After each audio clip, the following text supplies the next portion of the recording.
The Palestine Nakba. Decolonising history, narrating the Subaltern, reclaiming memory. Masalha. Introduction. 1. Zionism and European settler colonialism. 2. The memoricide of the Nakba, Zionist Hebrew toponymy and the de-Arabization of Palestine. 3. Fashioning a European landscape, erasure and amnesia, the Jewish National Fund, afforestation and greenwashing the Nakba. 4. Appropriating history, looting of Palestinian records, archives and library collections, 1948 to 2011. 5. Post-Zionism, the liberal colonizer and hegemonic narratives, a critique of the Israeli New Historians. 6. Decolonising history and narrating the Subaltern, Palestinian oral history, indigenous and gendered memories. 7. Resisting memoricide, reclaiming memory, Nakba commemoration among Palestinians in Israel. Epilogue, the continuity of trauma. Introduction. 1948 was the year of the Palestine Nakba, catastrophe, the uprooting of the Palestinians and the dismemberment and Arabization of historic Palestine. In the course of the 1948 war and immediate post-Nakba period, the name Palestine was wiped off the map. In 2012, Palestinians commemorate the 64th anniversary of the Nakba, which is a key date in Palestinian collective memory and the most traumatic event in the history of the Palestinian people. The rupture of 1948 and the ethnic cleansing of Palestine are central to both the Palestinian society of today and Palestinian social history and collective identity. Resisting ethnic cleansing and politicide has been a key feature of the modern history of the Palestinians as a people. In Politicide, Sharon's War Against the Palestinians, 2003, Israeli sociologist Barak Kimmerling, 1939–2007, defines the politicide of the Palestinian people as the gradual but systematic attempt to cause their annihilation, the dissolution of the Palestinian people's existence as a legitimate social, political and economic entity. Politicide, Kimmerling asserts, has been present throughout Zionism's struggle with the Palestinians before, during and after the 1948 Nakba. Politicide also epitomized the settler colonial policies and actions of General Ariel Sharon against the Palestinians. Kimmerling writes, "The Israeli state, like many other immigrant settler societies, was born in sin, on the ruins of another culture, one which suffered politicide and a partial ethnic cleansing, even though the new state did not succeed in annihilating the rival Aboriginal culture as many other immigrant settler societies have done." 2003, 214–15. As Chapter 1 will show, for decades Zionists themselves used terms such as colonization, Hityoshvut, to describe their project in Palestine, a project which resulted in the creation of a state in 1948 by the destruction of a country. 1948 saw not only the establishment of a settler colonialist state on nearly 80% of mandatory Palestine, but also the destruction of historic Palestine and the ethnic cleansing of the Palestinians. The dismantling of Palestinian society was carried out as an integral part of the infamous Plan Dalet, a prime objective of which was the destruction of Palestinian towns and villages. Masalha 1992, Pap 2006, 128, see also Khalidi 1988, 3–37.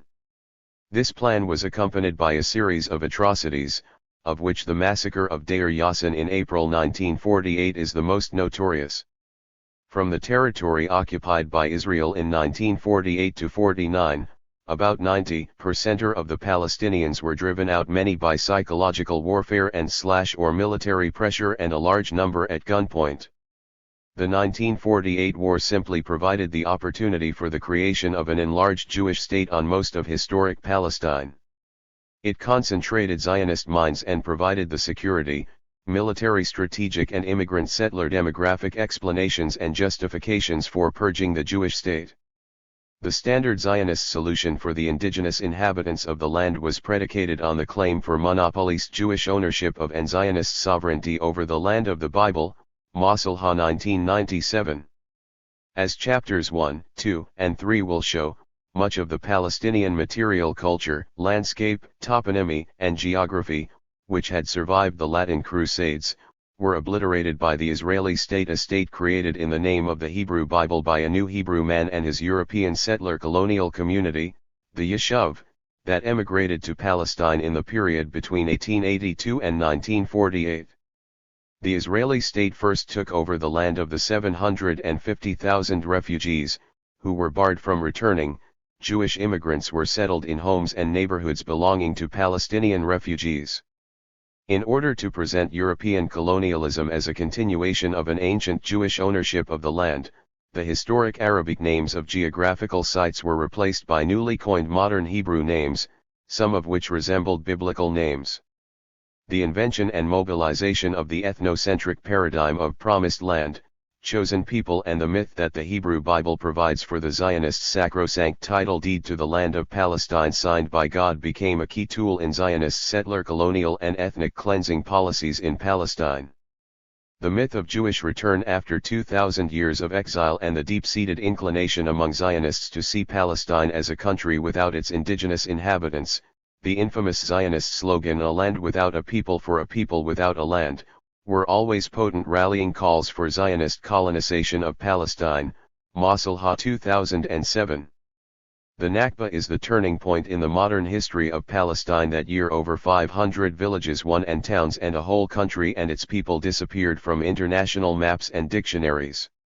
This sudden shattering of Palestinian society, Fala 1996, 256-85, Abu Lughod 1971, 139-63, Haydai 1967, Khalidi 1992a, Cayman 1987, 453-95, Masalha 1992, 2003, 2005, is what made the Nakba a key date for the Palestinian people, a year of dramatic rupture in the continuity of historical space and time in Palestinian history. Masalha 2005, Sad and Abu Lughod 2007, Mutar 2011, 12. A society that had existed as far as human memory can go back disappeared during a few months. The homeland, the place of residence, the land, a major source of wealth, dignity and influence, and the physical and cultural environment, the validity and endurance of which Palestinians had never questioned, turned out to be most insecure.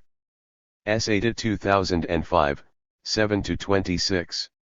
The Nakba, in the words of French theorist of memory Pierre Nora, 1996, has become the key Palestinian site of memory, lieu de mémoire, a site of trauma, dispossession, and anger.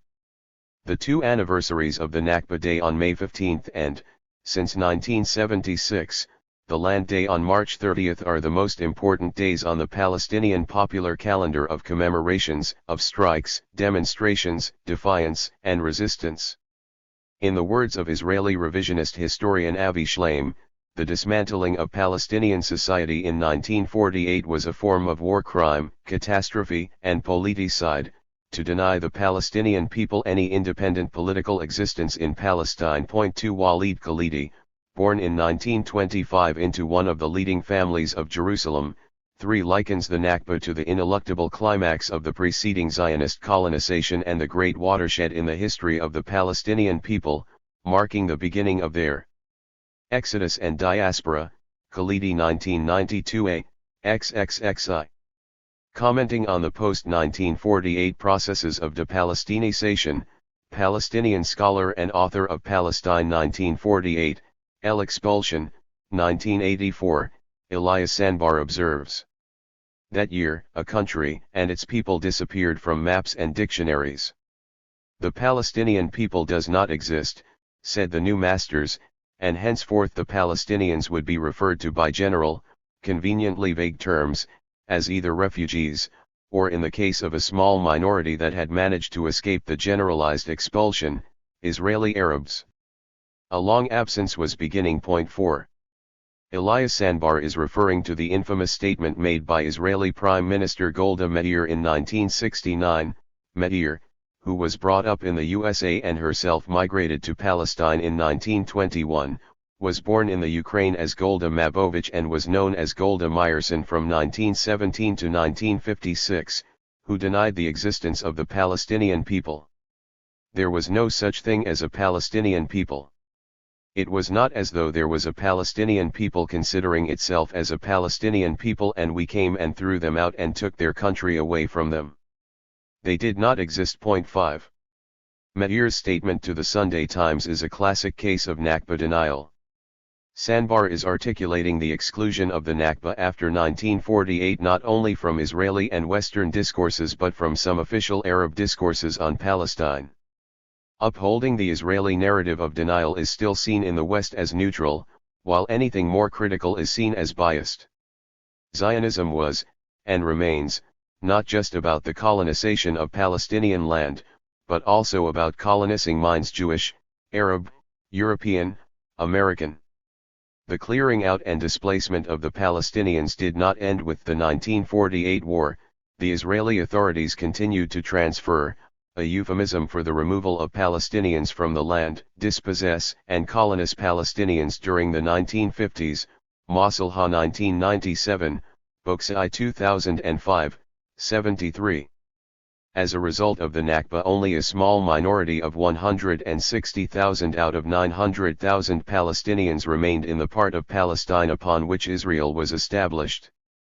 After 1948, the Palestinians inside Israel had to endure 18 years of military administration, which restricted their movements, controlled almost every aspect of their life and acted as an instrument for the expropriation of the bulk of their lands. Ada 2005, 7-26, Jirius 1976, Lustig 1982, Kamen 1987, 484-9, 1988, 68-109, Fala 1996, 256-85, Ben-Zaman and Mansur 1992, Kritzmer 1987. The military government, 1948-66, declared Palestinian villages closed military zones to prevent displaced Palestinians from returning. The Israeli Army and the Jewish National Fund, JNF, in Hebrew Karen Kayemet El Yisrael, literally the Perpetual Fund for Israel, Zionism's main executive arms, became the two institutions key to ensuring that the Palestinian refugees were unable to return to their lands, through complicity in the destruction of Palestinian villages and homes and their transformation into Jewish settlements, historical and archaeological theme parks, forests, and even car parks. The first director of the JNF's Land Settlement Department, Yosef Weitz, a quintessential labor Zionist colonial functionary, and a prolific diarist, who helped conceive and orchestrate the transfer of the Palestinians, wrote in a now widely known and notorious entry to his diary in 1940.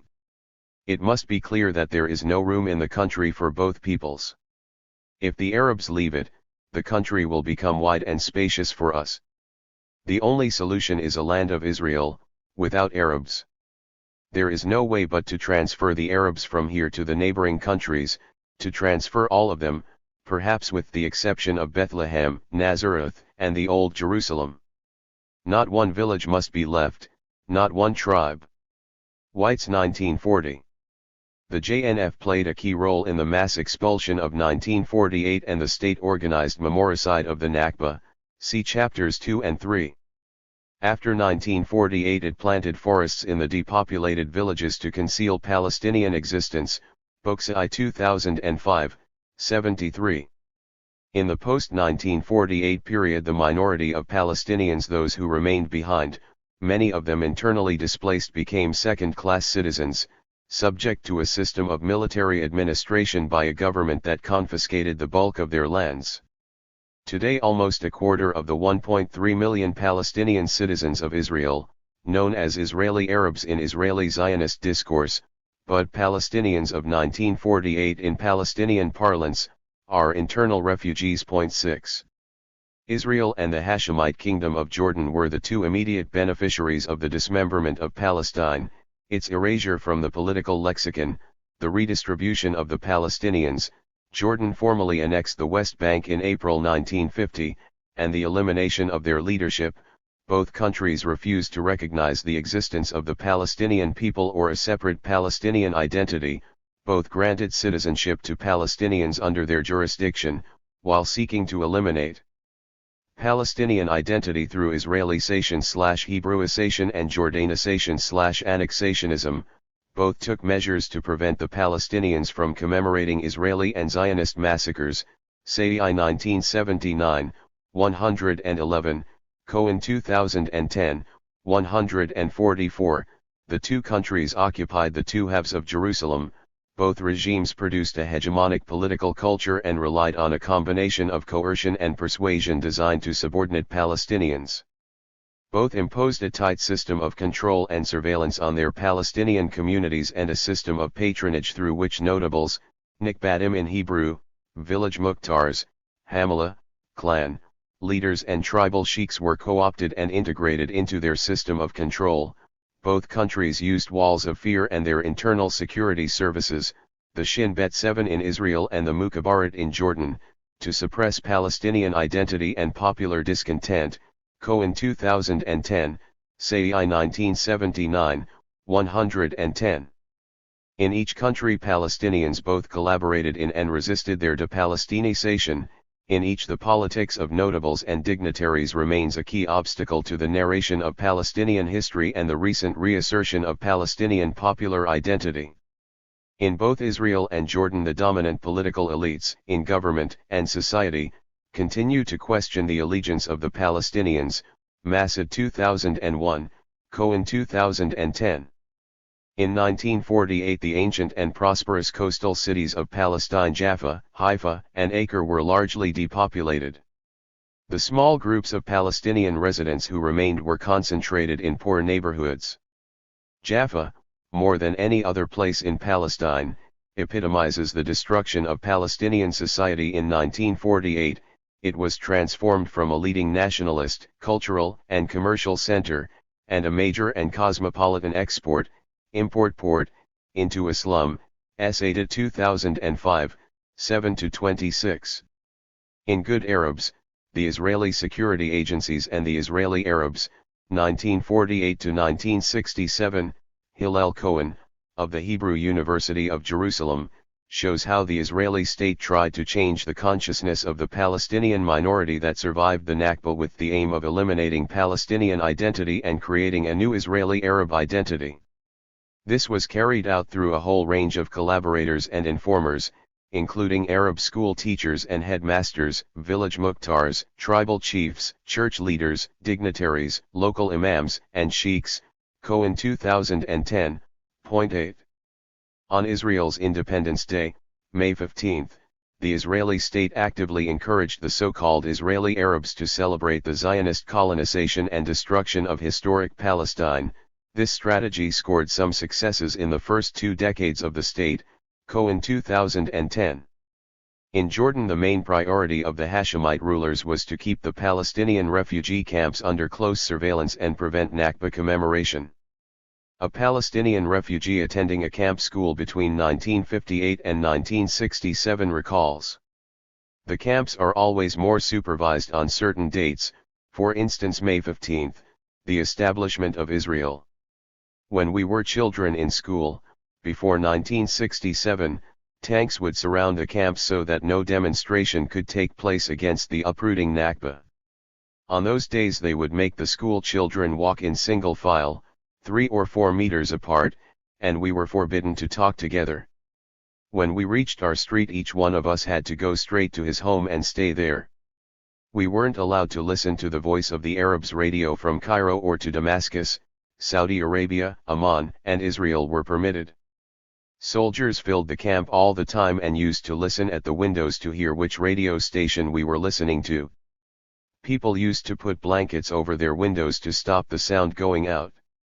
Quoted in Sayai 1979, 111. Although Israel's strategy of control, through the combination of repression, fear, segmentation, and patronage, was fairly effective, today it looks as though the efforts at encouraging Palestinian citizens to embrace the Zionist ideological discourse have ended largely in failure. Cohen 2010. Denied the right to self-determination, independence and statehood, the Palestinians were treated after 1948 as Arab refugees, Lajian in Arabic, either as a humanitarian problem, deserving the support of international aid agencies, more specifically the United Nations Relief and Works Agency, UNRWA, SAD and Abu Lughod 2007, Sandbar 2001a, 87-94, or as an economic problem requiring dissolution through resettlement and employment schemes, Masalha 2003. To some extent, dispossession erased gaps between urban and rural, well-to-do and poor, literate and illiterate, Palestinians in many countries facing myriad restrictions on their political and economic opportunities, irrespective of their previous station or lot in life in Palestine, Dajani 2005, 42-3. The account that follows combines reference to a wide range of historical sources with the study of knowledge and power, historiography and popular memory accounts, oral, subaltern and resistance narratives, indigenous, counter-hegemonic, post-colonial, and decolonising methodologies, Foucault 1972, 1980, Young 2003, Prakash 1994, 1475-90, 1476, Guha 1997, Guha and Spivak 1988, Hooks 1990, 241-3, Abu Sa'ad 2005, 113-41, 2008, 17-43, Smith 1999. The word narrative derives from the Indo-European root no, to know, and from the Latin verb narrare, to recount, to narrate. Historical critical methodologies, narratives, and discourses are all critical to our knowledge from the past and the study of the Palestine-Israel struggle. Cultural and subaltern studies and decolonising approaches are particularly relevant to the popular experience, resistance, and uprisings of the Palestinians. The term subaltern was famously coined by the imprisoned Italian Marxist theorist Antonio Gramsci, as a code word for the proletariat/the economically dispossessed/subordinate peoples, and in order to evade fascist censorship of his prison notebooks. Today cultural theorists give the term a variety of connotations and usages, but here the term refers not only to non-elite groups in Palestine, Israel, but more specifically to the marginalized, oppressed, colonist and dispossessed and ethnically cleansed indigenous people of Palestine. This includes the Palestinian minority inside Israel, the Palestinians in the West Bank and Gaza Strip, and the millions of Palestinian refugees in neighboring Arab countries. All three constituencies have been engaged in efforts to produce counter-hegemonic narratives. The second part of this work, in particular, focuses on the decolonising indigenous, popular, cultural, and subaltern histories and methodologies of Palestine. It challenges hegemonic, top-down, elite, masculinist, and nationalist discourses on Palestine, Israel. It emphasizes the importance of using decolonising methodologies and a critical language and terminology to reflect the reality of the situation on the ground in Palestine, Israel. It frames the history of Palestine from the ground up and employs terms such as ethnic cleansing, settler colonization, apartheid/separation wall, de-Arabization, ethnocracy, memoricide, politicide and toponymicide, see Chapter 2, to reflect accurately the historical and contemporary realities of Palestine, Israel. It contrasts top-down Israeli, old, and new histories with bottom-up Palestinian popular and gendered narrative histories. The work also, crucially, argues that the Palestine Nakba is an example of both politicide and cultural genocide, see below. The ethnic cleansing and politicide of 1948 were immediately followed by Nakba memoricide, the systematic erasure of the expelled Palestinians and their mini-Holocaust from Israeli collective memory and the excision of their history and deeply rooted heritage in the land, and their destroyed villages and towns from Israeli official and popular history. One of the key tools of the de-Arabization of the land has been toponymicide, the erasure of ancient Palestinian place names and their replacement by newly coined Zionist Hebrew toponymy. Collective memory, remembering and narrating of the conflict have constituted a key side of the ongoing struggle in Palestine, Israel. In the midst of the war and during the last phases of the Palestinian refugee exodus, the prominent Arab historian Constantine Zurayk wrote a book entitled Ma'na al-Nakba, The Meaning of the Catastrophe, later translated into English as The Meaning of the Disaster, 1956. The book deals with the terrifying shock, humiliation, and trauma surrounding the sudden destruction of Palestine. But it was also written as a critique of the catastrophic Arab defeat in 1948 and as a reawakening call. Zuraik's title struck a resounding chord among ordinary Palestinians and Arabs, and the Nakba became the term Palestinians have since used for the traumatic cataclysm that befell them that year. Elias Khoury is a Lebanese novelist and the author of Gate of the Sun, Bab al-Shams, 1998, 2006, a fictionalist attempt to render an account of the Palestinian Nakba and the continuity of the trauma. The novel is based on the experience of Palestinian refugees in Lebanon. It focuses on the lives of those refugees whose ancestral villages in Galilee, now in northern Israel, were wiped out of existence, forcing them into desperate exile.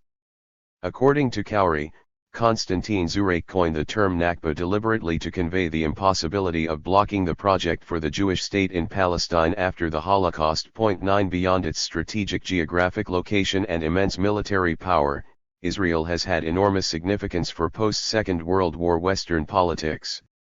The Jewish state has been seen as an opportunity to redeem Europe, and the West, from the genocidal crimes of the Nazi Holocaust and, at the same time, to serve as a vehicle for Western projects in the oil-rich Middle East.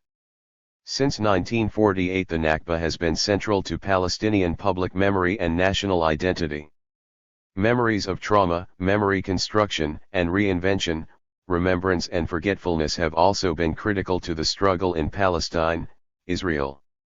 The memories and histories of the European Jewish Holocaust and Palestinian Nakba are distinct, yet, as Australian Jewish scholar John Docker argues, these histories illuminate each other. To begin with, the meaning of the Hebrew term for the Holocaust, show, literally catastrophe, is identical to the Arabic term for the Nakba. Moreover, the term cultural genocide is particularly relevant to illuminating the history of the Palestinian Nakba. The term was coined by Polish Jewish scholar Raphael Lemkin, 1900 to 1959, the founding father of genocide studies in the West. For Lemkin, it meant the destruction and elimination of the cultural pattern of a group, including language, local traditions, shrines, monuments, place names, landscape, historical records, archives, libraries, churches, in brief, the shrines of the soul of a nation. 10 As we shall see in chapters 2 and 3, this is exactly what happened to the Palestinian people in and after 1948. Furthermore, in The Ethnic Cleansing of Palestine, Israeli historian Elon Papp argues that the term Nakba was adopted as an attempt to counter the moral weight of the Jewish Holocaust, Shoah, 2006, 16. However, unlike the rise of Holocaust studies in the West, which paved the way for the emergence of trauma studies, an academic discourse which deals with the psychological consequences of mass trauma, the Palestinian Nakba is rarely acknowledged in Western academic discourses and never mentioned within the context of trauma studies or genocide studies. The Nakba as a continuing trauma occupies a central place in the Palestinian psyche. Memory accounts of the traumatic events of 1948 are central to the Palestinian society of today. The Nakba is the demarcation line between two contrasting periods, before and after 1948. It changed the lives of the Palestinians at both individual and national levels drastically and irreversibly. It continues to structure Palestinians' lives and inform Palestinian culture. Saadi and Abu Lughad 2007, Nabulsi 2006, 16. The trauma of the Nakba affected Palestinian national identity in two contradictory ways. On the one hand, the Nakba led to the destruction of much of Palestinian society and the dispersal and fragmentation of the Palestinian people. But, on the other hand, following the encounter with and rejection by neighboring Arab states, the Nakba also led to the crystallization of a distinct and resistant Palestinian identity. Litvak 2009, 103-11. While the formation of Palestinian national identity had taken root long before 1948, there is no doubt that the Nakba was a key event in the consolidation and reconstruction of a strong and clearly defined contemporary Palestinian identity, say I 1977, 3-22, 1977a, 17-40. Commenting on the centrality of the Nakba to Palestinian history and national identity formation, Palestinian scholar Omar Dajani writes, "The Nakba is the experience that has perhaps most defined Palestinian history. For the Palestinian, it is not merely a political event, the establishment of the State of Israel on 78% of the territory of the Palestine Mandate, or even, primarily a humanitarian one, the creation of the modern world's most enduring refugee problem. The Nakba is of existential significance to Palestinians, representing both the shattering of the Palestinian community in Palestine and the consolidation of a shared national consciousness. In the words of Barak Kimmerling and Joel Migdal, between the last month of 1947 and the 4.5 months of 1948, the Palestinian Arab community would cease to exist as a social and political entity. Hundreds of villages would be destroyed, urban life in Palestine's most populous Arab communities would disappear, and almost 1 million Palestinians would be rendered homeless and or stateless. At the same time, the shared events of 1948 brought the Palestinians closer together in terms of their collective consciousness, even as they were physically dispersed all over the Middle East and beyond. Although it bears emphasizing that Palestinian political consciousness predated the Nakba by several decades and many Palestinians' sense of connection to their towns and lands extends back many generations further, it seemed clear that nothing forged Palestinian identity so surely as the loss of Palestine." Dajani 2005, 42-3. The Nakba led to the dispersal, disintegration, and fragmentation of the Palestinian people and to a major division between the minority of Palestinians who remained inside Israel and the Palestinian refugees forced outside its borders. Today these are numbered in millions. During the June 1967 war, hundreds of thousands of Palestinian refugees were also driven out from the West Bank and East Jerusalem into Jordan. Since 1967, Israel has fostered further Palestinian splits, between East Jerusalem and the West Bank, between the West Bank and Gaza, and more recently between the main rival political movements, Fatah and Hamas, and since the Oslo Accords of 1993 between the leadership of the Palestinian Authority and refugee and diaspora communities. Yet the traumatic rupture of the Nakba remains rooted in Palestinian collective consciousness, memory of pre-1948 life, and the shock, devastation, humiliation, and suffering wrought by the mass displacements of 1948 and 1967 continue to shape Palestinian politics and remain central to the Palestinian society of today. With millions still living under Israeli colonialism, occupation, or in exile, the Nakba remains at the heart of both Palestinian national identity and political resistance. Nabulsi 2006, 16. Palestinians, hardly surprisingly, perceive their catastrophe as something unique. After all, the Nakba brought about a dramatic rupture in modern Palestinian history. Many Palestinians perceive the ocean of suffering by the refugees as unique. Palestinian author Dr. Salman Abu Sida, a refugee from the Bir al-Saba, Beersheba, district in British Mandatory Palestine, has spent years producing maps and atlases which catalogue the impact and consequences of the Nakba, 2004, 2010. His description of the catastrophe is a case in point. The Palestinian Nakba is unsurpassed in history. For a country to be occupied by a foreign minority, emptied almost entirely of its people, its physical and cultural landmarks obliterated, its destruction hailed as a miraculous act of God and a victory for freedom and civilized values, all done according to a premeditated plan, meticulously executed, financially and politically supported from abroad, and still maintained today, is no doubt unique. Abu Sida 1998, 5. The Holocaust has a central place in Jewish history. But while the Holocaust is an event in the past, the Nakba and ethnic cleansing of Palestinians from Jerusalem and other parts of the West Bank are continuing. Writing on the 62nd anniversary of the Nakba and shortly after the Israeli attack on the International Aid Flotilla attempting to break the siege of Gaza, Palestinian scholar Dr. Adel Samara observed in June 2010. Ethnic cleansing takes place against a nation mainly once and for a certain period of time, but in the case of Palestinian ethnic cleansing it has been carried out till the present time. What they did and still do against us is different. They have never been satisfied with the 1948 occupation and they have been committing ethnic cleansing since then, on a daily basis in Jerusalem, confiscating land in the WB West Bank, and making Gaza the largest jail in history. What they did and still do is a total destruction of our geography, social fabric, class structure, demography, economy, and even their culture. They did not hesitate to steal. 11. Today some 2/3 of the 11 million Palestinians are refugees or internally displaced persons. There are nearly 6 million Palestinian refugees in the Middle East and many more worldwide. Although Palestinian refugee suffering is bound to be perceived as unique by the Palestinian people, it is, however, resonant with all extreme human suffering, including historic Jewish persecution and suffering in Europe. Surely the Nakba and ongoing Palestinian suffering are a reminder of the reality of the suffering of Jews in Europe.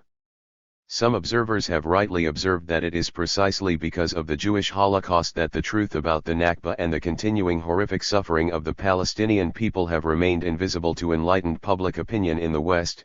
Davis 2003, 18.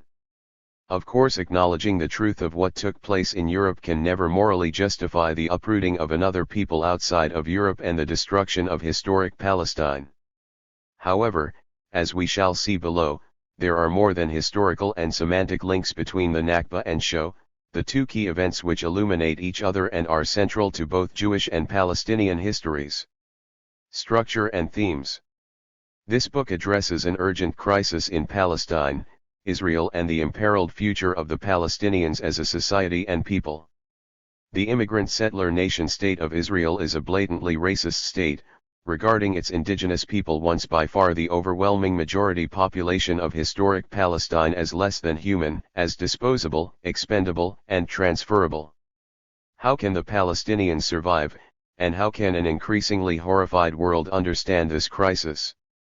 Critical scholarship over the last 3 decades in various related and converging fields: revisionist historiography, post-colonial theory, oral history, and history from below, memory as people's archive of past struggles and hopes for the future, critical biblical studies and critical archaeology, the new historiography of ethnic cleansing 12 and trauma studies, the historiography of settler colonial projects, new research in indigenous studies and theories of memory can illuminate how this crisis came to be and how reconciliation in Palestine, Israel, can be achieved. The work begins by looking at some of the enduring themes of the Zionist colonization of Palestine and provides historical explorations and a comparative contextualization of long-standing Zionist ideas of population transfer and ethnic cleansing. The book is constructed around several interrelated themes: I. The Nakba as a key site of Palestinian popular memory; 2. Official Zionist narratives and the memoricide of the Nakba; 3. Palestinian oral history, subaltern narratives, popular and gendered memories; 4. The historian's methodology, history from below and rewriting the history of Palestine, v. Post-Zionism and the Israeli New History of 1948; 6. Nakba commemoration and empowerment among Palestinians inside Israel; 7. Indigenous and decolonizing methodologies and the reclaiming of memory; 8. Memory production and Palestinian hopes of return. Structurally and thematically, the book is organized around 7 chapters. Chapter 1 focuses on the colonization paradigm, looks at the Nakba and politicide, and examines the 1948 massacres within the context of trauma studies.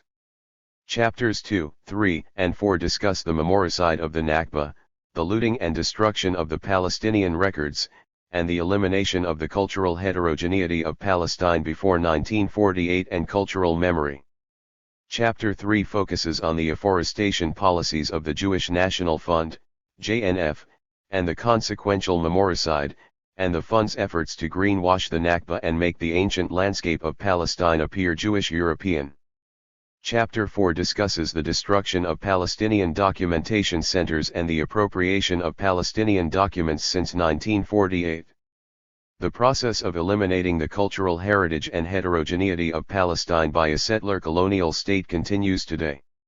Chapters 2 and 3 describe the erasure of Palestinian villages and deletion of the reality of historic Palestine, the invention of a new Hebrew identity and consciousness, and the historicization of the Bible as an invented collective national enterprise, biblical naming and the Hebrewisation of Palestine's landscape and geographical sites since 1948. The destruction of Palestinian villages, which continued well into the 1960s, and the deletion of the demographic and political realities of historic Palestine and the erasure of Palestinians from history centered on key issues, the most important of which is the contest between a denial and an affirmation. The deletion of historic Palestine was designed not only to strengthen the newly created state but also to consolidate the myth of the unbroken link between the days of Joshua and the Israeli state. All history is contemporary history, argued Italian philosopher and humanist Benedetto Croce, 1866–1952, that is, history writing comes out of concerns of the present. Docker 2010, 148, Kurthoys and Docker 2005, 92. The past shapes the present and the formation of historical consciousness and collective memory. The past is also shaped by present perceptions. Chapter 5 explores the emergence of an Israeli revisionist historiography in the late 1980s which challenged the official Zionist narrative of 1948. Exploring the theme of knowledge, history rewriting and power, the chapter assesses the impact of the new historians on history writing in Israel and situates this new discourse within both the multiple crises of Zionism and the repeated cycles of critical liberal Zionist narratives. It further argues that, although the terms of the academic discourse in Western academia have been transformed under the impact of this development, both the new history and post-Zionism have remained confined to the margins of an immigrant settler society. The new historians have always been loosely defined and have now become bitterly divided. Also, crucially, rather than developing a post-colonial discipline or a decolonising methodology, the new historians have simply reflected contradictory and unresolved currents within Israeli society. Today the new historians range from the passionate Zionist nationalist and the liberal colonizer to the post-Zionist critic. More ominously, their most influential protagonist, Benny Morris, has become an advocate of ethnic cleansing. In an interview in Haaretz, Morris had this to say: Ben-Gurion was right. Without the uprooting of the Palestinians, a Jewish state would not have arisen here. There are circumstances in history that justify ethnic cleansing. I know that this term is completely negative in the discourse of the 21st century, but when the choice is between ethnic cleansing and genocide, I prefer ethnic cleansing. Point 13. Advocating old and new Zionist colonial methods, Morris, echoing demands by Israeli politicians and ministers, threatens the Palestinians with another Nakba.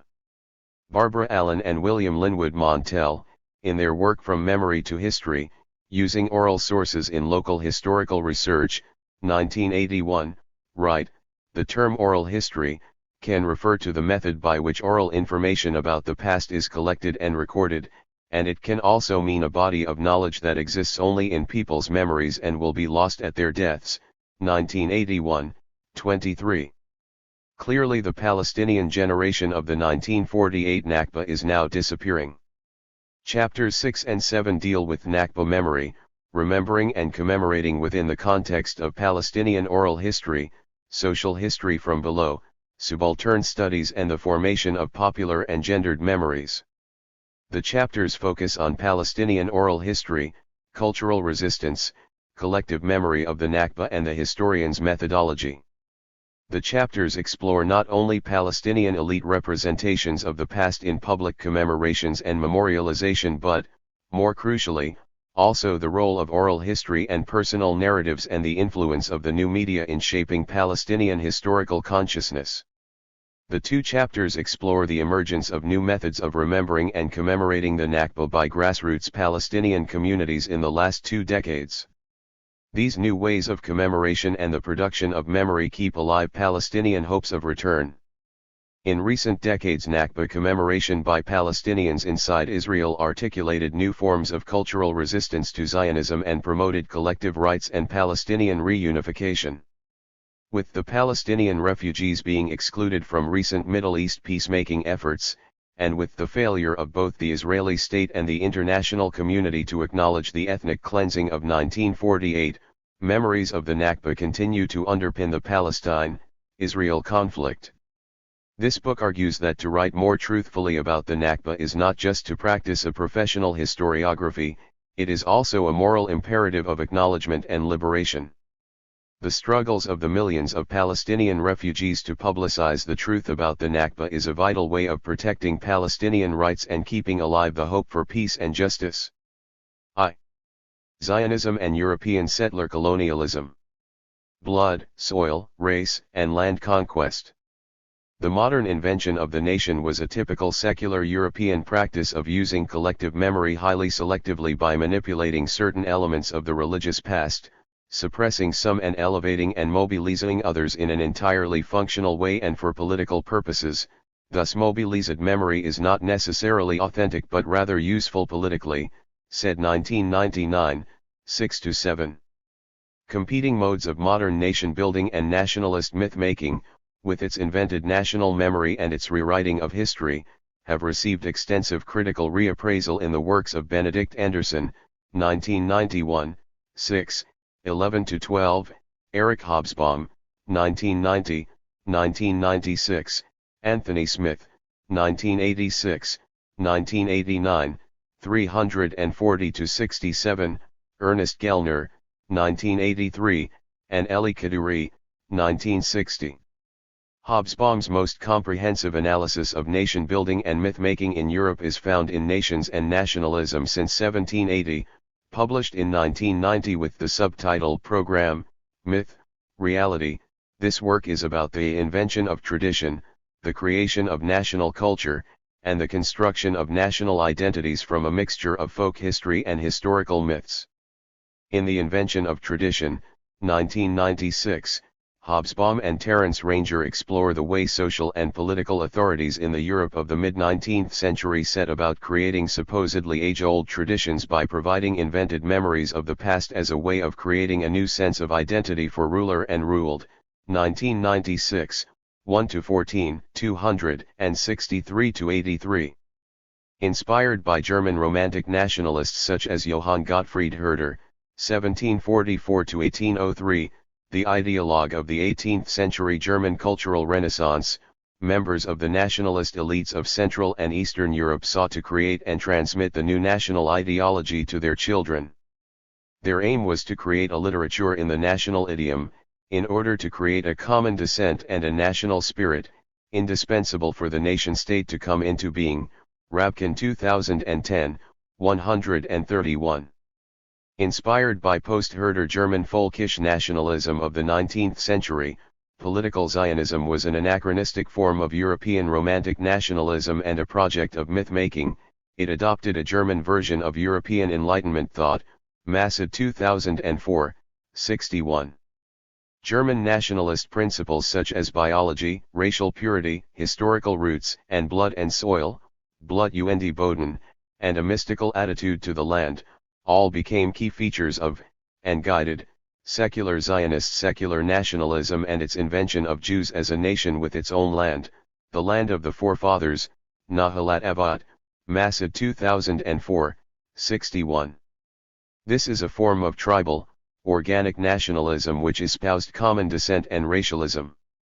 This intolerant organic, integral, nationalism celebrated the relationship of the folk to the land they occupied and cultivated, and it placed a high value on the mystical virtues of cultivating a national soil and rural living.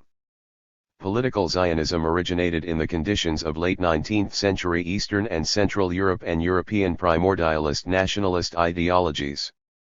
This new Zionist tradition of historical writing and its obsession with the rewriting of the history of the Jewish people were further developed by Israeli historians and authors dedicated to writing the homeland through what latter has dubbed Narratives with No Natives, 1995.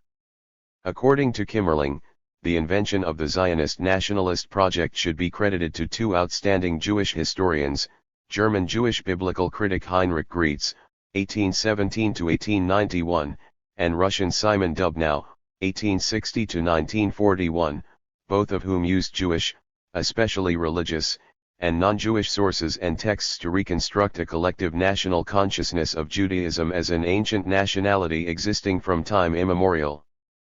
Dubnow thought that the Jews had been transformed into a European nation and that it was up to them to demand the status of a national minority within the European and American nation-states.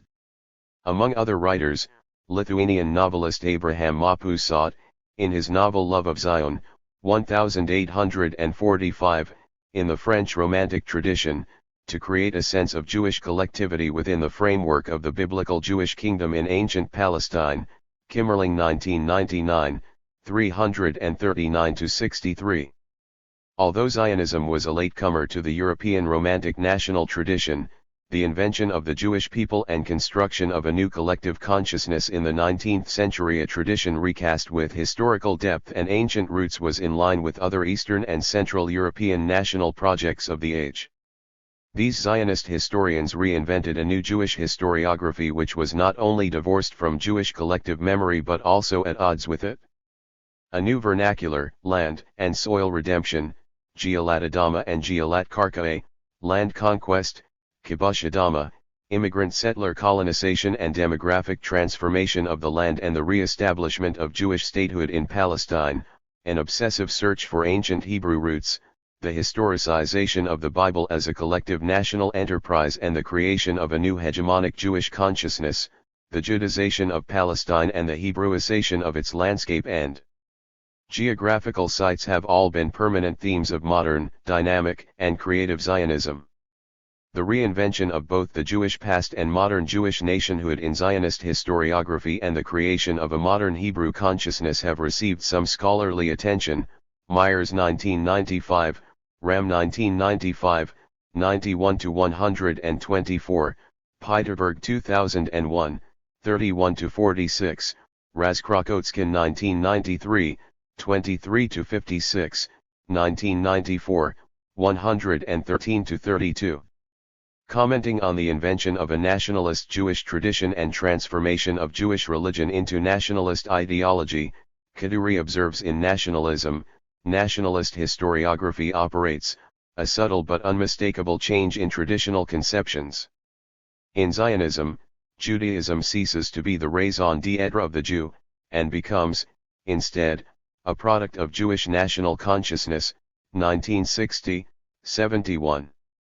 Political Zionism was in fact a radical break from 2,000 years of Jewish tradition and rabbinical Judaism. Zionist nationalism, a latecomer among the national movements of Eastern and Central Europe, looked for historical roots and sought to reinterpret distant pasts in the light of newly invented European nationalist ideologies. According to American Jewish historian and theoretician of nationalism Hans Kohn, Zionist nationalism had nothing to do with Jewish traditions, it was in many ways opposed to them, quoted in Khalidi 2005, 812–13. Zionist nationalism adopted German folkish theory, people of common descent should seek separation and form one common state. But such ideas of racial nationalism ran counter to those held by liberal nationalism in Western Europe, whereby equal citizenship regardless of religion or ethnicity, not common descent, determined the national character of the state. Secular Zionist nationalism was a classic case of the invention of a people in late 19th century Europe and the synthesizing of a national project. This invented tradition considered the Jews as a race and a biological group, and borrowed heavily from Romantic nationalisms in Central and Eastern Europe. Political Zionism mobilized an imagined biblical narrative, which was reworked in the late 19th century for the political purposes of a modern European movement intent on colonizing the land of Palestine. As an invented late modern, European, tradition, Zionism was bound to be a synthesizing project. As Israeli scholar Ronit Lenton has powerfully argued in Israel and the Daughters of the Show, Reoccupying the Territories of Silence, 2000, Israeli masculinist and militarist nationalism has been constructed in opposition to a feminist other. The founding fathers of Zionism reimagined the new Hebrew collectivity in total opposition to the despised Jewish diaspora unable to resist the European anti-Semitism which led to the Holocaust. Zionism's contempt for diaspora Jews and rejection of a feminist diaspora and its obsession with synthesizing a nation are reflected by the fact that its symbols were an amalgam, chosen not only from the Jewish religion and the militant parts of the Hebrew Bible but also from diverse modern traditions and sources, symbols subsequently appropriated as Jewish nationalist, Zionist, or Israeli. The music of Israel's national anthem, Hatikva, came from the father of Czech music, the nationalist composer Bedřich Smetana. Much of the music used in nationalist Israeli songs originated in Russian folk songs. Even the term for an Israeli-born Jew free of all the maladies and abnormalities of exile is in fact the Arabic word for sabar, Hebraized as masculine and tough, Zabar or Sabra. Bereshith 1989, 131, the prickly pear growing in and around the hundreds of Palestinian villages destroyed by Israel in 1948. Even the national anthem of the Six-Day War, Noami Shemer's song Jerusalem of Gold, was a plagiarized copy of a Basque lullaby song, Masalha 2007, 20, 39. Creating a Zionist language. Zionist ideology emerged in late 19th century Europe at the height of the popularity of social scientific racism and social Darwinist ideologies, not only in Victorian Britain but also in France, Germany, and other parts of Central and Eastern Europe. Language construction, and the so-called Aryan languages, the myth of common descent, the search for historical roots, ethno-linguistic organic nationalism and superior versus inferior civilizations were all central to the European reinvention of race and racism in this period. Beasley 2010. In the European pseudosciences of the period, language became a property of ethnicity, and the speakers of the Indo-European languages, Aryan languages, were racialized and reinvented as the Aryan races, in contradistinction to the Semitic races. Language and the resurrection of dead languages became one of the key ingredients of newly imagined ethnic nationalisms located mainly but not exclusively in Central and Eastern Europe, of which Zionism is but one example. Rabkin 2010, 129, 2006, 54-7.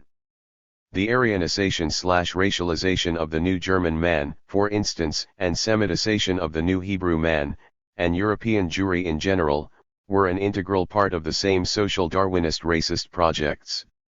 In time Zionism was accorded paramount importance, likened to the resurrection of a dead language. Yet, as a Zionist language, modern secular Hebrew, which took hold in the decade before the First World War, is about as distant from the Hebrew Bible's idiom as New Israeli Sabras is from the ancient Israelites. 1. In modern Zionism's efforts to construct a common past with a common vernacular for its culturally, linguistically, and ethnically diverse Jewish settlers from many different parts of the world, the reconstruction of Palestine's heritage as uniquely centered in an ethno-linguistic understanding of Judaism has played a central political role in efforts to de-Arabize Palestine and disinherit and displace the indigenous Palestinian population. Thompson 2011, 97-108, also 2008, 2009.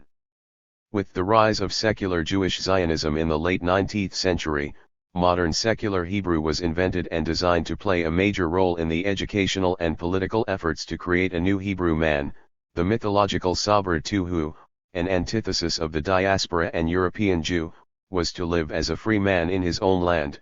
Rabkin 2010, 129-45, 2006, 54-7. The lexical modernization of Hebrew was the result of the literary work of the European Zionist Jewish intellectuals in the 19th century. New words and expressions were coined and adapted as neologisms from a large number of languages and from the Hebrew Bible. Only partly based on Biblical Hebrew, it was in particular influenced by, borrowed from, or coined after Slavic languages, German, Yiddish, Russian, English, French, Italian, modern Arabic and ancient Aramaic. Yiddish, Yiddish, literally Jewish, itself was a Middle High German language of Ashkenazi Jewish origin which developed around the 10th century as a fusion of German dialects with Slavonic languages and Biblical Hebrew. It was called Maim Lashon, literally mother tongue, to distinguish it from Biblical Hebrew, which was collectively termed Lashon Kodesh, Holy Tongue. Eliezer ben Yehuda, 1858–1922, universally considered to be the instigator of the Hebrew revival and the creator of a modern Zionist vernacular, was originally Lazar Perlman, graduate of a Talmudic school in Belarus in the Russian Empire, Rabkin 2010, 132, 2006, 54–7. A linguistic utopian and secular organic linguistic nationalist, the most influential lexicographer of the Zionist vernacular, also borrowed many words from colloquial Arabic. A newspaper editor, Ben Yehuda, who emigrated to Palestine in 1881, became the driving spirit behind this Zionist vernacular revolution, Stavins 2008. He set out to resurrect and develop a new language that could replace Yiddish and other languages spoken by the European Zionist colonists in Palestine. As a child he was schooled in traditional subjects such as the Torah, Mishnah, and Talmud. Later he learned French, German and Russian. He also studied history and politics of the Middle East at the Sorbonne University in Paris and learned Palestinian colloquial Arabic. In the 4 years he spent at the Sorbonne he took Hebrew classes. It was this experience in Paris, and his exposure to the rise of French linguistic nationalism at the end of the 19th century, that inspired Ben Yehuda to attempt the resurrection of Hebrew as a practical and vital nationalist project. After arriving in Palestine in 1881, Ben Yehuda became the first to use modern Hebrew as a vernacular. He subsequently raised his son, Ben Zion ben Yehuda, the first name meaning son of Zion, entirely through the speaking medium of modern Hebrew. Ben Yehuda served as editor of a number of Hebrew-language newspapers, including Hatzvi. The latter was closed down by the Ottoman authorities for a year following fierce opposition from Jerusalem's Jewish Orthodox community, which objected to the use of Hebrew, the Holy Tongue, for everyday conversation. In Jerusalem Ben Yehuda became a central figure in the establishment of the Committee of the Hebrew Language, Va'ad HaLashon, later named the Israeli Academy of Hebrew Language. He also compiled the first modern Hebrew dictionary. Many of the new words coined by him have become part of the Hebrew language of today, but some never caught on. For instance, his word for tomato was badura, from the Palestinian colloquial Arabic bandura. Today Israeli Hebrew speakers use the word agvenia 3, a word that reflects the European, and vulgar, term love apple, French pomme d'amour, Italian pomodoro, for the fruit which originated in Latin America. Zionist efforts were crowned with success when the British colonial authorities in Palestine decided, after World War I, to recognize modern Hebrew as one of the 3 official languages of Mandatory Palestine, alongside Arabic and English. This achievement came in the wake of a series of important victories for the new language, such as the adoption of Hebrew as the medium in Zionist schools and Jewish settlements and the publication of several Hebrew-language periodicals and newspapers, Rabkin 2010, 132. But the first Zionist novel written in Hebrew retraced the biblical story in a format reminiscent of other Eastern European Romantic nationalist literatures. It was written within the confines of the Russian Empire, in Lithuania, where 2 ethnic nationalisms, Polish and Lithuanian, were locked in conflict, each glorifying its mythical past in modern literary forms, and in its own national language. Sometimes they had to share the same literary heroes, for example Adam Mickiewicz for the Poles, Adomas Mickiewicz for the Lithuanians, Rabkin 2010, 132. Zionist Romantic Resurrectionism and Restorationism, the invention of modern secular Hebrew, and construction of the modern themes of Zionist colonization of Palestine also incorporated some of the land and conquest traditions of the Hebrew Bible.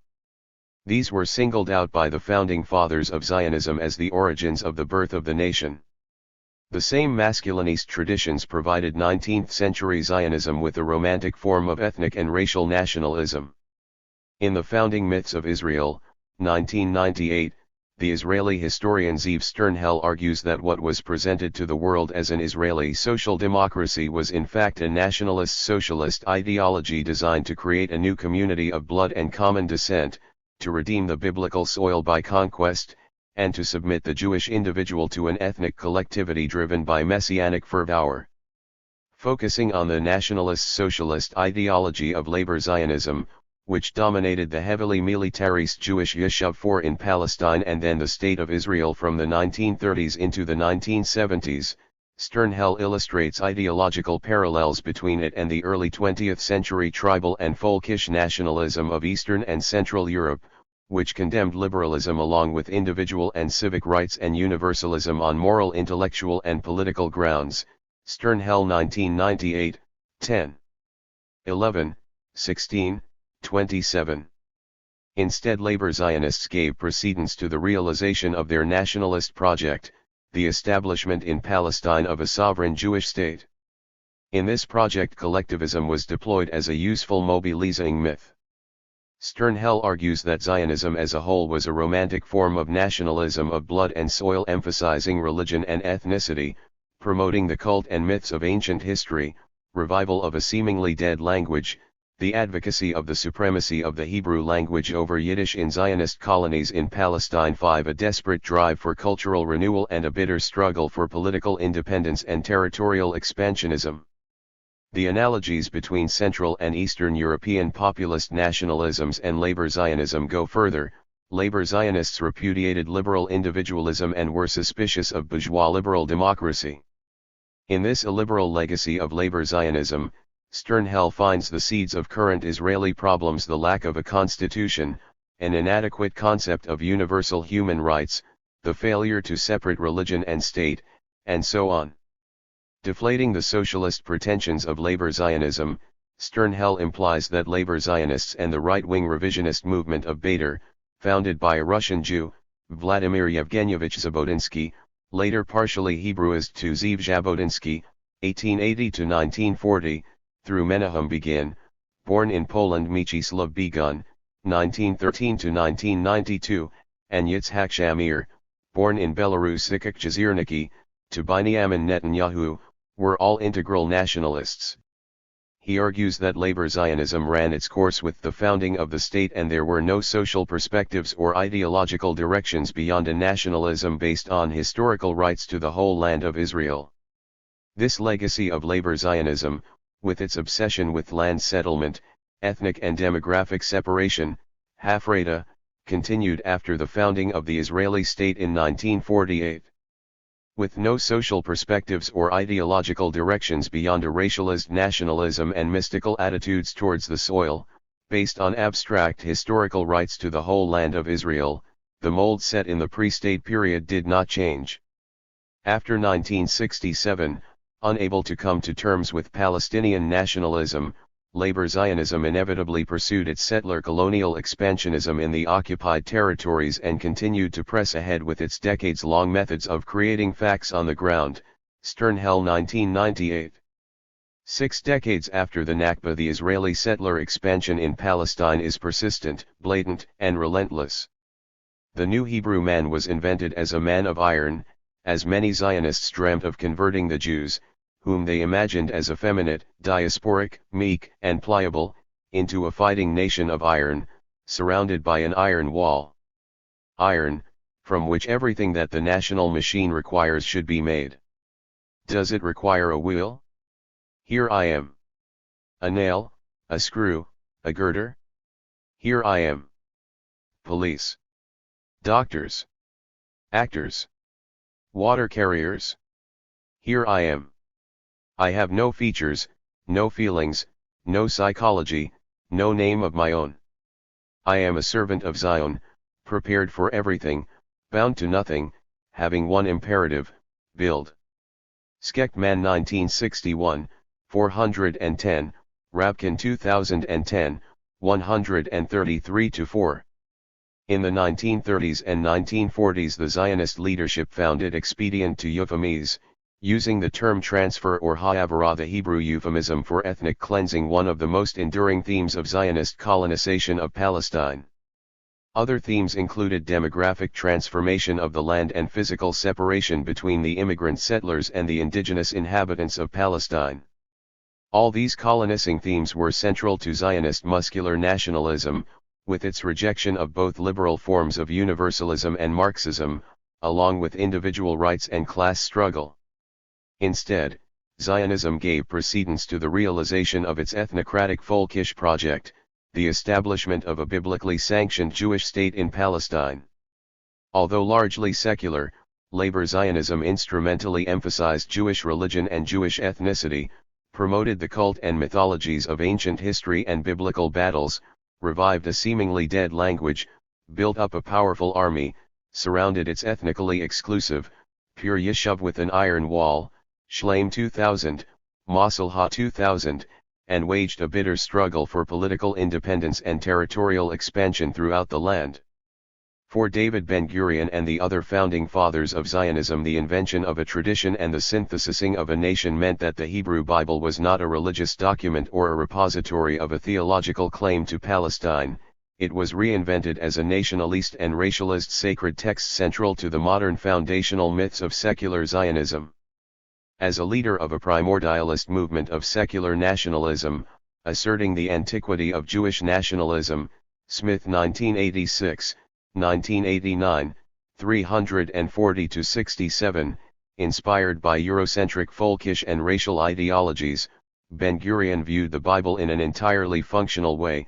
The biblical narrative functioned as a mobilizing myth and as a historical account of Jews' title to the land, a claim not necessarily borne out by recent archaeological findings. For Ben-Gurion, it was not important whether the biblical narrative was an objective and true record of actual historical events. It is not entirely clear whether he assumed that the ancient events Israel was reenacting had actually occurred. But as he explains, it is not important whether the biblical story is a true record of an event or not. What is of importance is that this is what the Jews believed as far back as the period of the First Temple. Perlman 1965, 227, also Rose 2004, 9. Ben-Gurion represented a radical secular Zionist revolution against Jewish traditionalism. His ambivalence towards both Jewish traditionalism and the religious city of Jerusalem in particular was expressed by the fact that when, in 1906 at age 20, he emigrated to Palestine, he did not bother to visit the city for 3 years, Wasserstein 2002, 5. His nationalism was a form of secular, East European, nationalism, and he sought to redefine the Hebrew Bible and traditional Judaism along similar lines. For him, the Hebrew Bible was central to Jewish myth-making and Israel's civic religion. Ben-Gurion tried to give political Zionism and all Zionist politics and policies a historical character linked to the Hebrew Bible. As a deeply secular man, he used the Bible instrumentally as a nationalist tool to further Zionist objectives. Like Ben-Gurion, many secular labor Zionists displayed from the outset a deeply ambivalent attitude towards Jerusalem. Although the movement's name is derived from the word Zion, which was originally the name of a fortress in Jerusalem, Zionism reinvented the religious yearnings of generations of Jews for Jerusalem, which were expressed in the prayers and customs mourning Jerusalem's destruction, and translated them into political action. Furthermore, Zionism had ambitions to create a new Jewish society that would be different from Jewish life in the diaspora and did not see multi-religious and pluralistic Jerusalem as the appropriate place for the founding of such a new society.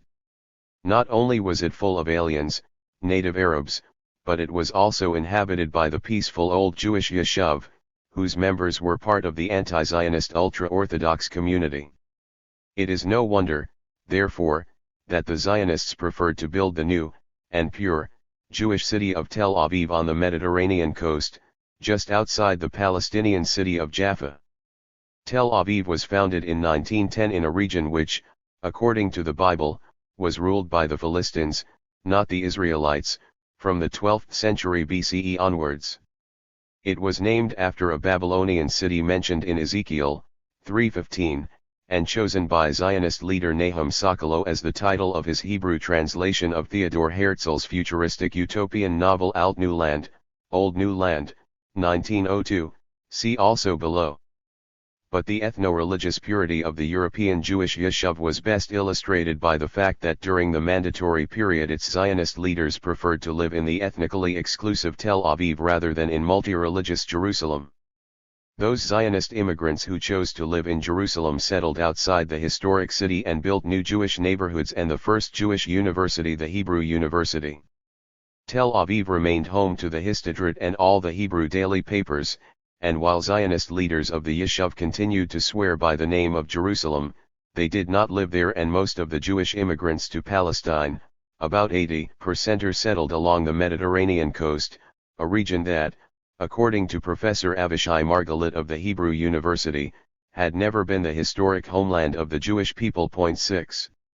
Shortly after 1967, Israel's leading novelist, Amos Oz, born in Mandatory Palestine in 1939 as Amos Klausner, to a family of Zionist immigrants from Eastern Europe, wrote in an article in the Hebrew daily Davar. Some of our first arrivals thought that, by right, the Arabs should return to the desert and give the land back to its owners, and, if not, that they, the Zionists, should arise and inherit, like those who conquered Canaan in storm, a melody of blood and fire. Climb the mountain, crush the plain. All you see inherit, and conquer the land by the strength of your arm. Chernyshevsky, I have a tune. Oz 1988, 21. Shaul Chernyshevsky, 1875–1943, a Russian Jew and one of the most influential Hebrew poets, was greatly influenced by the muscular culture of ancient Greece.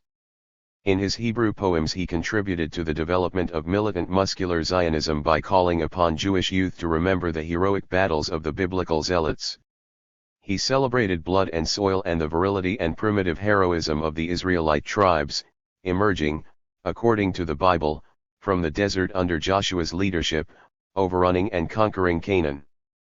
Not surprisingly, Chernyshevsky also had a major influence on Jabotinsky's Iron Wall doctrine of military might, which would protect Greater Israel. 7 Jabotinsky, the forerunner of the present-day Likud, developed his concept of militant Zionism in his historical novel Samson, 1930, titled after the legendary biblical figure who is said to have lived during the period when the Israelites were oppressed by the power of the Philistines.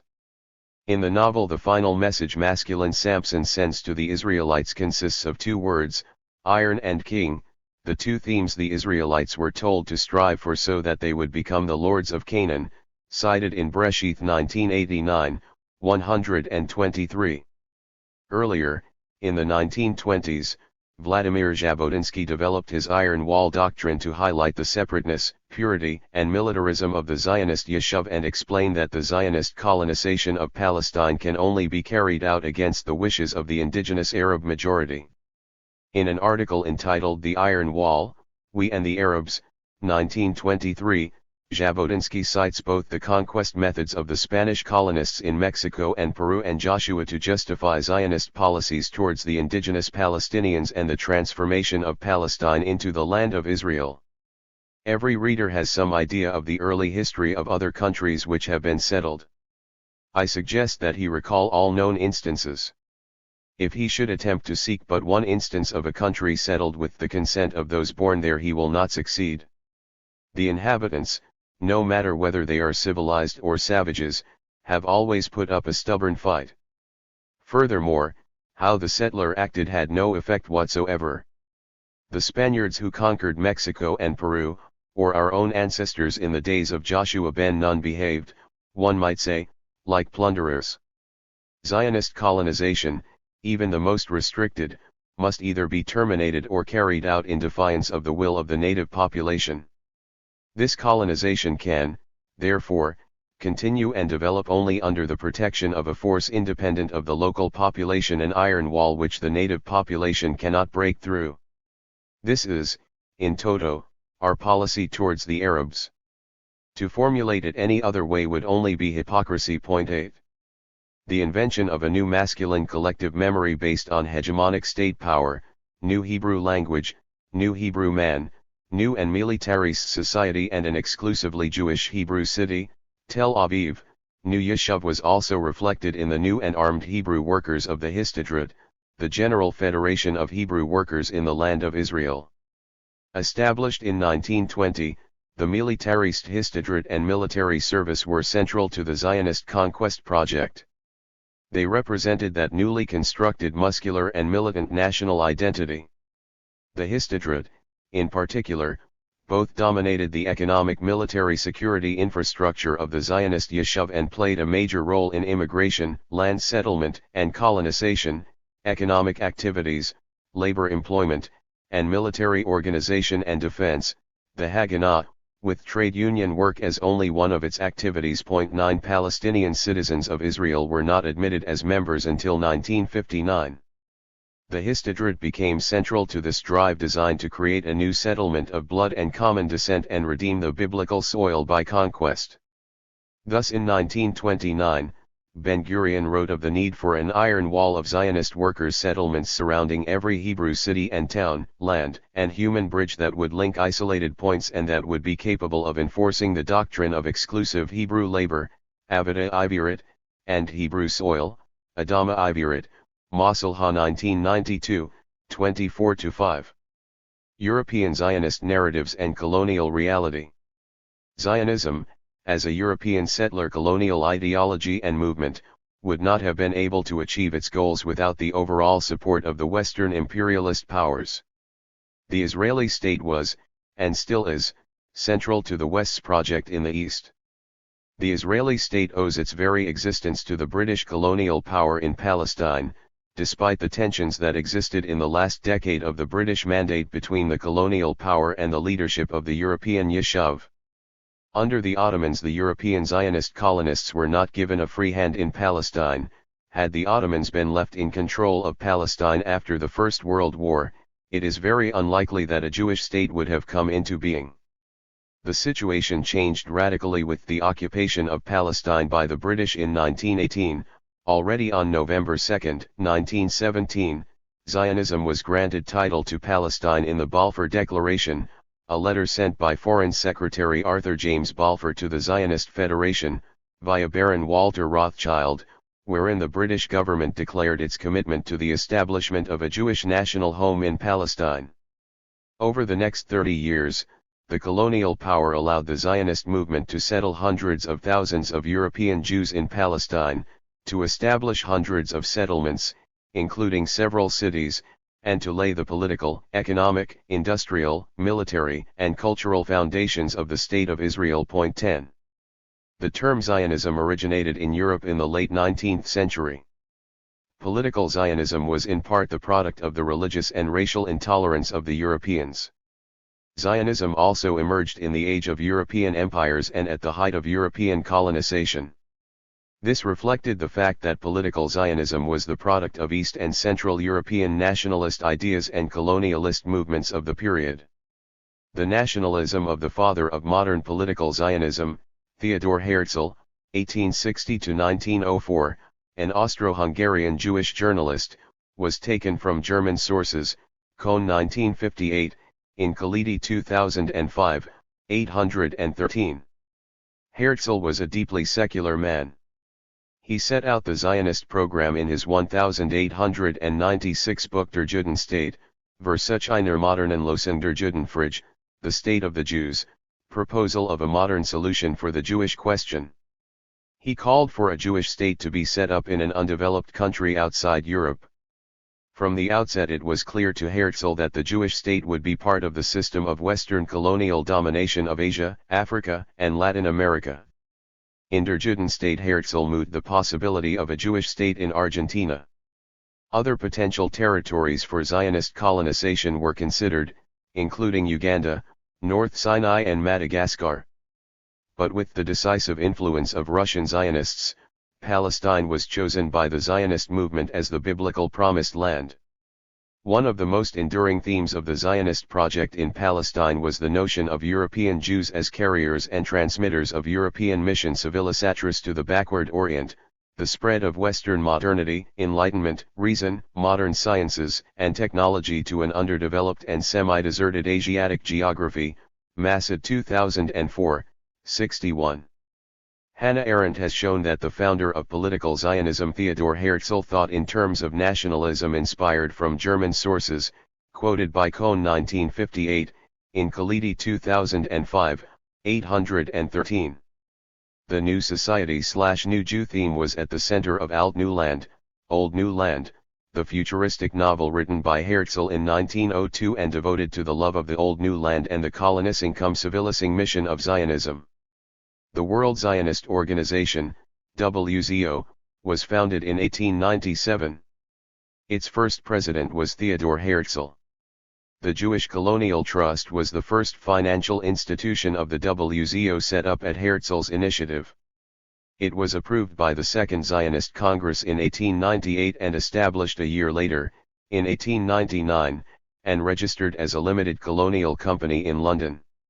Its objectives were to encourage Jewish migration from Europe and the economic development of Jewish colonies in Palestine. Earlier, in 1882, B'nai B'rith, Sons of the Covenant, was one of the earliest modern Zionist organizations founded in the West. It was established by German Zionist Jews 11 to foster European Jewish colonization in Palestine. B'nai B'rith provided financial support to early Zionist colonies in Palestine and published a weekly newspaper proudly titled Der Kolonist.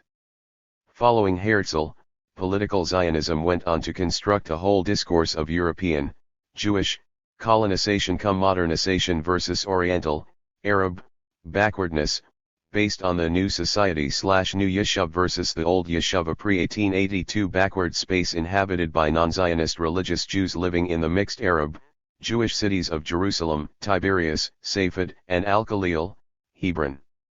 The European colony of the New Yishuv, by contrast, was composed of secular, modern, scientifically minded, urbane, rational and civilized people. One of the main characters in Alt New Land is a Palestinian Arab called Rishkid Bey, an engineer who welcomes with open arms the Zionist mission civilisatrice and Jewish colonization of Palestine. The dispossessed indigenous Palestinian is extremely grateful to his European Zionist Jewish neighbors for making the Asiatic desert boom and transforming the economic conditions of the country through the scientific measures of the New Hebrew Man, Herzl 2000-1997, 121-3. As Mizrahi scholar Ella Shohat puts it, Herzl's 1902 futuristic novel Alt New Land, which deals with the 2 decades metamorphosis of a miserable turn-of-the-century Palestine into a wonderfully civilized oasis of scientific progress and humanist tolerance, already relied on the good Arab, Rashid Bey and his wife Fatma, to witness the advantages of Zionism's manifest destiny. The fragile project of occupying an eastern side to implant Zionism's Western utopia perhaps even required the expressed approval of the vanishing Arab. Shohat 2010, 264. Almost from the beginning the Herzlian utopia had its own Jewish critics. Asher Ginsberg, 1856-1927, better known by his pen name Ahad Hayam, the Russian founder of cultural Zionism and promoter of the vision of a Jewish spiritual center in Palestine, criticized Herzl's political Zionism. In his critique of Old New Land, Ahad Hayam pointed out that there was no sign of new Jewish cultural activity or creativity in Herzl's new society. Its culture was European and German, the language of the educated classes was German, not Hebrew. Jews were not depicted as producers or creators of culture, but simply transmitters, carrying the imperialist culture and civilization of the West to the Orient. 12. Also, from the start it became clear that the Jewish restorationist project could only be achieved with the backing and active support of the European powers. From Herzl to Chaim Weizmann and David Ben-Gurion, the Zionist leadership was fully aware that its program could not be secured without the support of the imperialist powers. When Herzl published Der Judenstate in 1896, he was explicit that the state of the Jews could only be established with the support of one or more major European powers, at a time when the imperial powers were carving up the non-European world between them. The establishment of a Jewish state would have to be secured and guaranteed in public law folgerichtig with the backing of the great powers. Once such official backing had been secured, the Zionist movement would conduct itself like other colonizing ventures. Thus the history of the early Zionist movement in the years between 1896 and the British Balfour Declaration of 1917 is characterized by relentless Zionist efforts to secure imperialist backing.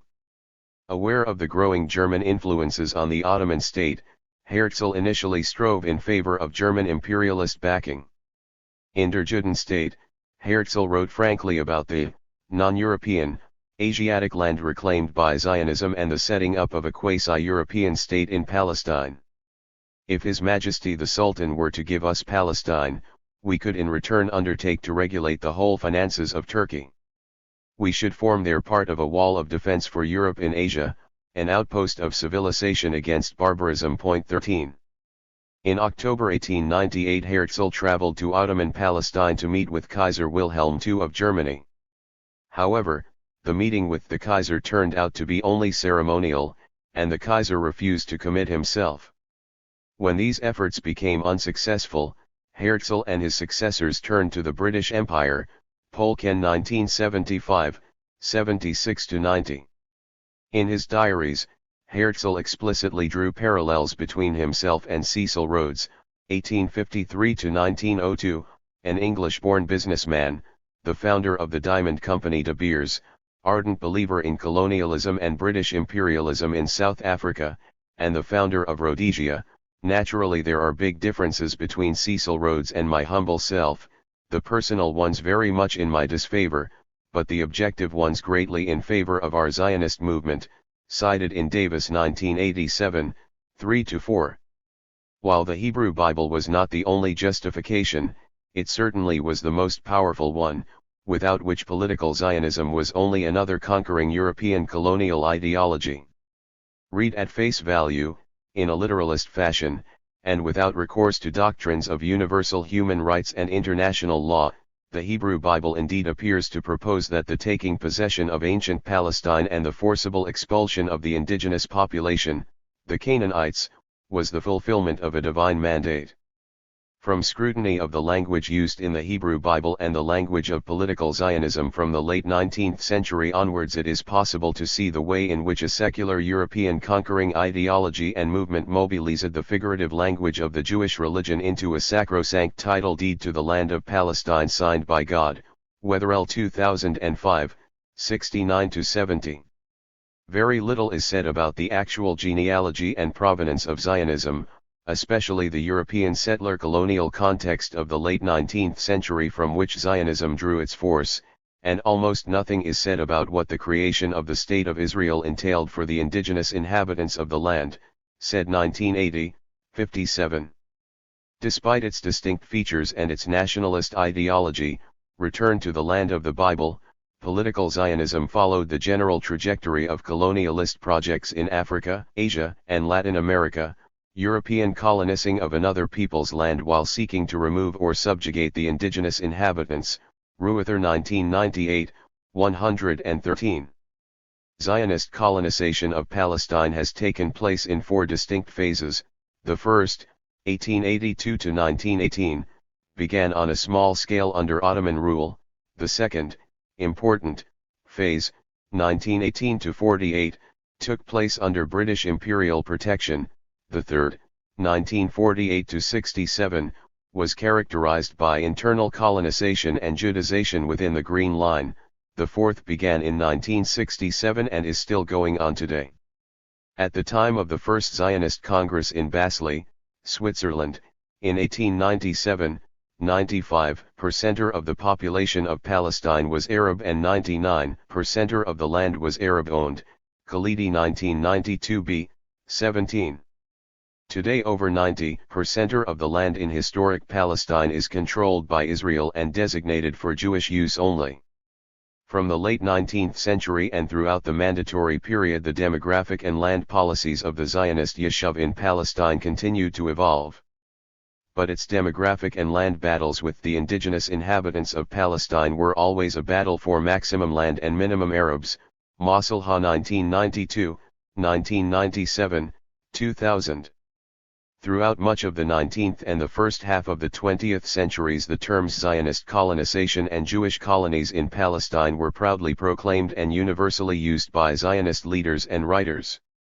Benjamin Lee Gordon's New Judea, Jewish Life in Modern Palestine and Egypt, published in Philadelphia in 1919, a typical Zionist publication of the period, uses terms such as Jewish colonies and Jewish colonists in Palestine dozens of times throughout the book, systematically and as a term of endearment. The same colonialist methodology and terminology are found in the 1950s in the publications of Israeli diplomat Yaakov Morris, the father of Israeli historian Benny Morris, including his 1953 book Pioneers from the West, History of Colonization in Israel by Settlers from the English-Speaking Countries. 14 is just one example of this proudly colonialist Zionist tradition. In Zionist writings, the Hebrew words for Mosheva and, plural, Moshavit were synonymous with Jewish colony/colonies and Jewish colonists. Indeed, Mosheva and Moshavit were coined as a literal translation of the English terms colony and colonies. This proudly trumpeted colonial legacy of early Zionist colonists and pioneers has been suppressed or deleted from memory in recent Zionist historiography, including the writings of the Israeli revisionist historians, see Chapter 5. In the Zionist colony, Mosheva, as opposed to the subsequent communal settlements like the kibbutz and the moshav, all the land and property are privately owned. The first Zionist colonies, Moshavit, such as Rishon LE First in Zion, Rosh Pinna, Cornerstone, Zikron Yaakov, Memory of Jacob, Yesod Hamaele, and Petah Tikvah, Opening of Hope, were universally described as colonies in both Zionist and professional literature of the time. Their economy was based on agriculture, and, like all European colonies, they exploited cheap indigenous labor. Illustrative of the extent of their dependence on cheap Arab labor was Zikron Yaakov, founded in 1882 by French colonizer, financier, and patron of early Zionist colonies Baron Edmund James de Rothschild, in memory of his father Jacob, and 200 Jewish colonists from Romania employing 1,200 Arab laborers. Similarly, Rishon LE with 41 Jewish families and 300 families of Arab laborers, Lane with Davis 1988, 39. Also, crucially, these early Jewish colonies were preceded by and modeled on the German Christian Templar colonies established in Palestine in the middle to late 19th century with farmhouses of 1 or 2 stories and with slanting tiled roofs and shuttered windows.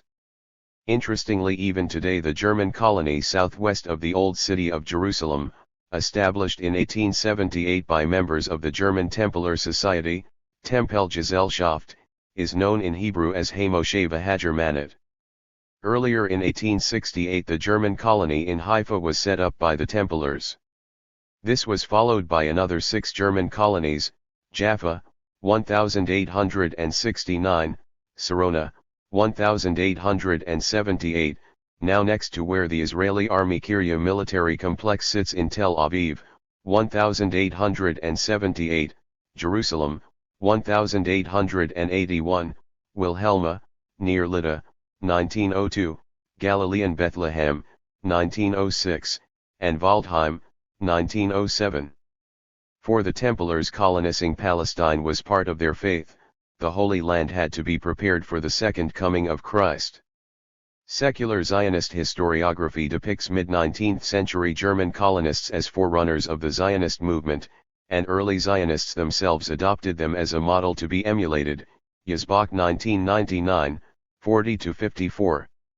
In Zionist writings, the Templars were considered to be responsible for bringing technology to Palestine in architecture, agriculture, and industry, and as a symbol of progress and modernity. In Yehuda via Yerushalayim, the newspaper of Yoel Moshe Salomon, he himself wrote about the Templar colonies.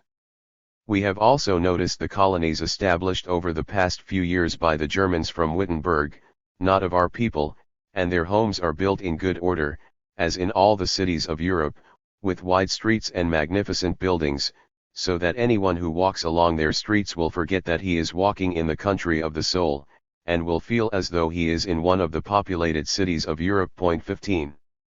Zionist writer Zev Smilansky, the father of Israeli writer Eleazar, see below, described in 1905 the Valhalla colony and compared it to the Jewish neighborhoods in Jaffa. When we passed the small neighborhood of Germans built opposite Neve Tzedek, we enjoyed seeing pretty houses built in good taste. As compared to our arrival in the Jewish neighborhoods in Jaffa, we felt sorrow. How poor are your tents, O Jacob, and how goodly are the dwellings of the Germans. 16. Bordering the German colony in Jerusalem is the Greek colony, known in Hebrew as Hamosheva Havanit. Following in the footsteps of the German Templar colonists, the American colony was established in Jerusalem in 1881 by members of a Christian Messianic society. A neighborhood and a famous hotel in East Jerusalem are still known by that name. Today the side streets of the former German colony are named by Israel after Christian Zionists and European imperialists, including South African Prime Minister Jan Smuts, British Prime Minister David Lloyd George, British Labour Party leader Josiah Wedgwood, and Sir Wyndham Henry Deeds, a Christian Zionist British general, who was also the Chief Secretary to British High Commissioner of Palestine Sir Herbert Samuel from 1920 to 1922. Deeds represented a British Christian Zionism which was deeply entwined with Western Christian imperialism in the Middle East. This Christian Zionism, represented then by the British Empire and now by the American Empire, is deeply rooted in the politics of uniqueness and exceptionalism and the supremacist biblical theology of the people of God, elect nations and chosen peoples, nations which are the heirs of God's election of the biblical Israelites. This Christian Zionist imperialist mission includes a duty to patronize the Jewish people by restoring them to their ancestral homeland in Palestine, backed by a global Christian empire, then British and now American, Masalha 2007. In Zionist and pro-Zionist imperialist writing, the backwardness of the indigenous inhabitants of undeveloped Palestine was used to justify Jewish restorationism and the displacement of the Palestinians, say I 1979, 188. In T.E. Lawrence, Desmond Stewart cites the typically racist comments made in 1909 by the future Lawrence of Arabia. Lawrence was then a student at Oxford University on a 3-month walking tour through the Galilee and Syria studying Crusader castles. Later, in 1911-14, posing as an amateur archaeologist, he went on a British expedition and a spying mission in Syria. Lawrence had this to say about Zionist colonists in the Galilee making the desert bloom: the sooner the Jews farm it all, the better, their colonies are bright spots in the desert, quoted in Stewart 1977, 48.17. What Lawrence neglected to mention, however, was that there were no deserts in the Galilee and no Jewish colonies in the Nakab/Negev desert. The officially named Palestine Jewish Colonization Association, PICA, was established in 1924 and played a major role in supporting the European Yishuv in Palestine. It was disbanded only in 1957. Earlier in 1891 the Jewish Colonization Association, ICA, was founded as an English company by the German Jewish banker Baron Maurice de Hirsch in 1891 to support Jews from Russia and Romania to migrate and settle in agricultural colonies in Argentina and Palestine. After de Hirsch died in 1896 the ICA began to support Jewish colonies in Palestine.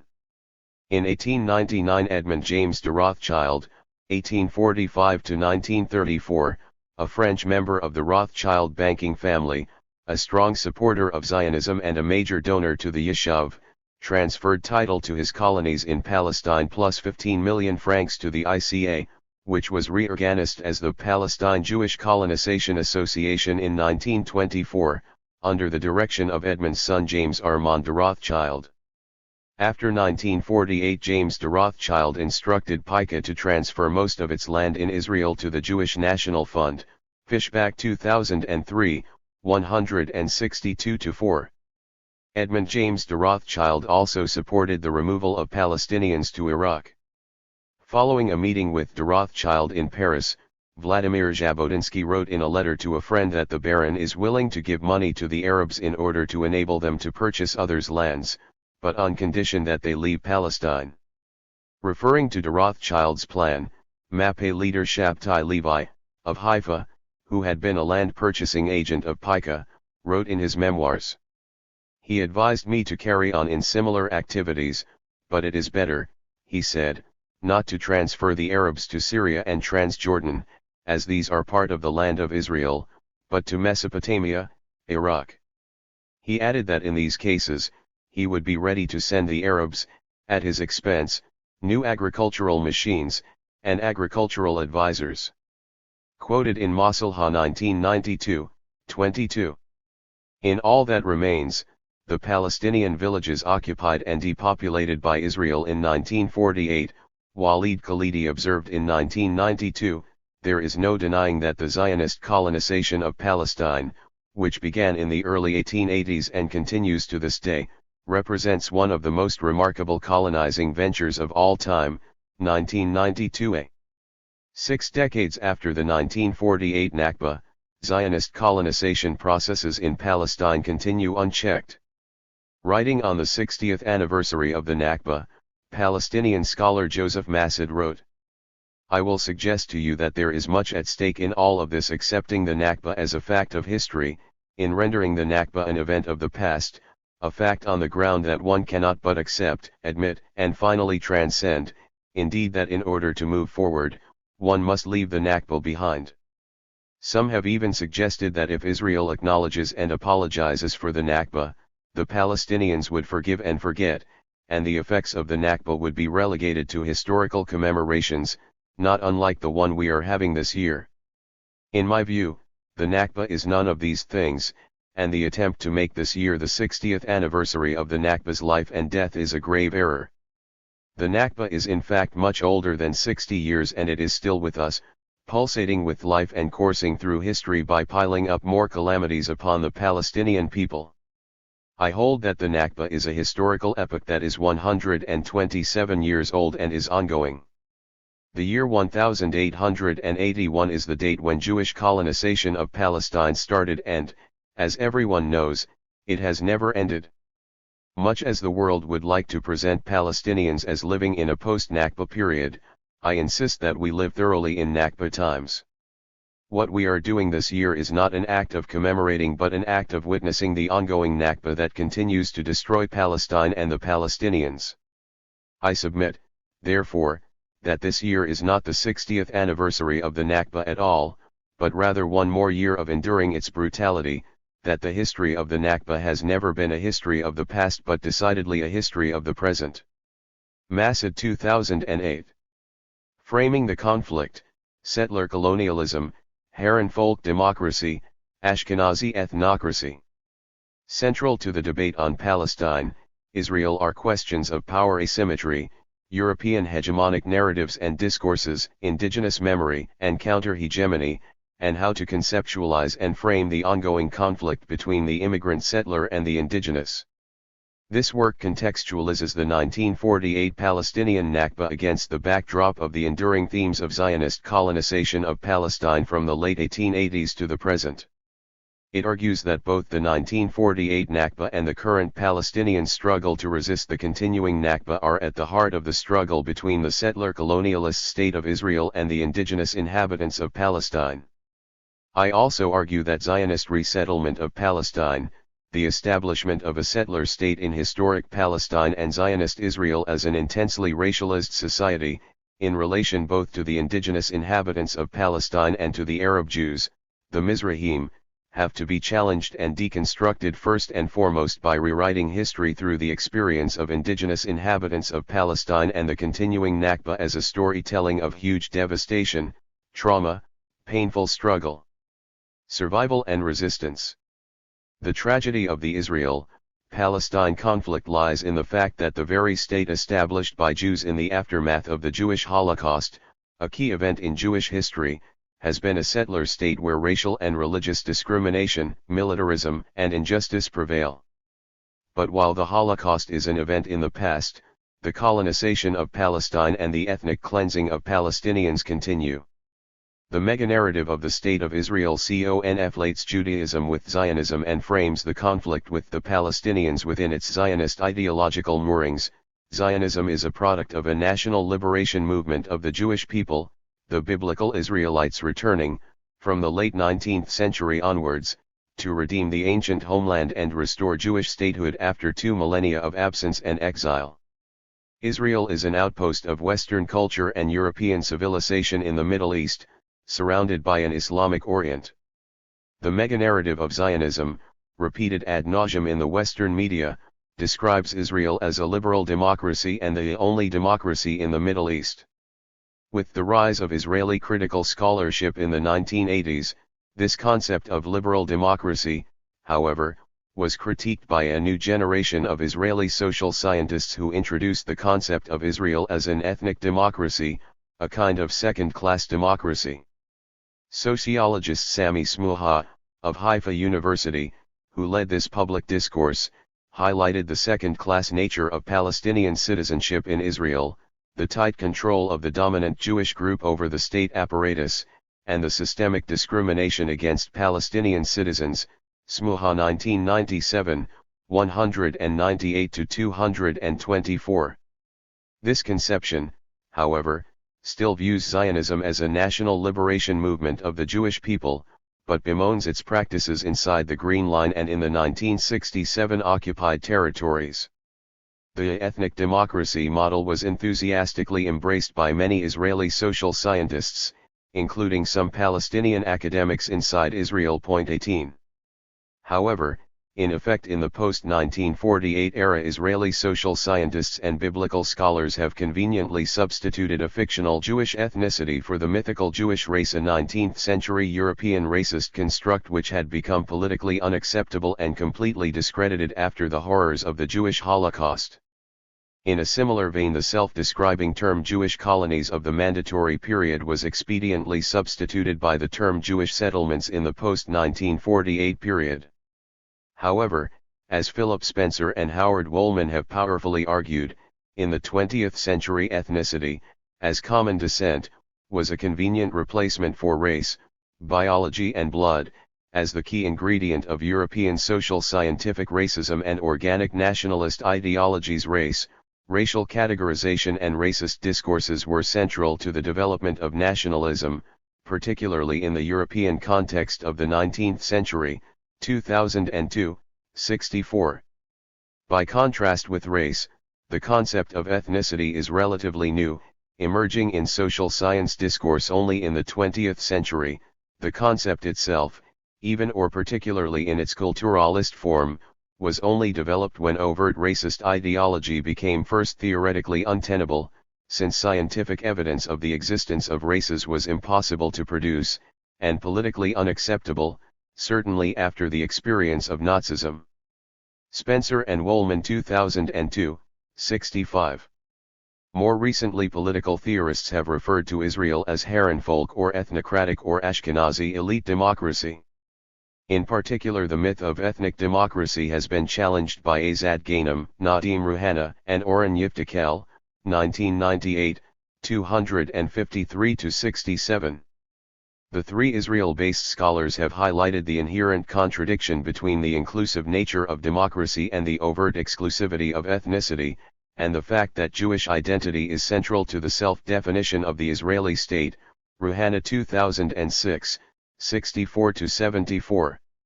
Subsequently, Yiftekel, of Ben-Gurion University in the Negev, became a leading exponent of the concept of Israeli ethnocracy. In Ethnocracy, Land and Identity Politics in Israel/Palestine, 2006. Israel, like Sri Lanka, Turkey, Latvia, Lithuania, and Estonia, functions as an exclusionist ethnocratic state. Ethnicity, with religion, and not citizenship, regulates the distribution of resources and power in the country. The political system and basic laws enshrine the permanent domination of one ethno-religious group, Jews, over the native Palestinians. Strictly speaking, the term ethnocracy is misleading. The Jews in Israel, as well as worldwide, belong to a wide range of ethnicities. However, the overt racist manifestations of Israeli ideological ethnocracy are widely documented. The democratic aspects of the Israeli regime are skin-deep. The ideological objective of the Israeli ethnocracy is to maintain Jewish domination over the indigenous Palestinians. Although over the years Israeli Jews became more realistic in their attitudes towards the existence of a Palestinian minority in Israel, the creation of Israel did not alter Zionism's premises and fundamentals with regard to the Palestinian minority remaining under Israeli control. 19 After 1948, European Zionist, folkish, ethno-nationalism created in Israel what Meron Benvenisti, the former deputy mayor of Jerusalem, has described, 1987, as a Herrenvolk democracy, with first-class citizenship for Jews, second-class citizenship for the Palestinian citizens inside Israel, and completely disenfranchised Palestinians in the occupied territories. The term Herrenvolk democracy was coined by Belgian sociologist Pierre L. van den Berg in The Ethnic Phenomenon, 1981, and Race and Racism, A Comparative Perspective, 1967, also 1978, 401-11, to describe ethnocentrism and a political system based on an imagined biological ethnic racial nationalism, in which full citizen rights are only granted to the dominant ethnic racial group in society. Apartheid South Africa and Zionist Israel are the best illustrative cases.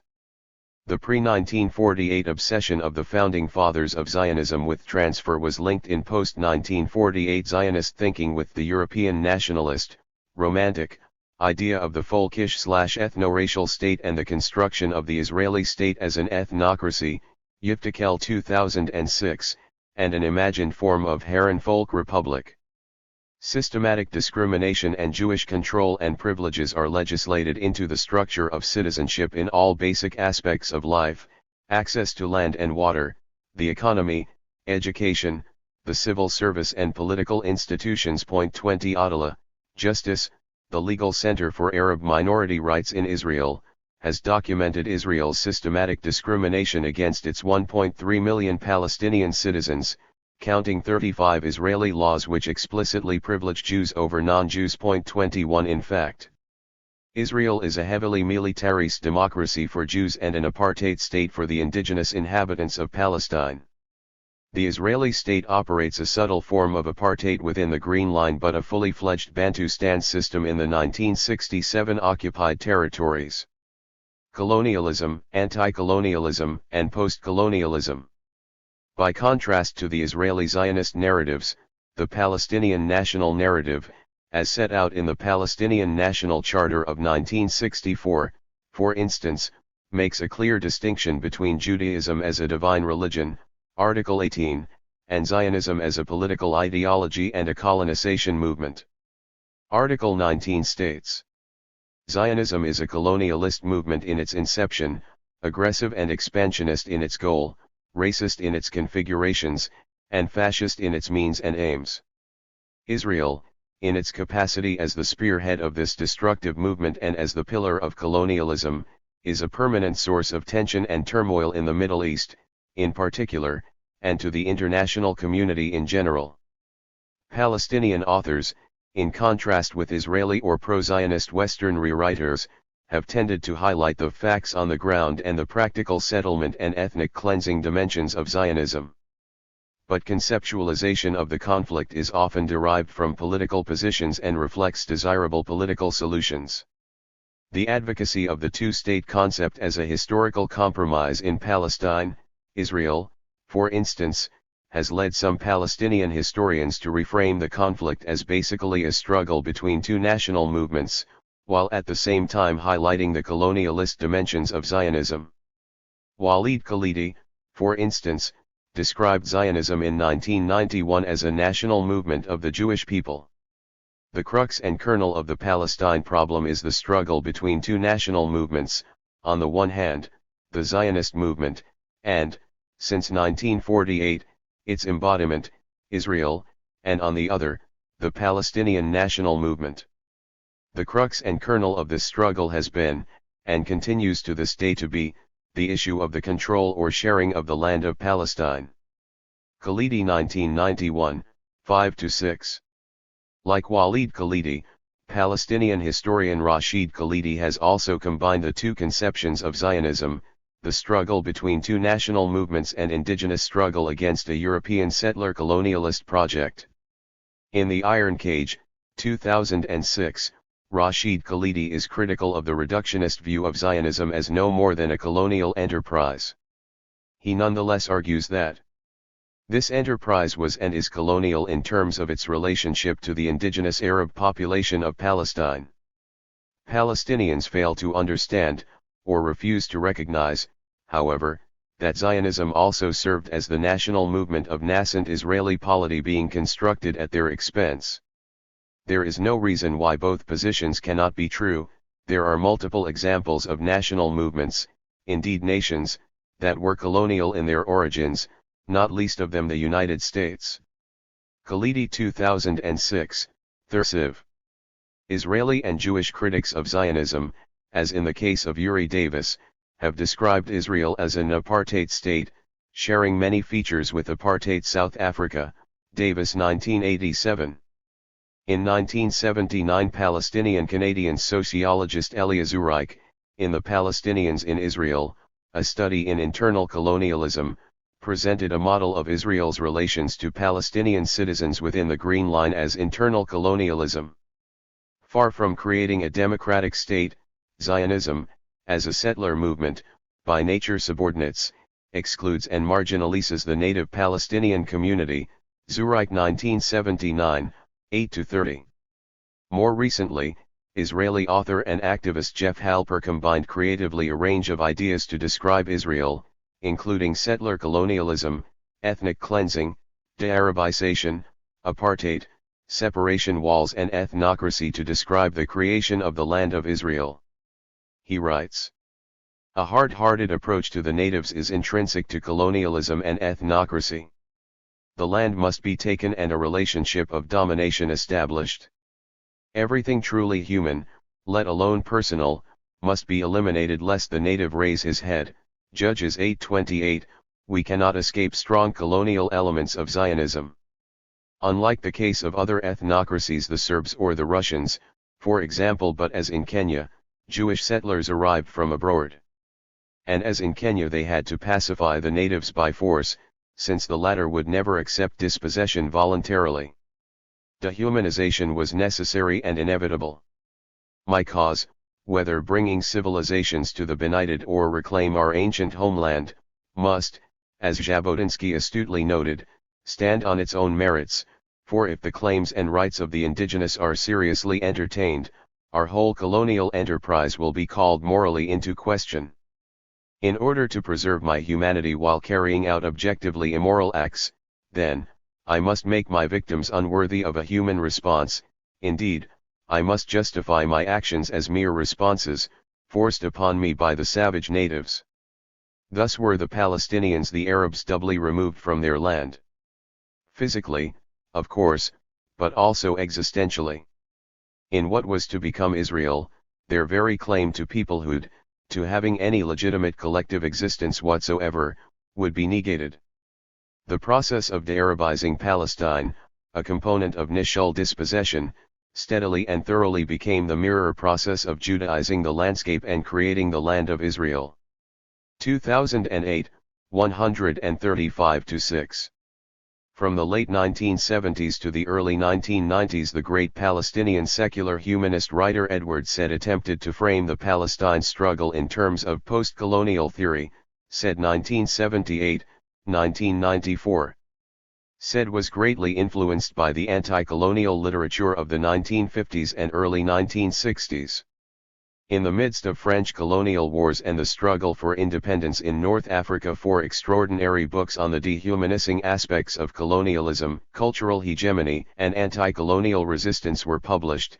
Frantz Fanon's Black Skin, White Masks, 1952, 1967, Aimé César's Discourse on Colonialism, 1955, Albert Memmi's The Colonizer and the Colonized, 1957, 1991, and Fanon's The Wretched of the Earth, Les Dames de la Terre, 1961, 1967, this last volume written during the Algerian struggle for independence.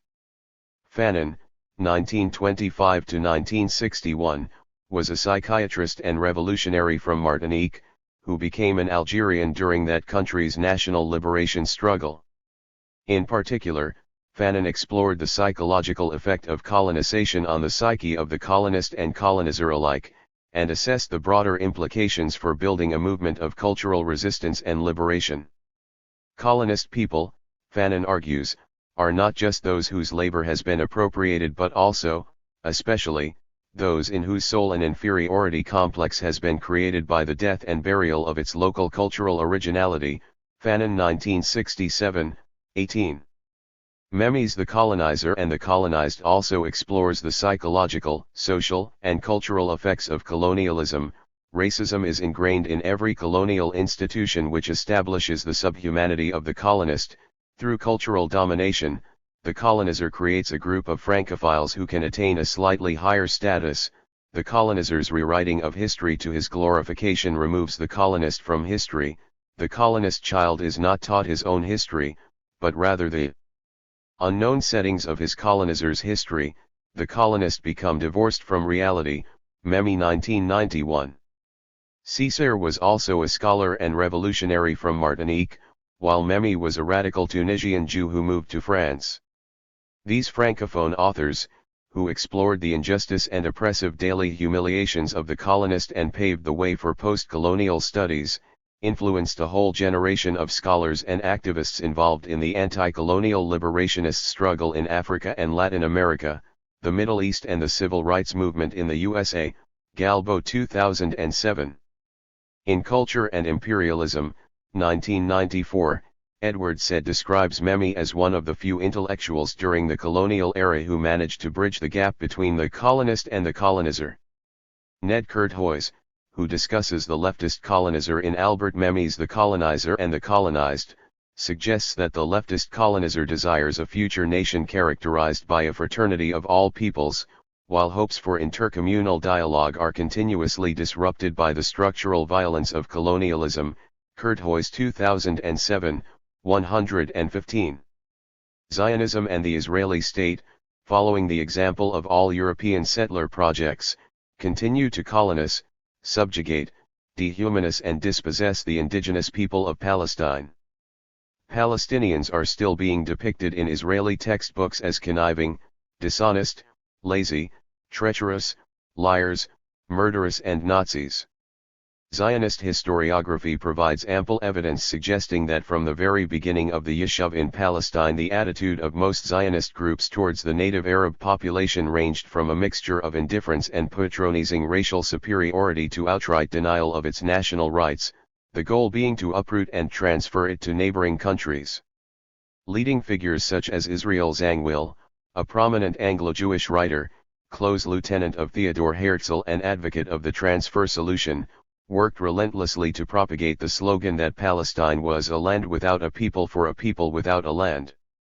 In recent years, however, Memi has declared his disillusionment with left-wing anti-colonial struggles and has moved closer to a right-wing position which on cultural matters can be viewed as deeply anti-Arab and anti-Muslim neoconservative.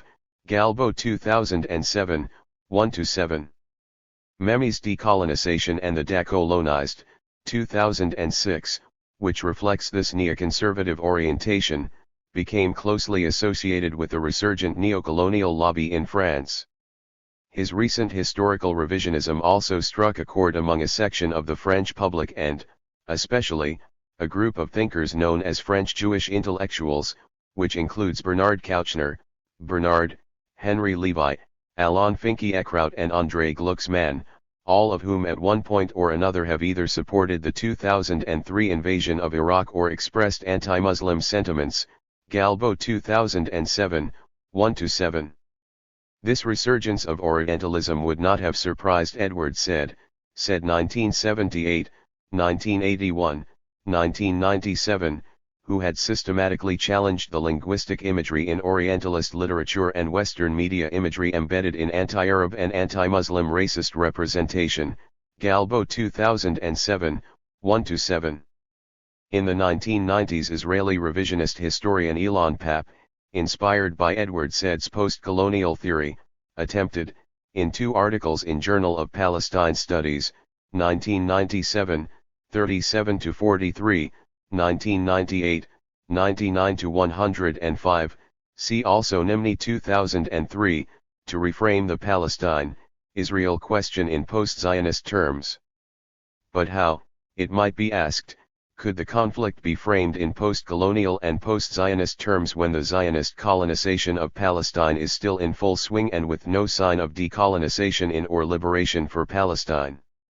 In recent years, PAP's fellow revisionist historian Benny Morris has been rewriting and reframing his own new history of the late 1980s and early 1990s by reconceiving the Israel-Palestine struggle in social Darwinist terms, survival of the fittest, and as a clash of civilizations, see Chapter 5.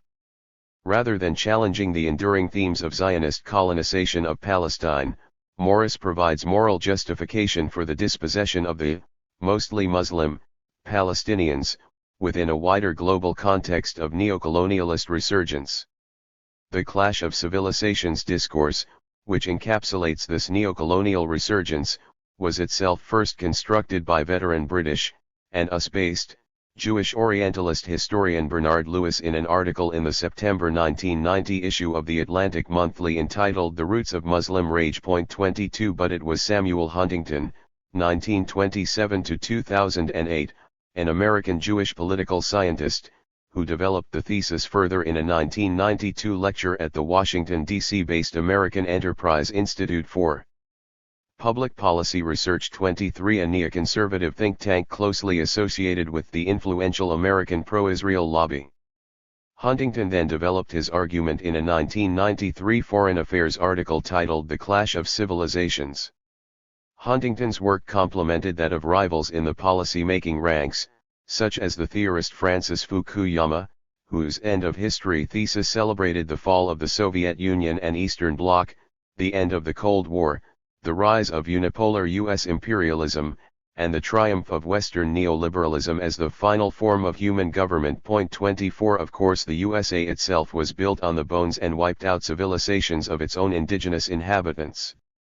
US-based academics such as Fukuyama, Huntington, Lewis, Fuad Ajami, and Niall Ferguson represent the other side of the public historian, who writes in the service of empire and Western imperialism. For them, Israel is an outpost of Western civilization and enlightenment, surrounded by a backward Arabo-Islamic civilization. Huntington went on to expand his ideas in a 1996 book, The Clash of Civilizations and the Remaking of World Order.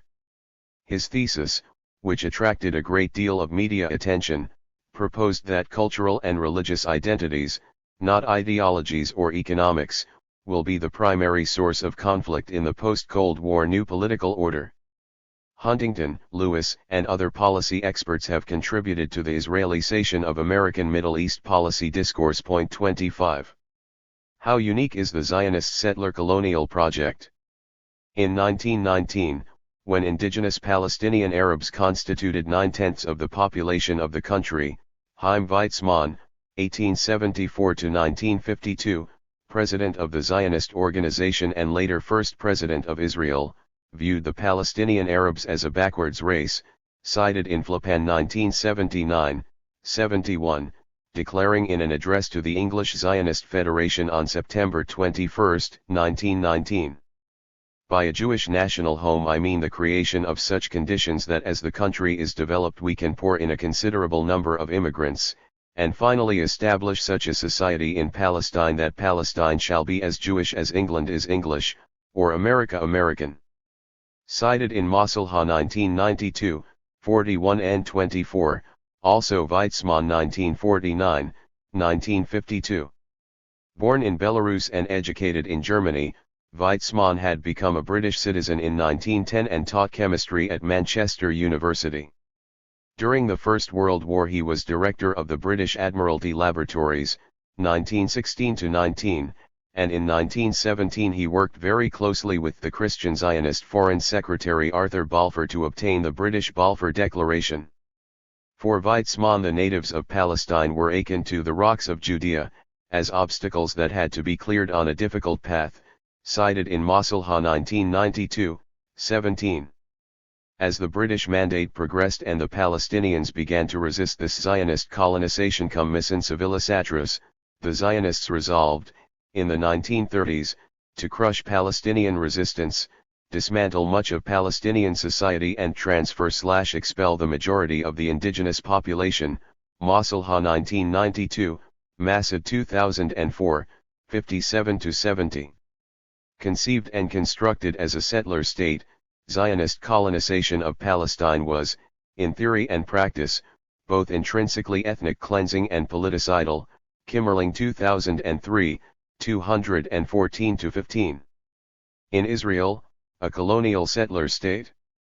1973, originally based on an article in French in June 1967, under the title Israel, Fate Colonial, Israel, a Colonial Fact, published in Jean-Paul Sartre's Les Temps Modernes. The great French Jewish scholar of the Middle East Maxime Rodinson, 1915-2004, explored the question why Israel should be considered a settler colonial society.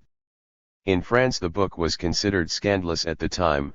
Indeed, Jean-Paul Sartre, who had written the introduction to Albert Memmi's The Colonizer and the Colonized, 1957, 1991, suggested that Rodinson should be psychoanalyzed in order to cure his mind of such odd notions about Zionism and the State of Israel, reported by Rodinson in the introduction to Cult, Ghetto, and State, The Persistence of the Jewish Question, 2001. Rodinson's pioneering work on settler colonialism in Palestine and his critique of Zionism were based on two main reproaches: the attempt to impose upon world Jewry an extraterritorial nationalist ideology, and the Judaizing of Palestine at the cost of expulsion and domination of the Palestinians. He wrote, "The creation of the State of Israel on Palestinian soil is the culmination of a process that fits perfectly into the great European-American movement of expansion in the 19th and 20th centuries, whose aim was to settle new inhabitants among other peoples or to dominate them economically and politically." Rodinson 1973a, 91. Rodinson's pioneering work documented the colonialist and racist attitudes towards the indigenous Palestinians that permeated the Zionist movement, especially its labor groupings. He showed how early Zionist leaders constantly appealed to European powers, emphasizing the advantages of having a modern outpost of Europe in the Middle East and highlighting the advantages of the white man's colonization of the Holy Land. British Zionist leader Chaim Weizmann, a close friend of General Jan Smuts, an advocate of racial segregation and Prime Minister of South Africa, 1919-24 and 1939-48, argued, a Jewish Palestine would be a safeguard to England, in particular in respect to the Suez Canal, cited in Weinstock 1989, 96. When East European Jewish settlers moved to Palestine, their attitudes to the indigenous population were typical of colonial attitudes towards inferior and uncivilized peoples.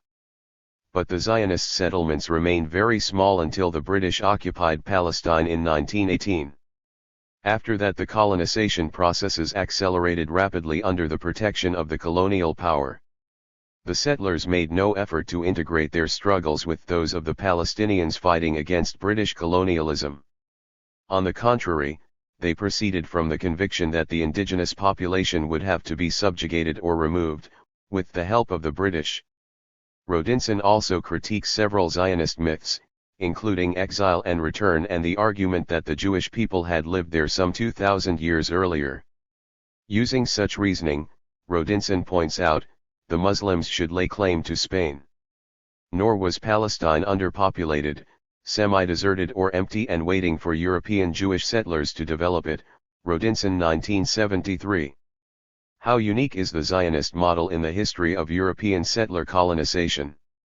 Inevitably, due to political and ideological considerations, Israeli historians and social scientists have always shunned any attempt to compare European Zionism with European colonialism. Zionist settler colonialism is particular, but it is not unique. In line with common colonial practices, the Israeli state was founded on the ruin, ethnic cleansing, displacement and replacement of the indigenous people of Palestine. Nearly every European settler colonization project has used the Bible to redeem colonialism and the dispossession of indigenous peoples. European immigrant settler colonial societies developed different strategies towards indigenous peoples.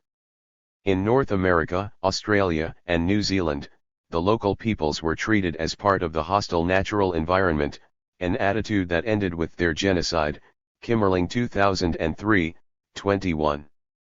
In Afrikaner and apartheid South Africa and Rhodesia, the indigenous peoples were used as cheap labor and severely segregated from the white race.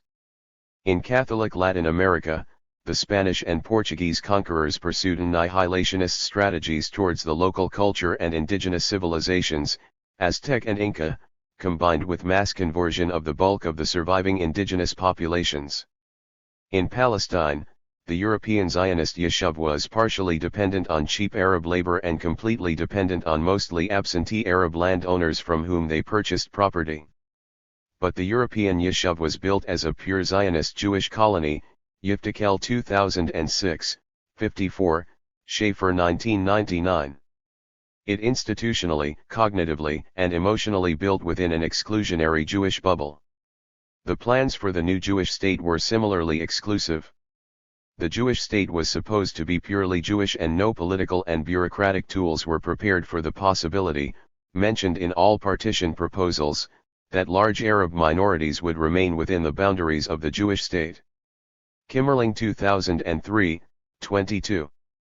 In the late 1980s and 1990s, three Israeli sociologists, Barak Kimmerling, 2003, Yuri Ram, 1993, 327-50, 1999, 55-80, and Gershon Schaefer, 1996a, 1999, 81-96, attempted to break away from the Zionist tradition and apply a critical approach to historical writing on the Israel-Palestine question, by choosing to highlight certain colonial features of the evolving Zionist Yishuv in Palestine. More recently, Israeli revisionist historian Elon Papp, in an article entitled Zionism as Colonialism, argued that the comparative approach validates the need to further examine Zionism as a settler colonialist phenomenon, despite its unique origins and chronological timing, 2008, 611-33. In a 1999 collection edited by Papp, entitled The Israel/Palestine Question, Rewriting Histories, 1999, both Papp and Yuri Ram hugely overstate the impact of the colonialist perspective on Zionism and as a tool of historical writing within Israeli academia, citing Schaefer's Land, Labor, and the Origins of the Israeli-Palestinian Conflict, 1882-1914, 1996a, as an example of this new development, Ram 1999, 55-80. However, far from breaking with earlier presentations of Zionism as a modernizing project, Schaefer's analysis is a continuation of traditional Zionist historiography rather than a distinct new model. In a 1996 article Zionism and Colonialism, A Comparative Approach, Schaefer, regurgitating the official line, argues that Zionism and the State of Israel lack many of the core features of European colonialism, Schaefer 1996b, 227-44.26 Schaefer's Land, Labor, and the Origins of the Israeli-Palestinian Conflict, 1882-1914 is in fact written in defense of the unique Zionist model of colonization and the Yishuv as an enlightened and progressive colony. Originally published in 1989, the book is highly critical of the orthodox pro-Palestinian theoretical perspective which views Palestine as a typical European colony with a typical European settler minority, Schaefer 1996a, 211. Dismissing pro-Palestinian perspectives on Zionist settled colonialism put forward by Maxime Rodinson and Edward Said, in The Question of Palestine, 1980, as completely ahistorical, 1996a, 211-13, Schaefer, following traditionalist Zionist historian Anita Shapira, rehashes many Israeli myths, many of which were demolished by the Israeli revisionist historians, see Chapter 7. He argues that the creation of a self-contained and pure Zionist Yishuv in Palestine and the insistence on exclusive Jewish employment led to a Yishuv modest in its demand for territorial expansion and to the success of the Jewish side in establishing its state and winning its military victory against the Arab world in 1948, due to the pragmatism, moderate territorial ambitions and progressive features of the Zionist project in Palestine, the country was in effect partitioned. Between the Arabs and Jews in 1948, 1996a, 211-14. Failing to recognize the enduring themes and patterns of Zionist colonization of Palestine, Schaeffer's work ultimately fits into the dominant approach in Israeli historical writing. As Joel Beanin argues, the preoccupation with what the Zionist Jews intended to do rather than the actual consequences of the Zionist project for the indigenous Palestinians is the hallmark of mainstream Israeli historical writing on the history of Zionism and the Arab-Zionist conflict. 27 As late as 1947, after half a century of Zionist colonization and tireless land purchasing efforts, the land holdings of the Yishuv amounted to a mere 6.6% of the land area of Palestine. In 1948, the establishment of a Jewish state on this territory, comprising widely scattered areas of land in Palestine, was completely unviable. As Israeli revisionist historian Benny Morris has pointed out, large sections of Israeli Yishuv society, including the Adat Ha'avada Party, Herod, and Mappé leaders such as Ben-Gurion, were opposed to or extremely unhappy with partition and from early on viewed the war as an ideal opportunity to expand the new state's borders beyond the unearmarked partition boundaries and at the expense of the Palestinians. Like Jordan's King Abdullah, they too were opposed to the emergence of a Palestinian Arab state and moved to prevent it. 28. The Yishuv's leadership was fully aware of the South African model of colonization with its exploitation of cheap indigenous black labor by the European white settlers. Evidently, its determination not to replicate the South African model, and its policy of employing exclusively Jewish labor and excluding the indigenous inhabitants from the Jewish economy and land purchased by the Jewish National Fund, were linked in the minds of David Ben-Gurion and other Mappé leaders with the concept of transfer as a key component of Zionist ideology and strategy, Masalha 1992, 22-3. Therefore it is precisely these distinct features of the Zionist colonization of Palestine, the exclusive nature of the European Yishuv and creation of a pure Zionist colony, which led to the destruction of Palestine and the Nakba, as we will see below, Zionist ethnic cleansing and the premises of maximum land and minimum Arab, and Arab transfer, led to the massive Zionist territorial expansion in and conquest of Palestine, from 6.6% in 1947 to 78% by early 1949. From the beginning, the drive for ethnic, racial, and demographic exclusivity was central to the Zionist colonial project in Palestine. In 1948, ethnic cleansing was at the heart of the military campaign to eliminate the indigenous population from the Jewish homeland in order to create a more secure, ethnically homogeneous Jewish state. In fact, a pattern can be detected in the use of Hebrew terms in the military orders and operations which the Haganah/IDF High Command passed down to the army units on the ground: Tahur or El-Taher, cleansing and purging; Nikui, clearing; Hisol, liquidation; Jerush, expulsion; Eli-Hashmad, to destroy or to exterminate; Eli-Fanat, to evacuate; Eli-Hatred, to harass; Saluk, removal; Havara, transfer; Pinu, evacuation; Mivza-Matate, Operation Broom; Mivza.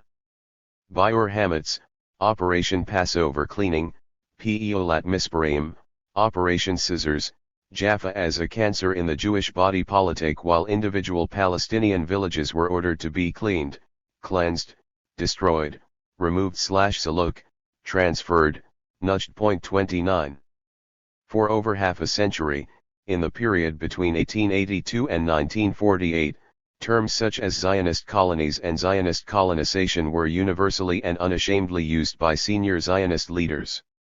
In June 1932, Vitaly Haim Arlozorov, 1899–1933, a Russian-born influential leader of Mappé, the most important Zionist party in the Yishuv, writing to Chaim Weizmann, observed, "I am forced to the conclusion that with present-day methods and under the present regimes there exists virtually no opportunity for solving the problem of large-scale immigration and colonization," quoted in Khalidi 2005, 246. Arlozorov's pessimistic outlook came in the aftermath of the Sir John Hope Simpson report of October 1, 1930, a British official report which was commissioned to look into the roots of Palestinian unrest and grievances under the British Mandate and following the widespread Arab-Jewish clashes of 1929. The report concluded that Palestinian fears of the devastating impact of the Zionist Yishuv and its land purchase policies were well founded. It also recommended limiting Jewish immigration to Palestine due to the lack of agricultural land to support it. Actually, the result of the purchase of land in Palestine by the Jewish National Fund has been that land became extraterritorial. It ceases to be land from which the Arab can gain any advantage either now or at any time in the future. Not only can he never hope to lease or cultivate it, but, by the stringent provisions of the lease of the Jewish National Fund, he is deprived forever from employment on the land. 30. It is impossible to view with equanimity the extension of an enclave in Palestine from which the Arabs are excluded. The Arab population already regards the transfer of lands to Zionist hands with dismay and alarm. These cannot be dismissed as baseless in light of the Zionist policy described above. 31. The report refers throughout to the destructive impact of the colonization policies of the Yishuv, Zionist policy in regards to Arabs in their colonies, the effect of the Zionist colonization policy on the Arab, reasons for the exclusion of the Arab in Zionist colonies, the principle of the persistent and deliberate boycott of Arab labor in the Zionist colonies. The General Federation of Jewish Labor Histadrut is using every effort to ensure that its boycott of Arab labor shall be extended to the colonies of P.I.C.A. Great pressure is being brought to bear on the old PICA colonies in the Maritime Plain. That pressure may be cited the construction of a labor kvutzot, communal colony.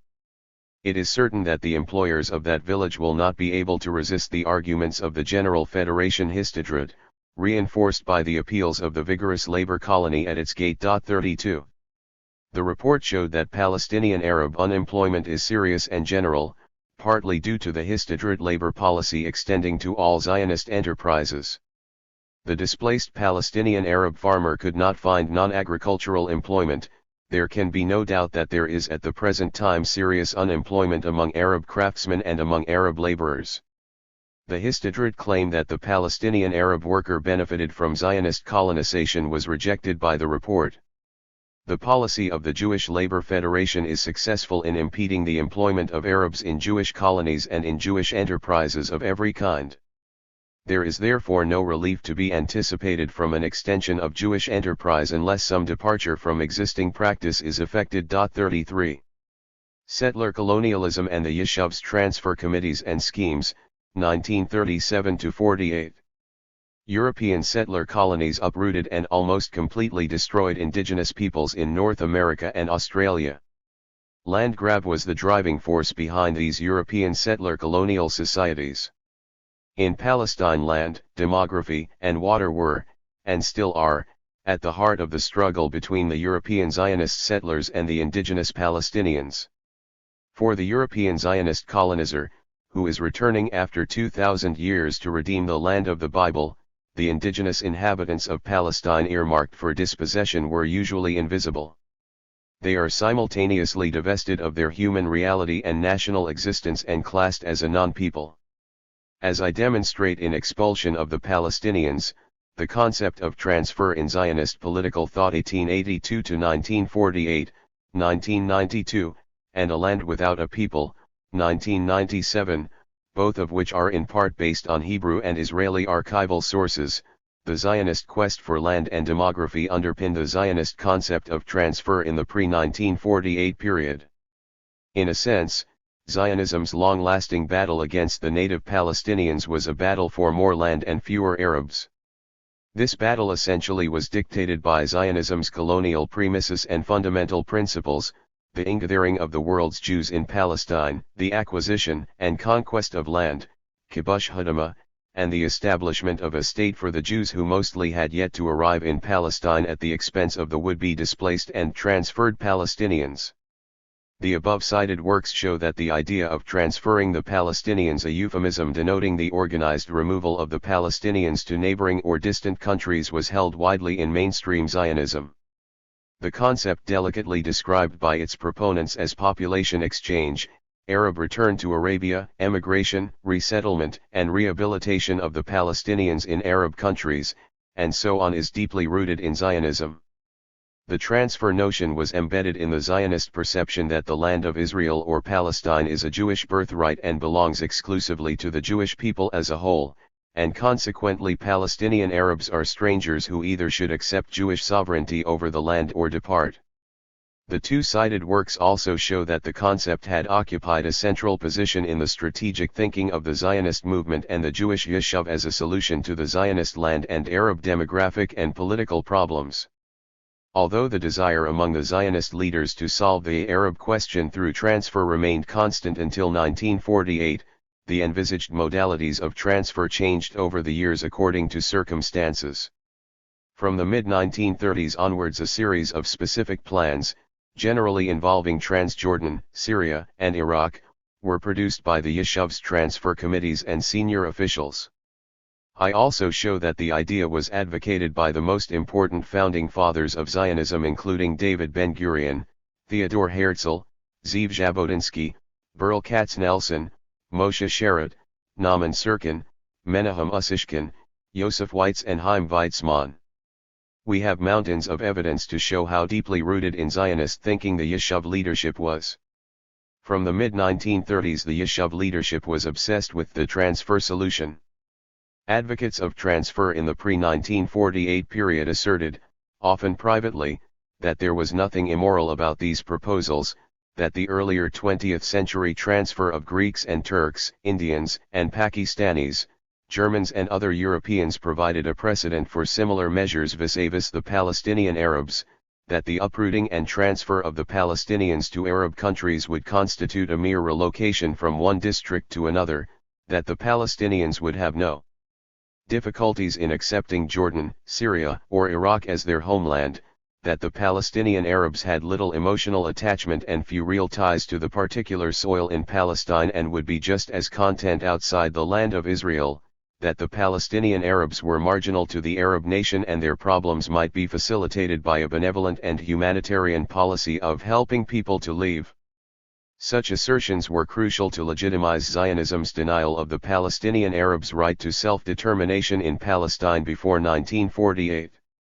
Supporters of transfer asserted that the Palestinians were not a distinct people but merely Arabs, an Arab population that happened to reside in the land of Israel. Closely linked to this idea of the non-existence of the Palestinians as a nation and their non-attachment to the particular soil of Palestine was the idea of their belonging to an Arab nation with vast territories and many countries. As Ben-Gurion put it in 1929, Jerusalem is not the same thing to the Arabs as it is to the Jews. The Arab people inhabit many great lands, Tavith 1985, 39. After all, if the Palestinians did not constitute a distinct separate nation and were not an integral part of the country and were without historical ties to it, then they could be transferred to other Arab countries without undue prejudice. Similarly, if the Palestinians were merely a marginal local part of a larger population of Arabs, then they were not a major party to the conflicts with Israel, therefore Israeli efforts to deal over their heads were justified. It is thus that Israeli pronouncements were full of references to the vast Arab territories and to the notion that the Palestinians were bound to other centers in Syria, Iraq, and the Arabian Peninsula, the homeland of the Arab people. Abundant references to the Palestinian population in early Zionist texts show clearly that from the beginning of the Zionist settlement in Palestine, the Palestinian Arabs were far from being an unseen or hidden presence. Despite their propaganda of a backward, underpopulated land, of Palestine's cultural and civilizational barrenness, and of making the desert bloom slogans designed for external consumption, the Zionists from the outset were well aware that not only were there people on the land, but that they were there in large numbers. Zhang Will, who had visited Palestine in 1897 and come face to face with the demographic reality of the country, himself acknowledged in a 1905 speech to a Zionist group in Manchester that Palestine proper had already its inhabitants. The Pashalik district of Jerusalem is already twice as thickly populated as the United States, having 52 souls to the square mile, and not 25% of them Jews. Zhang Will 1937, 210.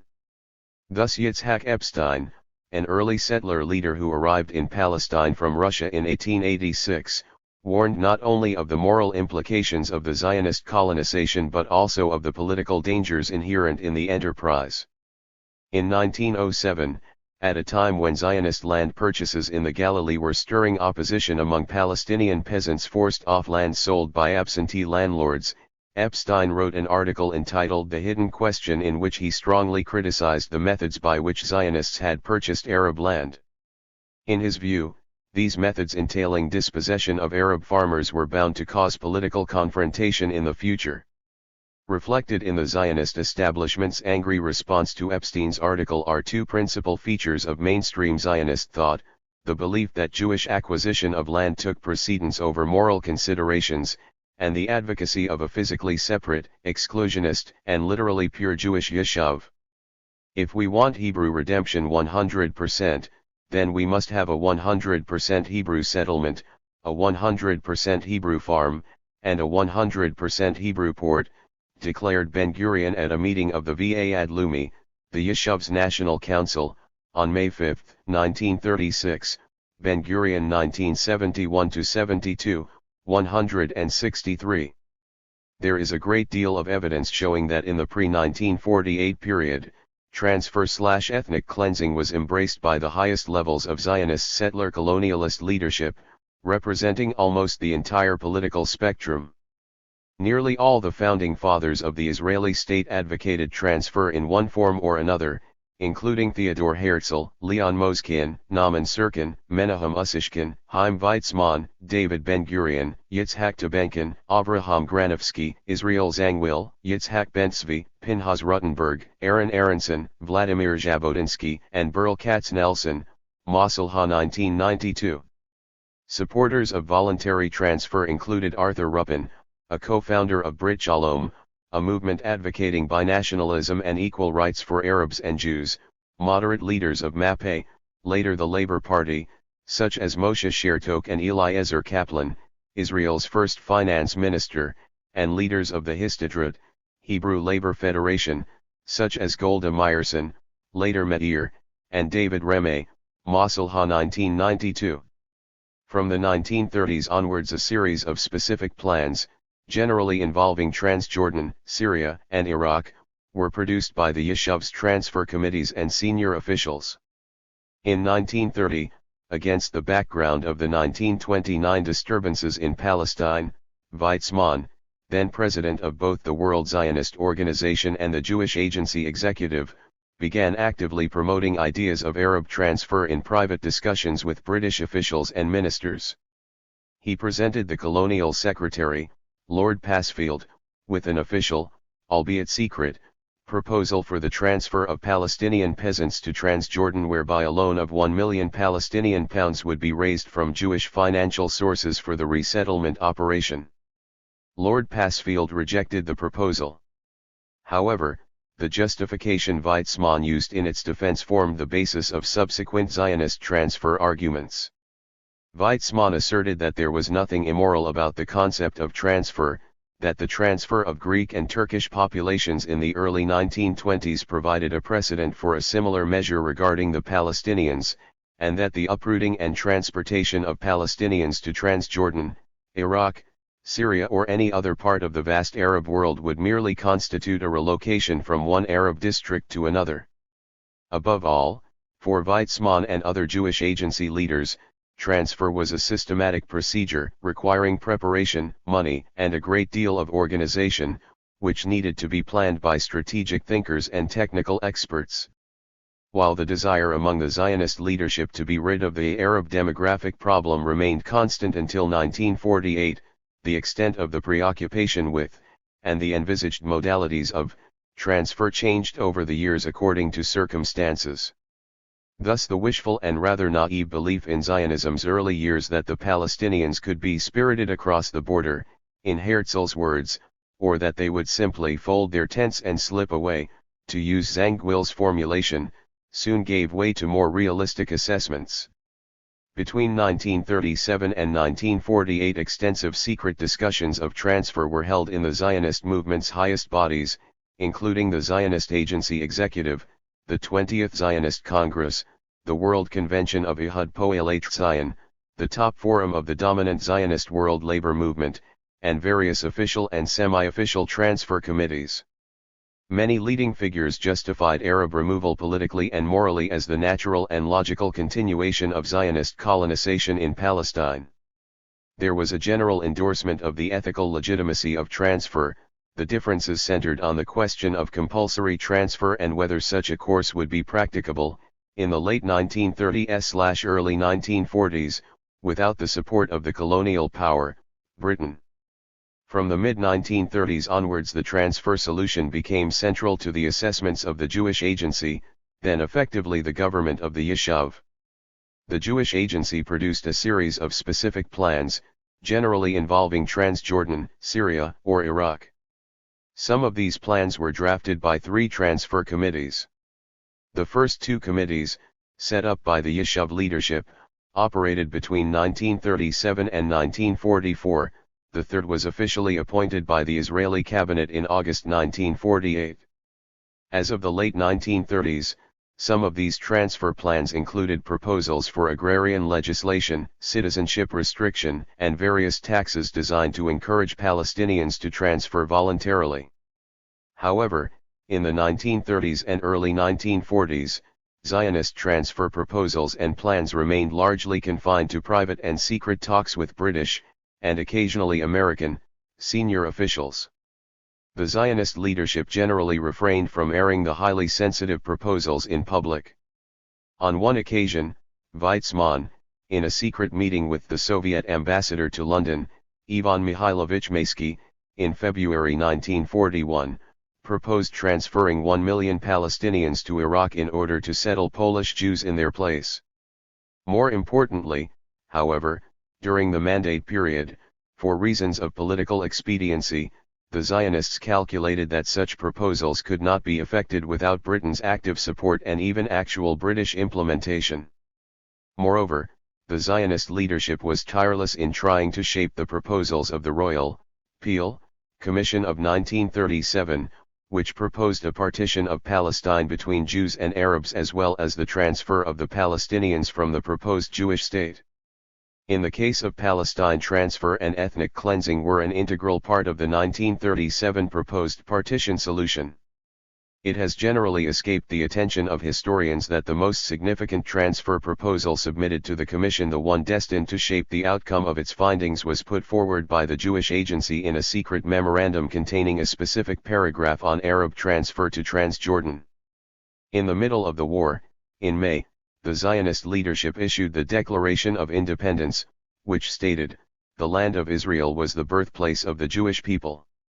Here their spiritual, religious, and national identity was formed. Here they created a culture of national and universal significance. Here they wrote and gave the Bible to the world."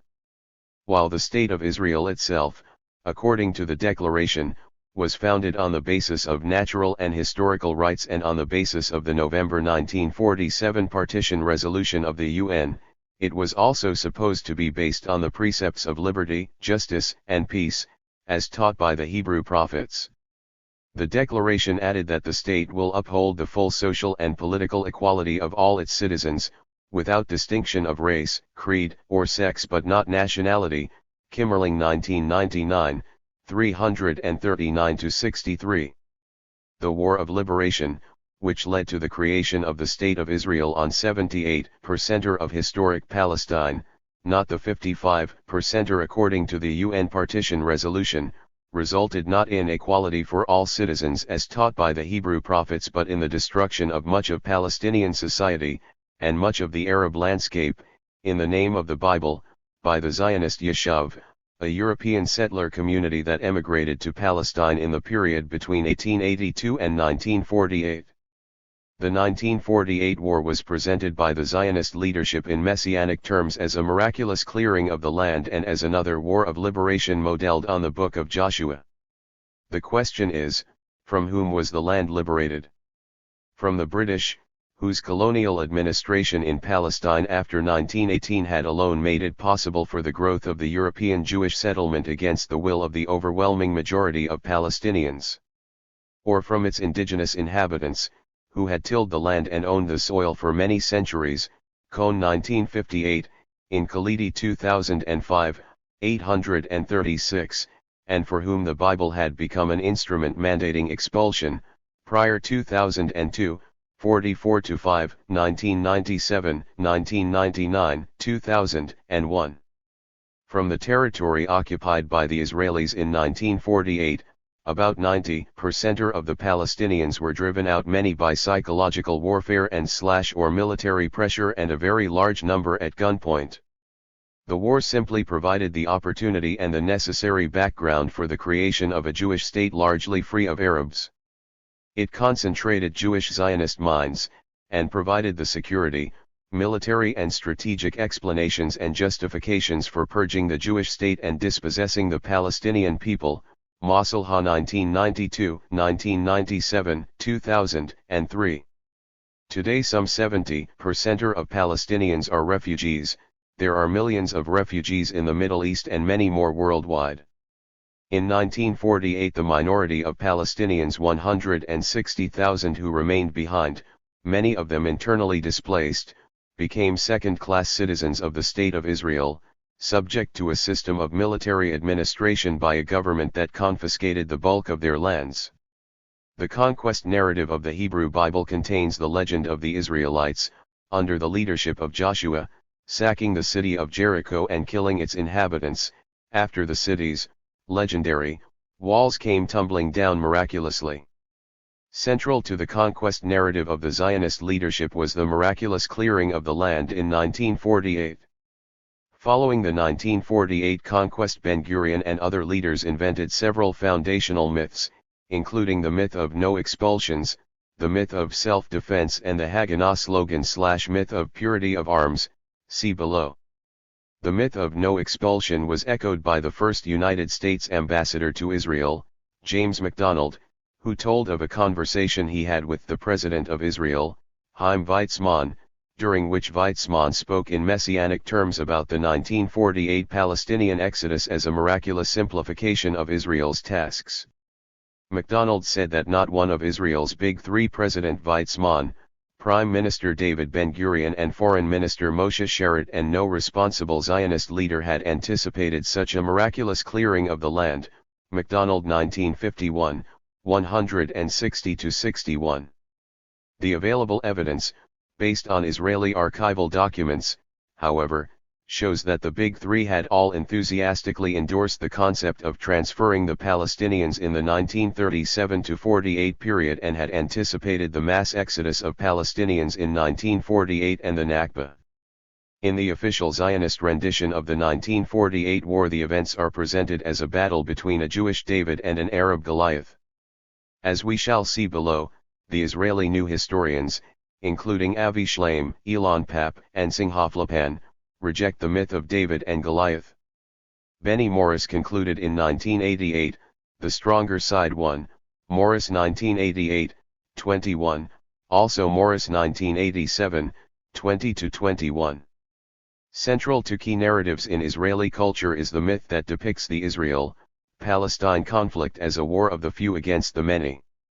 Since the early 20th century, Zionist historiography has based this narrative of the few against the many on the biblical account of Joshua's conquest of ancient Palestine, while mainstream Israeli historians continue to portray the 1948 war as an unequal struggle between a Jewish David against an Arab Goliath, and as a desperate, heroic, and ultimately successful Jewish struggle against overwhelming odds. 34 The European Zionist settlers brought with them to Palestine the few against the many narrative, a widespread European cultural myth which has appeared in many variations, including the American Western cowboy variation of the early 20th century, Gertz 2005.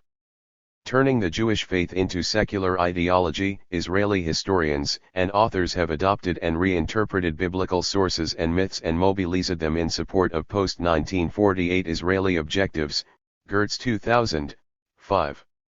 The few, who overcame the many by virtue of their courage and absolute conviction, were those European Zionist settlers who emulated the fighters of ancient Israel, while the many were those Palestinians and Arabs who were the embodiment of various ancient oppressors. The Zionist struggle against the indigenous Palestinians was thus portrayed as a modern reenactment of ancient biblical battles and wars, including David's slaying of Goliath, the Hasmonean, Maccabean, uprising against ancient Greece, and the Jewish wars against the Romans, with the Zealots' last stand at Masalha in 73 CE and the Bar Kokhba revolt 67 years later, Gertz 2000, 5. While the David and Goliath version of the Israel-Palestine conflict consolidates its hegemony in the Western media, since the late 1980s many of the myths that have come to surround the birth of Israel have nevertheless been challenged by revisionist Israeli historians, including Flipan, 1987, Morris, 1987, Papp, 1992, Schleim, 1988, 2000, Rogan and Schleim 2001. Furthermore, recent historiography of Palestine, Israel has shown that the 1948 Palestinian catastrophe was the culmination of over half a century of often secret Zionist plans and, ultimately, brute force. The extensive evidence shows a strong correlation between transfer discussions, their practical application in 1948 and the Palestinian Nakba. The primary responsibility for the displacement and dispossession of 750,000 Palestinian refugees in 1948 lies with the Zionist Jewish leadership, not least David Ben-Gurion. The work of revisionist Israeli historians has contributed to demolishing some of the long-held Israeli and Western misconceptions surrounding Israel's birth. Containing remarkable revelations based on Hebrew archival material, their studies throw new light on the conduct of the labor Zionist founding fathers of the Israeli state. Israeli revisionist historiography, see Chapter 5, shows that in reality throughout the 1948 war the Israeli army outnumbered all the Arab forces, regular and irregular, operating in the Palestine theater. Estimates vary, but the best suggest that on May 15, 1948 Israel fielded 35,000 troops whereas the Arabs fielded 20 to 25,000.35. Moreover, during the war arms imported from the Eastern Bloc artillery, tanks, aircraft decisively tipped the military balance in favor of Israel. During the second half of 1948 the Israelis not only outnumbered but also outgunned their opponents. While the Arab coalition facing Israel in 1948 was one of the most deeply divided, disorganized and ramshackle coalitions in the history of warfare, the final outcome of the war was not a miracle but a reflection of the underlying Arab-Israeli military balance. 36 Furthermore, since 1948 the Arab-Israeli military imbalance has been illustrated by the fact that Israel, with U.S. backing, has developed the fourth most powerful army in the world and has become the only nuclear power in the region. Ben-Gurion's 1948 war against the Palestinians was a form of politicide. 37 Ben-Gurion entered the 1948 war with a mindset and premeditation to expel Palestinians. On December 19, 1947, he advised that the Haganah, the Jewish pre-state army, adopt the method of aggressive defense. With every Arab attack we must be prepared to respond with a decisive blow, the destruction of the Arab place or the expulsion of the residents along with the seizure of the place. Ben-Gurion 1982, 58. There is also plenty of evidence to suggest that as early as the beginning of 1948 his advisors counseled him to wage a total war against the Palestinians, and that he entered the 1948 war with the intention of expelling Palestinians. First, there was Plan Dalet. This Haganah plan, a straightforward document, of early March 1948, was in many ways a blueprint for the expulsion of as many Palestinians as possible. It constituted an ideological strategic anchor and basis for the destruction of Arab localities and expulsion of their inhabitants by Jewish commanders. In conformity with Plan Dalet, the Haganah cleared various areas completely of Arab villages. Second, the general endorsement of transfer schemes and the attempt to promote them secretly by mainstream labor leaders, some of whom played a decisive role in the 1948 war, highlights the ideological intent that made the 1948 refugee exodus possible. Ben-Gurion in particular emerges as both a persistent advocate of compulsory transfer in the late 1930s and the great expeller of the Palestinians in 1948, Masalha 1992, Morris 1987, Flipan 1987, Segev 1986, Pap 1992, Schleim 1996, Rogan and Schleim 2001. In 1948 there was no need for any cabinet decision to drive the Palestinians out. Ben-Gurion and senior Zionist military commanders, such as Yugal Alon, Moshe Carmel, Yugal Yadin, Moshe Dayan, Moshe Kalman, and Yitzhak Rabin, played a key role in the expulsions. Everyone, at every level of military and political decision-making, understood that the objective was a Jewish state without a large Arab minority. Ben-Gurion, who was personally responsible for many of the myths surrounding 1948, had this to say in the Israeli Knesset debate of October 11, 1961. The Arabs' exit from Palestine began immediately after the UN resolution, from the areas earmarked for the Jewish state. And we have explicit documents testifying that they left Palestine following instructions by the Arab leaders, with the Mufti at their head, under the assumption that the invasion of the Arab armies at the expiration of the mandate will destroy the Jewish state and push all the Jews into the sea, dead or alive. 38. Ben-Gurion was propagating two myths: a. There were orders from the neighboring Arab states and the Hajj Amin al-Husseini, the Mufti of Jerusalem, for the Palestinians to evacuate their homes and lands on the promise that the Arab armies would destroy the nascent Jewish state; b. That those armies intended to push all the Jews into the sea, dead or alive. Ben-Gurion gave no attribution for this phrase, nor did he claim that it was a quotation from an Arab source.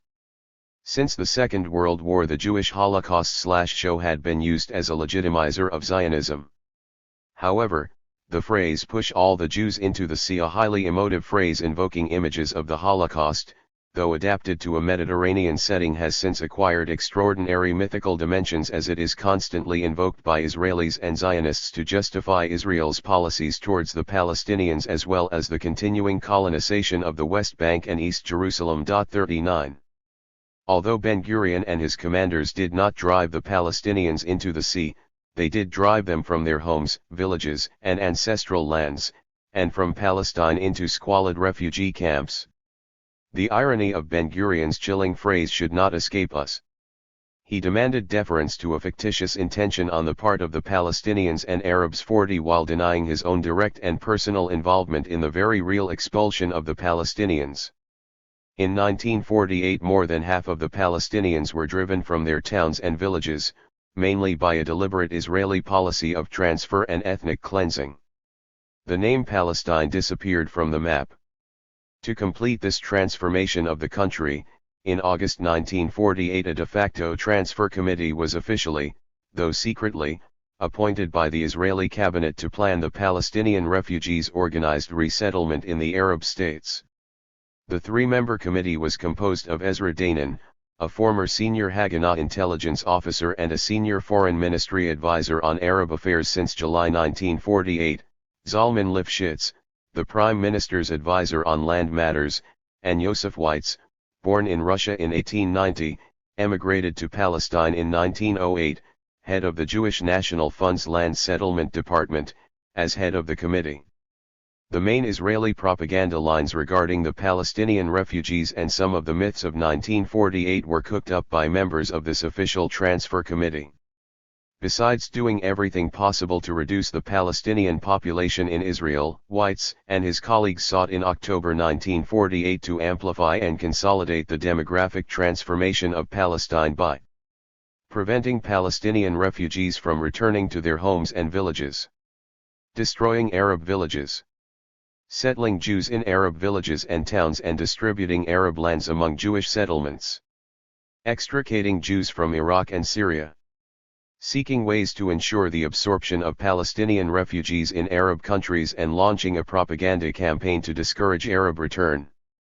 Apparently, Prime Minister Ben-Gurion approved of these proposals, although he recommended that all the Palestinian refugees be resettled in one Arab country, preferably Iraq, rather than dispersed among the neighboring states. Ben-Gurion was also set against refugee resettlement in neighboring Transjordan, Morris 1986b, 549-50. An abundance of archival documents show a strong correlation between the Zionist transfer/ethnic cleansing solution and the 1948 Palestinian Nakba. By the end of the 1948 war, hundreds of villages had been completely depopulated and their houses blown up or bulldozed. The main objective was to prevent the return of refugees to their homes, but the destruction also helped to perpetuate the Zionist myth that Palestine was virtually empty territory before the Jews entered. An exhaustive study by a team of Palestinian field researchers and academics under the direction of Walid Khalidi details the destruction of 418 villages falling inside the 1949 armistice lines. The study gives the circumstances of each village's occupation and depopulation, and a description of what remains. Khalidi's team visited all except 14 sites, made comprehensive reports and took photographs. The result is both a monumental study and a kind of memorial. It is an acknowledgement of the enormous suffering of hundreds of thousands of Palestinian refugees, Khalidi 1992a. 1948, a pattern of repeated atrocities. 30 minutes by car from Tel Aviv is the Israeli-Palestinian village of Kafr Qasim, where on October 29, 1956 Israeli border guards murdered in cold blood 49 villagers, mostly women and children, returning from their fields. In Good Arabs, Hillel Cohen writes, in addition to preventing the Israeli Arabs from commemorating the massacre of Kafr Qasim, Israel manipulated the inhabitants to participate in a formal Sulh, forgiveness ceremony, with state officials in 1957, 2010, 144. But the trauma continued after the establishment of Israel. The pattern of Israeli massacres of Palestinian civilians established in 1948 has been maintained, for example, the massacres at Kibbutz in October 1953, 41 the Al-Azazma tribes in March 1955, 42 Kafr Qasim on October 29, 1956, 43 Samoa in the 1960s, the villages of the Galilee during Land Day on March 30, 1976, Sabra and Shatila on 16 to 18 September 1982, 44 Al-Khalil, Hebron, on 25 February 1994, 45 Kfar Kana in 1999, Wadi Era in 2000, the Jenin refugee camp on 13 April 2002, 46 the mass killing during the popular Palestinian uprisings, intifadas, against Israeli occupation in the West Bank and Gaza, 1987 to 1993 and 2000 to 2002,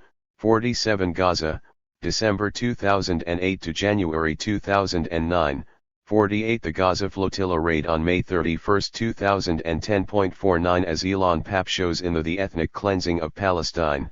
In addition there are the numerous killings B'Tselem, Israel's leading human rights organization, keeps track of. There has never been an end to Israel's killing of Palestinians, 2006, 258. Raphael Lemkin, a Polish Jewish lawyer and scholar, was best known for his work on genocide. He first used the word in print in Axis Rule in Occupied Europe, Laws of Occupation Analysis of Government Proposals for Redress, 1944.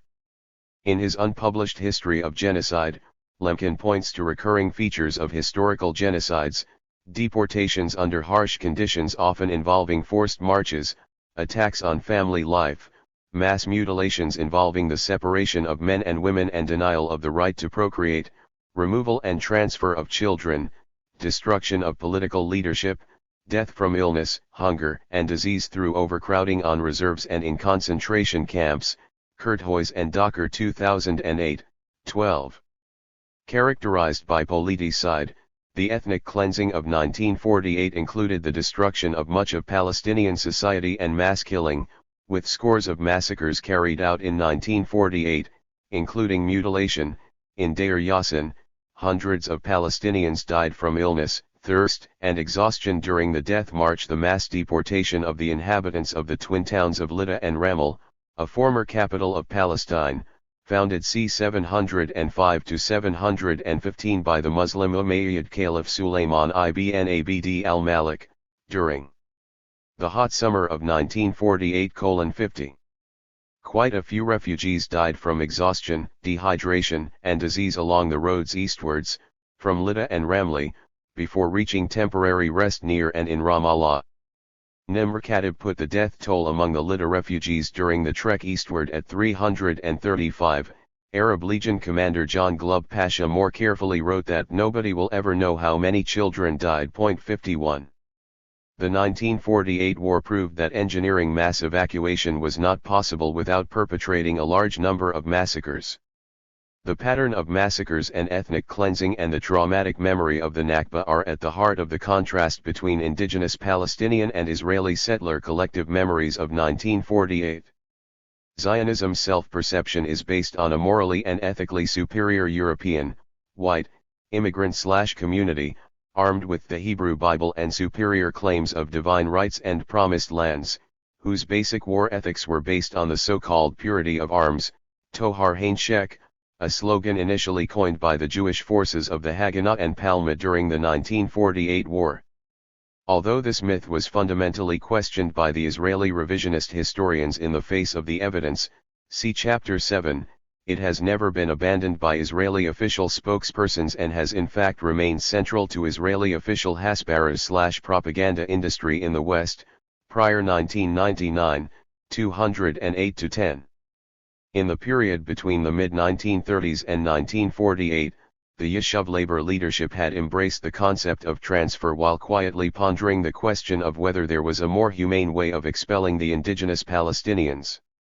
In Land and Power, the Zionist resort to power, Anita Shapira shows that already during the Great Palestinian Rebellion of 1936–39 the Zionist leadership abandoned the slogan of Havlaga, a restrained and proportionate response, and legitimized the use of terror against Palestinian civilians. The Zionist nationalist end justified the means. Shapira 1992, 247-9, 350. The massacre of Deir Yassin, April 9, and other Zionist atrocities in 1948 have left an indelible mark of horror in Palestinian memory. Atik, 1989, 31. Benny Morris admits, in a 2004 article in Haaretz entitled Survival of the Fittest, that the 1948 events constitute ethnic cleansing. 52. He also suggests that 24 Israeli massacres were perpetrated in 194,853. Although the atrocities were limited in size, scope, and time. Morris 2004, 482. Dr. Saleh Abdel Javad, Director, 1994–97, of Birzeit University's Center for Research and Documentation, who has compiled a list of 68 massacres in the period 1947–49, a list largely based on Palestinian oral history. Abdel Javad 2007, 59–127, however, has shown that the size and significance of the 1948 atrocities were far beyond the scope previously recorded by historians. According to Israeli military historian Aryeh Yitzhaki, a former director of the Israeli Army's archives, about 10 major massacres, of more than 50 victims each, and about 100 smaller massacres were committed by Jewish forces in 1948–49. Yitzhaki argues that these massacres, large and small, had a devastating impact on the Palestinian population by inducing and precipitating the Palestinian exodus.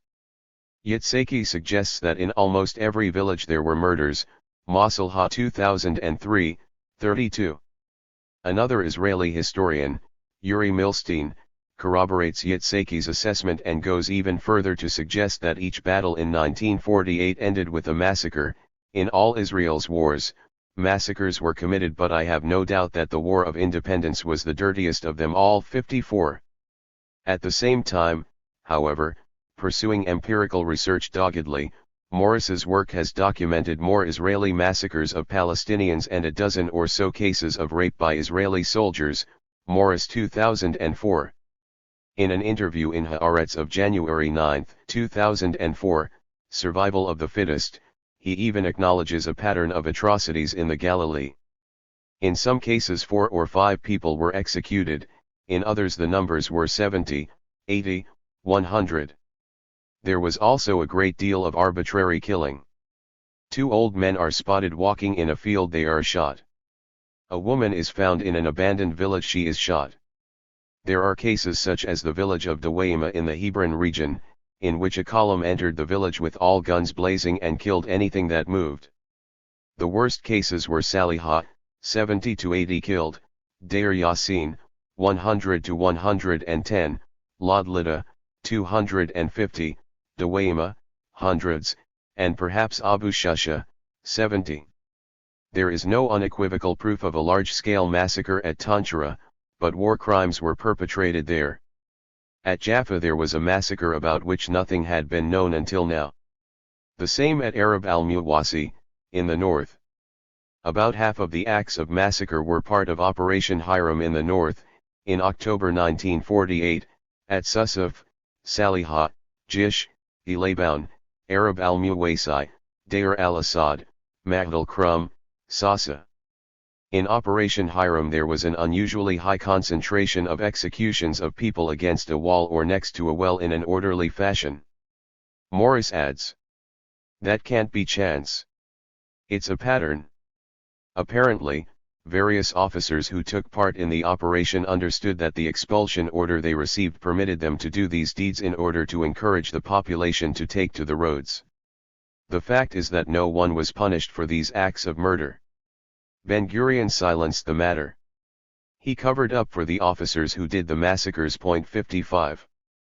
Both Israeli New History, Chapter 5, and Palestinian Oral Testimonies, Chapter 6, confirm that in almost every Palestinian village occupied by the Haganah and other Jewish militias during 1948-49, war atrocities, murders, execution of prisoners and rape were committed. Finkelstein 1995, 110-12, Pryor 1999, 208-9.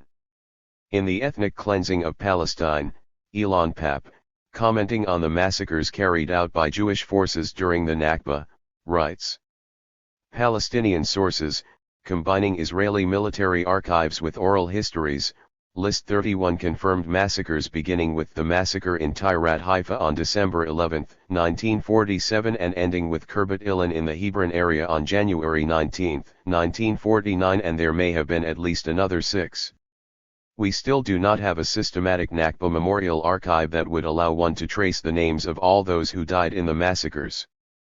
Papp 2006, 258. Deir Yassin, April 9, 1948. The most striking outcome of the combined evidence coming from the New History of Israel and oral testimonies of the Palestinian refugees is the shifting of the discourse away from the traditional Zionist interpretation of the Deir Yassin massacre as exceptional.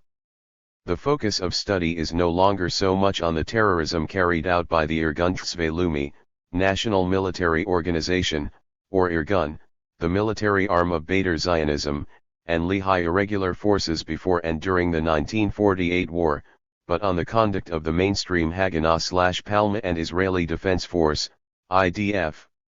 At issue are the roles and involvement of the Haganah and the Israeli army in the numerous atrocities of 1948. Palestinian scholars Saleh Abdel Javad and Sharif Kanana, of Birzeit University, have documented through eyewitness oral testimonies a pattern of massacres in 1948.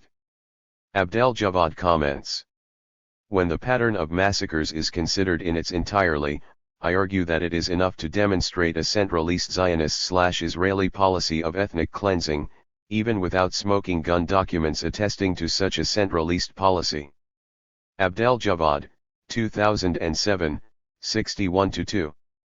Kanana places the massacre of Deir Yassin and the evacuation of Arab West Jerusalem in 1948 within the framework of what he terms the Zionists' Maxi massacre pattern in their conquest of large Palestinian cities. Jewish attacks produce demoralization and exodus. A nearby massacre would result in panic and further flight, greatly facilitating the occupation of the Arab city and its surrounding towns and villages. Kanana 1992, 108. Although not the bloodiest massacre of the war, Deir Yassin was the site of the most notorious mass murder of Palestinian civilians in 1948, an event which became the single most important contributory factor to the 1948 exodus, a powerful marker of the violence at the foundation of the State of Israel. On April 9, between 120 and 254 unarmed villagers were murdered, including women, the elderly and children. 56 There were also instances of rape and mutilation. Most Israeli writers today have no difficulty in acknowledging the occurrence of the Deir Yassin massacre and its effect, if not its intention, of precipitating the exodus. However, most of these writers take refuge in the fact that the wholesale killing was committed by dissidents of the Irgun, then commanded by Menahem Begin 57, later Prime Minister of Israel, and Lehi, then co-commanded by Yitzhak Shamir, who would also later become Prime Minister of Israel, thus exonerating Ben-Gurion's Haganah, the mainstream Zionist military force. Recently published Hebrew material, however, shows that, in January 1948, the Mukhtar of Deir Yassin and other village notables had reached a non-aggression agreement with the Haganah and the neighboring Jewish settlements of Givat Shal and Montefiore. B.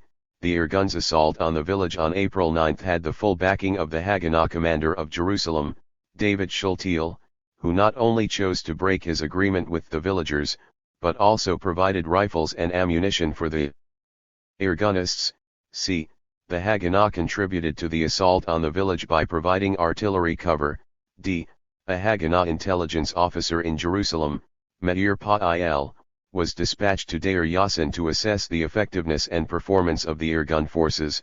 Masalha 1988, 122-3, Morris 1987, 113-15. Although the actual murders of the non-combatant villagers were carried out by Lehi and the Irgun, the Haganah must share responsibility for the atrocity. Masalha 1988, 122-3. The massacre was roundly condemned by liberal Jewish intellectuals, most prominent of which was Martin Buber, who wrote repeatedly to Prime Minister and Defense Minister Ben-Gurion about Deir Yassin. In one of his letters, Buber, together with 3 Jewish scholars, asked Ben-Gurion to leave Deir Yassin uninhabited. Ben-Gurion chose not to respond to this proposal. Eventually his secretary replied that the Prime Minister had been too busy to read the letter. Ellis 1999, 32. Ben-Gurion was, at the same time, explicitly sanctioning the expulsions of the Palestinians. Also, crucially, the recently published Israeli material shows that Deir Yassin was only one of many massacres carried out by Jewish forces, mainly the Haganah and the IDF, in 1948.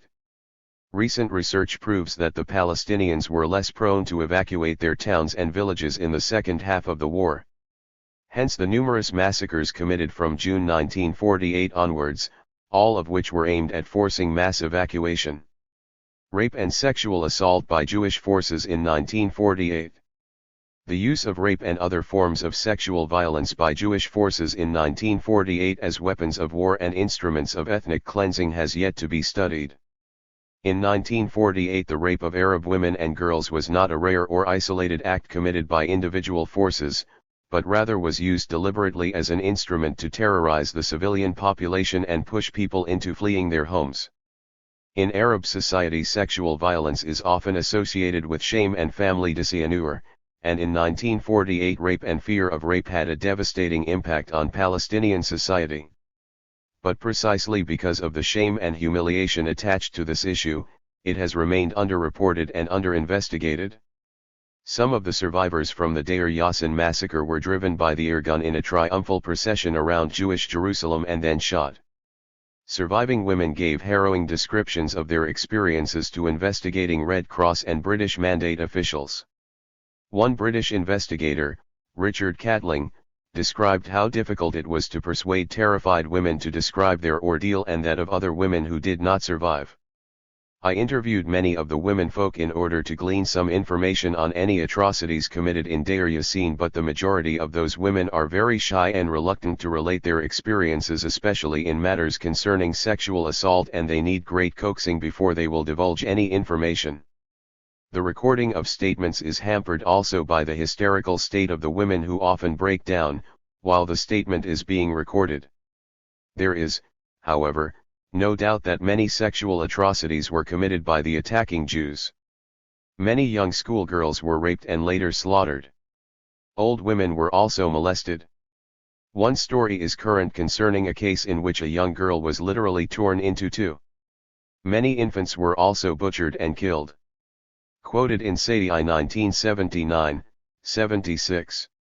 Benny Morris explains that the dozen cases of Israeli rape reported in 1948 were only the tip of the iceberg. In Acre, 4 soldiers raped a girl and murdered her and her father. In Jaffa, soldiers of the Kiryati Brigade raped one girl and tried to rape several more. At Hunan, which is in the Galilee, 2 girls were raped and then murdered. There were 1 or 2 cases of rape at Tanchara, south of Haifa. There was 1 case of rape at Kola, in the center of the country. At the village of Abu Shusha, near Kibbutz Gezer in the Ramel area, there were 4 female prisoners, one of whom was raped a number of times. And there were other cases. Usually more than 1 soldier was involved. Usually there were 1 or 2 Palestinian girls. In a large proportion of the cases the event ended with murder.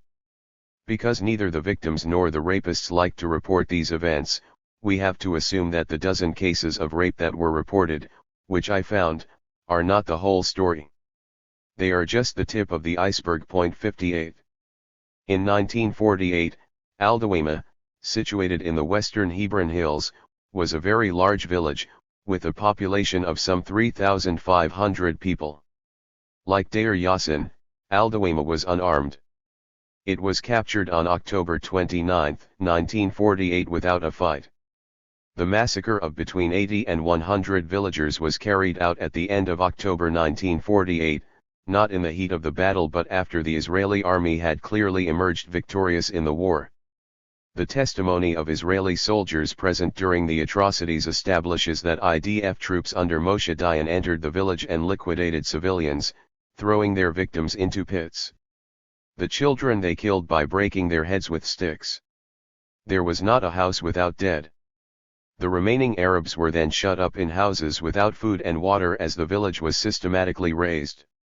One commander ordered a sapper to put 2 old women in a certain house, and blow up the house.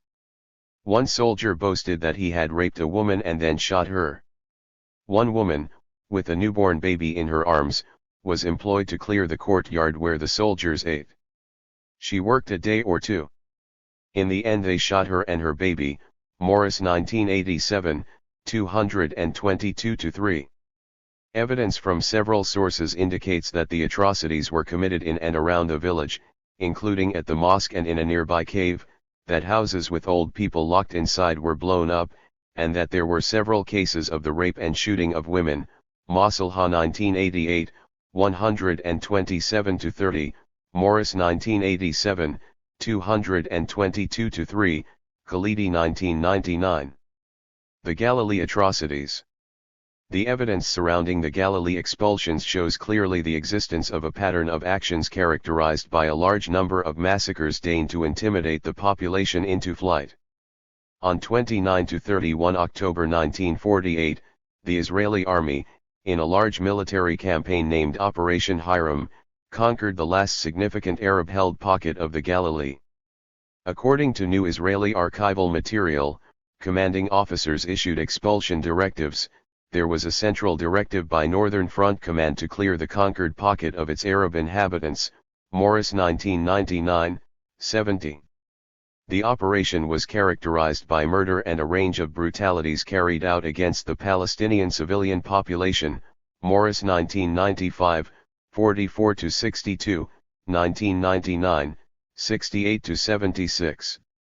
On November 6, 1948, Yosef Naamani, director of the Jewish National Fund office in the Eastern Galilee between 1935 and 1965 and one of the most prolific Zionist diarists, toured the newly conquered areas. He was accompanied by Emmanuel Fried of Israel's Minority Affairs Ministry, who briefed him on the cruel acts of our soldiers, which Naamani recorded in his diary. In Susav, after the inhabitants had raised a white flag, the soldiers collected and separated the men and women, tied the hands of 50, 60 Fellahin peasants and shot and killed them and buried them in a pit. Also, they raped several women. At Elaboun and Faradia the soldiers had been greeted with white flags and rich food, and afterwards had ordered the villagers to leave, with their women and children. When the villagers had begun to argue, the soldiers had opened fire and after some 30 people were killed had begun to lead the rest towards Lebanon.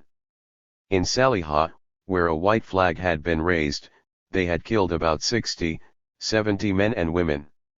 Where did they come by such a measure of cruelty, like Nazis? Is there no more humane way of expelling the inhabitants than such methods? Morris 1999, 55. The Galilee atrocities in 1948 included, Susuf, Jish, Sasa, Saliha, Elaboun, Magd al-Kuram, Deir al-Assad, al-Bayani, Nasr al-Din, Ain Zaytun and Kabri. The list below is only a partial inventory of other massacres committed in the Galilee and in other parts of the country, based on Palestinian oral history and Israeli and British archival documents. Balad al-Sheikh, December 11, 1947 and December 31 to January 1, 1948, 14 civilians, of whom 10 were women and children were killed in the second attack by the Haganah. Jaffa Municipality and Welfare Center, January 4, 1947, 17 Arab civilians were killed by attack by Lehi. Semiramis Hotel, Jerusalem, January 5, 1948, the Haganah blew up the hotel, 12 Arab civilians were killed, among them 4 women and 5 children. Nasr al-Din, April 12, 1948, a widely documented massacre by the Haganah. Ramel, February 20, 1948, an attack by the Irgun, killing 6 Arab civilians and wounding 31. Among the killed were 4 children. Caesarea, Caesarea, February 1948, the 4th Battalion of the Palma Forces, under the command of Yosef Tabenkin, conquered Caesarea. According to historian Yuri Milstein, all those who did not escape from the village were murdered. Al-Husseiniya, March 12 and 16 to 17 March 1948, the Palma 3rd Battalion twice attacked the village in Upper Galilee. In the first attack, 15 Arabs were killed, including 10 women and children and 20 seriously wounded. In the second raid more than 30 Arab civilians were killed. Safed, May 4, 1948, a few days before the conquest of Safed, some 37 young men were among the 70 Arab detainees massacred by 2 Palma 3rd Battalion soldiers. Abu Shusha, May 14, 1948, evidence of a large-scale massacre. Acre, May 18, 1948, according to a United Nations observer from France, Lieutenant Petit, at least 100 Palestinians were murdered, Palumbo 1987, 119. Kabri, May 20, 1948, the Carmeli Brigade conquered the village of Kabri. One of the Israeli soldiers, Yehuda Rashef, got hold of a few youngsters, ordered them to fill up some ditches and then lined them up and fired at them with a machine gun. A few died but some of the wounded managed to escape. Al-Tanshara, 22 to 23 May 1948, between 70 and 200 Palestinian civilians were killed, Fern 2006, 424, in a large-scale, well-planned massacre. The atrocities were perpetrated by the 33rd Battalion of the Alexandroni Brigade of the IDF. Lydda, 11 to 12 July 1948, one of the bloodiest atrocities of 1948. According to Israeli historian Yoav Gelber, Deir Yassin was not the worst of the war's atrocities. The massacre of approximately 250 Arabs in Lydda took place following capitulation and not in the midst of combat. Gelber 2001, 116, 162. Dozens of unarmed civilians who were detained in the Damash mosque and church premises of the town were gunned down and murdered. One official Israeli source put the casualty figures at 250 dead and many injured. It is likely, however, that somewhere between 250 and 400 Arabs were killed in this IDF massacre, and an estimated 350 more died in the subsequent expulsion and forced march of the townspeople. On May 6, 1992, Hebrew Daily published new revelations about the atrocities committed by the Palma soldiers at Lydda. After Lydda gave up the fight, a group of stubborn Arab fighters barricaded themselves in the small mosque. The Israeli army gave an order to fire a number of shells at the mosque. The soldiers who forced their way into the mosque were surprised to find no resistance. Under the destroyed walls of the mosque they found the remains of the Arab fighters. A group of between 20 and 50 Arab civilians was brought to clean up the mosque and bury the remains. After they had finished their work, they were shot into the graves they had dug. Stud, and August 1948, the Israeli army murdered 10 Arab fellahin in cold blood. Sakrir, August 29, 1948, 10 Arabs were killed by the Giva Brigade of the IDF, Morris 2004, 215. Susav, October 29, 1948, 50 to 70 were killed by the IDF. Aldawima, October 29, 1948, 80 to 100 were killed by the IDF. Saliha, October 30, 1948, 70 to 80 were killed by the IDF. Magd el-Krum, October 30, 1948, 9 people, including 2 women, were murdered by the IDF. Palumbo 1987, 171. Ilabun, October 30, 1948, 13 were murdered by the Golani Brigade of the IDF, Palumbo 1987, 164, also Morris 1987, 229. Hula, October 1948, 35 to 58 were killed by the Kamali Brigade of the IDF. Arab al-Mawasi, Eastern Galilee, November 2, 1948, 14 Bedouin tribesmen were massacred by the IDF, Morris 2001, 57. Deir Yassin and other atrocities committed by the Israeli army in the Galilee prompted Israel's first Minister of Agriculture, Aharon Zisling, of the Mapam party, to say this at a cabinet meeting on November 17, 1948, "I often disagree when the term Nazi was applied to the British, even though the British committed Nazi crimes. But now Jews too have behaved like Nazis and my entire being has been shaken." Segev 1986, 26. He held Ben-Gurion responsible for the destruction of Palestinian villages. His internal criticism was followed by the publication of a letter to the New York Times of December 4, 1948 by a group of Jewish intellectuals, including Albert Einstein, condemning the fascist methods of the Irgun and Stern gangs that inaugurated a reign of terror in the Palestine Jewish community. 62 years later, in July 2010, the Daily Haaretz reported that Prime Minister Benjamin Netanyahu had extended the period for which material contained in government and state archives would remain classified by another 20 years. The new regulations mean that archived material scheduled to become available to researchers and the public after 50 years would now remain classified for 70 years. Many of these documents relate to the first 2 decades of the State of Israel. Apparently the Israeli Internal Security Services, Shin Bet, whose chief answers directly to the Prime Minister and other security services, exerted considerable pressure on the government to prevent the archives opening. Yehoshua Freundlich, of the Israel State Archive Authorities, told the Daily Haaretz that some of the material was selected to remain classified because it has implications over Israel's adherence to international law. 59 Israeli historian Tom Segev pointed out in a book review in Haaretz of July 9, 2010 that official Israeli documents on the war crimes carried out by Jewish forces in 1948, including in the notorious massacre Deir Yassin, are still being kept secret by the Israeli state. This refusal to declassify the documents is backed by the Israeli Supreme Court. 60. 2. The memoricide of the Nakba, Zionist Hebrew toponymy and the de-Arabization of Palestine. Silencing the Palestinian past. The Palestinians share common experiences with other indigenous peoples who have had their narrative denied, their material culture destroyed and their histories erased or reinvented by European white settlers and colonizers. In The Invasion of America, 1976, Francis Jennings highlights the hegemonic narratives of the European white settlers by pointing out that for generations historians wrote about the indigenous peoples of America from an attitude of cultural superiority that erased or distorted the actual history of the indigenous peoples and their relations with the European settlers.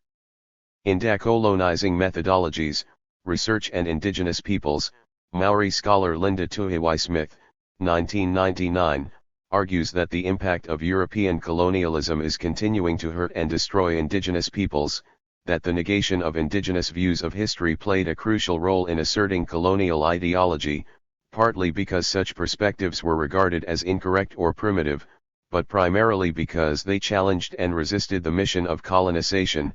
1999, 29. As Smith states, under colonialism indigenous peoples have struggled against a Western view of history and yet been complicit with the view. We have often allowed our histories to be told and have then become outsiders as we heard them being retold. Maps of the world reinforced our place on the periphery of the world, although we were still considered part of the empire. This included having to learn new names for our lands. Other symbols of our loyalty, such as the flag, were also an integral part of the imperial curriculum. Our orientation to the world was already being redefined as we were being excluded systematically from the writing of the history of our own lands. 1999, 33. In The Ethnic Cleansing of Palestine, 2006, the concept of cultural memoricide is deployed by historian Elon Papp, who highlights the systematic scholarly, political, and military attempt in post-1948 Israel to de-Arabize the Palestinian terrain, its names, ecology, and religious sites, its village, town, and cityscapes, and its cemeteries, fields, and olive and orange groves. Papp conceives of a metaphorical palimpsest at work here, the erasure of the history of one people in order to write that of another people over it, the reduction of many layers to a single layer. 2006, 225-34. Zionist methods have not only dispossessed the Palestinians of their own land, they have also attempted to deprive Palestinians of their voice and their knowledge of their own history. Despite its distinct features and nationalist ideology, Zionist colonization in Palestine followed the general trajectory of European colonialist projects in Asia, Africa, and Latin America, taking another people's land, while seeking to remove or subjugate the indigenous inhabitants. Masalha 2007, 16. The founding myths of Israel have dictated the conceptual removal of Palestinians before, during and after their physical removal in 1948. The invention of euphemisms such as transfer and present absentees have been discussed elsewhere. 1. The de-Arabization of Palestine, the erasure of Palestinian history and elimination of the Palestinians' collective memory by the Israeli state are no less violent than the ethnic cleansing of the Palestinians in 1948 and the destruction of historic Palestine. This elimination is central to the construction of a hegemonic collective Israeli Zionist Jewish identity in the State of Israel. Papp 2005, 287. Palestinian responses to the forced depopulation, dispossession and ethnic cleansing of their villages and towns are discursively rich, complex, and protean. 2. In recent decades novels, poems, films, plays, ethnographic and photographic documentation, maps, oral history archives, online websites, and a wide range of activities in exiled and internally displaced communities have been and are being produced, many with the aim of countering Israeli denial and correcting distortions of omission and commission that eradicate the Palestinian presence in the land. Also, a large number of books have been produced, both inside Israel and at Birzeit University, dedicated to villages depopulated and destroyed by Israel. These form part of a large historical and imaginative literature in which the destroyed Palestinian villages are revitalized and their existence celebrated. 3.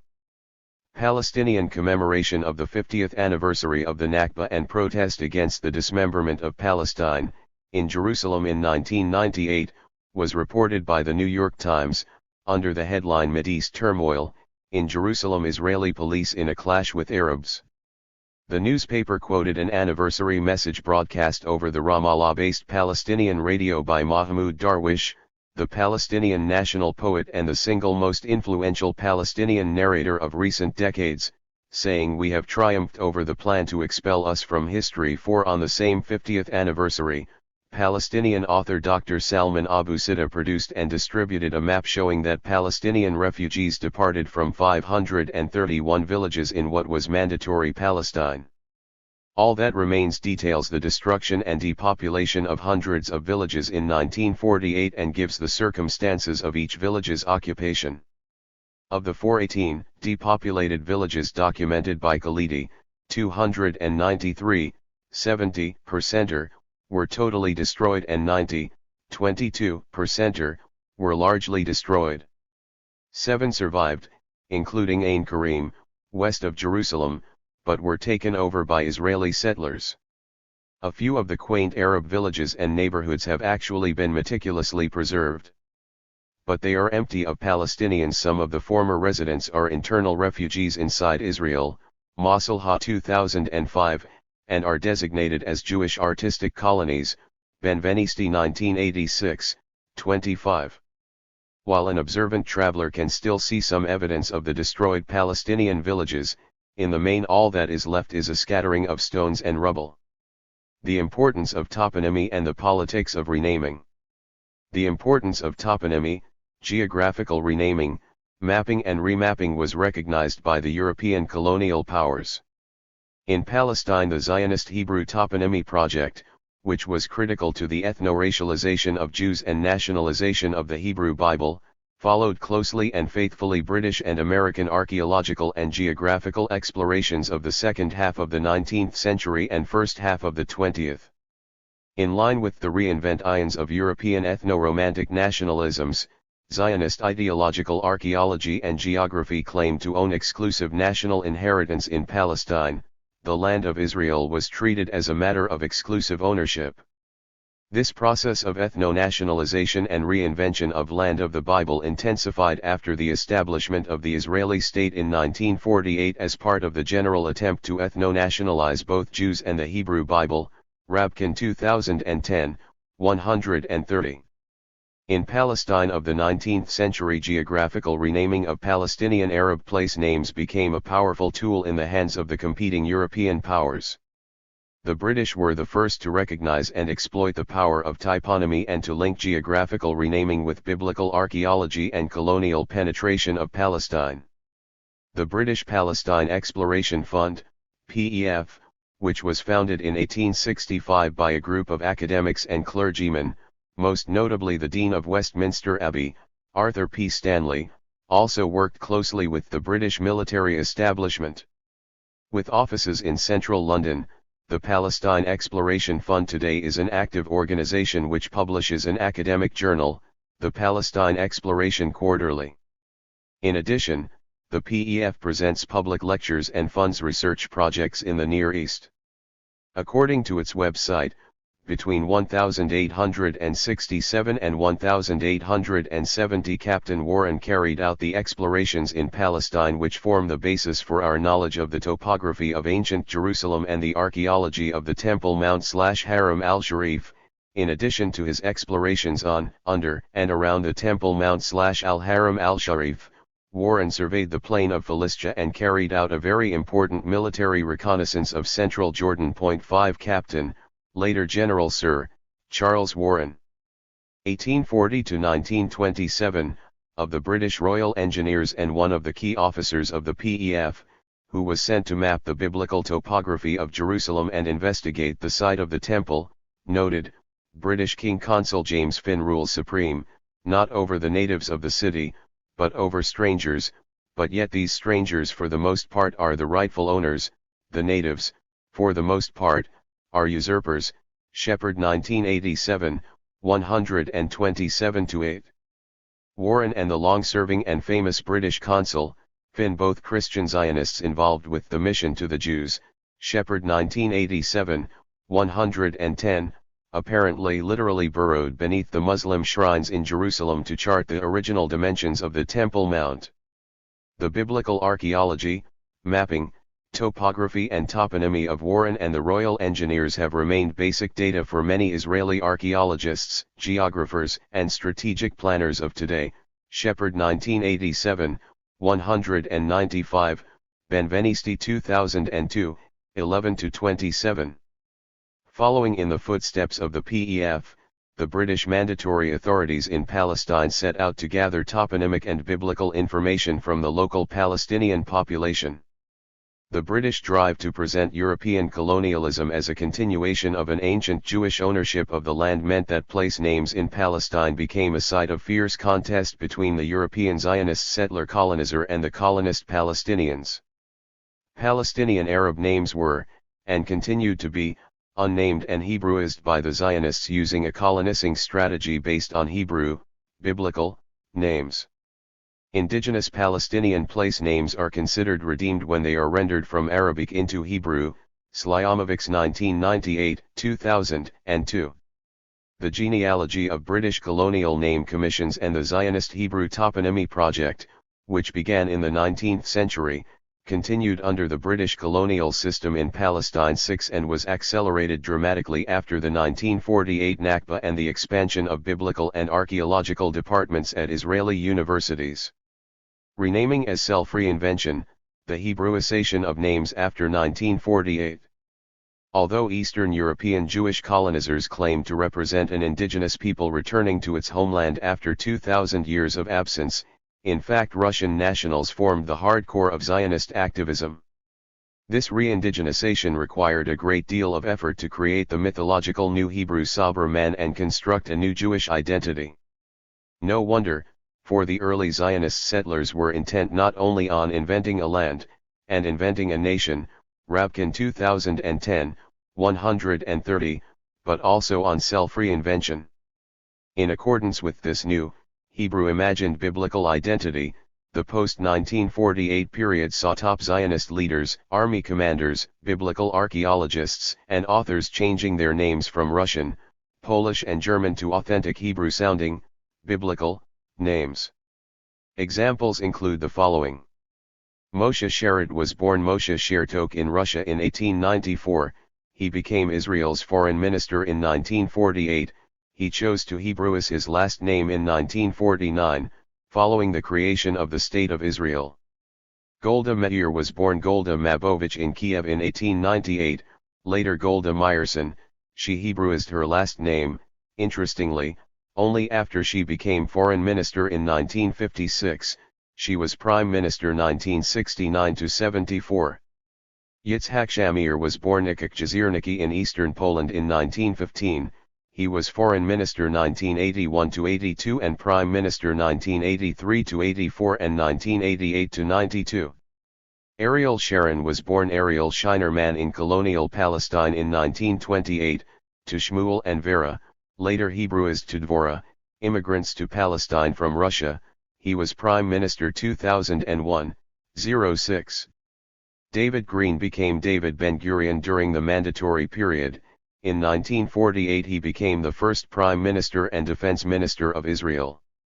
Yitzhak Ben-Tzvi was born Yitzhak Shimshilevitz in the Ukraine in 1884, he was the second President of Israel. Levi Eshkol was born in the Ukraine in 1895 as Levi Skonik, he was Israel's third Prime Minister, 1963-69. David Remey was born David Drabkin in Belarus in 1886, he was Israel's first Minister of Transportation. Pinchas Rutenberg, 1879-1942, a prominent Zionist leader and the founder of Palestine Electric Company, which became the Israel Electric Corporation, was born in the Ukraine as Peter Moiseyevich Rutenberg. Avraham Granat, 1890-1962, Director General of the Jewish National Fund and later Chairman of its board, was born in today's Moldova as Abraham Granovsky, he changed his name after 1948. Shimon Peres was born in Poland in 1923 as Szymon Persky, he was Israel's eighth Prime Minister and in 2007 was elected as its ninth president.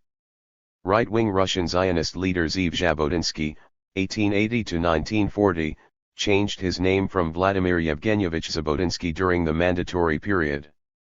Prominent labor leader Haim Arlozorov, 1899 to 1933, was born Vitaly Arlozorov. Professor Yugail Yadin, 1917 to 1984, the Army's second Chief of Staff and a founding father of Israeli biblical archaeology, was born Yugal Skinik. Professor Benjamin Mazar, co-founder of Israeli biblical archaeology, was born Benjamin Mazlar in Poland. Educated in Germany, he emigrated to colonial Palestine in 1929 and Hebraized his name. Yitzhak Sadeh, 1890 to 1952, the commander of the Haganah strike force, the Palma, and one of the key army commanders in 1948, was born in Russia as Isaac Landsberg. Yitzhak Rabin, the first native-born Israeli prime minister, 1974 to 77 and 1992 to 95, was born in Jerusalem to a Zionist settler from the Ukraine, Nehemiah Rubatsov. Rubatsov became Rabin. Tzvi Tzur, 1923 to 2004, the Israeli Army's sixth Chief of Staff, was born in the Zaslav in the Soviet Union as Chiracherdunko. Moshe Ya'alon, former Army Chief of Staff, was born in Israel in 1950 as Moshe Smilansky. Prominent Israeli author and journalist Amos Elon, 1926 to 2009, was born in Vienna as Amos Sternbach. Israel's leading novelist Amos Oz was born in Mandatory Palestine in 1939 as Amos Klausner. Israel's greatest poet, Yehuda Amichai, 1924 to 2000, was born in Germany as Ludwig Pfeffer. He emigrated to colonial Palestine in 1935 and subsequently joined the Palma and the Haganah. In 1947 he was still known as Yehuda Pfeffer.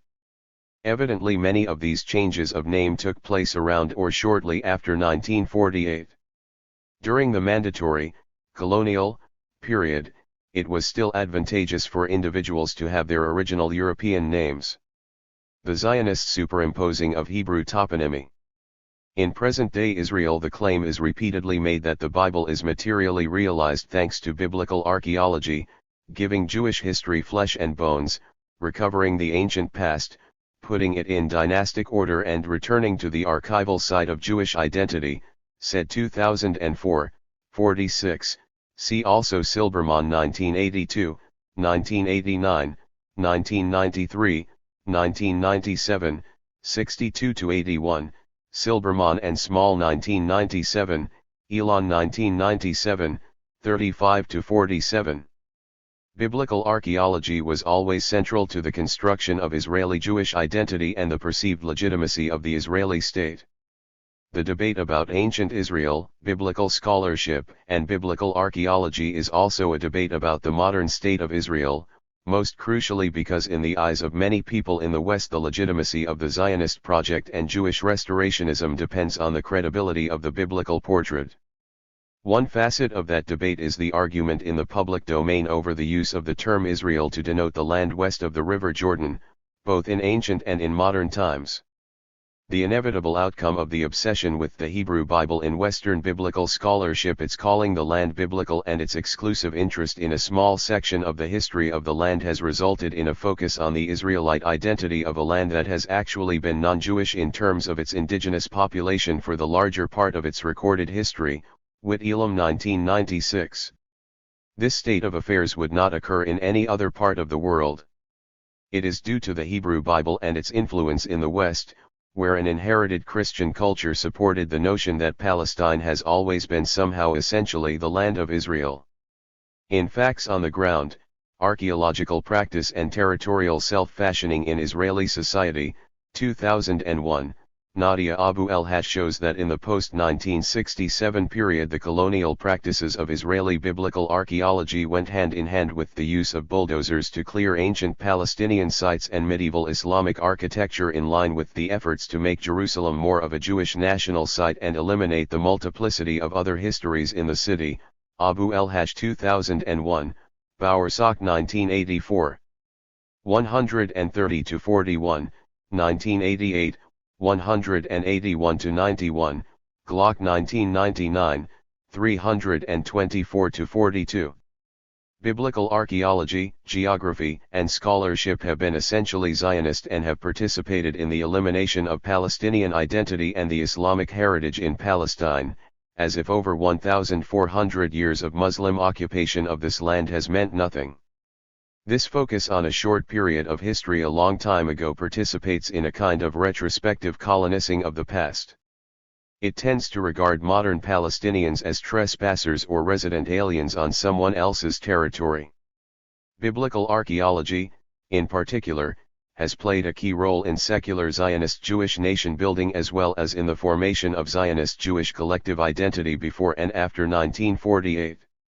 To root European Jewish identity in the land, after the establishment of Israel, the science of archaeology was summoned to the task of constructing and consolidating that identity in secular time.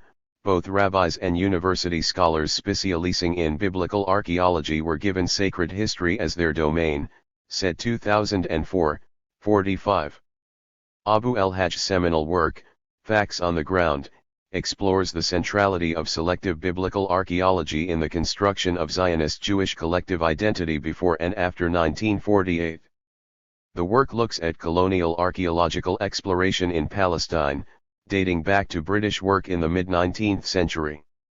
Abu el-Hajj focuses on the period after the establishment of Israel in 1948, linking the academic practice of archaeology with Zionist colonization and with plans for the Judaization and repossession of the land through the renaming of Palestinian geographical sites.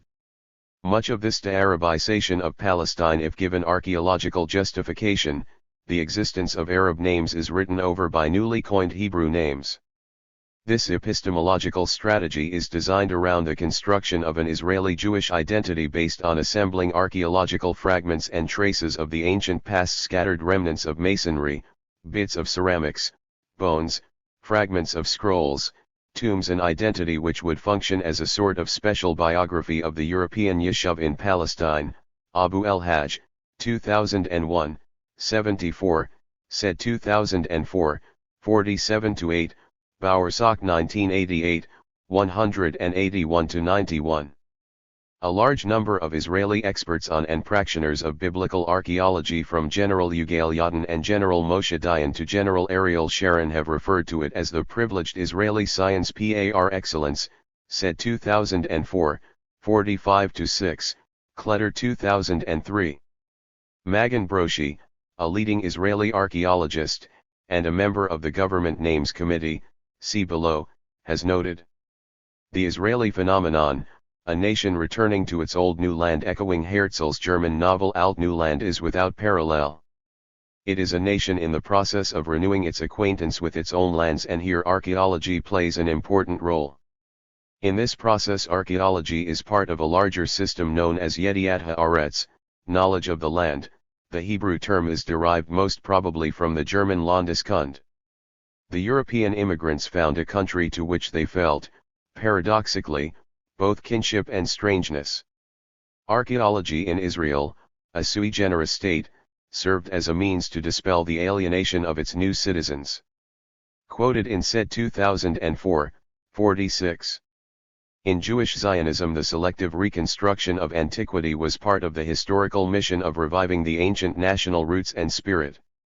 Selective antiquity became both a source of legitimacy and an object of admiration. Zerubbabel 1995, 25. For the deeply secular founding fathers of political Zionism, in particular, the biblical narrative and ideology functioned essentially as the objective historical account of the Jewish title to the land, a claim not necessarily borne out by archaeological findings. The passionate interest in biblical archaeology held by deeply secular military leaders and politicians such as David Ben-Gurion, Moshe Dayan, and Yigael Yadin, the latter two army chiefs of staff, and the significance given to the last stand at the biblical fortress of Masalha, were designed to forge emotional bonds between the new Israeli army, European settlers, and the land. The role of colonial archaeology in justifying South African apartheid has been described elsewhere. Hall 1988, 62-4, 1984, 455-67. In contrast, however, although a great deal has been written about the role of Israeli ethnocentric biblical archaeology in confirming the legitimacy of the Zionist claim, little attention has been paid to the role of the biblical paradigm of promised land, chosen people, and biblical archaeology in providing the ideological justification for the expulsion and dispossession of the Palestinians. The Israeli historian and archaeologist Meron Benvenisti argues in Sacred Landscape, The Buried History of the Holy Land since 1948, 2002, that Zionists have invented and constructed a history and chronology of Palestine, so as to emphasize the Jewish connection to the land, adding designations such as the biblical, Hasmonean, Mishnaic, and Talmudic periods. From the early Muslim period onward, however, they adopted the nomenclature of the conqueror's chronology, since in this way it was possible to divide the approximately 1,400 years of Muslim Arab rule into units that were shorter than the period of Jewish rule over the Eretz Israel/Palestine, which lasted at most for 600 years, and especially to portray the history of the country as a long period of rule by a series of foreign powers who had robbed it from the Jews, a period that ended in 1948 with the re-establishment of Jewish sovereignty in Palestine. It was thus possible to obscure the fact that the indigenous Muslim Arab population was part and parcel of the ruling Muslim peoples, and instead to depict the history of the local population, its internal wars, its provincial rulers, its contribution to the landscape as matters lacking in importance, events associated with one or another dynasty of foreign occupiers. Benvenisti 2002, 300. While the colonial attitudes of European and North American historians and social scientists towards former colonies of the West have been critiqued since the 1960s, Israeli social scientists and biblical scholars have chosen to maintain the colonial tradition. In Israel there has always been an obsession with biblical memory, and the convergence between biblical archaeology and Jewish settler colonialism has always loomed large, becoming most pronounced after the post-1967 conquests. Furthermore, Israeli biblical archaeology has remained central to secular Zionism. Most Orthodox Jews in Israel were and still are indifferent to its findings. Elon 1997, 38. Benvenisti observes that British, American, and other academics engaged in the study of the archaeology and history of their former overseas colonies have begun to reevaluate the attitudes that prevailed during the colonial period. They have admitted grave distortions that were introduced into the history of the colonies as an outcome of Eurocentric attitudes, ignoring or erasing remaining traces of the natives' past and their material culture. In the wake of this evaluation, Amerindian, Aborigine, and Native African sites were studied and restored, and a new history was written, focusing on the organic chronicles of those regions, which had been a mere footnote in the history of the European peoples. The Israelis, by contrast, chose to maintain the colonial tradition with only minor changes. The Israeli Antiquities Administration is aware of only two sites in Old Jaffa, the Bioim House, the first home of this group of early Zionist pioneers in the country, in 1882, and the first building of the first Zionist Hebrew high school, Gymnasia Herzliya, which have been declared antiquities in accordance with Article 2 of the Israeli Antiquities Law of 1978. Of course, no structure of historical value to the Palestinians has been declared as a protected antiquity under Israeli law. Benvenisti 2002, 304-5. The Zionist Yeshuv's toponymy project was established in the 1920s to restore Biblical Hebrew and to create new Hebrew-sounding names of symbolic meaning to the Zionist colonizing of Palestine, RAAD 2010A, 189. In the 1920s a JNF naming committee was set up to name the newly established Jewish colonies in Palestine to compete with the overwhelmingly Arabic map of Palestine. Its renaming efforts were appreciated by the British mandatory authorities and were incorporated into the Palestine government's official gazette, Benvenisti 2002, 26. An important part of the new Hebrew identity was the Zionist Hebrew toponymy, which gradually replaced the Palestinian Arabic toponymy, Cohen and Clyott 1981, 227-34. Under the heading Reclaiming by Naming, the American-Israeli academic Selwyn Elon Troen, Brandeis University and Ben-Gurion University of the Negev, while rehashing standard Zionist myths, remarks on the continuity of European Zionist colonization of Palestine and 19th-century Western biblical archaeology. Zionism also set out to reimagine and reconstitute the country's landscape. The process actually began with Christian explorers and archaeologists and Bible scholars from Europe and the United States who visited Palestine from the mid-19th century when the country was under Turkish rule. Contemporary Arab names were but adaptations or corruptions of ancient designations found in sacred texts or other historical sources. Zionist settlers continued the process, although for them it was not merely to recapture the Holy Land of Scriptures. Rather, it was a deeply personal attempt to reimagine themselves in the land of their ancestors. As a consequence, in renaming the land they consciously ignored or set aside many of the physical markers as well as the social and cultural ones of both Europe and the Arab neighbors.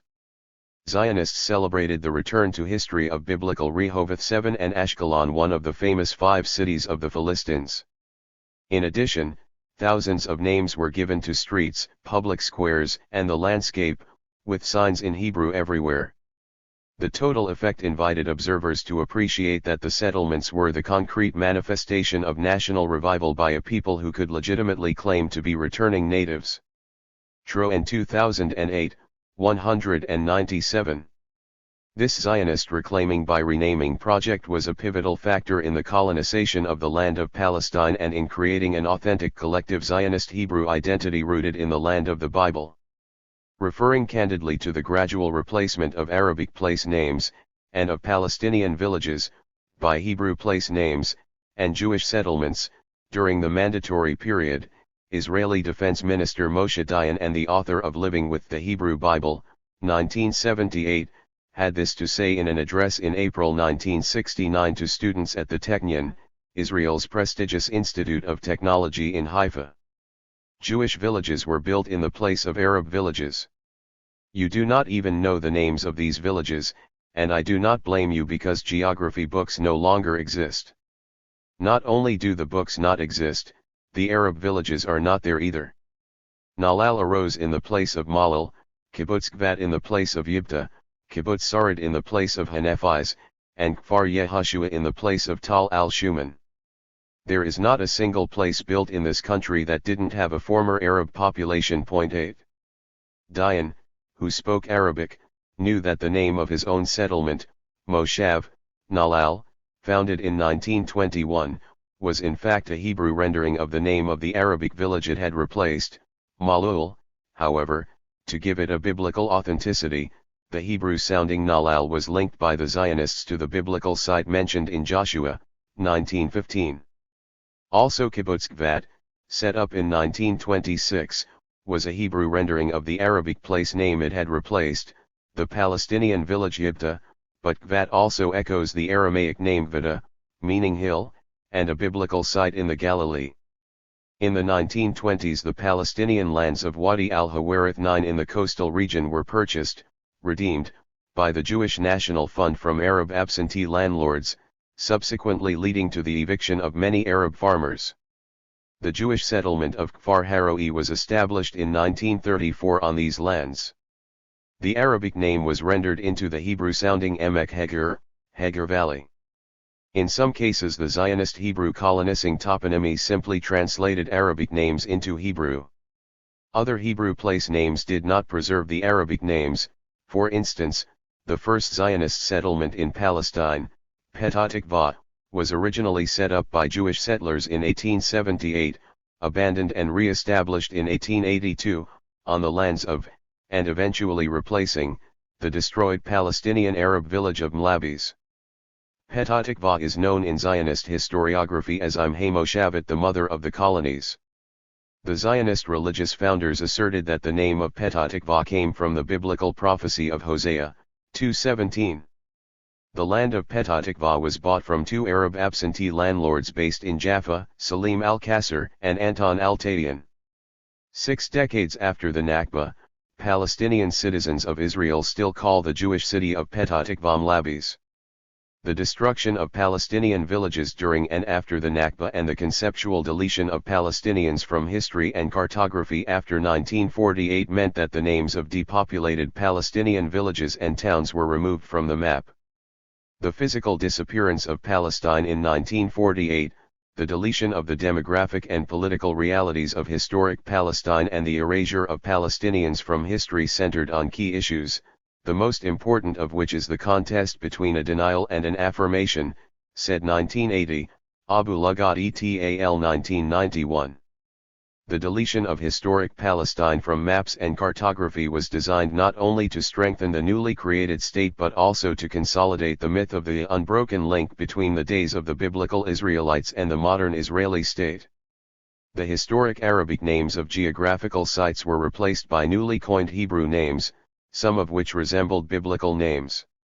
The deletion of Arabic place names and the renaming of Palestinian sites follows roughly the guidelines suggested by Edward Robinson, 1794–1863, the father of biblical geography and biblical archaeology, who had argued 100 years earlier, in Biblical Researches in Palestine, Mount Sinai and Arabia Petrea, 1841, that hundreds of place names of Arab villages and sites in Palestine, seemingly Arab, were in fact Arabic renderings or translations of ancient Hebrew names, biblical or Talmudic.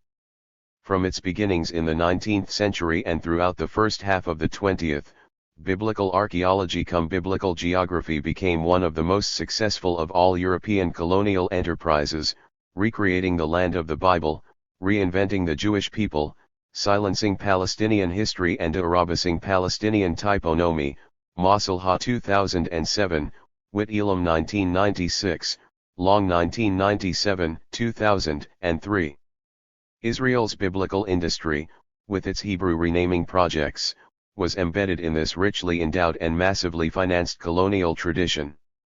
In A History of Modern Palestine, Israeli historian Elon Papp remarks, When winter was over and the spring of 1949 warmed a particularly frozen Palestine, the land as we have described, reconstructing a period stretching over 250 years had changed beyond recognition. The countryside, the rural heart of Palestine, with its colorful and picturesque villages, was ruined.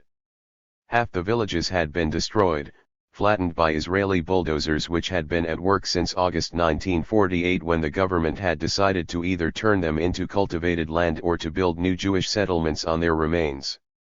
A naming committee granted the new settlements Hebraized versions of the original Arab names, Libya became Lavi, and Safuria Zippori Tzipori. David Ben-Gurion explained that this was done as part of an attempt to prevent future claim to the villages. It was also supported by the Israeli archaeologists, who had authorized the names as returning the map to something resembling ancient Israel. 2004a, 138-9. The post-1948 project concentrated on the biblicization/Hebrewisation of Palestinian Arab geography and the practice of naming events, actions, places in line with biblical terminology. The Hebrewisation project deployed renaming to construct new places and new geographic identities related to supposed biblical places. The new Hebrew names embodied an ideological drive and political attributes that could be consciously mobilized by the Zionist hegemonic project, Petit 2005, 153-72. The official project began with the establishment of the Governmental Names Committee, Va'adat Hamamshalti, by Prime Minister Ben-Gurion in July 1949. Ben-Gurion had visited the Nakba, Negev, in June and had been struck by the fact that no Hebrew names existed for geographical sites in the region. The June 11, 1949 entry for his war diary reads, Eilat, we drove through the open spaces of the Arava, from Ain Huzb, to Ain Waba. We must give Hebrew names to these places, ancient names, if there are, and if not, new ones. Ben-Gurion 1982, Volume 3, 989. Biblical Myths, Old and New, The Complicity of the Israeli Academy. In a modern settler colonial, and science-based, society like Israel. Scholarly knowledge follows closely the Foucauldian paradigm of knowledge/intelligence gathering/data collection/record keeping and state power, Foucault 1980.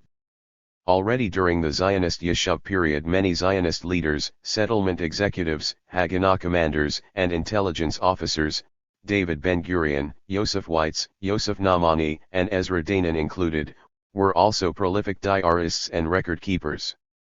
In the 1930s and 1940s, the various departments of the Jewish Agency, Haganah and Jewish National Fund instituted a massive intelligence gathering operation relating to Palestinian society. In 1938, the British Mandatory Authorities allowed the Jewish Agency to copy hundreds of thousands of official documents and practically all the official material and records existing on land registration and in tax offices relating to hundreds of Palestinian villages, Masalha 1992-99. Moreover, from the late 1939s onwards, the various agencies of the Yishuv amassed a huge amount of data and detailed information on the Palestinian villages, the Village Files, PAP 2006, 17-22. After 1948, the Israeli Internal Security Service, Shin Bet, and other state agencies began compiling massive files on the Palestinian citizens of Israel, Cohen 2010. Israeli academic institutions have continued the colonialist tradition of intelligence gathering and data collection. The Israeli military and Israeli Biblical Academy, in particular, have always been close partners in nation building. Nationalist mobilization through the mobilization of the Bible and myth-making involving spurious scholarly activity engages a large number of Israeli academics and social scientists, in particular archaeologists, political geographers, and Orientalists. The Governmental Names Committee, which has operated since the early 1950s from the Prime Minister's office, is perhaps the best example of the production of academic knowledge through myth-making. Israeli biblical archaeologists and geographers have played a major role on behalf of the committee in its efforts to manufacture new Hebrew names and a new hegemonic Israeli memory. In 2010, the Prime Minister's office website listed the large number of academics who are members of the committee, including Avraham Byron, committee chairman, archaeologist, architect Avino Amifnon of the Ministry of Transportation, Azariah Allen of the Society for the Protection of Nature, Yehoshua Ben Arya, a geographer at the Hebrew University, Moshe Brauer, a geographer at Tel Aviv University, Magan Broshi of the Israel Museum, Esther Goldberg of the Academy for the Hebrew Language, Amaram Ganan, a geographer at the Hebrew University, Avino M. Danan, a botanist at the Hebrew University, Yehuda Ziv, chairman of the Subcommittee for Settlement Names, an IDF representative, Moshe Kochavi, an archaeologist at Tel Aviv University, Avi Goran, a representative of the JNF, Ziv Mashal, an archaeologist at Tel Aviv University, Dov Nir, a geographer at the Hebrew University, Ziv Safray, of the Israel Studies Department at Bar Ilan University, Yoram Zafrar, chairman of the Sub-Committee for Historical Names. An archaeologist at the Hebrew University, Naftali Kadman, chairman of the Subcommittee for Geographical Names, at the Hebrew University, Zachariah Kali, archaeologist at the Hebrew University, Richav Rubin, a geographer at the Hebrew University, Benjamin Ricardo, a representative of the Ministry of the Interior, Barak Partzman, a geographer at the Center for the Survey of Israel, Moshe Sharon, an Orientalist at the Hebrew University, Hannah Baitan, a geographer and the scientific coordinator of the committee. Point 10. Today there is still no sign that the Governmental Names Committee has any intention of producing maps which mention the original Arabic place names or destroyed villages. Point 11. In the immediate post-Nakba period, Israeli archaeologists and members of the Israeli Exploration Society on the Government Names Committee concentrated their initial efforts on the creation of a new map for the newly occupied Negev, Abu el-Hajj 2001, 91-4. Throughout the documentation produced by the committee, commissioned to create Hebrew names for the newly occupied Palestinian landscape, were references to foreign names. The Israeli public was called upon to uproot the foreign and existing names and in their place to master the new Hebrew names. Most existing names were Arabic names. The committee duly assigned Hebrew names to 561 different geographical features in the Negev mountains, valleys, springs, and waterholes using the Bible as a resource. Despite the obliteration of many ancient Arabic names from the Negev landscape, some were transformed into similar-sounding Hebrew names. For example, Seal Imran became Nahal Amram, apparently recalling the father of Moses and Aaron. The Arabic Jabal Haraf, Mount Haraf, became Har Harav, Sharp Mountain. Jabal Dibba, Hump Hill, became Har Dlaat, Mount Pumpkin.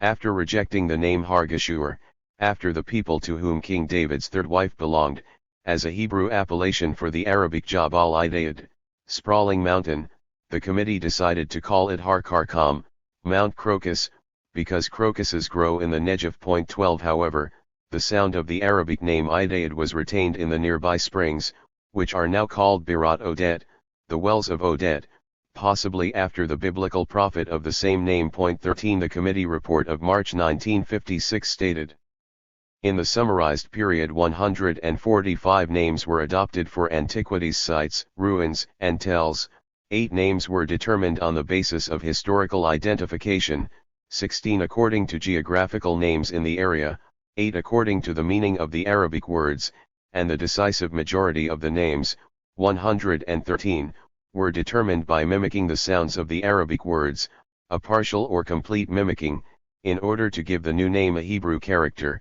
following the accepted grammatical and voweling rules. Quoted in Abu el-Hajj 2001, 95, 14. In Hidden Histories, 2010a, Palestinian scholar Bassem Ra'ad, citing a 1988 study, Toponymy Palestinienne, Plain de Saint-Jean d'Acre et Corridor de Jerusalem, by Thomas L. Thompson, F.J. Goncalves and J.M. Van Kang, shows that the Israeli toponymy committees went far beyond their original mandates.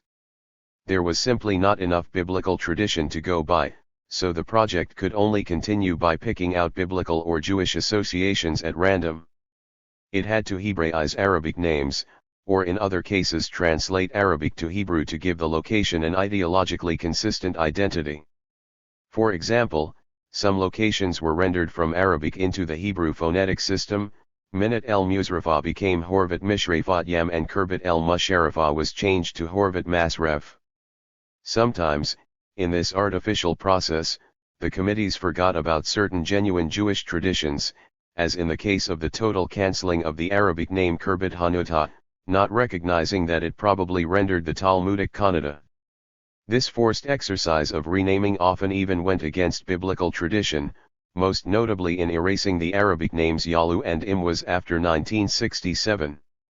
Yalo became Ayalan, while Imwaz, Western Emmaus, associated with the Christ story, was one of the 3 villages, along with Beit Nuba, raised in 1967. The old stones from the villages were sold to Jewish contractors to lend local tradition and age to new buildings elsewhere, and the whole area was turned into the tragic Canada Park, made possible by millions from a Canadian donor.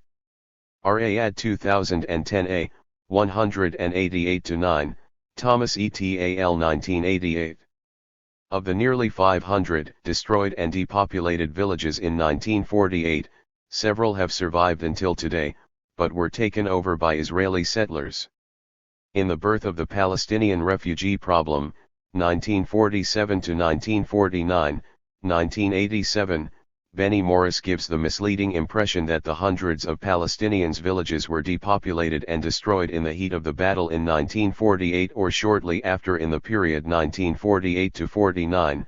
In effect, he argues that, with the near-total physical destruction of the villages, refugee return had become practically impossible by the end of 1949. In fact, dozens of deserted Palestinian villages survived intact well into the mid-1960s when the official program of village destruction was renewed by the Israeli authorities. Many villages that survived 1948 were gradually and methodically razed in the 1950s and 1960s. When in 1953 the Israeli High Court ruled that the state must honor its 1948 promise and allow the internal refugees from Burim to return, The army preempted the ruling by bombing the village from the air. Today the only surviving building in Buraim is the Maronite Church. During the course of his research in Israeli official archives, historian Aharon Shai of Tel Aviv University discovered that in 1965 the Israeli government had recruited the staff of the Jewish National Fund and prominent archaeologists to an official project to clean the land of these deserted Palestinian villages. In the first 2 decades of Israel there was still a general anxiety among Israeli leaders that, should the empty villages remain standing, the Palestinian refugees might lobby the international community successfully for their repatriation to their homes inside Israel. Pap 2006, 188, Cook 2008, 30. According to Israeli revisionist historian Tom Segev, the arguments put forward in the mid-1960s for renewing the destruction program included the observation that the deserted villages spoiled the beauty of the landscape and constituted a neglected nuisance. There were pits filled with water which endangered the well-being of visitors, particularly children, as well as many snakes and scorpions. The Ministry of Foreign Affairs was concerned about the unnecessary questions which tourists would present regarding deserted villages. Point 15. Renewal of the destruction and further cleansing of Palestinian sites was a joint project organized by the Army, the Jewish National Fund, the Israel Lands Authority and the Association of Archaeological Survey. The last issued permits needed by the government to make the continued program of destruction lawful, while a body called the Society for Landscape Improvement lobbied to preserve any architecturally important buildings. Historic or scenic mosques were left intact. One in Caesarea became a restaurant and bar, for example, while another in Azizib, a village located 13.5 kilometers north of Acre on the Mediterranean coast, was incorporated into the new Jewish Sites beachfront resort, to house the village's old olive presses. Cook 2008, 31. The destruction of a Palestinian site and the negation of its Islamic history by the heritage-style values of an exclusively biblical archaeology are evident in Azizib. The village, with a population of 2,000 in 1948, was mentioned by Arab geographers in the early Middle Ages. After 1948 the Arab village was razed and Kibbutz Gesher Haziv, Bridge of Splendor, and Kibbutz Saar, Storm, were established on its land. SAAR was set up by members of the Socialist Zionist Youth Movement Hashomer Hatzair, which founded the Mapam Party. The Akziv National Park was also established on its land. Azizib has been renamed Akziv, supposedly after a site, Akzib, mentioned in the Book of Joshua, 1544. Akziv is mentioned in the Bible as one of the cities that the tribe of Asher did not inherit. The archaeological excavations that have been conducted from the 1940s to the present, and, more recently, on behalf of the Institute of Archaeology of the Hebrew University of Jerusalem, on the site have uncovered 4 cemeteries associated with a large Phoenician settlement. Point 16. Today the domed stone mosque has been restored and serves as a tourist site. The house of the last Mukhtar, village head, Hussein Atia, is now a museum. Khalidi 1992a, 36. In Disappearing Palestine, Jonathan Cook writes. Maps were changed too. Over the course of several years after 1948 a Jewish National Fund committee replaced Arab place names with Hebrew ones, often claiming as justification to have discovered biblical sites. The committee hoped to invent an ancient, largely mythical landscape all the better to root Israeli Jews in their homeland. The real landscape of hundreds of destroyed Palestinian villages was entirely missing from the new maps. Cleared of Palestinian traces, the empty lands were handed over to Jewish agricultural communities, the kibbutzim and moshavim, for exclusive Jewish use. Cook 2008, 30. The large and beautiful Palestinian village of Ain Karim, Karim's Spring, in the Jerusalem district, was depopulated in July 1948. In 1945, of the estimated 3,180 people who lived in Ain Karim, 2,510 were Palestinian Muslims and 670 Palestinian Christians. Khalidi 1992a, 272. After its depopulation and Arabization the name was changed to the Hebrew/biblical sounding Ein Karim, Vineyards Spring, and the village became a Jewish suburb of Israeli West Jerusalem. Archaeological evidence indicates that the village site was occupied as early as the 2nd millennium BCE. According to Christian tradition, this was the site where John the Baptist was born and that Christ and the Virgin Mary visited. According to Muslim tradition, the third caliph, Umar ibn al-Khattab, passed by the village and held prayers in it during the Islamic conquest of Jerusalem, Khalidi 1992a, 271-2. During the British Mandatory period, Christian churches and monasteries proliferated in the village, which became a popular destination for Christian pilgrims. According to Walid Khalidi, Ain Karim was one of the few villages to survive its depopulation with its buildings intact. The others were Tarbaikha, Acre District, Ain Hod, Balad al-Sheikh, and Al-Tira, Haifa District, Al-Safiriyah, Jaffa District, and Deir Yassin and Al-Malaha, Jerusalem District. The village houses are inhabited by Jewish families. One Christian Arab family, exiled from the village of Ikrit, Acre District, in 1949, lives in the village, in an old school building attached to the Franciscan monastery. Some of the larger houses are beautiful limestone buildings 2 or 3 stories high with arched windows and doors recessed into a larger arched facade. Some doors open onto balconies with metal railings. There are 7 Christian churches and monasteries in the village. There is also a Christian cemetery beside the Russian monastery, a Muslim cemetery in the center of the village, covered with refuse and dirt, contains a prominent tomb with a large structure. The village mosque, in a state of disrepair, still stands with its minaret. The spring of Ain Mariam Mary's spring flows out of the mosque courtyard. An Israeli hospital, Hadassah, has been built on the village site. Israeli tourist facilities with hotels and swimming pools have been built northeast of the village. Khalidi 1992a, 273. Also hundreds of agricultural structures that once served the magnificent network of irrigation of Ain Karim can still be found around the village. 17. European artists' colonies as places of amnesia and erasure.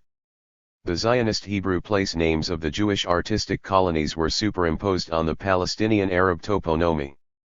The story of the Palestinian village of Ain Hod and the Israeli artistic colony of Ain Hod, one site with 2 identities in the Carmel Mountains south of the city of Haifa, recounts Palestinian Arab memory covered over by Zionist Jewish memory, just as Maurice Halbwachs showed how medieval Christian memory superimposed itself on Jewish memory. Founded in 1953, the Jewish artists' colony of Ain Hod has come to replace an agriculture-based Palestinian village of traditional stone houses that traces its establishment to the 12th century, Slyamovics 1998, 2002. Many of the inhabitants of Ain Hod were driven out in 1948 and ended up in the Jenin refugee camp, in the West Bank. Those internally displaced inhabitants of Ain Hod who managed to survive the Nakba were not allowed to return to their houses. They established a new village nearby, Ain Hod al-Jadida, New Ain Hod. According to Walid Khalidi, the village was not destroyed. It has been an artists' colony since 1954, and is designated as a tourist site. The village mosque has been turned into a restaurant/bar, the Bonanza. The lands around the site are cultivated and surrounding forests are used as parks. Those few villagers who did not leave the country as refugees stayed nearby and built a new village, also called Ain Hod, which was not legally recognized by the Israeli government and hence was denied all municipal services, including water, electricity, and roads. In the 1970s, the Israeli government erected a fence around this new village in order to prevent them from expanding. The 130 inhabitants of the new Ain Hod have built a new mosque to replace the old one. Muhammad Abu al-Hajjah, the son of a leader of the old village, represents the new village in its struggle to win municipal status. 1992a, 151.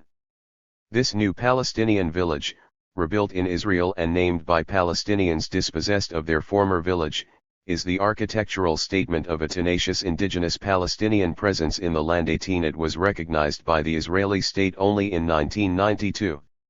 The European artists' colony of Ein Had came to symbolize not only the displacement of the Palestinian village but also the contested nationalist narratives of Palestinians and Israelis, as well as the selective memory of one man, the artist Marcel Janco, 1895–1984, a Romanian-born Israeli painter and architect and one of the founders of the Dada movement. Arriving in Palestine in 1948, Janco proclaimed Ein Had a new utopian social movement, Slyamovics 1998-2002. Established in 1953 by Janco and his followers on the ruins of Ein Had, Had is Hebrew for glory, now houses the Janco Dada Museum, opened in 1983, which features Janco's work and explores the history of the Dada movement. 19 Paradoxically, the erasure of Palestinian landscape and presence was carried out through the manipulation of a selective Jewish memory and the mobilization of the rhetoric of a European pacifist movement established by a group of exiled poets, painters and philosophers in Zurich, who were opposed to war, racism and oppression in Europe. To the north of Ein Had, the depopulated Arab village of Balad al-Sheikh, near Haifa, which houses the grave of the legendary guerrilla leader Sheikh Izz ad-Din al-Qassam, 1882–1935, became the Jewish town of Nesher, Vulture. Many of the Palestinian houses and shops are still standing and are occupied by the Jewish inhabitants of Nesher. Today Balad al-Sheikh cemetery is in an advanced state of neglect, Khalidi 1992a, 152–3. The reconsecration of Muslim shrines as Jewish shrines. The Israeli Toponymy Project has deployed a range of means to ensure the effectiveness of the de-Arabization of Palestine. One of these centers on official Israeli road signs, which are often in Hebrew, Arabic, and English. Significantly, both Arabic and English are transliterations of the new Hebrew place names rather than reflecting the use of the original Palestinian Arabic name. Of course, the overwhelming majority of Israelis cannot read Arabic, so this functions partly to remind the indigenous Palestinians inside Israel of the need to internalize the new Hebrew toponymy or perhaps seek the express approval of the vanishing Palestinian Arab, Shohat 2010, 264, and also to make Arabic complicit in the de-Arabization of Palestine. Another tool of the Israeli colonization project has been the reconsecration of Muslim shrines which had never been part of the Jewish tradition as Jewish shrines. Throughout the country, the Hebrewisation project included renaming Muslim holy men's graves and holy sites as Jewish and biblical-sounding ones. In Sacred Landscape, The Buried History of the Holy Land Since 1948, 2002, Marone Benvenisti observes. In the 50s and 60s, the location and redemption of holy men's graves was in the hands of the religious establishment, especially the Ministry of Religions and of Ashkenazi Haredi groups. According to an official list, issued by a group known as the Foundation of the World and appended to a book published by the Ministry of Defense Michelson et al., Jewish Holy Places in the Land of Israel, 1996, there are more than 500 Jewish holy places and sacred graves in Palestine, including the occupied territories. Many of these, albeit not the majority, are former Muslim sites. 2002, 282.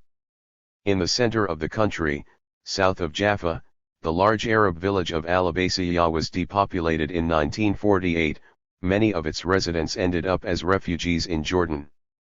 Until the 1930s, the Palestinian village was known as Al-Yahudiyya. According to Palestinian oral history sources, the Arabic name had originated from the Muslim shrine in the village, Maqam al-Nabi Huda, Arabic for the shrine of Prophet Huda.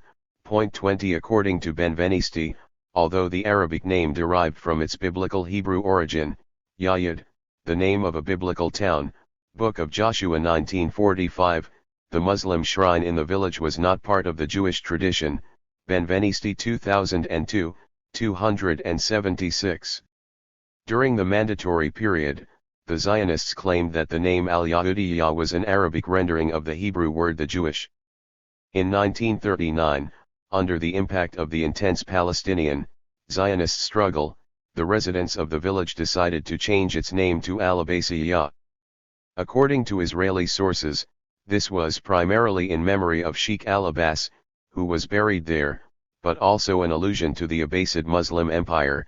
Benvenisti 2002, 276, 348 and 6. The British Mandatory Authorities, however, refused to recognize the new name. 21. Al-Abbasiyah was occupied on July 10, 1948 and depopulated. In the autumn of that year it was repopulated by the first wave of Jewish settlers and immigrants. In 1953 the settlement of Yehud, Hebrew, literally Judaization, was established on the site of the Arab village. The new Jewish town was populated by Ladino-speaking Jews of Turkish origin and subsequently also by Jews from Poland. In total 5 Jewish settlements, including Savian, populated by Israeli millionaires, were built on the lands of the Arab village. A number of Arab houses remain, but they have been occupied by Jewish residents.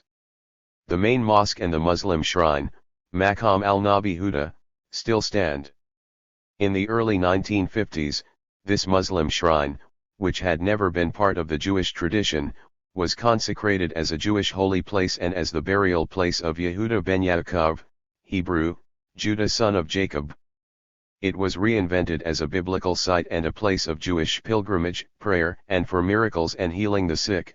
Benvenisti 2002, 276.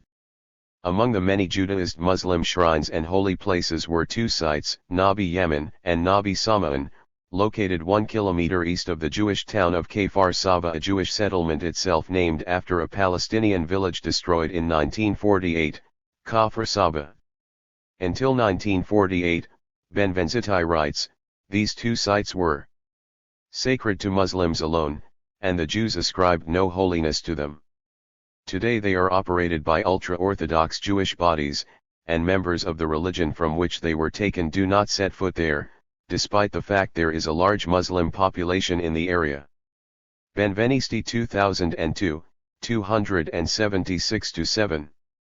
Muslim tombs and shrines were renamed as Jewish holy places. The tomb of Nabi Yemen was renamed the grave of Benjamin, representing Jacob's youngest son, and Nabi Samaon became the grave of Simeon. Jewish women seeking to bear offspring pray at the grave of Benjamin. The dedication inscriptions from the Muslim Mamluk period remain engraved in the stone walls of the tomb, and beside them hang tin signs placed there by the National Center for the Development of the Holy Places.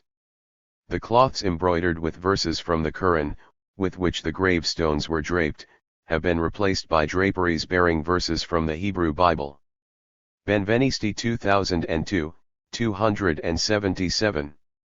From Al-Maghdal to Biblical Ashkelon, 1948-56. In 1948 the towns and villages of southern Palestine, including the cities of Beersheba and Al-Maghdal, were completely depopulated. Al-Maghdal was established in the 16th century near the medieval Muslim city of Ascalon, a city which had a long history and a multilayered identity dating back to the ancient Canaanites and Philistines. Its medieval Arab name, Ascalon, preserved its ancient Philistine/Palestinian name, Ashkelon. Al-Maghdal is its modern Arabic name. With the oldest and largest seaport in Canaan, it was one of the 5 cities of the Philistines, Gaza, Gath, Ashkelon, Ashdod, Ekron.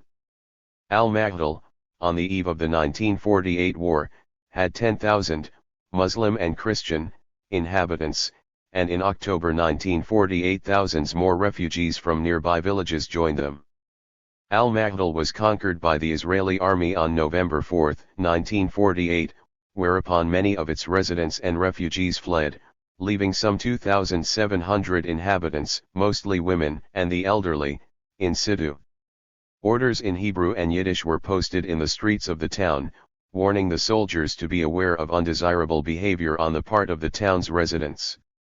As was customary in such instances, the Israeli intelligence officer wrote, "The behavior of the population was obsequious and adulatory." 22 In December 1948, Israeli soldiers swept through the town and deported some 500 of its remaining inhabitants.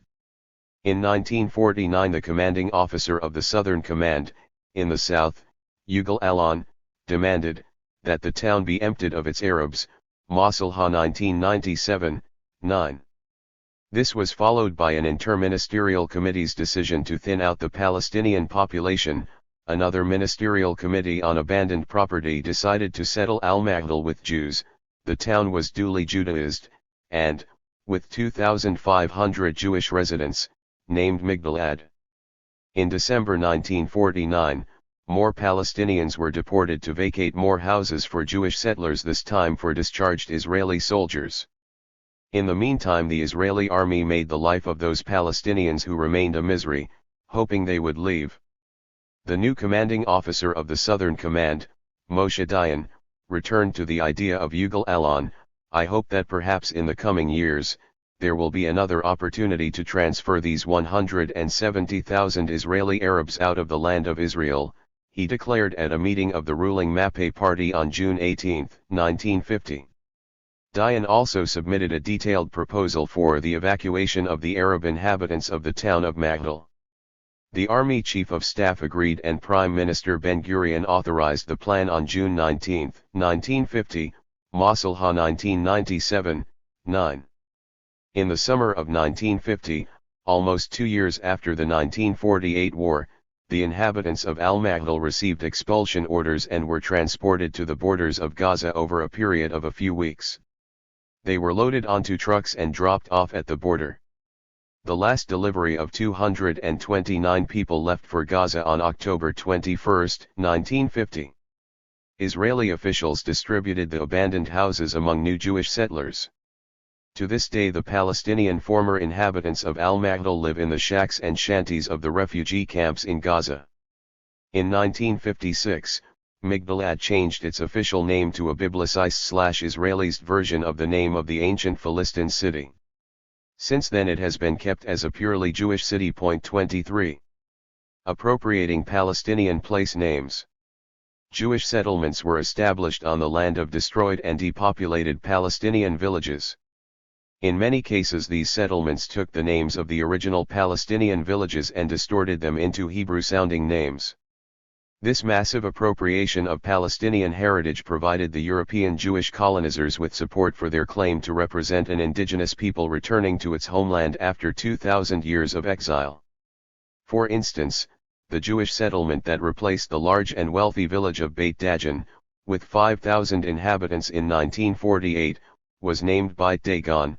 Founded in 1948, Kibbutz Sasa was built on Sasa village, the cooperative Moshav settlement of Amka on the land of Amka village, Moshav Ilanit, tree in Hebrew, on the land of Al-Shajara, tree in Arabic, village, Wakim 2001b, Boksai 2005, 73. Al-Kabri in the Galilee was renamed Kabri, Al-Bassa village Batsat, Al-Mujadil village, near Nazareth, Migdal Hemek, Tower of the Valley. In the region of Tiberias alone there were 27 Arab villages in the pre-1948 period, 25 of them including Dal Hamiyah, Abu Shusha, Hittin, Kafr Sabt, Lubia, Al-Shajara, Al-Maghdal and Hittin were destroyed by Israel. The name Hittin, where Saladin famously defeated the Crusaders in 1187, leading to a siege and their defeat and loss of control over Jerusalem, was changed to the Hebrew-sounding Kfar Hittim, village of wheat. In 2008 the Israel Land Authority, which controls the Palestinian refugee property, gave some of the village's land to a new development project, a $150 million private golf resort. Nearby the road to Tiberias was named Menahem Begin Boulevard. Meanwhile heavy iron bars were placed over the entrance to Hittin's ruined mosque and the staircase leading to its minaret was blocked. 24. Kibbutz Ein Dor, Dor Spring, was founded in 1948 by members of the Socialist Zionist Hashomer Hatzair, MAPM, youth movement and settlers from Hungary and the United States. It was founded on the land of the depopulated and destroyed village of Indor, located 10 kilometers southeast of Nazareth. Whether or not the Arabic name preserved the ancient Indor, a Canaanite city, is not clear. After 1948 many of the inhabitants became internal refugees in Israel, present absentees according to Israeli law, and acquired Israeli citizenship but were not allowed to return to Indor. In accordance with the common Zionist practice of bestowing biblical-sounding names on modern sites and communities, the militantly atheist colonists of Hashomer Hatzair appropriated the Arabic name, claiming that Ein Dor was named after a village mentioned in Samuel 28:3-19. However, it is by no means certain that the kibbutz's location is anywhere near to where the biblical village supposedly stood. An archaeological museum at the kibbutz contains prehistorical findings from the area. In the center of the country, the once thriving ancient Palestinian town of Beit Jibrin, or Beit Jibrin, 20 kilometers northwest of the city of Al-Khalil, was destroyed by the Israeli army in 1948. The city's Aramaic name was Beth Gabra, which translates as the House of Strong Men. In Arabic, Beit Jibrin also means House of the Powerful, possibly reflecting its original Aramaic name. The Hebrew-sounding kibbutz of Beit Guvrin, House of Men, named after a Talmudic tradition, was established on Beit Jibrin's lands in 1949, by Sodders who had left the Palma and the Israeli army. Today Byzantine and Crusader remains survive and are protected as an archaeological site under the Hebrew name of Beit Guvrin. The Arabo-Islamic heritage of the site is completely ignored. Thus we have the erasure of the history of one people at Beit Jibrin in order to superimpose that of another people over it, the reduction of many layers of history to a single, Jewish, layer. 56 years after the Nakba, in March 2004, Israeli journalist Gideon Levy published an important article in Haaretz entitled Twilight Zone/Social Studies Lesson. 25. The article describes an excursion to the hidden side of the Galilee, the ruins of depopulated Palestinian villages in eastern Galilee and the Tiberias region. The guided tour was organized in commemoration of the Land Day of 1976, organized by 3 NGOs, the Haifa-based Emil Thomas Center, the Association for the Defense of the Rights of the Internally Displaced in Israel, ADRID, and Zikrit, Remembering. Zikrit is a small group of Israeli citizens working to raise awareness of the Nakba, marking the location of Palestinian communities that were destroyed in 1948 as part of an effort to make Israelis recognize their responsibility for the Nakba and the right of refugees to return to their villages. The Zionist collective memory exists in both our cultural and physical landscape, yet the heavy price paid by the Palestinians in lives, in the destruction of hundreds of villages, and in the continuing plight of the Palestinian refugees receives little public recognition. Zikrit works to make the history of the Nakba accessible to the Israeli public so as to engage Jews and Palestinians in an open recounting of our painful common history. We hope that by bringing the Nakba into Hebrew, the language spoken by the Jewish majority in Israel, we can make a qualitative change in the political discourse of this region. Acknowledging the past is the first step in taking responsibility for its consequences. This must include equal rights for all the peoples of this land, including the right of Palestinians to return to their homes. 26. The March 2004 tour was led by Palestinian guides from the Galilee. Gideon Levy writes, "Look at this prickly pear plant. It's covering a mound of stones. This mound of stones was once a house, or a shed, or a sheep pen, or a school, or a stone fence. Once until 56 years ago, a generation and a half ago, not that long ago. The cactus sabra separated the houses and one lot from another, a living fence that is now also the only monument to the life that once was here. Take a look at the grove of pines around the prickly pear as well. Beneath it there was once a village. All of its 405 houses were destroyed in one day in 1948 and its 2,350 inhabitants scattered all over. No one ever told us about this. The pines were planted right afterward by the Jewish National Fund, JNF, to which we contributed in our childhood, every Friday, in order to cover the ruins, to cover the possibility of return and maybe also a little of the shame and the guilt. 27. 3. Fashioning a European landscape, erasure and amnesia, the Jewish National Fund, afforestation and greenwashing the Nakba. When I look out my window today and see a tree standing there, that tree gives me a greater sense of beauty and personal delight than all the vast forests I have seen in Switzerland or Scandinavia. Because every tree here was planted by us. David Ben-Gurion, Memoirs 1. Forests as a space of amnesia and erasure. In the post-Nakba period, the Jewish National Fund planted hundreds of thousands of European trees, intended to conceal newly destroyed Palestinian villages, such as Al-Tira in the Haifa region, and help to establish the Carmel National Park. An area on the southern slopes of Mount Carmel, closely resembling the landscape of the Swiss Alps, was nicknamed Little Switzerland. Point 2. The JNF's forests, such as the Carmel National Park, became an icon of Zionist national revival in Israel and in Israeli Hebrew literature, symbolizing the success of the European Zionist project in striking roots in the ancient homeland. Children were often named after trees, and children's Hebrew literature described young trees as children. Zerubbabel 1996, 60-99. Personal names such as Elon, tree, Oren, pine tree, Tamer and Tamer, male and female respectively, palm tree, Amir, treetop, Elon or Alon, oak tree, are very common in Israel. Israeli historian and journalist Amos Elon, who was born in Vienna as Amos Sternbach, was renamed Amos Oak.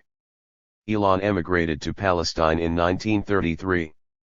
In 2004 he moved to Italy, citing disillusionment with developments in Israel since 1967.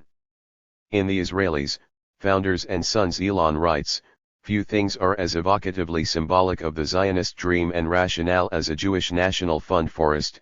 1983, 200. Israel's reforestation policies enjoy international support. Planting a tree confirms the undeniable ethical value of Israel, and by extension the West's project in the East. Afforestation is also linked, materially and symbolically, to the Holocaust, and thousands of trees have been planted in memory of the lost communities and individual victims. Elon 1983, 200. For Palestinians, however, few things encapsulate better the most notorious role of the JNF since the Nakba. Point 3. Interestingly, however, the evacuated Palestinian lands were forested by non-indigenous conifers, pine trees, native to the northern hemisphere, and cypress trees, after the uprooting of indigenous trees and destruction of the terraced landscape and the ethnic cleansing of over 500 villages in the areas that are now supposedly forested. This has been an ecologically very destructive policy pursued largely for political purposes to wipe out the ancient landscape and render the newly acquired areas Jewish European. The JNF has always been and continues to be instrumental in the colonization of Palestine and the expropriation of Palestinian land. Central to the construction of the Israeli Zionist collective memory is the persistent claim that the European Jewish pioneers and settlers on the land purchased by the JNF from Arab landlords transformed the desolate and neglected Asiatic desert of Palestine into a blooming green European terrain of forest. Masad 2004, 61. After 1948, afforestation and signposting were key tools used by the Israeli state and the JNF to de-Arabize Palestine and erase traces of the destroyed Palestinian villages. All signs of the Palestinian presence have been systematically leveled and disguised by the JNF. A recent study by Noga Kadman found that 86 destroyed Palestinian villages were inside the JNF forests. 4. The Birya forest is the largest JNF forest in the Galilee, covering a total of 20,000 dunams. 5. It conceals the lands of 6 Palestinian villages destroyed in 1948, Birya, Alma, Dishan, Kadida, Amka and Ain Zaytun. Today the Jewish Moshav of Birya, built in 1971, is situated in the location of and takes its name from the Palestinian village of Birya.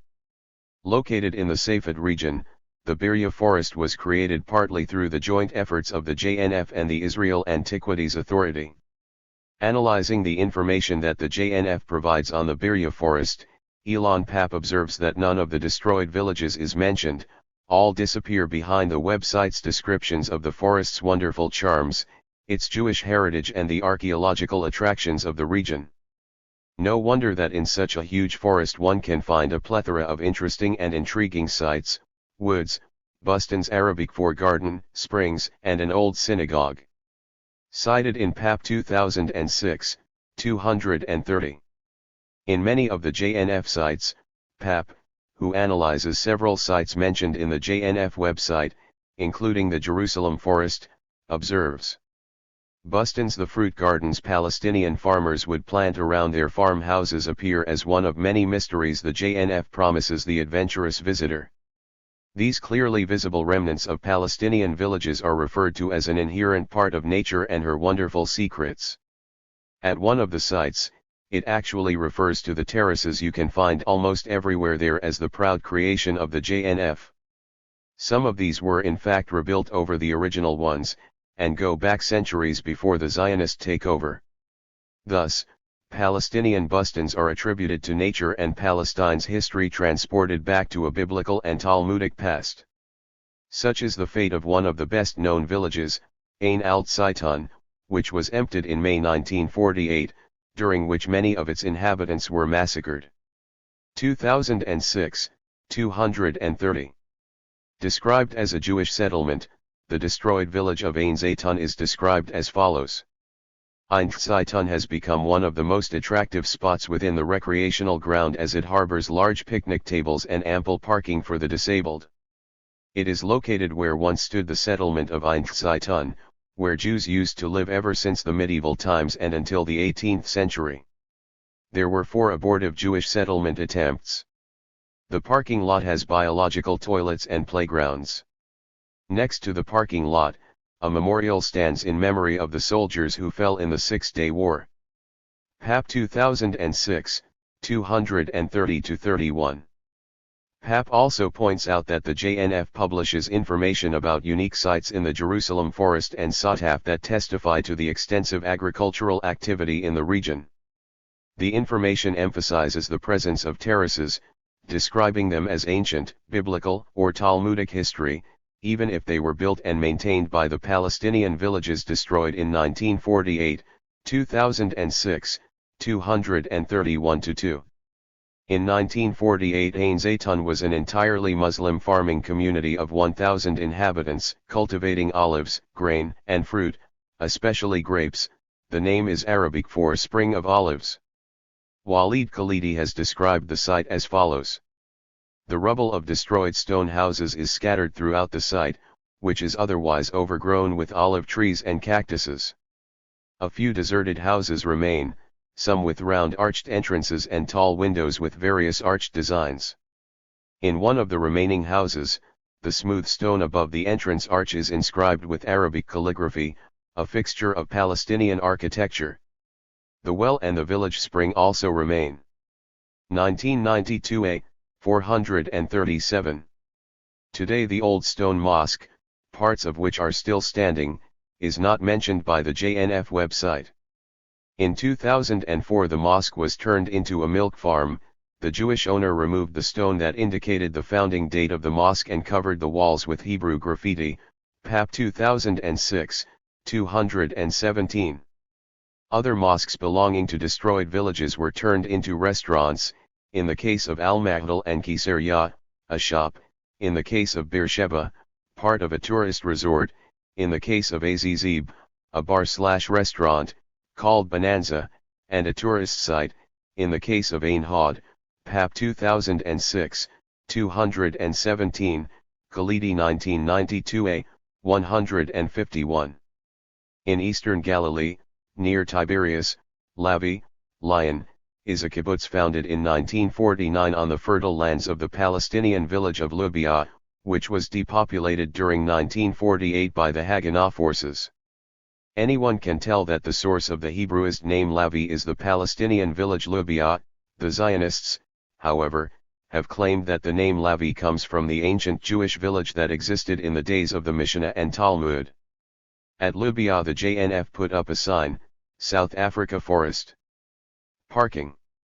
In memory of Hans Riesenfeld, Rhodesia, Zimbabwe.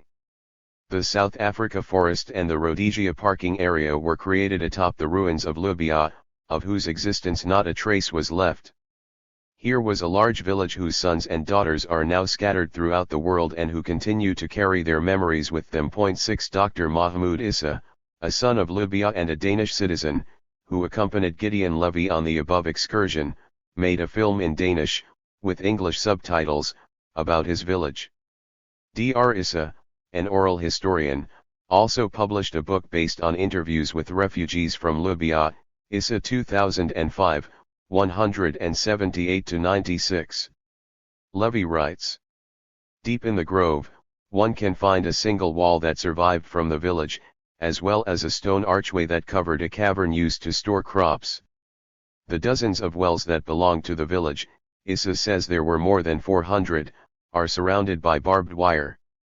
They are wrecked and full of garbage left behind by hikers in the South Africa forest who must have thought that the JNF had dug big trash cans in the ground.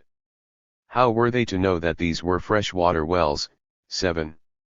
The history of the JNF before and after the Nakba, and its politics of afforestation and planting, are well documented. Lane with Davis 1988, Cohen 1993, Papp 2006, Nathan 2005, 129-54, Tal 2002. In 1948 the JNF was instrumental in the ethnic cleansing of Palestine. Today it continues to play a central role in maintaining Israel's land regime. Founded in 1901 and registered as an English company in 1907, the JNF was created to acquire land and property rights in Palestine for exclusive Jewish settlement, while the indigenous inhabitants of the land were barred from leasing or working on formerly Arab-owned land.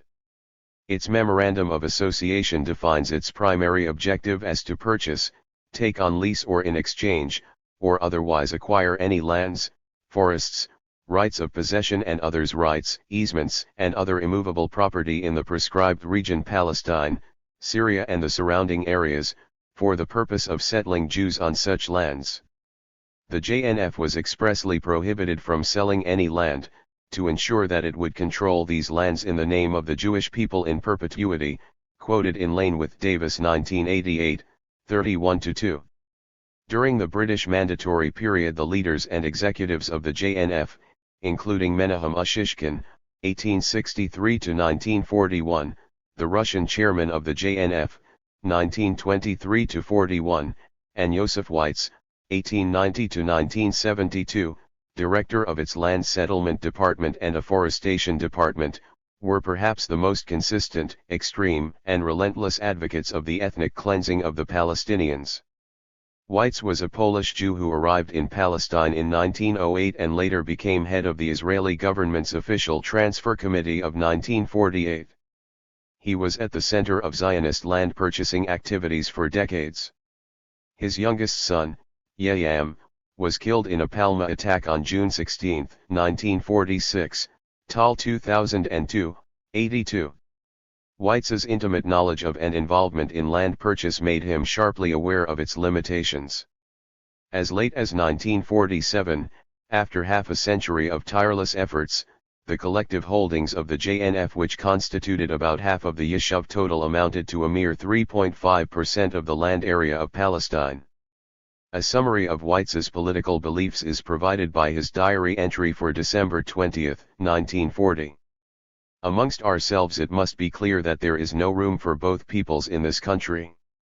After the Arabs are transferred, the country will be wide open for us, with the Arabs staying the country will remain narrow and restricted. There is no room for compromise on this point. Land purchasing will not bring about the state.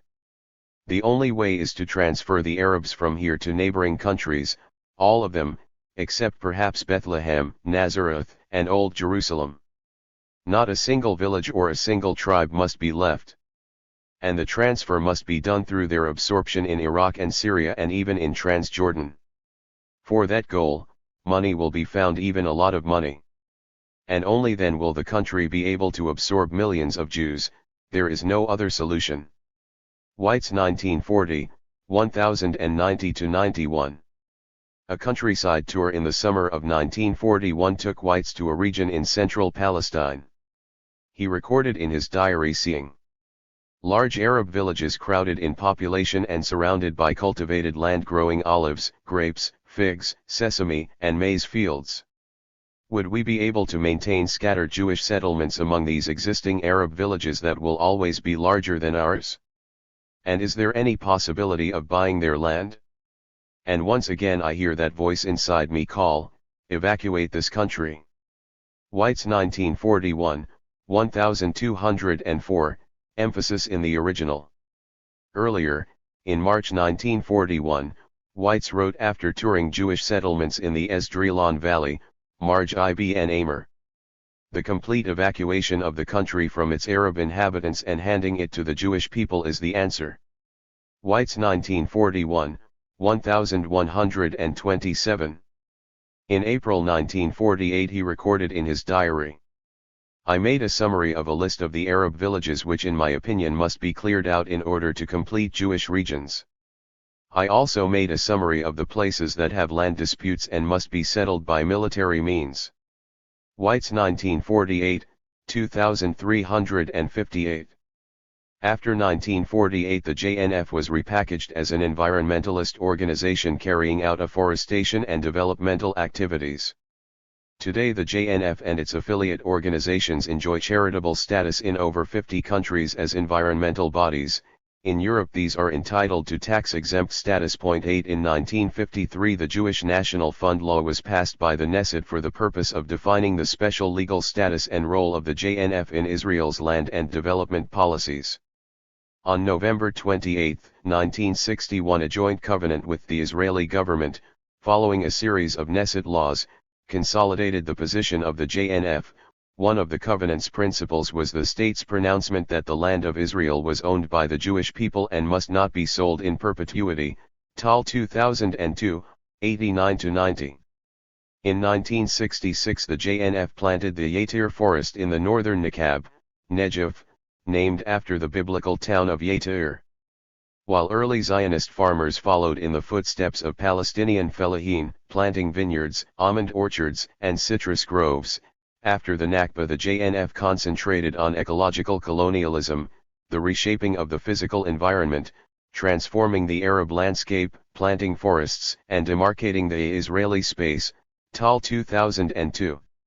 In The Other Side of Israel, 2005, Susan Nathan, an Israeli author of English origin, shows how after 1948 the JNF planted many forests on the sites of the destroyed Palestinian villages, olive, fig, pomegranate and carob trees and sabra plants, particularly the fruit-bearing type of cactus that flourishes in Palestine, which were cultivated for generations and upon whose fruits and oil Palestinian villagers had traditionally relied, were cut down and replaced by predominantly pine and cypress trees.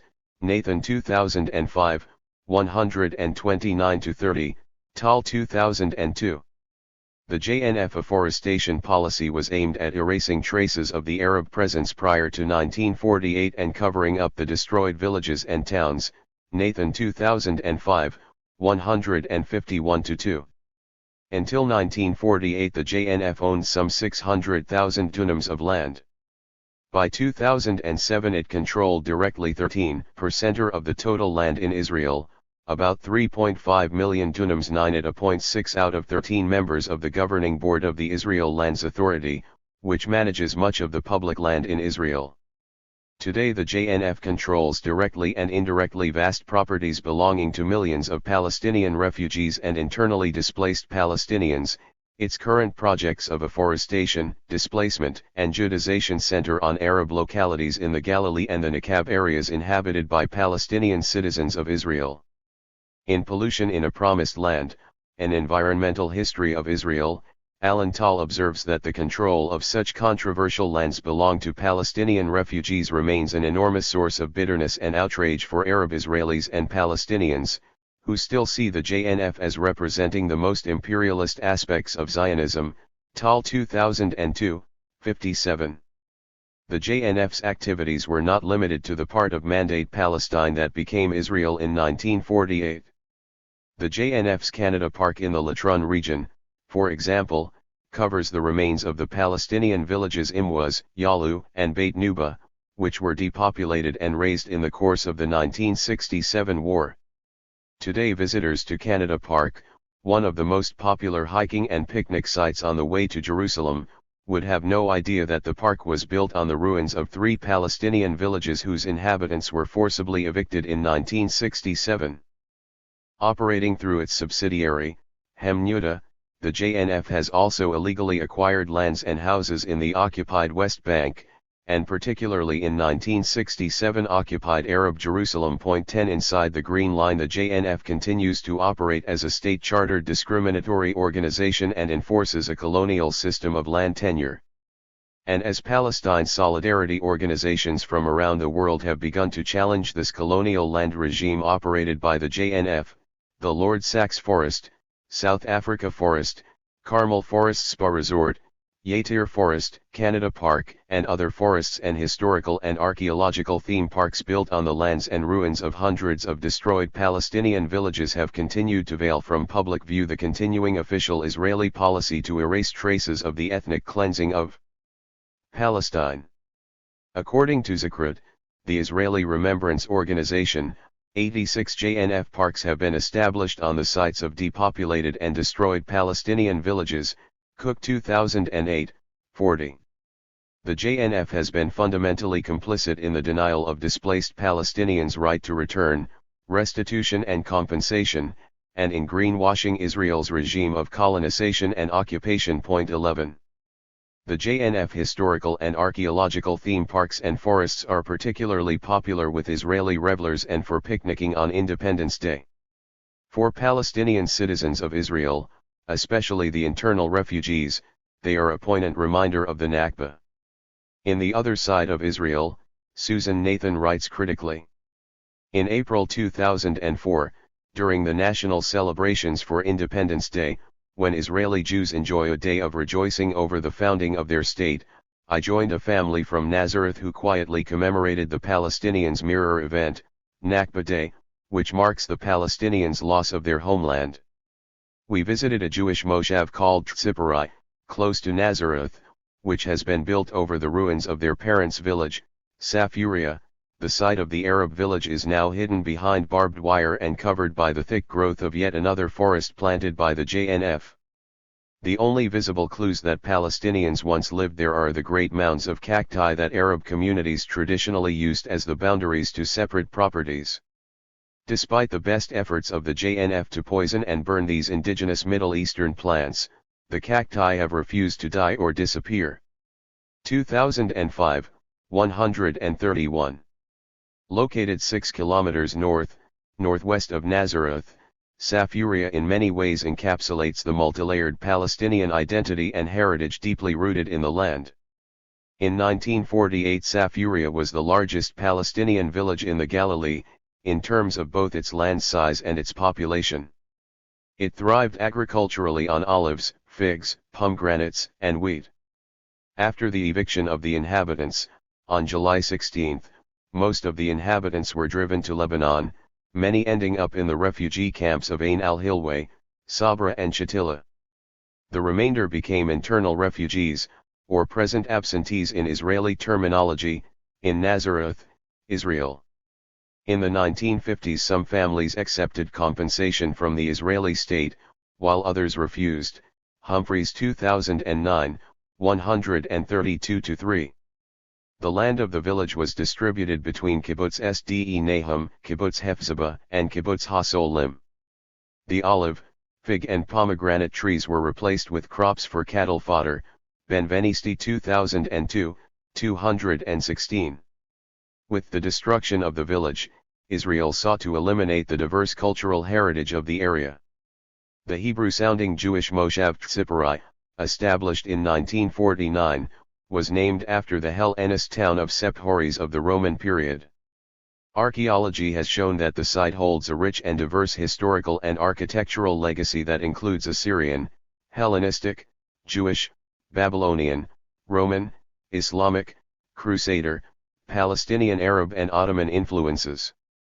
The remains of structures at the site include a Roman theater, a Roman villa, 2 early Christian churches, a 6th century synagogue, more than 40 different mosaics, and a Crusader fortress that was restored and rebuilt by Palestinian leader Deir el-Omar in the 18th century, Shahin 2005. The upper part of this still-standing fortress was used as an Arab school from the early 1900s until 1948, Peterson 2002, 270. Since 1992, the former Arab village has been designated a modern national park, run by the Israeli National Park Authority. In Marketing Heritage, Archaeology and the Consumption of the Past, 2004, York Rowan and Uzi Baram show the selective appropriation of the past and collective amnesia promoted by the Israeli heritage industry and the way the history of the site of Safuria is presented by the National Park Authority. It covers the Jewish heritage and the periods up to Roman and Byzantine rule, with a brief mention of the Crusades, the 14 centuries of Arab and Muslim rule and the rest of the modern history of the site are not mentioned at all. Rowan and Baram 2004, 222, also Baram 2007, 299-325. Ironically, some of the lands of the destroyed Palestinian villages which have been taken over by the JNF are dedicated to revolutionary South American heroes of liberation and struggle for independence. The JNF itself maintains offices in the capitals of Bolivia and Venezuela, where they raise funds to entrench further the Israeli apartheid system and erase the traces of the Nakba. An example is the Eshtal forest, which covers the lands of the former villages Ilan and Ishwa, and parts of the lands of Beit Masr and Beit Suzan. The forest has 3 courts. The first is dedicated to the memory of Simon Bolivar, the revered 19th-century liberator of Latin America from European Spanish colonialism. It stands on the land of the village Ishwa. The other 2 are dedicated to another leader of Latin America liberation, General José de San Martín. They stand on the land of Beit Masr. Moshav Eshtal, built on the ruins of Ishwa, is a settlement of Jewish immigrants from the Yemen, who were transferred by the Zionist movement to Palestine shortly after 1948.12. Fashioning a European biblical landscape. On June 16, 2010, at a ceremony near Jerusalem, the JNF celebrated the planting of Lord Sachs Forest, named after the British Chief Rabbi, Lord Jonathan Sachs. The celebration and fundraising project, which was attended by Lord and Lady Sachs, were in recognition of his Sachs's personal contribution to the spiritual and intellectual life of the country Israel and an honor for the whole Jewish community. And, a lasting contribution to the beauty and environment of Israel and Jerusalem in particular.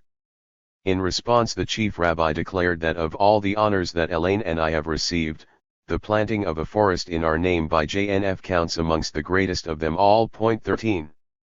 Is the British Chief Rabbi a refugee from the reality of the millions of Palestinian refugees? Isn't he contributing to the Israeli settler colonial policies and efforts to construct a sterile English biblical landscape completely divorced from reality and morality? Surely he must be fully aware of the role of the JNF in camouflaging the traces of the destroyed villages and its activities aimed at greenwashing the Palestinian Nakba. Around Jerusalem, thousands of acres of pine forest are designed to fashion a new pastoral biblical landscape and create a new collective memory and give the impression of an authentic timeless biblical landscape in which trees have been standing forever. But this natural landscape is a carefully constructed scene to camouflage the systematically expropriated land of Palestinian villages, the destruction of cultivated olive groves and the ethnic cleansing of the Nakba. The underlying intention is to obscure the locations of the Palestinian villages and prevent any cultivation of the land by non-Jews. The Israeli architects Rafi Siegel and Eyal Weizman, commenting on Israeli settlement activities in occupied East Jerusalem and the West Bank and their underlying Zionist ideology, write: in the ideal image of the pastoral landscape, integral to the perspective of colonial traditions, the admiration of the rustic panorama is always viewed through the window frames of modernity. The impulse to retreat from the city to the country reasserts the virtue of a simpler life close to nature. The recreation of the picturesque scenes of biblical landscape becomes a testimony to an ancient claim on the land. The admiration of the landscape thus functions as a cultural practice, by which social and cultural identities are formed. Within this panorama, however, lies a cruel paradox: the very thing that renders the landscape biblical or pastoral, its traditional inhabitants and cultivation in terraces, olive orchards, stone buildings and the presence of livestock, is produced by the Palestinians, who the Jewish settlers came to replace. And yet, the very people who came to cultivate the green olive orchards and render the landscape biblical are themselves excluded from the panorama. The Palestinians are there to produce the scenery and then disappear. The gaze that sees a pastoral biblical landscape does not register what it does not want to see, it is a visual exclusion that seeks a physical exclusion. Like a theatrical set, the panorama can be seen as an edited landscape put together by invisible stage hands. What for the state is a supervision mechanism that seeks to observe the Palestinians is for the settlers a window on a pastoral landscape that seeks to erase them. The Jewish settlements superimpose another datum of latitudinal geography upon an existing landscape. Settlers can thus see only other settlements, avoid those of the Palestinian towns and villages, and feel that they have truly arrived as the people without land to the land without people. Siegel and Wiseman 2003, 92. The liberal colonizer facing the European forests. Israeli historical revisionism and the new history of the 1980s, see Chapter 5, is deeply rooted in the liberal Zionist narratives of the 1950s and 1960s. In the first 2 decades of the state, Israelis had a deep anxiety about the discovery of the truth about 1948 and the nightmarish prospect of Palestinian refugees returning to their towns and villages in Israel. Facing the Forests, Mulha Ye'erat, one of A.B. Yehoshua's early fictional works, was published in 1968. The short story was an attempt by the novelist to bring the truths of the Nakba repressed within the Israeli psyche back to the surface. It also shows that 14 years after the publication of Yazar's Kerbet Ki Izah, 1949, see Chapter 5, the events surrounding the destruction of Palestine in 1948 had been effectively suppressed in the Israeli collective memory. Facing the Forests tells of a mute Palestinian forest watchman who burns down a JNF forest to reveal the hidden ruins of his former village, destroyed in 1948. The story opens with the destruction of the village during the Nakba and the planting of the forest. It recounts the story of an Israeli student who is preoccupied with the history of the Latin Crusaders. Looking for a break and solitude, he finds a job as a forest ranger. When he arrives in the watch house in the forest, he finds an Arab man whose tongue had been cut out and the man's daughter. Shortly after his arrival, the student begins to suffer from nightmares. He is constantly anticipating a catastrophe. As the summer continues, the student begins to desire the man's daughter. The tension between the two men escalates and suddenly the man sets fire to the forest, which burns to the ground. At dawn, the student turns his gaze to the smoking hills and frowns. There, out of the smoke and haze, the ruined village appears before his eyes, born anew, in its basic outlines as an abstract drawing, as all things past and buried. While the student fails to see the truth unearthed by his research on the Crusades, the fire reveals it. Yehoshua 1968, also quoted in Gover 1986, 37-8. Designed to cover up the truth, the JNF website tells us that the organization is the caretaker of the land of Israel, on behalf of its owners, Jewish people everywhere, including the British chief rabbi and other Jewish supporters of an apartheid system of land tenure. The destruction of Al-Araqib, July 2010. In a recent example of ethnic cleansing in the Nakab/Negev, on July 27, 2010, the Israeli police razed an entire Palestinian Bedouin village, Al-Araqib, to the ground to make way for a JNF forest. The destruction of Al-Araqib, situated to the north of Beersheba, was carried out by a 1,300-strong contingent of security forces, police, and civilian guard equipped with guns, stun grenades and bulldozers. Also Jewish high school students, members of the civilian guard, which has a program designed to incorporate Israeli children into the state's military apparatus, participated in the leveling of the village. It was part of a larger project designed to reinforce Israeli apartheid and force the indigenous Bedouin communities of the Nakab away from their ancestral lands and into Indian reservation-style shanty towns constructed for them by the Israeli government. The land of the Bedouins will then be open to Jewish settlers. During a 3-hour raid, 40 homes were demolished and 300 residents were evicted, including 200 children, whilst fruit orchards and olive and carob trees were uprooted.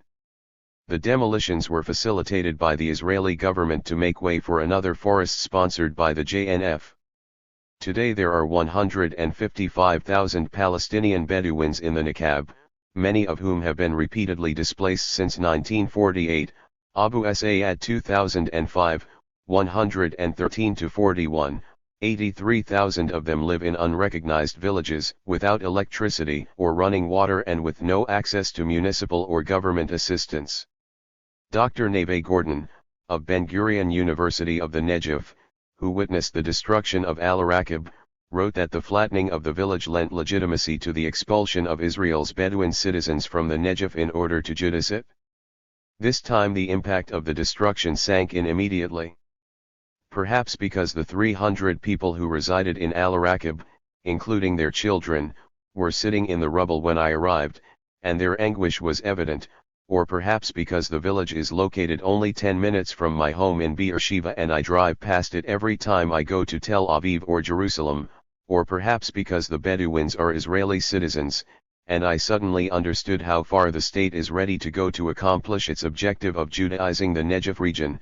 What I witnessed was, after all, an act of ethnic cleansing. 14. 4.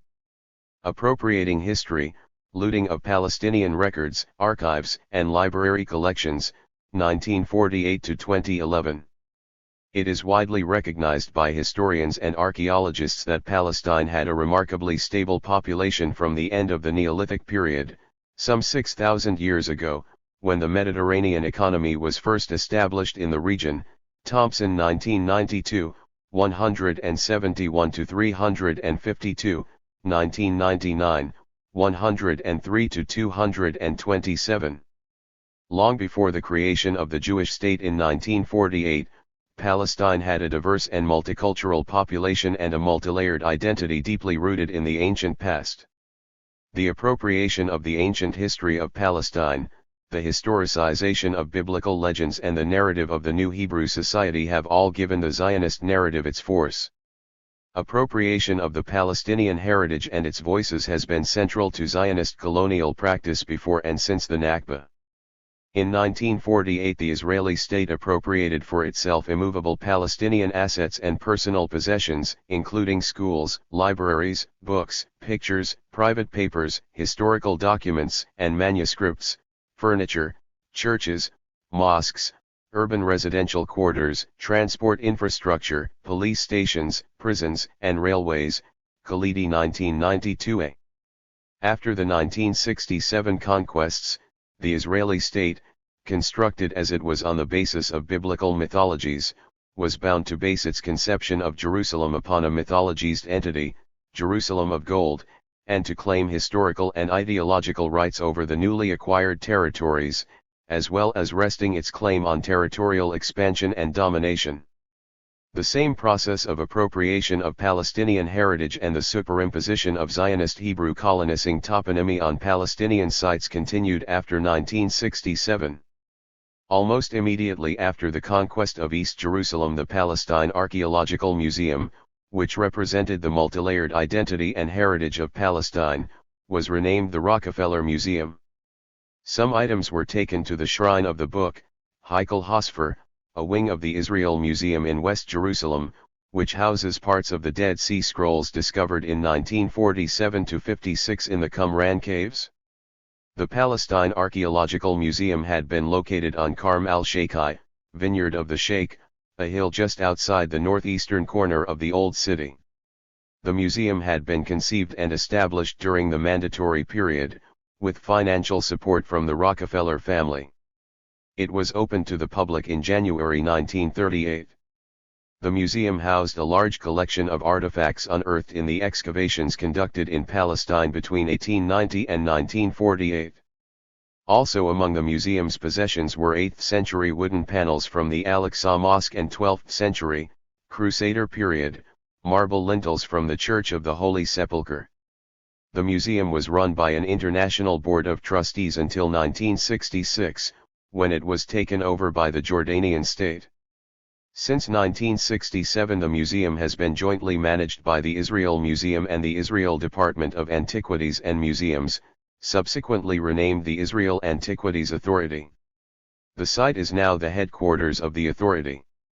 While the Palestine Archaeological Museum of the Mandatory Period still represented the positive diversity of religions and ethnicities that characterized Jerusalem and Palestine for many centuries, the Israel Museum and Shrine of the Book represent that single-minded determination by the Israeli Antiquities Authority and Israel's heritage industry to judice and colonize both the ancient and the modern history of Palestine.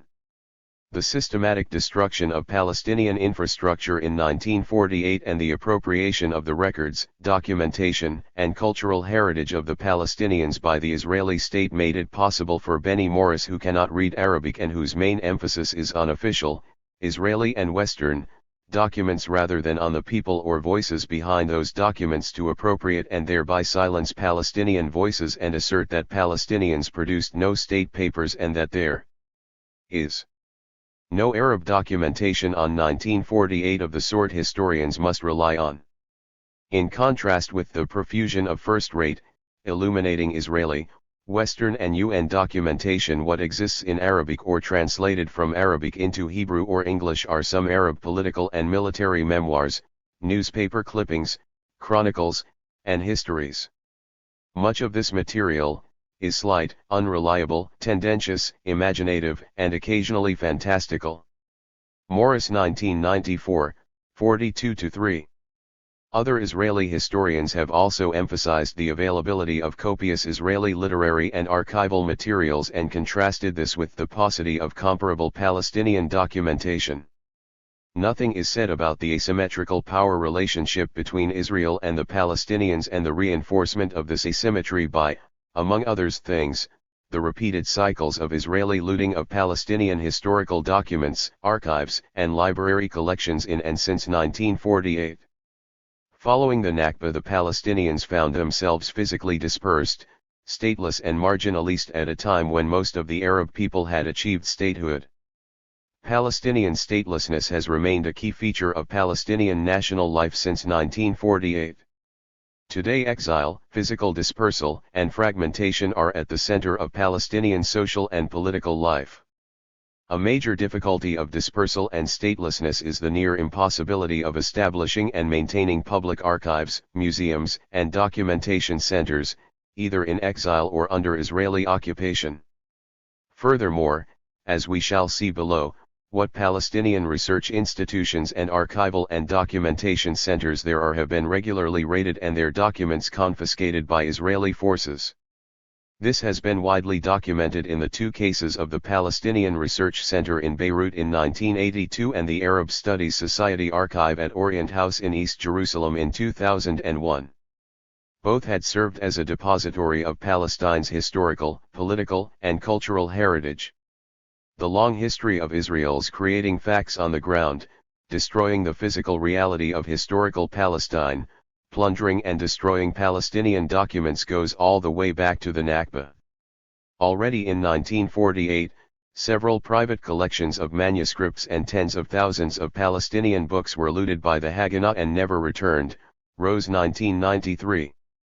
Parts of these private collections, including the diary and private papers of Khalil al-Sakakini, 1878–1953, ended up in the library of the Hebrew University of Jerusalem. 1 Al-Sakakini was one of the country's leading Palestinian educators, linguists, and authors. He kept a now famous diary, from 1907 to 1952, which is widely considered to be among the most important Palestinian records of the time. Ironically, Benny Morris's The Birth of the Palestinian Refugee Problem, 1947 to 1949, 1987, uses extracts in Hebrew from al-Sakakini's 1948 diary without mentioning the fact that it was in fact looted by Israel in 1948. The Sakakinis were forced to leave their home in the Kiddaman neighborhood, which was occupied and depopulated by Israel. The Judaized Palestinian neighborhood was officially given a Hebrew name, Ganan. A footnote to this story is that in the Israeli reoccupation of Palestinian cities and towns in the West Bank in the spring of 2002, Israeli soldiers vandalized the Khalil Sakakini Cultural Center in Ramallah II, which was set up to preserve Palestinians' cultural heritage. 3. More recently, an Israeli doctoral student, at Ben Gurion University of the Negev, discovered, through research in Israeli archives, that Israel had plundered and destroyed tens of thousands of Palestinian books in the early years after the state's establishment. In an interview with Al Jazeera, published on its website, the researcher revealed the destruction of the Palestinian books the Israeli army had collected in 1948 in Jerusalem, Jaffa, Haifa, Safed, and other Palestinian towns. In 1958, a decade after the Nakba, the Israeli authorities destroyed 27,000 books, most of them Palestinian textbooks from the pre-1948 period, claiming that they were either useless or threatened the state. The authorities sold the books to a paper plant. This was a cultural massacre undertaken in a manner that was worse than European colonialism, which safeguarded the items it stole in libraries and museums, the researcher told Al Jazeera. 4. The 1948 defeat and Nakba resulted in the destruction of the network of public figures and urban notables, the end of the old social, political, cultural and national elites of Palestine. Ethnic cleansing effectively emptied the urban hinterlands of the sector of the population.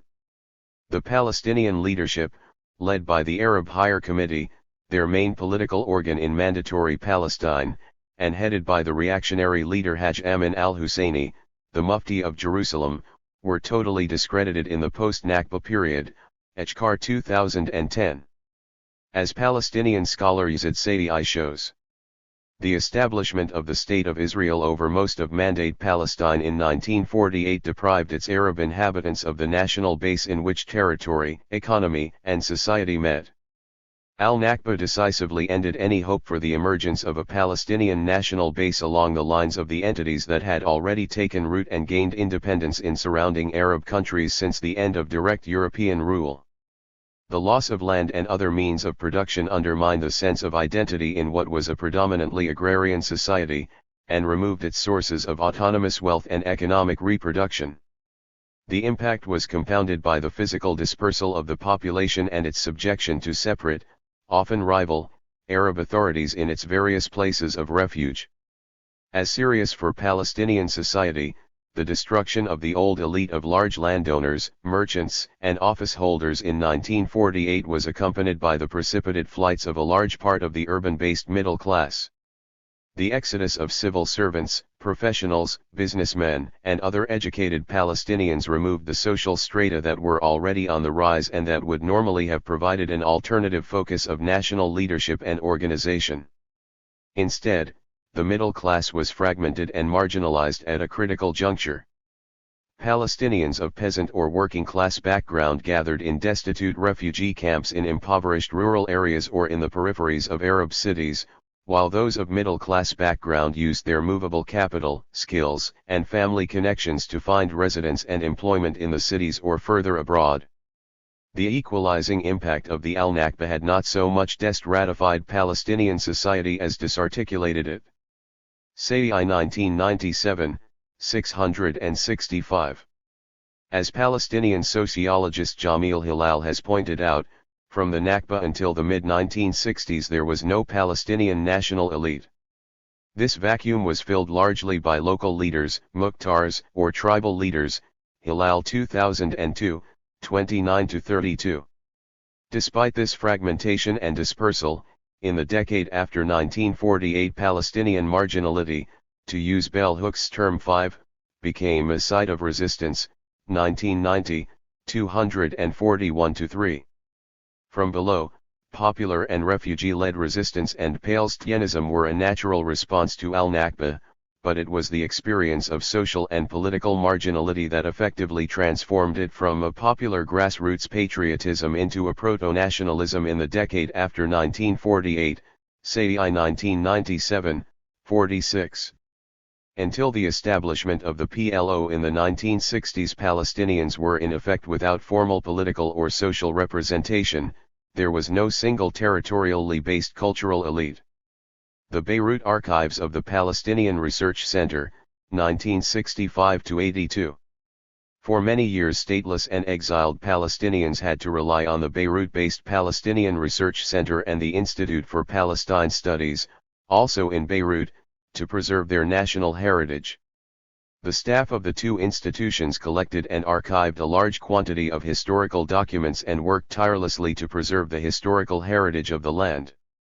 The establishment of the two institutions in the mid-1960s coincided with the founding of the Palestine Liberation Organization, PLO, which for decades would stand as the embodiment of Palestinian nationalism and the symbol of Palestinian collective empowerment in exile, before suffering a decline in support in the 1980s and almost total marginalization after the Oslo Accords of 1993 and the establishment of the Ramallah-based Palestinian Authority. The PLO had always represented the uneasy relationship between Palestinian nationalism and liberation, the two goals for an indigenous people engaged against ongoing Zionist/Western colonialism. In the late 1960s and 1970s, under the leadership of Yasser Arafat, 1929 to 2004, the PLO pursued a combined strategy of armed struggle and building social and cultural institutions. In 1970 the PLO was forced to move its headquarters from Amman to Beirut. It was during this Beirut period, which lasted until the massacres of Sabra and Shatila in 1982 and the PLO's departure to Tunisia, that a single territorially based cultural elite was created by the Palestinian guerrilla movement.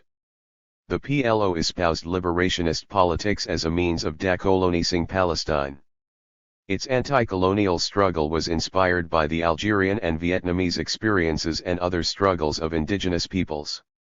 The Palestine Research Center, Markez al-Abhath, the only PLO institution officially recognized by the Lebanese government, had been established in Beirut in 1965. It employed academics, researchers, journalists, editors, filmmakers, artists, poets, and novelists.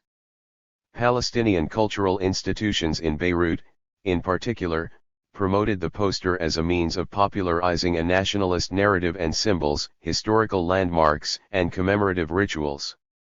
Important uprisings and battles were immortalized in such posters and in annual commemoration.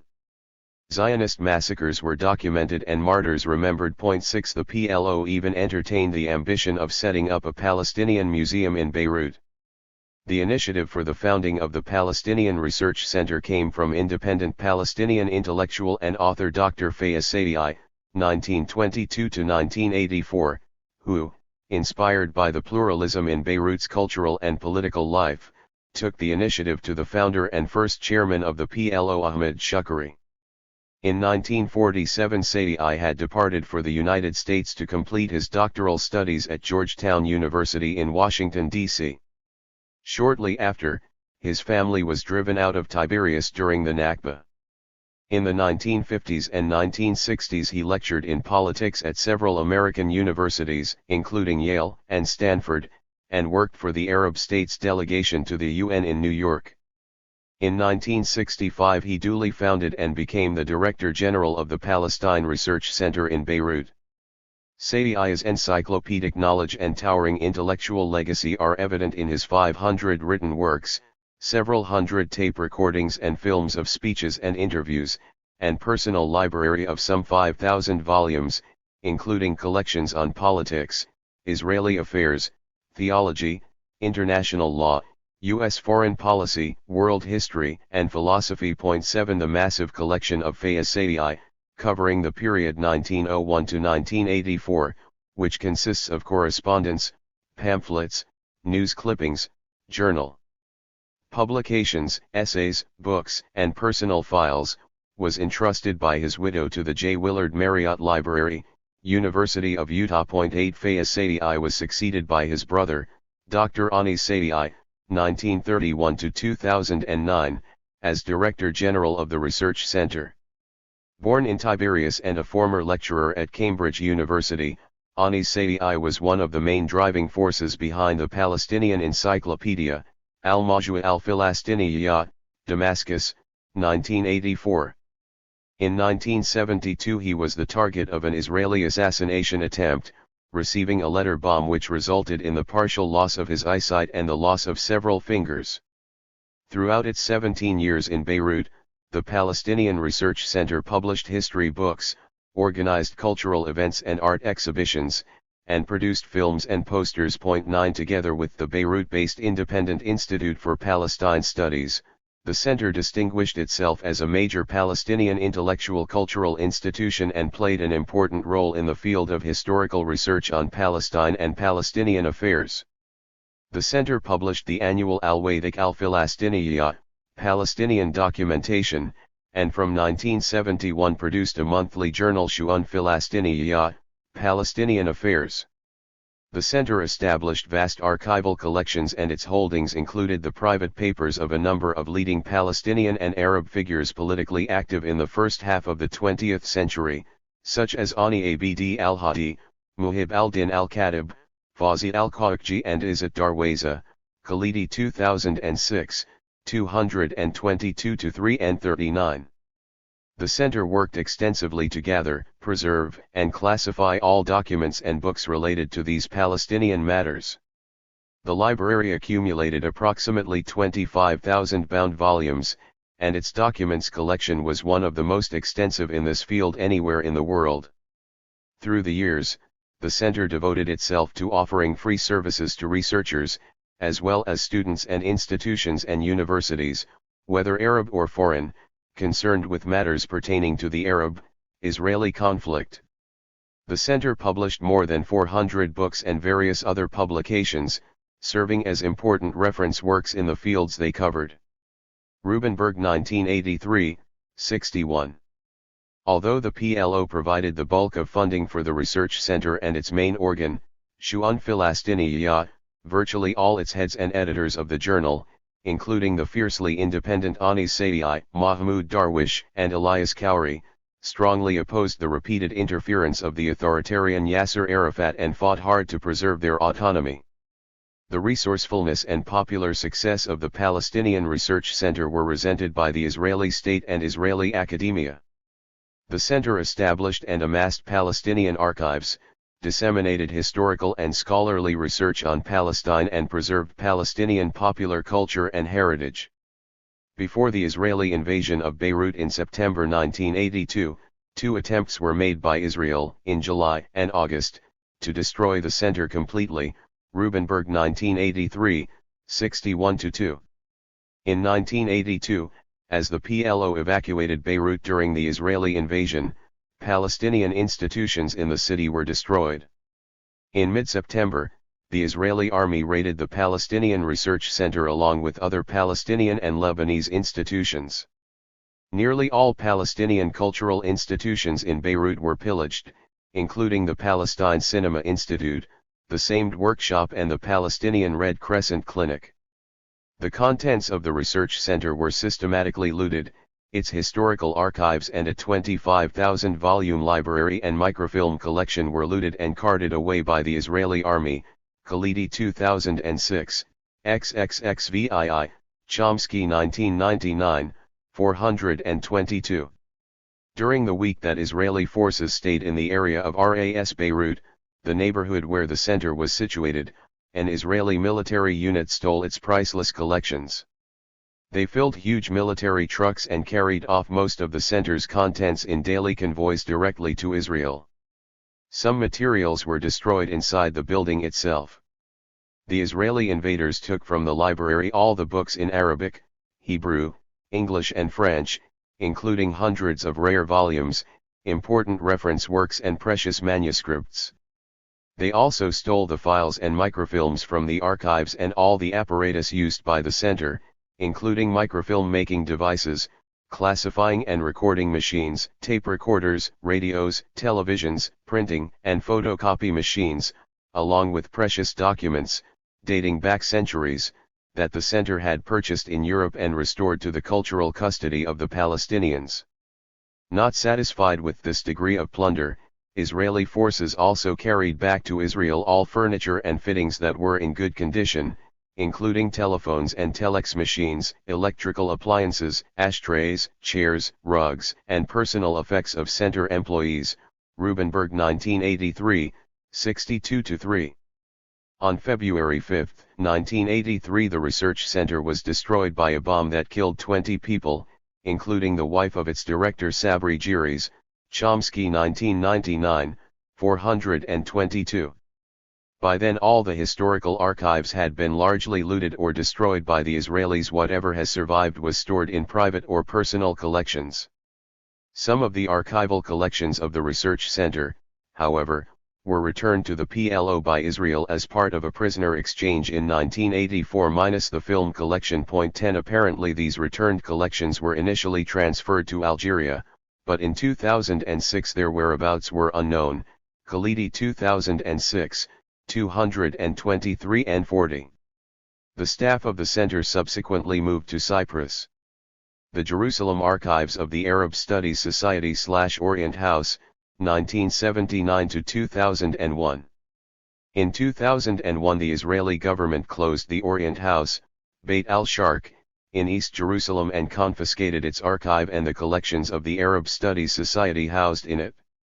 These archives included the private papers of the prominent Palestinian leader Musa al-Aloma, 1897 to 1984, and the Arab Information Office that he headed during the Nakba, Khalidi 2006, 222 to 3 and 39. Unlike the looting of the archives of the research center in Beirut, the seizure of the Orient House archives occurred despite a signed agreement between Israel and the PLO. The Arab Studies Society Library and the archives of the Orient House were a piece of living history and a monument to the long and continuing Palestinian struggle for survival in Jerusalem. The Orient House mansion itself had been built by the Al-Husseini family in 1897, which has owned it since. The archives of the Arab Studies Society were set up by Faisal al-Husseini, 1940 to 2001, a leading Palestinian figure in Jerusalem and the son of Abd al-Qadir al-Husseini, the legendary commander of local Arab forces in the Jerusalem area during 1948, who was killed in the Castle battle with the Haganah. Faisal Husseini later served as head of the Palestinian delegation to the Madrid Middle East Peace Conference of 1991. In 1979 he founded the Arab Studies Society in East Jerusalem and a year later established its library. A specialized library focused on Palestinian history, politics, and society, the Arab world, and the Arab-Israeli conflict. In 1983 the Arab Studies Society moved to its current headquarters in the grand premises of the Orient House at No. 8 Abu Ubaidah Street in the Sheikh Jarrah neighborhood of East Jerusalem. Then in 1988 the center was ordered shut by the Israeli government and remained closed for 4 years. The process of collecting books, however, continued at other locations. Beginning with only 200 volumes in 1980, the collection currently includes approximately 17,000 books in both English and Arabic, and 70 periodicals. These holdings include the private library of Musa al-Aloma, the chairman of the Arab office in Jerusalem from 1947 to 49. In addition to the library there is a document center with a document archive, a photograph archive, a press archive, and a section of documents on important contemporary and historical personalities. The aim of the document center is to preserve and protect the intellectual and physical records of Palestine from deterioration. The collection contains 200,000 hard copies of documents and 300,000 copies on microfilm and microfiche. 60% of the papers are original documents. The collection covers Palestinian history chiefly from the last period of the Ottoman Empire through to the present and is divided according to subjects such as political parties, economy, education, land sales, Palestinian women, Jewish immigration to Palestine, and Jewish political organizations. The most important documents are those acquired from the Arab Office of Jerusalem, established in 1945 by the Arab League. The Arab Office of Jerusalem was one of 7 Arab offices set up around the world, the others being in London, France, Lebanon, Iraq, Washington, and Rio de Janeiro. The Jerusalem office, under the direction of Musa al-Aloma, served to give voice abroad to the opinions and ideas of Arabs and Palestinians concerning events in Palestine. There are also papers of the Arab Higher Committee, of the Palestinian Army, Al-Jihad al-Muqaddas, and many others collected from families and private institutions. The photograph section contains a large collection of original photographs from the Ottoman period to the present. They include glass negatives that go back to the Ottoman period and a fine collection of family photographs from the Mandate period. The collection also contains a photographic survey of Palestine that was conducted by the Arab Studies Society from 1980 to 1984. The library is currently in the process of organizing and developing the archive and digitizing the collection for viewing on CD-ROM. In addition to the personalities section and the press archive section already mentioned, there is a small oral history collection consisting of 100 cassettes devoted chiefly to interviews with Palestinians who lived through the Arab Revolt of 1936 to 1939.11. Until 2001, the Orient House constituted the only representation of Palestinian political institutions in the city. In this capacity, it was recognized by all the international powers involved in the peace negotiations since the Madrid Peace Conference in 1991. Moreover, the Israeli government had underwritten this legitimacy in the letter of assurances sent by then Israeli Foreign Minister Shimon Peres to his Norwegian counterpart, the late Johan Jürgen Holst, on October 11, 1993. In this exchange of letters preceding the 1993 Oslo Accords, Israel promised that it would not violate the right of the House to continue to operate freely. 13 On August 10, 2001, shortly after Husseini's death, the Israeli police raided the Orient House and closed its offices, along with 9 other Palestinian institutions in East Jerusalem. Items confiscated by the Israeli government under the pretext of security included personal belongings, a large number of documents relating to the Jerusalem issue and the 1991 Madrid Conference and the Arab Studies Society photography collection. Also, the personal books and documents of the late Faisal al-Husseini were summarily impounded. 14 The significance of the looting lies in the Arab Studies Society photography collection located in the Orient House building. This collection, also pillaged from the Orient House, represents a unique record of Jerusalem's ethnographic relations among its 19th and 20th century population. Although its theft is unlikely to arouse anger as long as people remain unaware of its significance or even of its existence, it is an irreplaceable and invaluable archive. 15.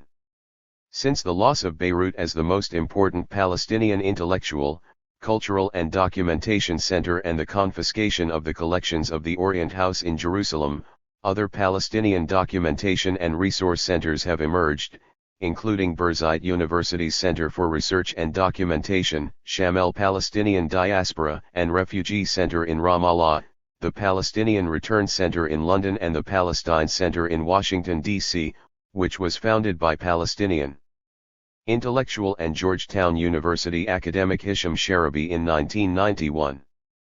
However, nothing can compensate for the loss of the unique archival and photographic collections stolen by Israel from Beirut and the Orient House. 5. Post-Zionism, the liberal colonizer and hegemonic narratives, a critique of the Israeli new historians. The myths of Zionism. Ben-Gurion was right. Without the uprooting of the Palestinians, a Jewish state would not have arisen here. There are circumstances in history that justify ethnic cleansing. I know that this term is completely negative in the discourse of the 21st century, but when the choice is between ethnic cleansing and genocide, I prefer ethnic cleansing. Benny Morris, Survival of the Fittest? Interview with Ari Shavit, Haaretz, Magazine, January 9, 2004. Ever since the Nakba, a bitter controversy has raged over its causes and circumstances. The Palestinians have always maintained that the refugees were either directly expelled or terrorised into flight. Mainstream Israeli historians and pro-Zionist authors and publicists in the West, on the other hand, still claim that the refugees either left of their own accord or were advised or ordered to do so by their own leaders.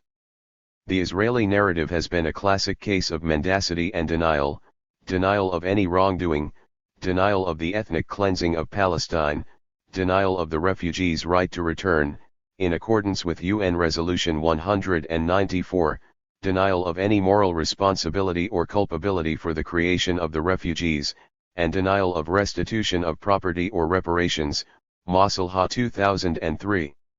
Since 1948, Israel has denied any responsibility for the Palestinian Nakba. This was challenged in the late 1980s and early 1990s by a group of Israeli revisionist historians.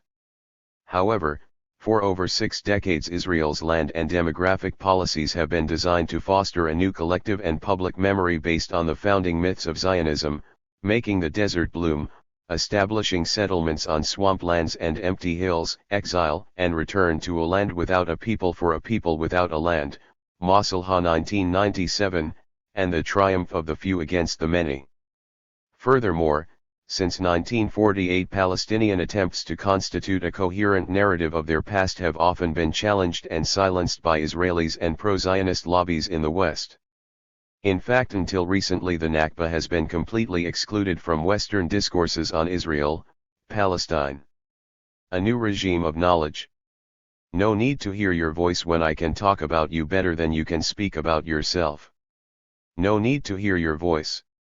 Only tell me about your pain. I want to know your story. And then I will tell it back to you in a new way. Tell it back to you in such a way that it has become mine, my own. Rewriting you, I write myself anew. I am still author, authority.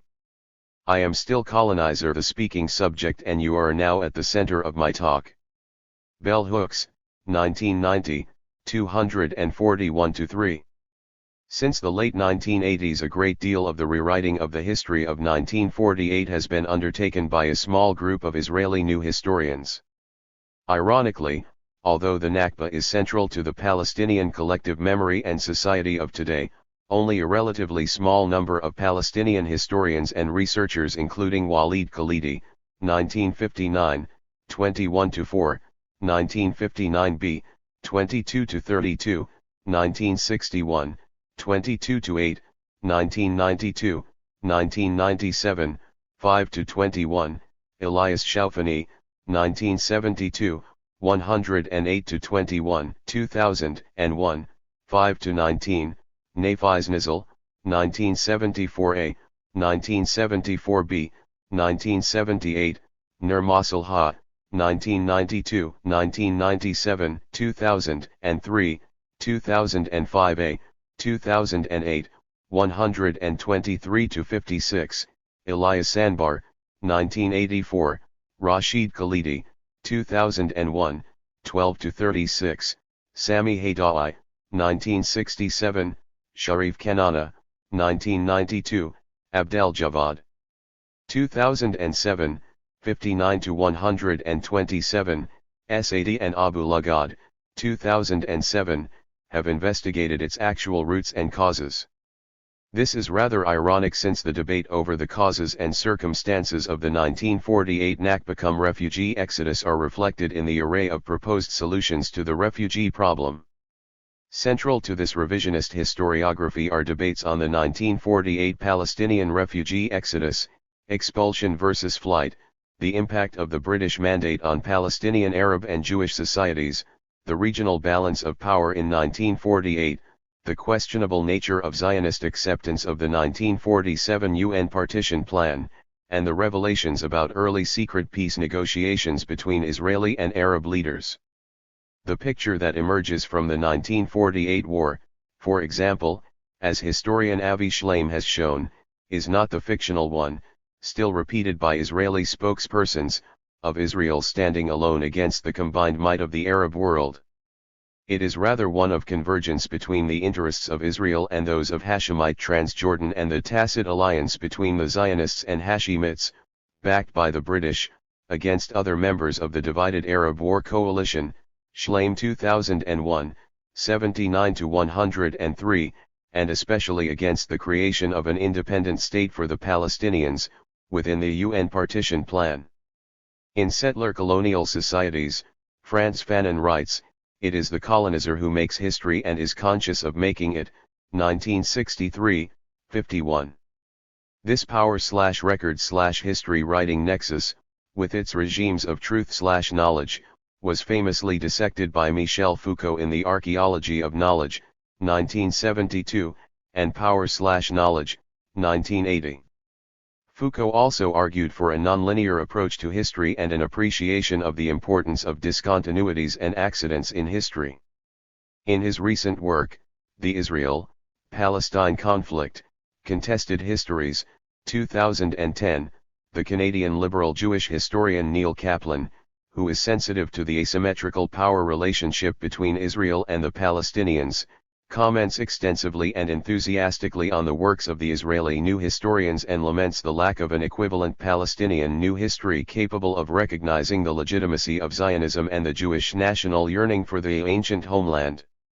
For Kaplan, as for Benny Morris, the answer lies in a variety of reasons, top of which is the Western, and, by implication, Israeli, scholarly and democratic tradition of open debates and the opening of Israeli state archives and access to public archives.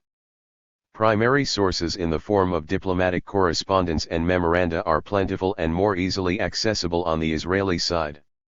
The Western and Israeli tradition of open public archives is not generally replicated in the Arab world.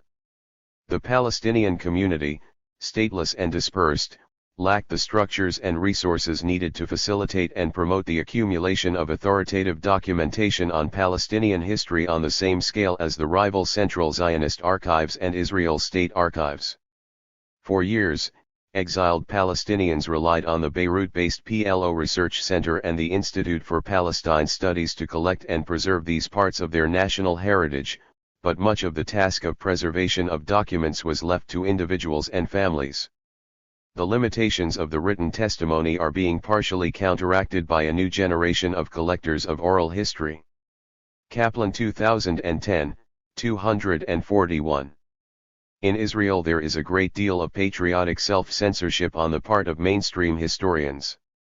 Also the way in which record keepers and archivists determine access to sensitive records and archival material is based on their assessment of the political leaning of the researcher.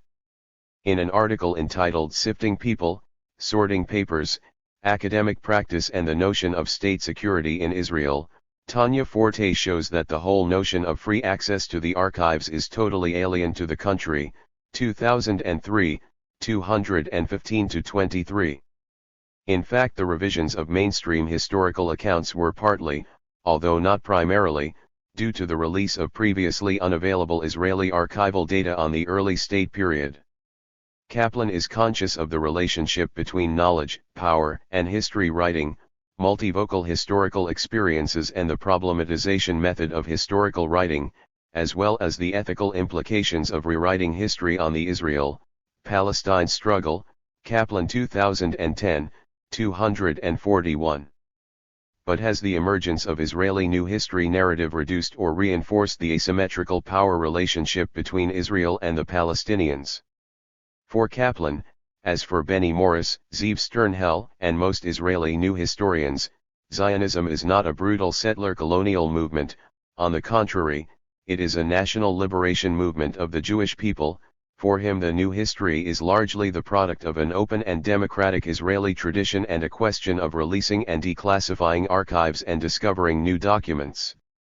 Of the nexus of power and knowledge, the immense power asymmetry between colonizer and colonist, between a powerful state, armed to the teeth with nuclear and conventional weapons, and the occupied and exiled Palestinians, nearly 70% of whom are refugees, there is barely mention. Of the systematic appropriation of Palestinian cultural heritage by the Israeli state and the repeated destruction of Palestinian documentation centers and appropriation of Palestinian archives and collective memory, we learn little if anything. Such issues are either not discussed at all or, where they are considered of no import. Amidst deep social and political crises, anniversaries often produce soul-searching and reflection on the past. Coinciding with the 40th anniversary of the establishment of the State of Israel, Israeli revisionist historiography sought to tackle 1948 and the exodus of the Palestinians.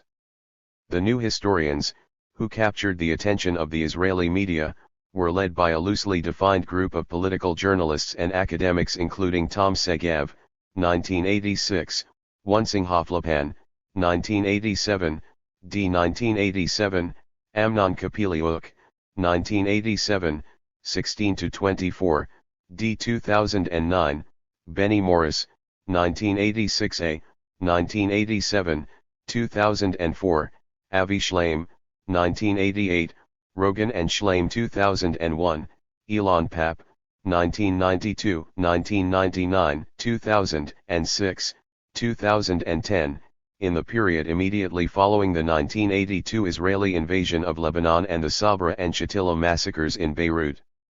4 of those named above were high-profile journalists. Segev wrote for Haaretz, Flipan, and Kapiliuk wrote for Al-Hamishmar, and Morris was for 12 years a correspondent for the Jerusalem Post.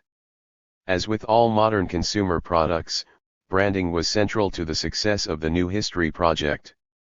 The new narrative in the New Israel was helped along by the rise to hegemony in Israel in the 1980s of neoliberalism, free market economics, Diana 2006, 1-26, Schaefer and Pellet 2001, and the West 2 and the subsequent explosion of the new global media, the Internet, satellite television, which have given it maximum publicity. 3. It was largely skillful exposure of the phenomenon of new history in the new media and by sympathetic journalists in the West, such as Ian Black of The Guardian in Britain and the editors of Le Monde Diplomatique in France, which ensured it gained maximum exposure. Also a number of Israeli films of the period, such as Ram Levi's Kirbet Ki Izah, 1978, and Avi Maghrabi's Deportation, 1989, portrayed the brutal expulsion of Palestinians from their homeland. This sharp turn towards public criticism of the founding fathers of the Israeli state followed the significant socio-political shift in 1977, which saw the first election of the Likud Party. Stimulated partly by the ascendance of right-wing Zionism and the shattering of the Zionist consensus, Diana 2006, 1-26, in fact the New History narrative was a reflection of the deep crisis of Israeli society following the invasion of Lebanon in 1982. This journalism-driven historical revisionism was given an impetus by the opening up of Israeli archives for the years 1935 to 55 and the discovery of an astonishing number of Hebrew documents. 4. In Power/Knowledge, 1980, Michel Foucault argues that historical developments are not necessarily linked in an orderly linear procession of cumulative knowledge.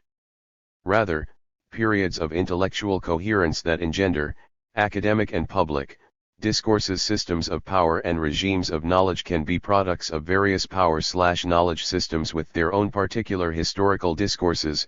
Foucault 1980, 197. Nation building, state power, the construction of public archives, and the selective release and deployment of official documents have always been closely connected with history writing and academic regimes of knowledge. A historiographic revolution? In 2007, journalist turned academic Benny Morris, in the volume Making Israel, an edited collection on the new Israeli historiography featuring contributions from both Israeli revisionists and traditionalists, including Yuri Ram, Avi Shleim, Yoav Gelber, Anita Shapira, Mordecai Bar-On, and Yuchim Weitz, triumphantly proclaimed that Israel had undergone a historiographic revolution. Morris 2007, 1. 2 decades earlier, Morris and fellow Israeli historians, using Israeli state papers, had set out to demonstrate that history belongs to the powerful and the victors. 5 History is mostly written and rewritten by those in power in possession of records and state papers, that is, by the conquerors and colonizers. The Israeli state is the dominant party in the conflict and the Israelis are the European colonizers of Palestine. It is hardly surprising therefore that, given the political stakes, the new historiographic revolution was accompanied by much fanfare, triumphalism, and media hype, designed to reinforce Israeli superior power/knowledge and scientific historiography and to stress the inferior skills and the subordination of the Palestinians. The term new historians, ha-historianim ha-hadishim, was cleverly coined by Benny Morris and widely trumpeted by fellow revisionists. The term first appeared in the autumn of 1988 in the American liberal Jewish magazine Tikkun in an article by Morris entitled The New Historiography, Israel Confronts Its Past, 1988, 19-23, 99-102.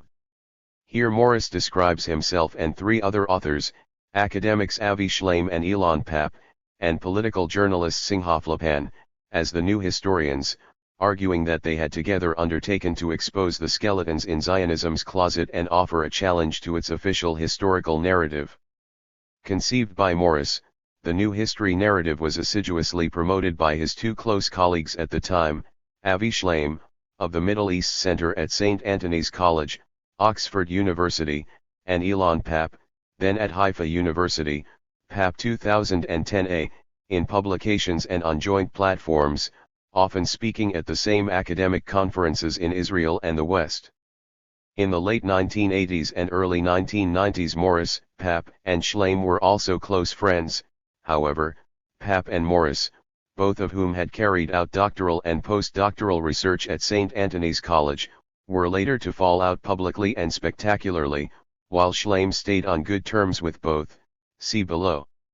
Many years later, in 2011, Papp fondly recalled the three colleagues traveling to a conference at the liberal Zionist Van Leer Institute in Jerusalem in 1992.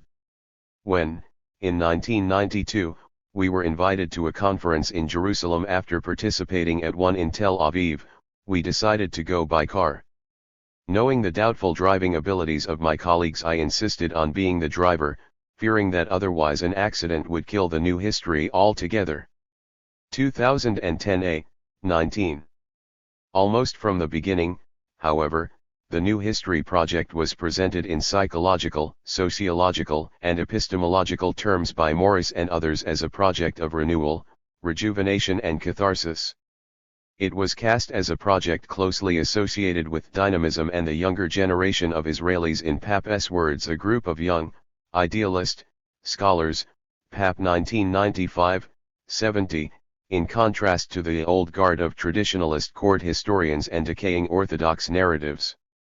However, the Israeli new historians, in sharp contrast with the gender-sensitive Palestinian oral and narrative historians, were exclusively middle-class and male, and, with the exception of Avi Shlaim, who emigrated from Baghdad to Israel, 6 of European, Ashkenazi, origins.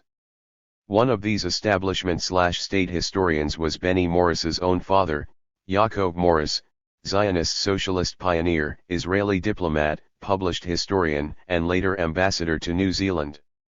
The Morris family had left Belfast in Northern Ireland in 1946 and arrived in colonial Palestine in 1947.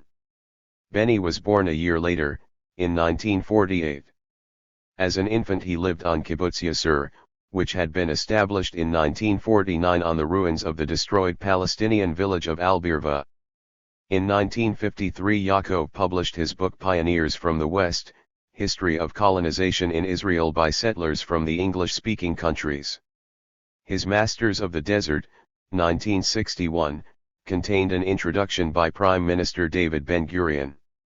Exercising a degree of self-censorship, in 2007, 2 decades after the publication of The Birth of the Palestinian Refugee Problem, 1947 to 1949, 1987, Benny Morris chose to reveal, for the first time, to a Washington Post journalist that in the early 1980s, while sifting through declassified Israeli official files and archival documents, he had discovered a foreign ministry document, written by an Israeli diplomat, Morris's own father, Yaakov Morris, dismissing reports that Jewish militiamen had murdered more than 100 Palestinian men, women, and children in Deir Yassin in April 1948.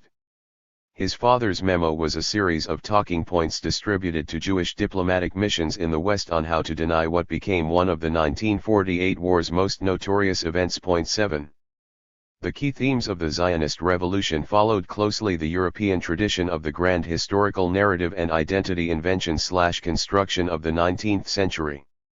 With its sweeping interpretation of Jewish history from antiquity to the present, its invention of the mythological New Hebrew, Sabra, man, Zerubbabel 2002, 115-44, and its obsession with the invention of a new Jewish collective memory and identity based on grand narratives such as Jewish return to history.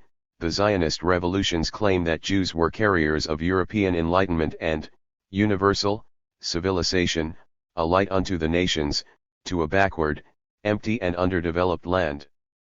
Masad 2004, 61, has always permeated Israeli discourse on history and historiography. In many ways the new historiographic revolution chimes in well with age-old Zionist claims of renewal and revivalism. The new/young versus old theme is at the heart of the Zionist revolution. Zionist new thinking is deeply embedded in Israeli rhetoric and is central to the construction of Israeli national identity based on the so-called return to history and the construction of a new Judea and New Jerusalem. The New Hebrew Man theme is derived from the early European Zionist lexicon, which sought to reinvent not only Judaism but also a new Hebrew language and a new Hebrew man, as the antithesis of the diaspora Jew. Political Zionism had constructed a whole edifice of rhetoric based on the new Yeshuv versus the old Yeshuv, pre-1882 space inhabited by non-Zionist religious Jews living in the mixed Arab, Jewish cities of Jerusalem, Tiberias, Safed, and Al-Khalil, Hebron. The new European society was made of modern, scientific-minded, rational, and civilized people. This new history discourse of the late 1980s and early 1990s found a contemporary spin in Shimon Peres's book The New Middle East, 1993. Peres's rhetoric was itself a take on an earlier Zionist Orientalist discourse on Hamizrach HaHadosh, the New East, which effectively meant the legitimization and normalization of the reality of a new, young, Zionist Jewish state in the Middle East. On the face of it, Morris's understanding of historiography as a cumulative process in which each historian and each generation of historians add new layers of knowledge and interpretation to those already built by previous historians, Morris 1999, 75, sounds rather old-fashioned traditionalist, simplistic, detached and morally and politically neutral, but in essence it reflects his framing of the new history narrative as a renewalist project, one designed to revitalize Israeli Zionist historiography by adding a fresh and more sophisticated layer. However, as we shall see below, it is this essential claim about the moral neutrality and disinterestedness of his methodology which reveals itself in his illiberal conclusions and subsequent support for the racist, murderous ethnic cleansing of Palestine. Also, crucially, most of the new historians, unlike Israeli civil rights activists and public intellectuals, such as Israel Shahak, 1933–2001, or Moshe Machover, were decidedly not anti-Zionist. However, despite proclaiming themselves liberal Zionists, the new historians faced a campaign of mudslinging and vilification from mainstream and old historians. But they benefited from and exploited the tensions in Zionism in the post-1982, Lebanon invasion, period and, especially, during the first Palestinian popular uprising, the Intifada of the Stones, in the late 1980s. But precisely because of the predominantly Zionist character of this historiography, the phenomenon was bound to be undermined by the emergence of a new Jewish consensus in the post-Second Intifada period. In fact, the much-needed euphoria and catharsis generated by the new history within Zionist liberal circles in the late 1980s and 1990s helped the Israeli settler state to move to the next stage of colonization and suppression of the Palestinians. Recognizing the nexus between power and history writing, early European Zionist historians developed an obsession with Jewish history writing and the rewriting and reinvention of a new Jewish tradition, what Shlomo Sand has described as the invention of the Jewish people, 2009. This new Zionist tradition of historical writing and its obsession with the rewriting of the history of the Jewish people were further developed by Israeli historians and authors dedicated to writing the homeland through what Latter has dubbed narratives with no natives, 1995. Crucially, being predominantly liberal Zionists wedded to elite narratives, the new historians, with the exception of Elon Papp, have failed to engage with key writings of the post-colonial discourse of Subaltern studies, to produce a counter-hegemonic Decolonising narrative in Israel, or to challenge many of the enduring themes of Zionist colonization of Palestine meganarratives, which contain several intertwined foundational myths that underlie contemporary Israeli culture.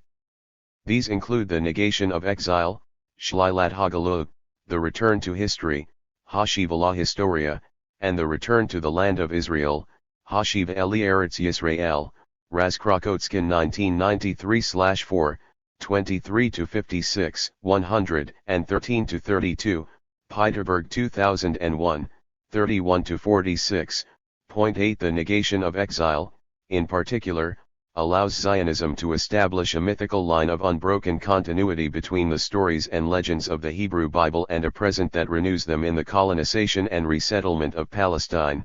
Peterberg 2001, 31. New History and the Liberal Colonizer, Khirbet Ki'izah and Zionist Narratives.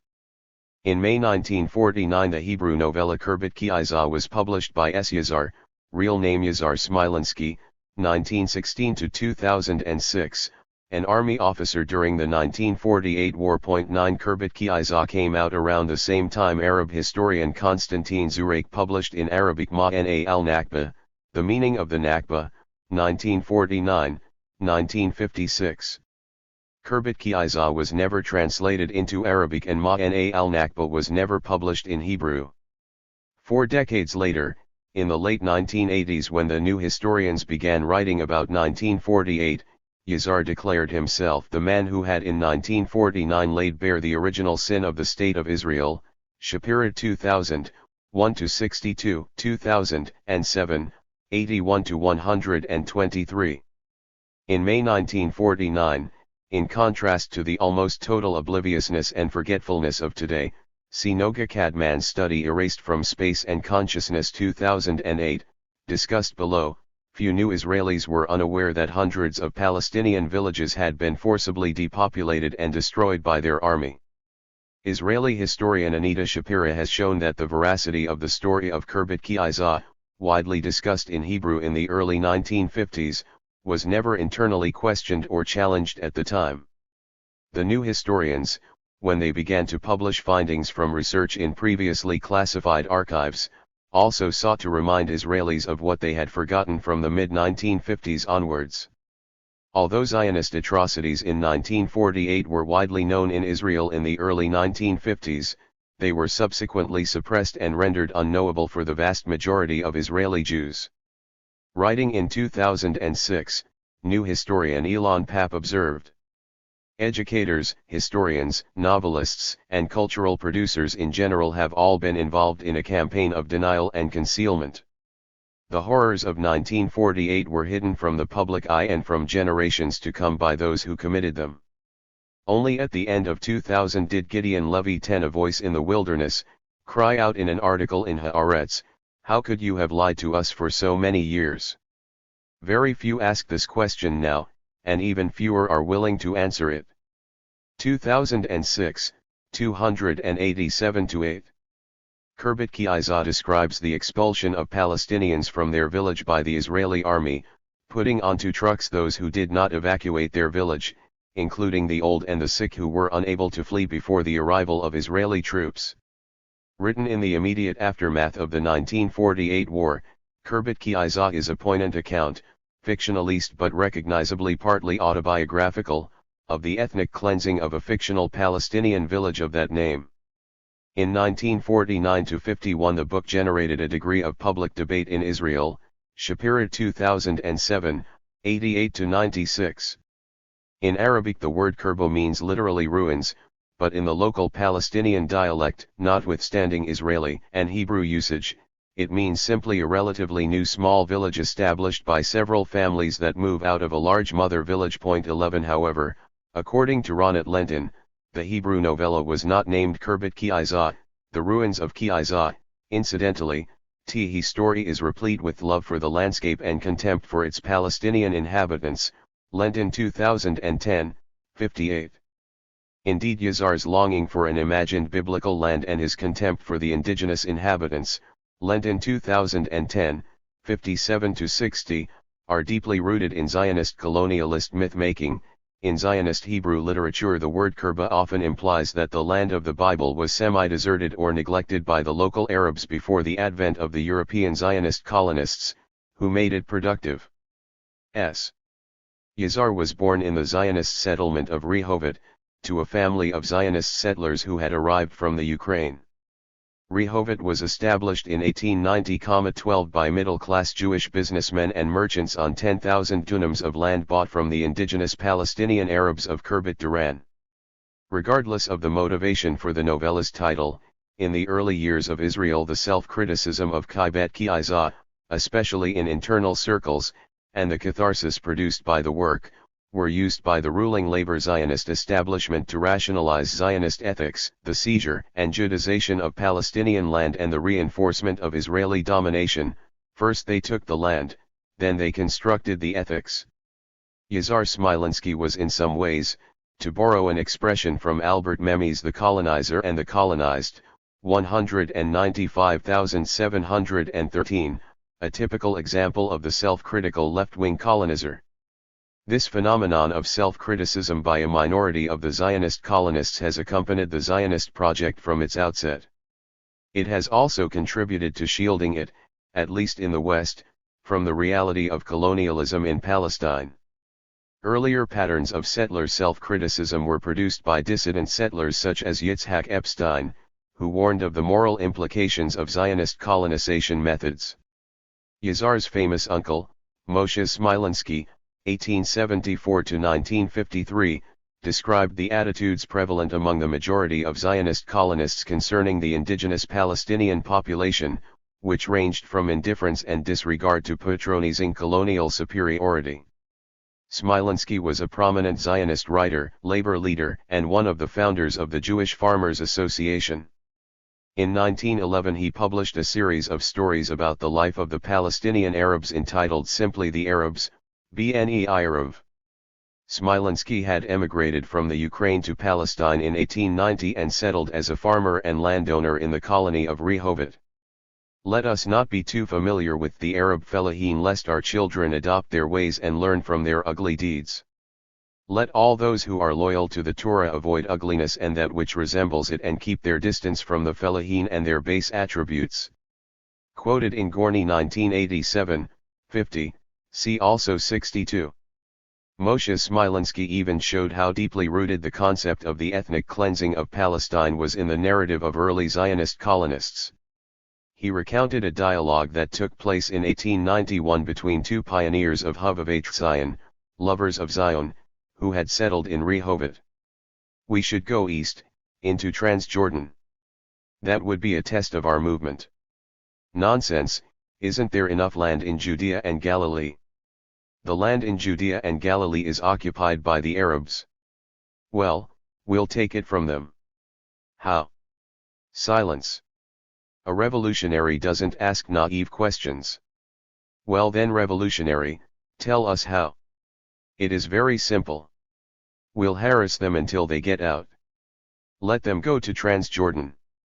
And are we going to abandon all of Transjordan? Asks an anxious voice. As soon as we have a big settlement here we'll seize the land, we'll become strong, and then we'll take care of the left bank of the Jordan River. We'll expel them from there, too, let them go back to the Arab countries. Point 14. In 2008, 6 decades after the Nakba, Khirbet Ki'izah was finally translated from Hebrew and published in English by a small, non-profit Israeli publisher based in Jerusalem, Ibis Editions, under the title Khirbet Ki'izah. Point 15. According to the publisher, this is a recognized classic in Israel, part of the canon of Hebrew literature. If this is the case, why wait 6 decades to make it available to an English-speaking readership? Clearly for this tiny liberal Zionist publisher the issue is less to do with the need to remember the 1948 Palestinian Nakba and more to do with currently liberal Zionism's moral ambiguities regarding the ongoing ethnic cleansing of Palestinians. Yazar's language in the novella is saturated with references to the biblical landscape and the Bible.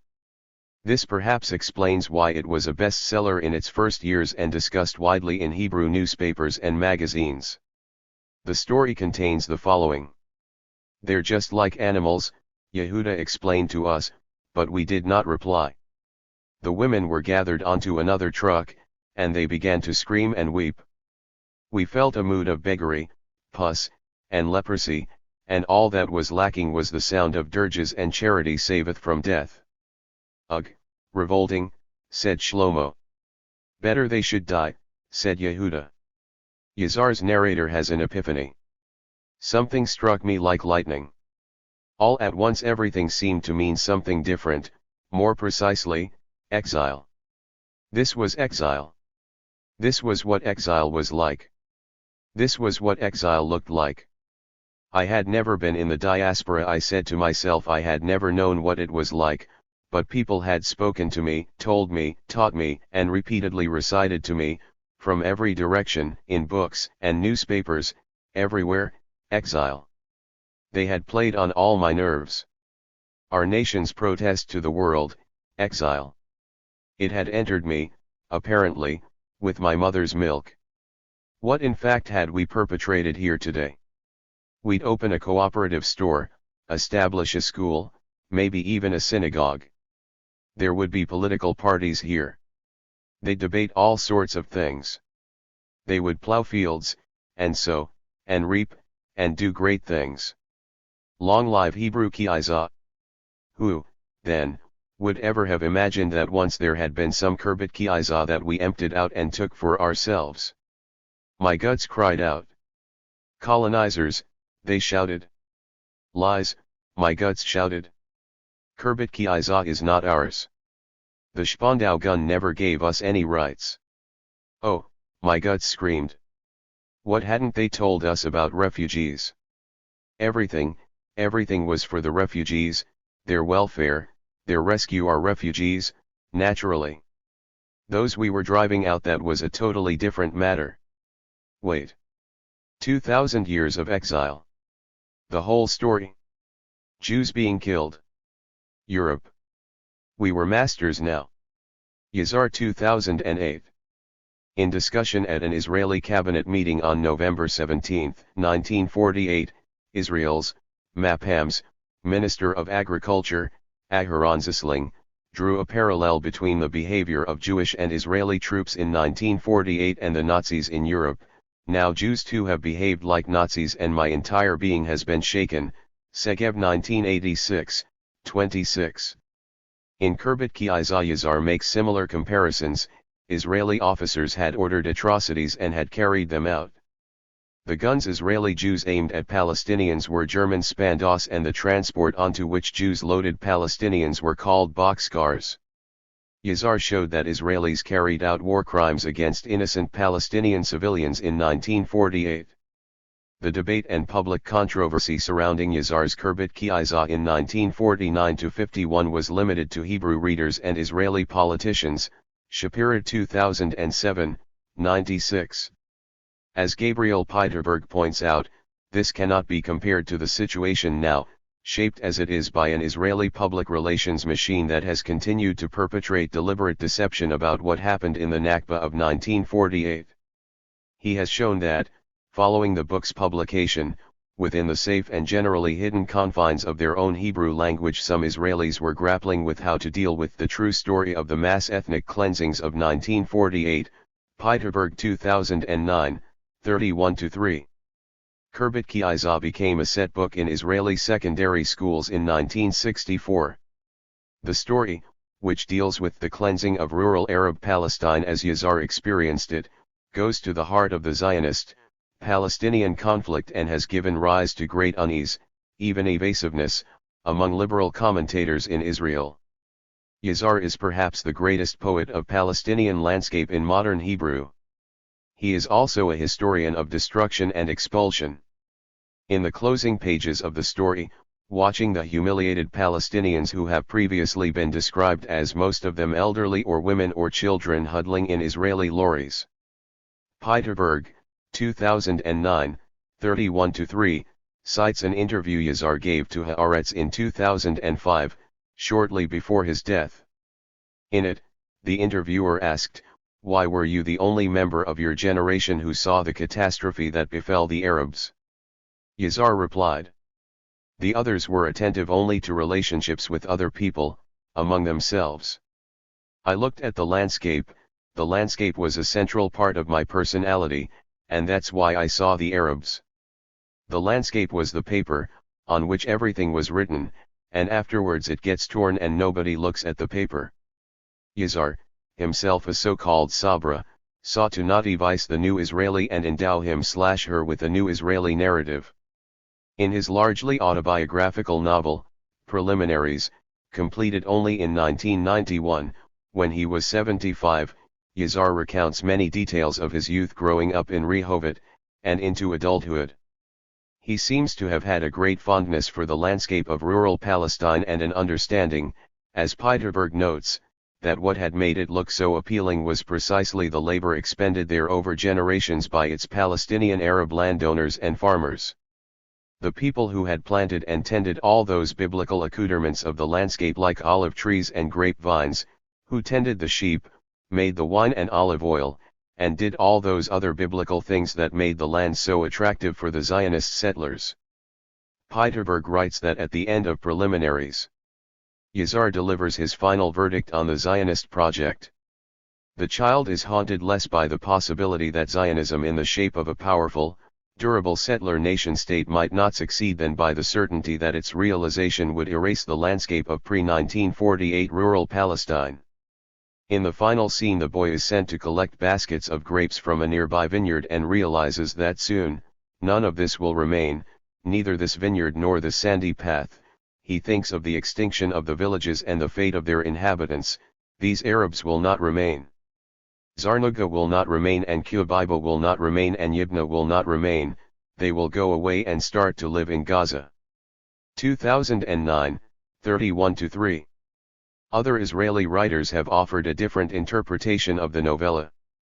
This maintains that Yazar wanted to demonstrate only that Israelis had carried out war crimes in 1948. Furthermore, he wanted to show that the liberal colonizer was not afraid to admit these crimes, at least within the generally hidden confines of their own Hebrew language.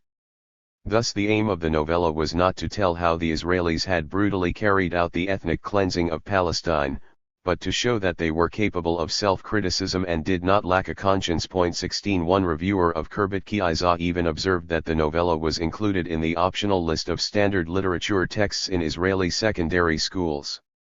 Notably, in the foreword to the English edition, Professor David Schulman of the Hebrew University writes, "It's not at all clear that young Israelis who read this tale of what is, for them, a very distant past are likely to connect it in any meaningful way to their lives today." 17. There are no indigenous Palestinian voices in Yazar's novella. The story reflects the Israeli Jewish elegiac yet triumphalist post-war mood, lent in 2010, 59.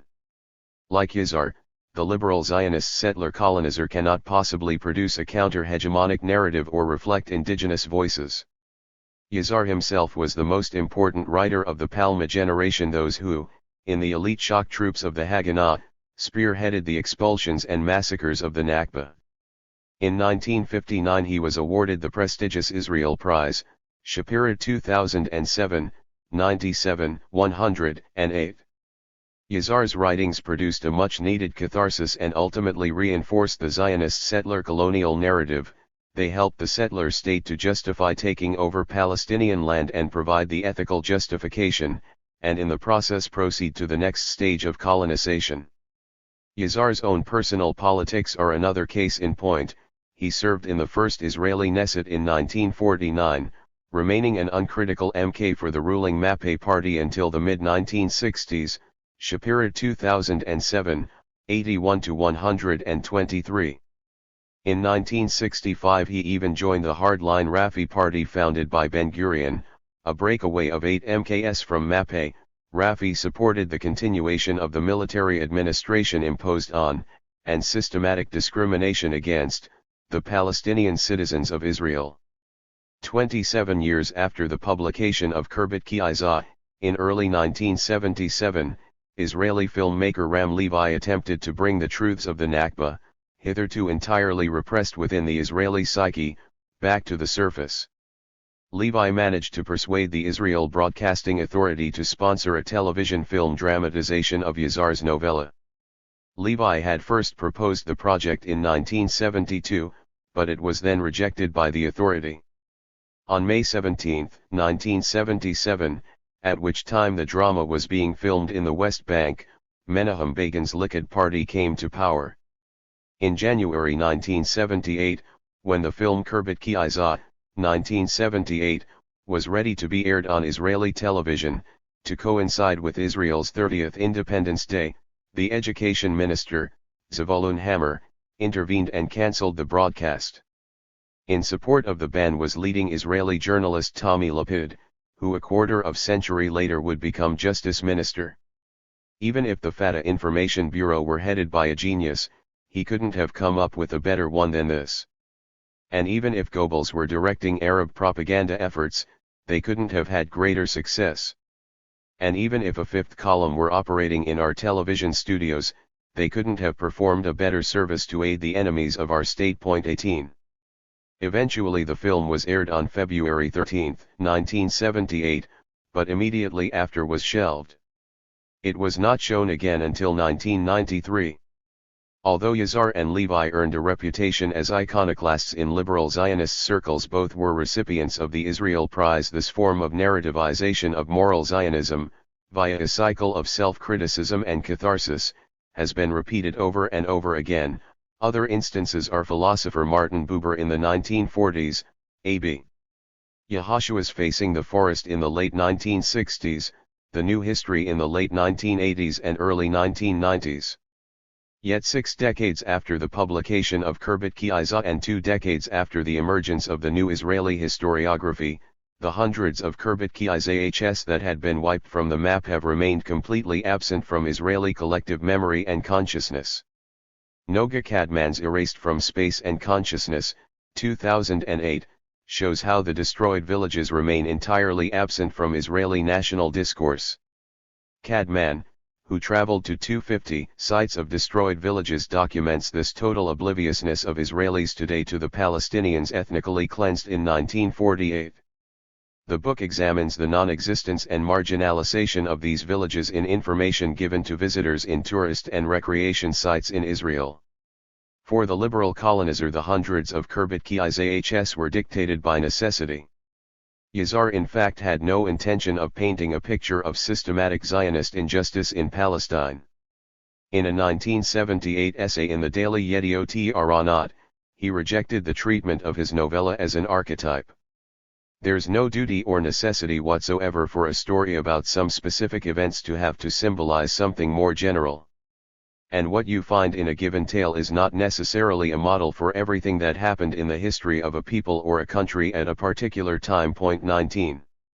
While Foucault powerfully argued that we should be able to appreciate nonlinearity, accidents, interruptions and discontinuities in historical writing, this should not exclude the possibility of recurring patterns, to use Ibn Khaldun's terminology, in history. Such a pattern is evident in Israeli New History, which shows the embedding of Zionist patterns and narratives that reaffirm the domination of Israeli liberal discourse, silence the unpleasant events in Zionism's history, while producing, from time to time, self-critical and cathartic Israeli narratives. Meanwhile, the Israeli settler society of today remains totally oblivious to the vanished indigenous Palestinian communities. The New Myths of Liberal Zionism, 1967. Liberal Zionists locate the original sin, the Israeli colonial project, in 1967. Most new historians go back to 1948. For my part, Expulsion of the Palestinians, the concept of transfer in Zionist political thought, 1882 to 1948, 1992, on the basis of Hebrew documents in the Israeli archives and research going back to the late 19th century, shows that the ethnic cleansing of Palestine and the Nakba were in fact the culmination of over half a century of efforts, plans and, finally, brute force. The Jewish colonial project in Palestine began in 1967 beyond the Green Line, so states the newly invented liberal Zionist myth. The failure of the new historians, with the exception of Elon Papp, to dissect many of the enduring themes and myths of Zionism was coupled with the invention of new post-1967 myths. This is best encapsulated in the reinvention of post-1967 left-wing Zionism, with its myth that Zionist colonization in Palestine began with the occupation of the West Bank and Gaza. A good illustration of this colonization perspective is the massive collection of papers, edited by Israeli philosopher Adi Ofer et.al., entitled The Power of Inclusive Exclusion, Anatomy of Israeli Rule in the Occupied Palestinian Territories, 2009.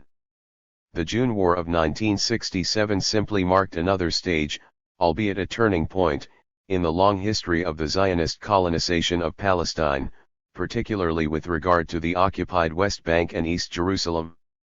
The overwhelming Israeli victory, the seizure of the remainder of historic Palestine with its sizable Palestinian population, the resultant outburst, and later upsurge, of right-wing neo-Zionism and growing Israeli confidence all contributed to the prompt and inevitable revival of the project of territorial expansionism. But, as we have already seen, the Zionist colonization of Palestine did not begin in 1967, as supporters of the Israeli peace camp claim. In 2005, shortly before leaving Haifa University, Papp reflected on the invention of the post-1967 myth of colonization by liberal Zionists. Historians and educators are the main villains. They help to construct and preserve a national narrative that eliminates the collective Palestinian memory. This elimination is no less violent than expulsion and destruction. It is the main constitutive element in the construction of collective Jewish identity in Israel. It is manifested in the tales told by child minders on Independence Day and Passover, in the curriculum and textbooks in elementary and high schools, in the ceremonies of freshmen and the graduation of officers in the Army. It is broadcast in the printed and electronic media as well as in the speeches and discourse of the politicians, in the way artists, novelists, and poets subject their work to the national narrative, and in the research produced by academics in the universities about the Israeli reality in the past and the present. This act of symbolic violence and thought control intensified after October 2000. It is particularly evident now in the educational system and the media, but mostly in Israeli academia, that supports oppression, occupation, and discrimination. This self-control keeps even peacemakers in Israel from opening the Pandora's box of 1948 and the whole question of victimhood. This can be seen in the posture adopted by the Peace Now movement. For its members, peace and reconciliation are translated into the need for mutual recognition between the two national narratives, to make divisible everything that is visible, land, resources, blame, and history into a pre-1967 mindset when we the Jews were right and just and a post-1967 mindset when you the Palestinians were right and just. The same righteous approach applies to the early chapter in the history of the conflict, in which the Jews were the victims.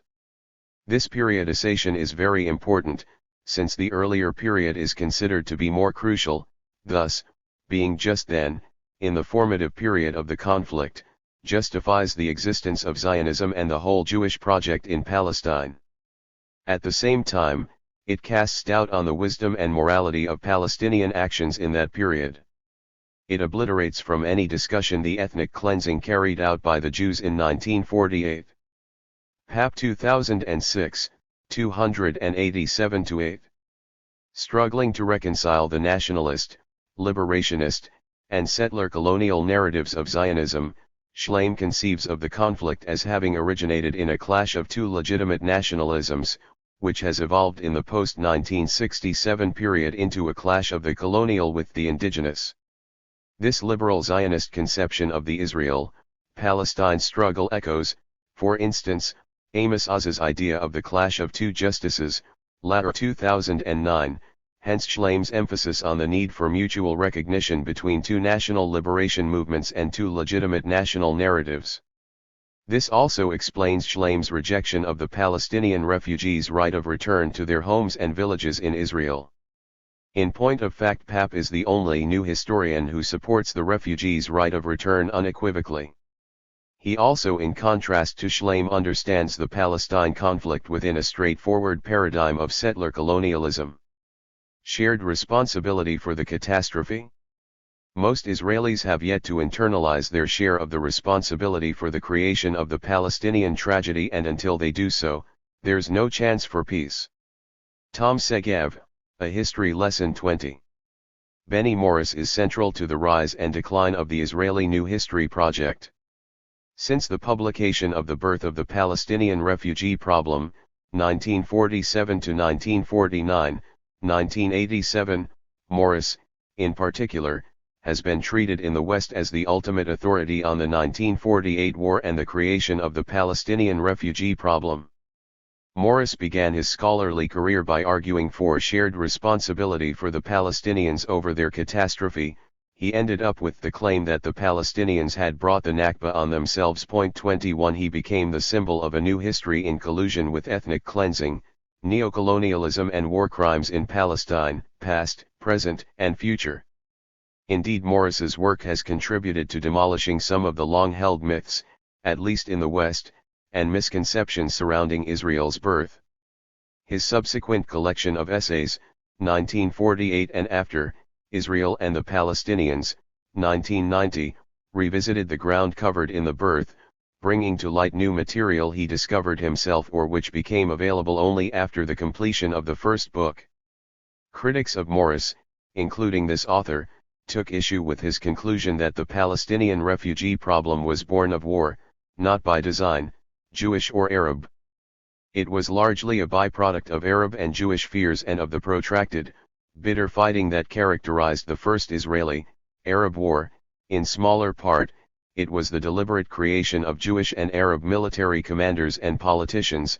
Morris 1987, 286, see also Masalha 1991, 90-97, 2003, 49-66, Finkelstein 1991, 66-89, Canana 1992. Morris's central thesis is summed up in the following passage from 1948 and After, 1990. What occurred in 1948 lies somewhere in between the Jewish robber state, i.e. a state which had forcibly expelled the Palestinians, and the Arab order's explanations. While from the mid-1930s most of the Yeshuv's leaders, including Ben-Gurion, wanted to establish a Jewish state without an Arab minority, or with as small an Arab minority as possible, and supported a transfer solution to this minority problem, the Yeshuv did not enter the 1948 war with a master plan for expelling the Arabs, nor did its political and military leaders ever adopt such a master plan. What happened was largely haphazard and a result of the war. There were Haganah/IDF expulsions of Arab communities, some of them at the initiative or with the post facto approval of the cabinet or the defense minister, and most with general staff sanctions, such as the expulsions from Miska and Ad Dumaira in April, from Zarnaqa and Al-Qubaba, and Hajj in May, from Lida and Ramel in July, from the Lebanese border area, Kafr Buraim, Ikrit, Al-Mansura, Tarbaikha, Sura, and Nabi Reuben, in early November. But there was no grand design, no blanket policy of expulsion. Morris 1990, 17. In other words, only in smaller part were Haganah/IDF expulsions carried out, and these were impromptu, ad hoc measures dictated by military circumstance. Under pressure from a wide range of critics, see, example Masalha 1991, 90-97, 22 and Mountains of Israeli Archival Evidence, see Masalha 1992, Morris ultimately conceded that the transfer had been more fully premeditated than he had at first suggested. In the substantially expanded 2004 edition of his 1987 book, entitled The Birth of the Palestinian Refugee Problem Revisited, Morris revises his original conclusion and acknowledges that pre-1948 transfer thinking had a greater effect on what happened in 1948 than he had allowed for. The evidence for the pre-1948 Zionist support for transfer really is unambiguous. Morris 2004, 5-6. Already in 2001 Morris had written, "Without doubt, the crystallization of the consensus in support of transfer among the Zionist leaders helped pave the way for the precipitation of the Palestinian refugee exodus of 1948. Similarly, far more of that exodus was triggered by explicit acts and orders of expulsion by Jewish/Israeli troops than is indicated in the birth." Morris 2001, 56. By the late 1990s, under pressure from critics, Masalha 1992, Echkar 2010, 178, Morris 2000a, CH4NN, 678 NN, 116, 124-5, 128-30, 138, Morris 2000b, 15-16, 211 N12, 2001, 37-56, 2004, Morris had begun to argue that, although he still could find no document ordering a blanket expulsion of the Palestinians in 1948, the concept of Zionist transfer developed in the period 1937 to 48 from a haphazard idea to a near consensus. This major shift is conceded in the essay Revisiting the Palestinian Exodus of 1948, Rogan and Schleim 2001, where Morris writes that the Zionist political and military leaders arrived at 1948 with a mindset which was open to the idea and implementation of transfer and expulsion. And the transfer that occurred in 1948, which encountered almost no serious opposition from any part of the Yishuv, transpired smoothly in large measure because of this preconditioning. All or almost all came to understand that transfer was what the Jewish state's survival and well-being demanded. Much more work needs to be done on the Yishuv's attitude to transfer. Of particular interest might be the papers from 1937 to 47 of the majors and colonels and generals of 1948 who actually carried out the transfer, such as Yugal Alon and Yitzhak Sadeh and Moshe Carmel. 2001, 48. In the subsequent The Birth of the Palestinian Refugee Problem Revisited, Morris writes that from the inception of the movement the transfer idea was toyed with to solve the problem of a large Arab minority that was opposed to the existence of a Jewish state or to living in it, and that each major bout of Arab violence triggered renewed Zionist interest in a transfer solution. 2004, 59, 44. Fellow revisionist historian Tom Segev came to the same conclusion. The notion of population transfer is deeply rooted in Zionist ideology, a logical outgrowth of the Zionist principle of segregation between Jews and Arabs and a reflection of the Zionist desire to ground the Jewish state in European, rather than Eastern, culture. Segev 2000, 407.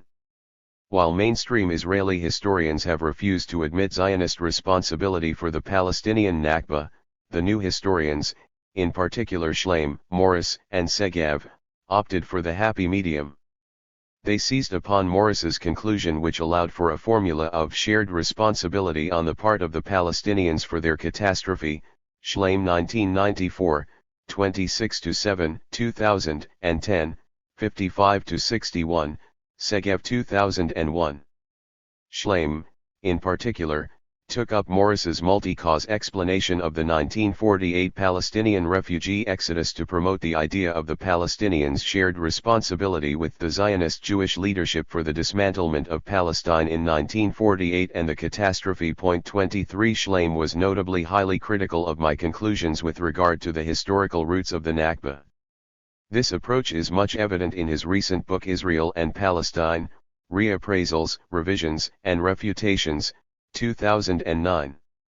When the UN voted in favor of the partition of Palestine on November 29, 1947, Ben-Gurion and his colleagues in the Jewish Agency accepted the plan despite deep misgivings about the prospect of a substantial Arab minority, a fifth column as they saw it, in their midst. The Palestinians, on the other hand, rejected partition, some vehemently and violently. By resorting to force to frustrate the UN plan, they presented Ben-Gurion with an opportunity, which he was not slow to exploit, to extend the borders of the proposed Jewish state and to reduce the number of Arabs inside it. By November 7, 1949, when the guns finally fell silent, 730,000 persons had become refugees. For Masalha, this mass exodus was not an accidental byproduct of the war but the inevitable accompaniment of the birth of Israel, the result of painstaking planning and an unswerving vision, stated and restated with almost tedious repetitiveness for almost 50 years. Chaim Weizmann, who became Israel's first president, hailed the Arab evacuation as a miraculous clearing of the land, the miraculous simplification of Israel's task. For Masalha it was less of a miracle than it was the result of over half a century of sustained effort and brute force. The main strength of his book derives from the new material he has unearthed about Zionist attitudes to transfer during the pre-1948 period. But he spoils a good case by overstating it. In the first place, he focuses very narrowly on one aspect of Zionist thinking and neglects the broader political context in which this thinking crystallized. Secondly, he portrays the Zionist movement as monolithic and single-minded in its support for transfer, ignoring the reservations, the doubts, the internal debates and the opposition. Thirdly, he presents transfer as the cornerstone of Zionist strategy, when it was in fact only one of the alternatives under consideration at various junctures in the conflict over Palestine. Fourthly, while sharply critical of the Zionist design and of the means by which it was achieved, he completely ignores the part played by the Palestinians themselves in the disaster that eventually overwhelmed them, or the part played by their leader, Haj Amin al-Husseini, who had about as much political sense as the good soldier Schweik. Schleim 2009, 56-9, 1994, 26-7. In other words, the Palestinians should share the blame for their own Nakba. Of course Schleim is right to point out the strategically disastrous leadership of the Mufti, Haj Amin al-Husseini. 24 The very idea that Germans and Jews might have a shared responsibility for the Jewish Holocaust would rightly be considered deeply offensive. Yet when it comes to the destruction of Palestine and the ethnic cleansing of the, predominantly Muslim, Palestinians, entirely different ethical standards are applied. For such a comparison is wholly incompatible with the logic of Zionist colonization of Palestine and the objective of establishing an exclusive Jewish state in a country overwhelmingly inhabited by another population, Rouhana 2005, 267. More crucially, while claims that there was no transfer design and premeditation or systematic ethnic cleansing policy in 1948 cannot be sustained by the mountains of archival evidence, in effect the conclusion of both Schleim and Morris deflects serious responsibility for the Palestinian catastrophe away from the Zionist leadership. While I acknowledge the major contribution Morris has made to our knowledge surrounding the events of 1948, in denying any overall responsibility for the ethnic cleansing of Palestine, his narrative remains firmly attached to its Zionist roots, supporting the wider context for Israeli hegemonic discourses and Israel's politics of denial. Masalha 2003, 62. A post-colonial history? Almost inevitably, since the late 1980s the Israeli new historians in general and Benny Morris in particular have come to be seen in the West as the ultimate authority on 1948, the birth of the Palestinian refugee problem and the Nakba. The new historians fitted the bill. They were all Western educated, with connections to Oxford and Cambridge universities, male, white, young, Ashkenazi descendants of the ancient Hebrews, highly professional and scientifically minded and authoritative. Their work is grounded in official documents and state archives, and so they could now represent everyone, especially those indigenous Palestinians located at the bottom of the pile.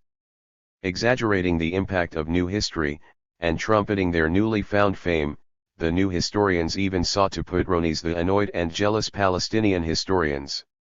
As Papp writes in the Israel/Palestine question, Rewriting Histories, prefacing my critique of Benny Morris, there was something disturbing and annoying in these claims becoming valid only after Israeli Jews made them, as if Palestinian historians were suspect of non-professionalism. 1999, 211. In Gramscian and Foucauldian terms of hegemonic discourses, the Ashkenazi-led New History project appeared to be structured epistemologically as a sort of hierarchy of spaces dominated by the European, or the New Hebrew man, in European Zionist terms, with new social sciences and new historiography sitting at its center on top of everyone, especially the Mizrahi Jews and Palestinian Arabs. So, paradoxically, and for some of the new historians inadvertently, the new history may even have contributed to reinforcing Israeli and pro-Israeli domination of discourses in the history and historiography of the Palestine question.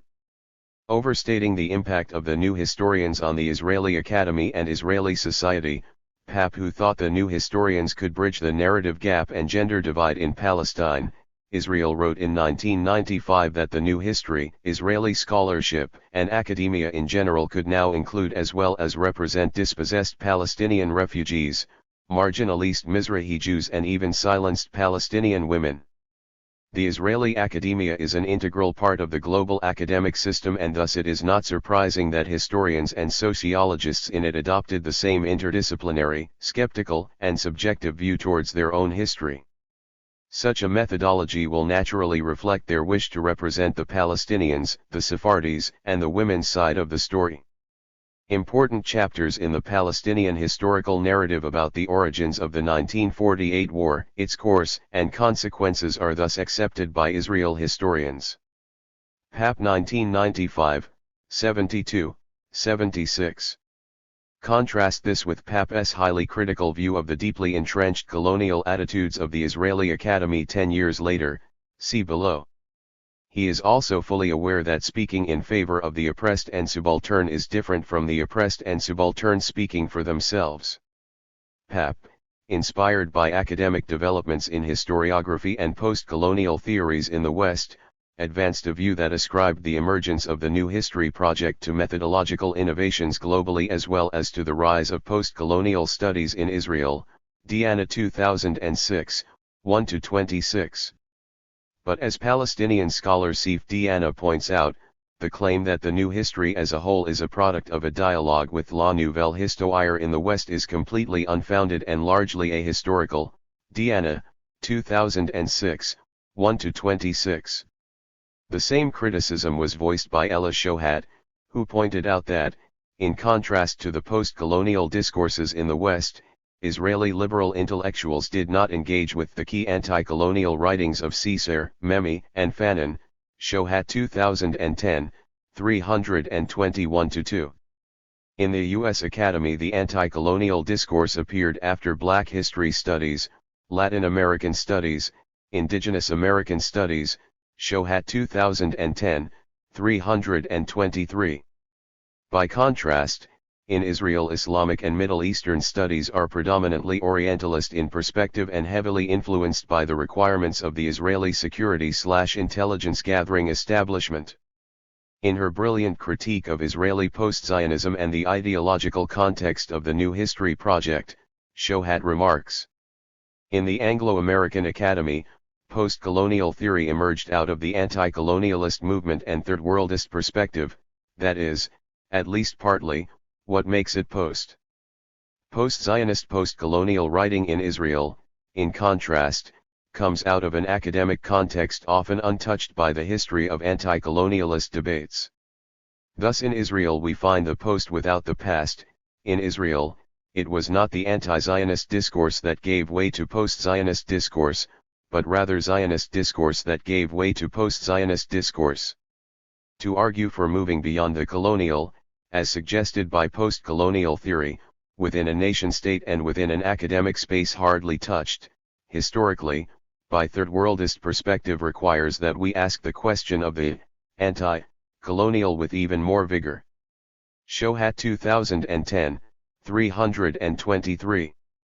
Furthermore, as we will see below, neither Pap nor Schleim shared Morris's passionate Zionism or his nationalist methodologies. While Pap and Schleim have sought to advance an inclusive approach to rewriting histories in Palestine, Israel, Morris, by contrast, has always been contemptuous of Palestinian voices, Palestinian oral history and even Palestinian suffering. 25 In this regard he has closely followed in the footsteps of the Israeli Old Guard and their Zionist colonizing methodologies, including the Hebrewisation of Palestinian geography and the de-Arabization of Palestinian toponymy. In his perceptive critique of Morris, American Jewish historian Joel Bienin, of Stanford University, comments on Morris's old-fashioned methodology and positivist linearist approach to history. Morris's empiricist and positivist historical method excludes Palestinian Arab voices from his narratives to nearly the same extent as the old historians and the political leadership with which they were organically connected. Explaining that he was brought up believing in the value of documents, Morris claims to distrust Palestinian refugee oral evidence. Moreover, he asserts that there is simply no Arab documentation of the sort historians must rely on.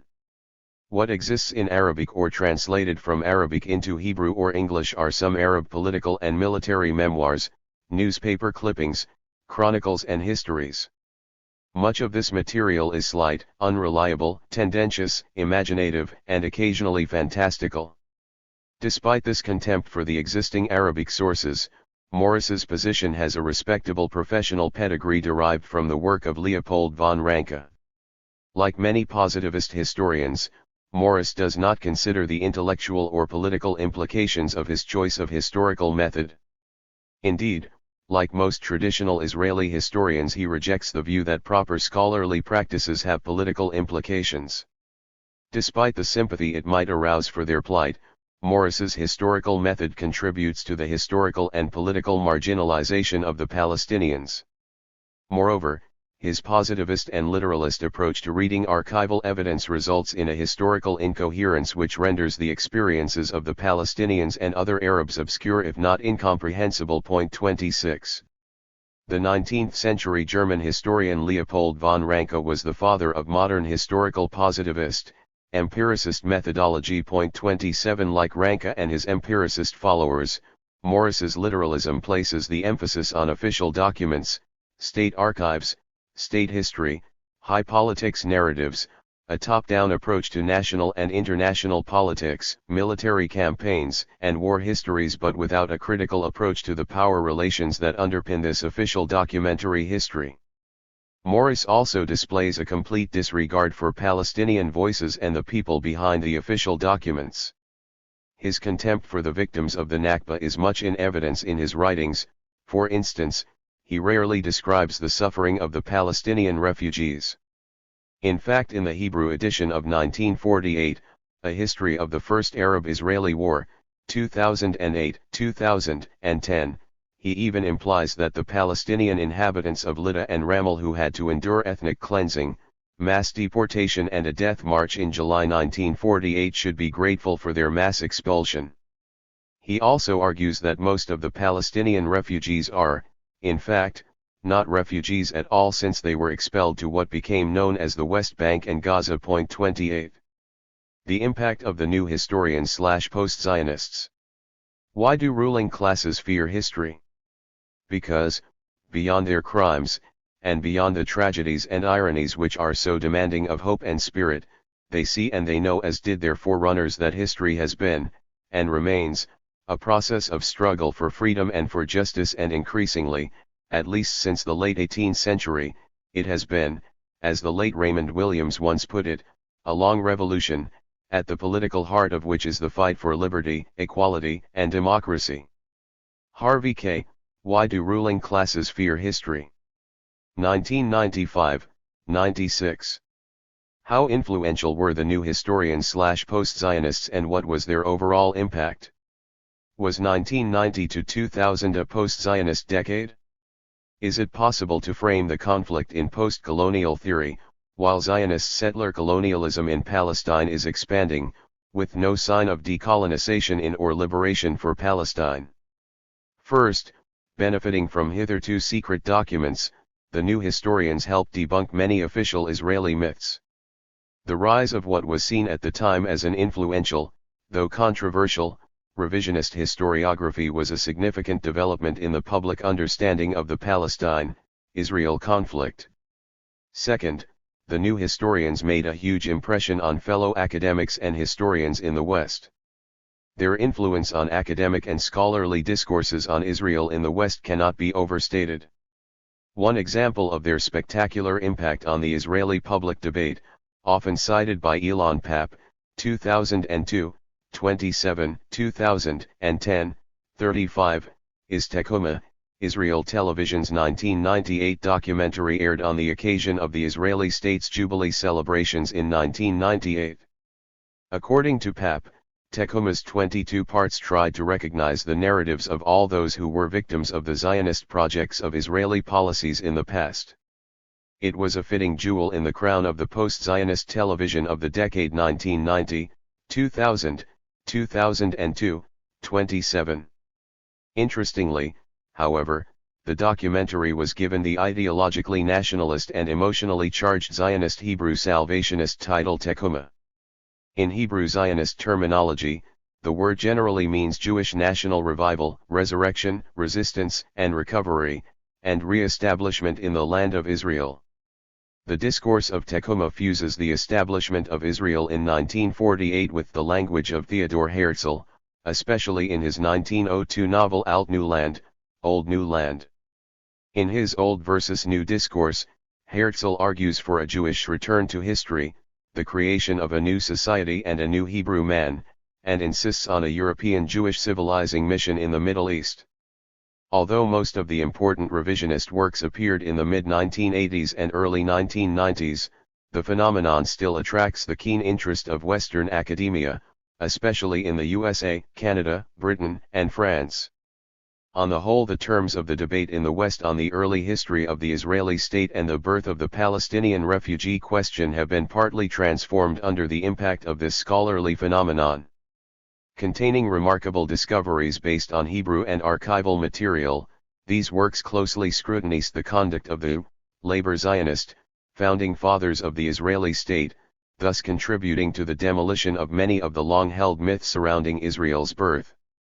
Several powerful myths surrounding 1948 have been examined and discarded as part of an Israeli Hasbara 29/public relations campaign. Third, in contrast to their influence on Western academia, the impact of the new historians in Israel was limited. For a short while the development caught the public's attention, but the great debate about new history was largely confined to the late 1980s and early 1990s. During that period the debate was repeatedly aired in the mainstream media, divided generations, and drove the Zionist old guard to a bitter defense of their turf against the encroachment of the new historians, Kimmerling 1995, 47-52. It also soon became apparent that the revisionist historiography was part of a much wider development of new critical discourses in Israel. This process encompassed several academic disciplines within the social sciences, especially sociology 30, and included contributions from a long list of authors, many of them holding teaching positions in Israeli universities. At the same time, the older generation of Israeli academics, many of them responsible for the founding myths of Zionism, accused the new historians of shaking the foundations of the Israeli state and threatening its legitimacy. A leading Israeli novelist and supporter of labor Zionism, Aharon Meg 31, accused them of rewriting the history of Zionism in the image of its enemies, of dedicating themselves to the destruction of Zionism by sapping its legitimacy. He detected a suicidal instinct in Israeli society, and expressed amazement at its propensity to hasten its own demise, Kimmerling 1995, 48. Illustrating how limited was the impact of the new history, Tekuma or post-Zionism on the Israeli educational system, in 2008, 2 decades after the emergence of the new history, Professor Ismail Abu Sayyad of Ben-Gurion University of the Negev could write, "The Israeli education system is essential to making the displacement of indigenous history and presence official, through texts such as that quoted from the 6th grade geography curriculum in Israeli schools, which teaches Palestinian children that the history of the coastal plain began only 100 years ago, with the advent of European Jewish settlement and their transformation of this previously abandoned area.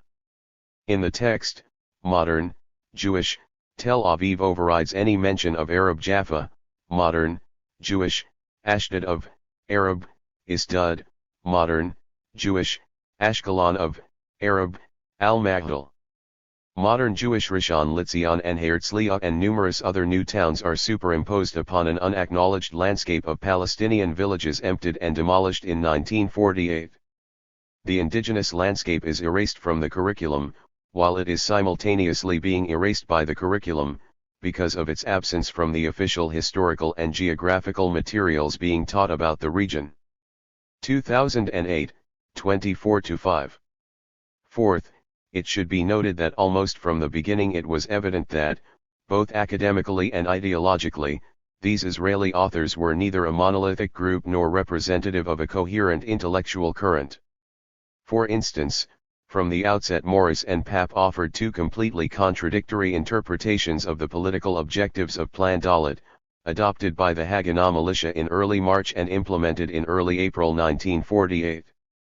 Although they were predominantly liberal Zionists with a positivist/empiricist approach to history and historiography, politically, however, these authors ranged from liberal Zionist colonizer to left-wing Zionist, Singhoflapan and Tom Segev respectively, to post-Zionist, Papp. Recent developments have demonstrated that the new historians were in fact divided from the beginning. While some conceive of the phenomenon as a form of Zionist catharsis, a cleansing of the soul, renewing Zionism and reinforcing Israeli domination, others used it to develop a fundamental critique of Zionism.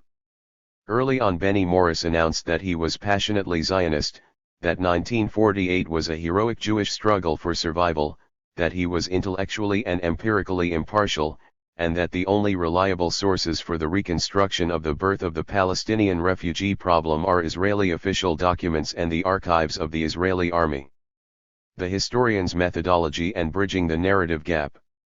Morris did acknowledge that the Zionists had carried out a planned expulsion of Palestinians in 1948.32. Morris's uncritical use of Israeli official documents led him to characterize the objectives of Plan Dalet as follows. The plan called for the securing of the future country's border areas, to close off the expected invasion routes, and of its internal lines of communication, to guard against the threat of fifth column activity by the country's Arab minority, while the Haganah was engaged along the borders. Morris 1991, 98-114. From the beginning, the works of Benny Morris, which were a landmark contribution to Israeli revisionist scholarship, were deeply anchored in both traditional Zionist moorings and the writings of the Israeli academic colonizers.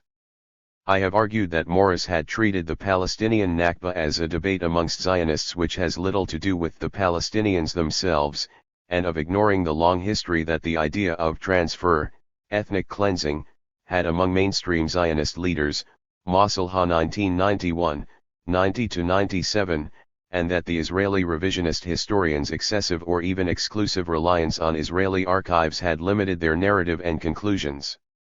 The debate about historical methodology was one of the key themes of a conference held in Paris in May 1998, at the height of the Oslo euphoria, in which Benny Morris, Edward Said, Elon Papp, Zeev Sternhell 33, Itamar Rabinovich, Israeli ambassador to the USA from 1993 to 1996 and later president of Tel Aviv University, Elias Sandbar, and I, among others, took part. 34 While Rabinovich had always been an establishment historian rooted in the Arabist Orientalist tradition of Zionist academia, the other Israeli participants reflected three distinct ideological currents within the new history: the passionate Zionist, Morris; the liberal Zionist, Sternhell; the post-Zionist critic, Papp. In Paris, the tensions were palpable. Benny Morris began his scholarly career as in many ways a typical Israeli, Ashkenazi European, observer and liberal colonizer, empiricist, detached, objective, dispassionate, disinterested, rational, nonpartisan. His insistence was on a neutral scholarship more concerned with historical findings than with their political and moral implications. 35 At the Paris conference, Papp found himself on the side of the Palestinian participants, and was criticized by Sternhell for promoting Palestinian nationalist myths and for applying the same positivist empiricist approach to history and methodology in his work as other Israeli new historians.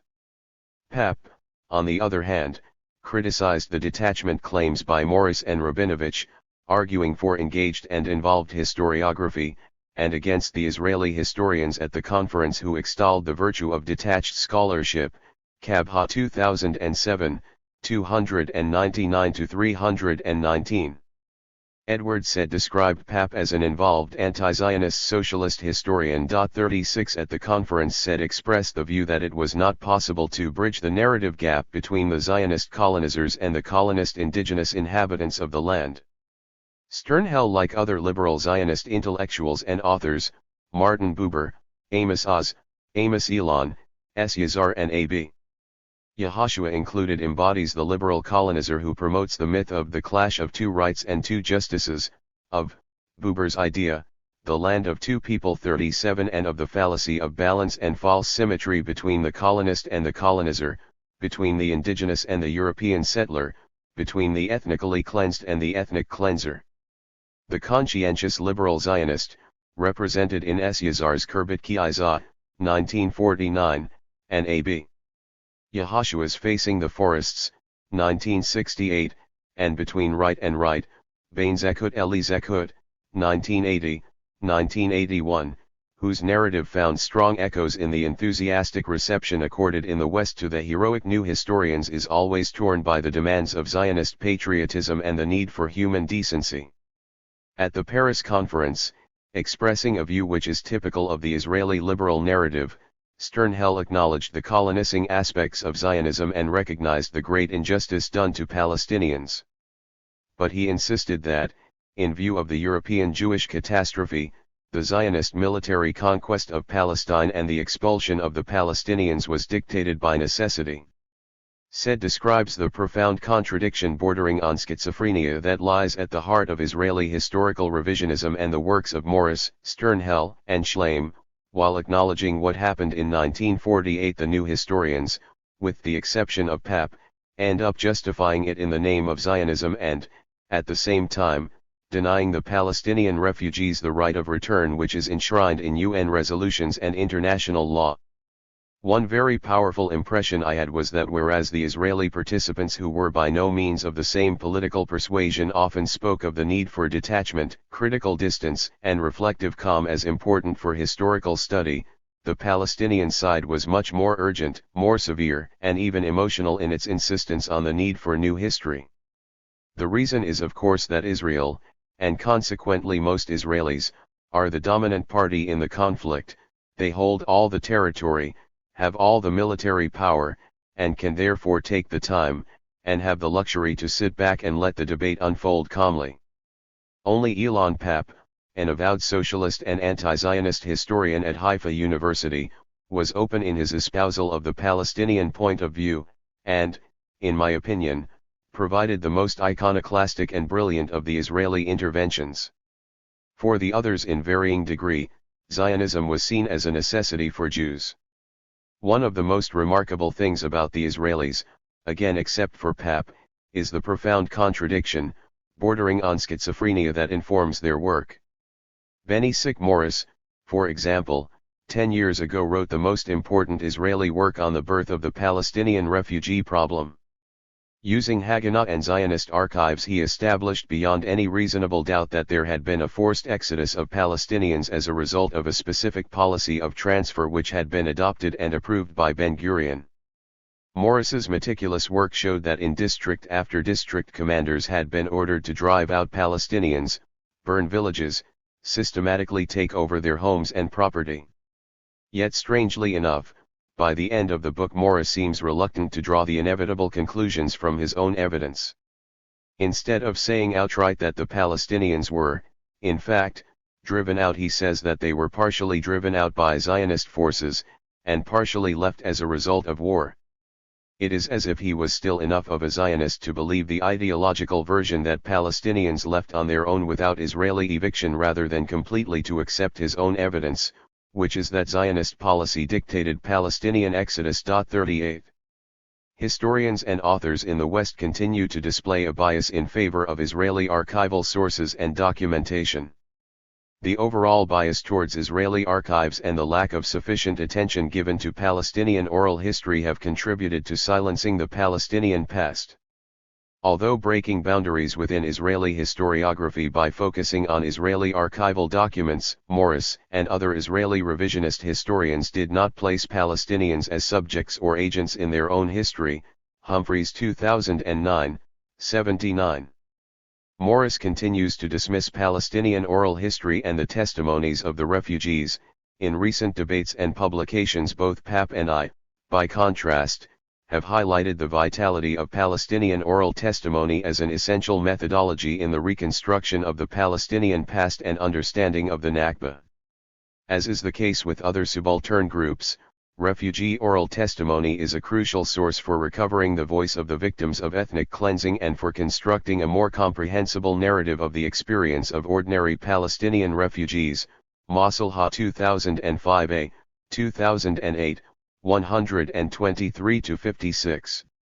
With hindsight, a more productive judgment on the Israeli new history discourse is now possible.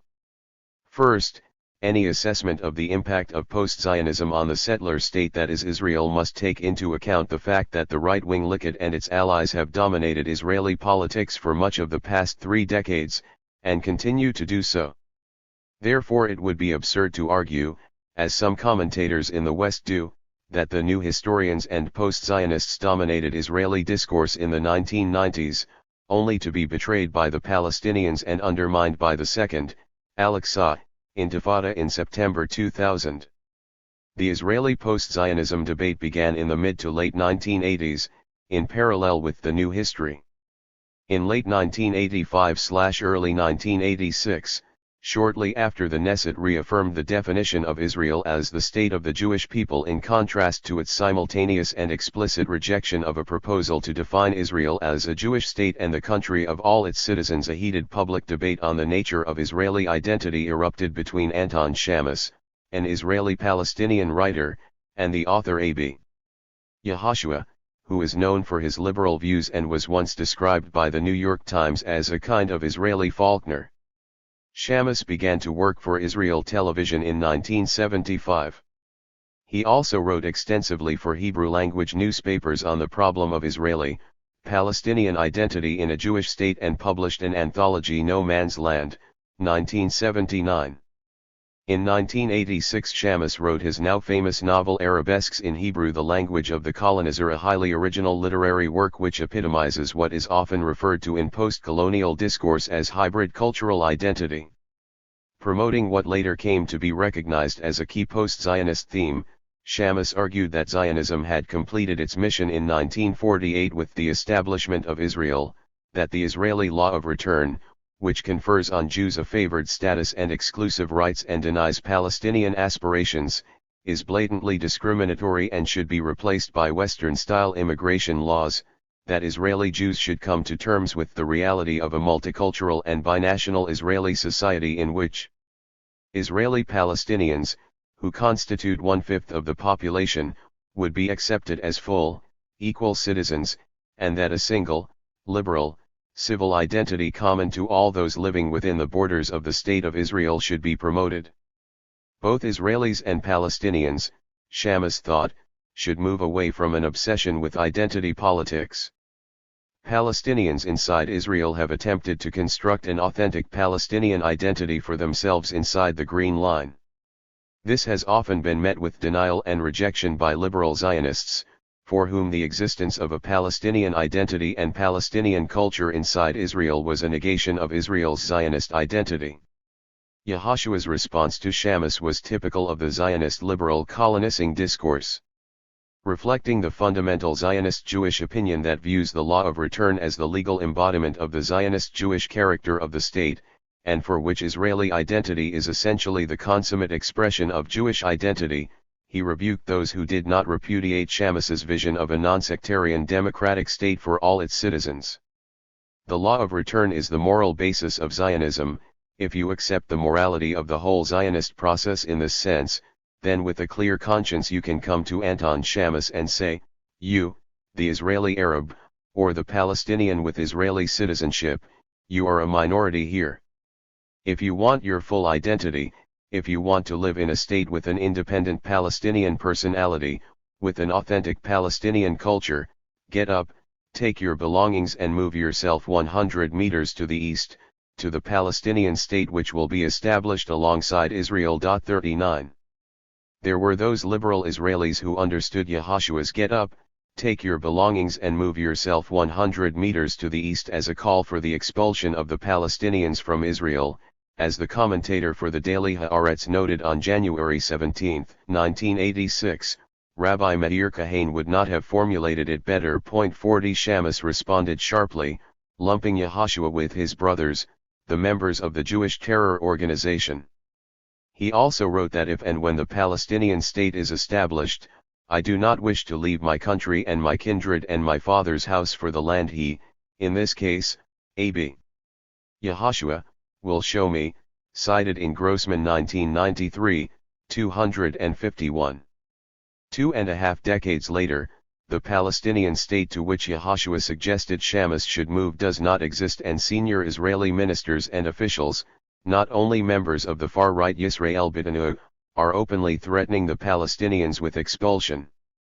In late January 2011, hundreds of leaked confidential Palestinian documents, the Palestine Papers, released to the Al Jazeera television channel and Britain's Guardian newspaper, showed that the Israeli Foreign Minister Tzipi Livni, in secret negotiations with Palestinian Authority officials in 2007-08, repeatedly pressed for the transfer of some of Israel's own Palestinian Arab citizens into a future Palestinian state. 41 Although it is not clear how many of Israel's 1.4 million Palestinian citizens would have been affected by this new transfer wave, apparently Livni's advisor, Udi Dekol, listed several Palestinian villages inside Israel that would be transferred to a future Palestinian state, including Beit Safafah, Barta'eh, Bekaa al-Sharqiyah, and Bekaa al-Gharbiyah. 42 Livni's proposal was made within the context of a land swap with a future Palestinian state, but it also echoes an open population transfer long proposed by current Israeli Foreign Minister Avigdor Lieberman, the leader of Yisrael Beiteinu. Shamas himself now lives in voluntary exile in the USA and teaches modern Middle Eastern literature at the University of Michigan.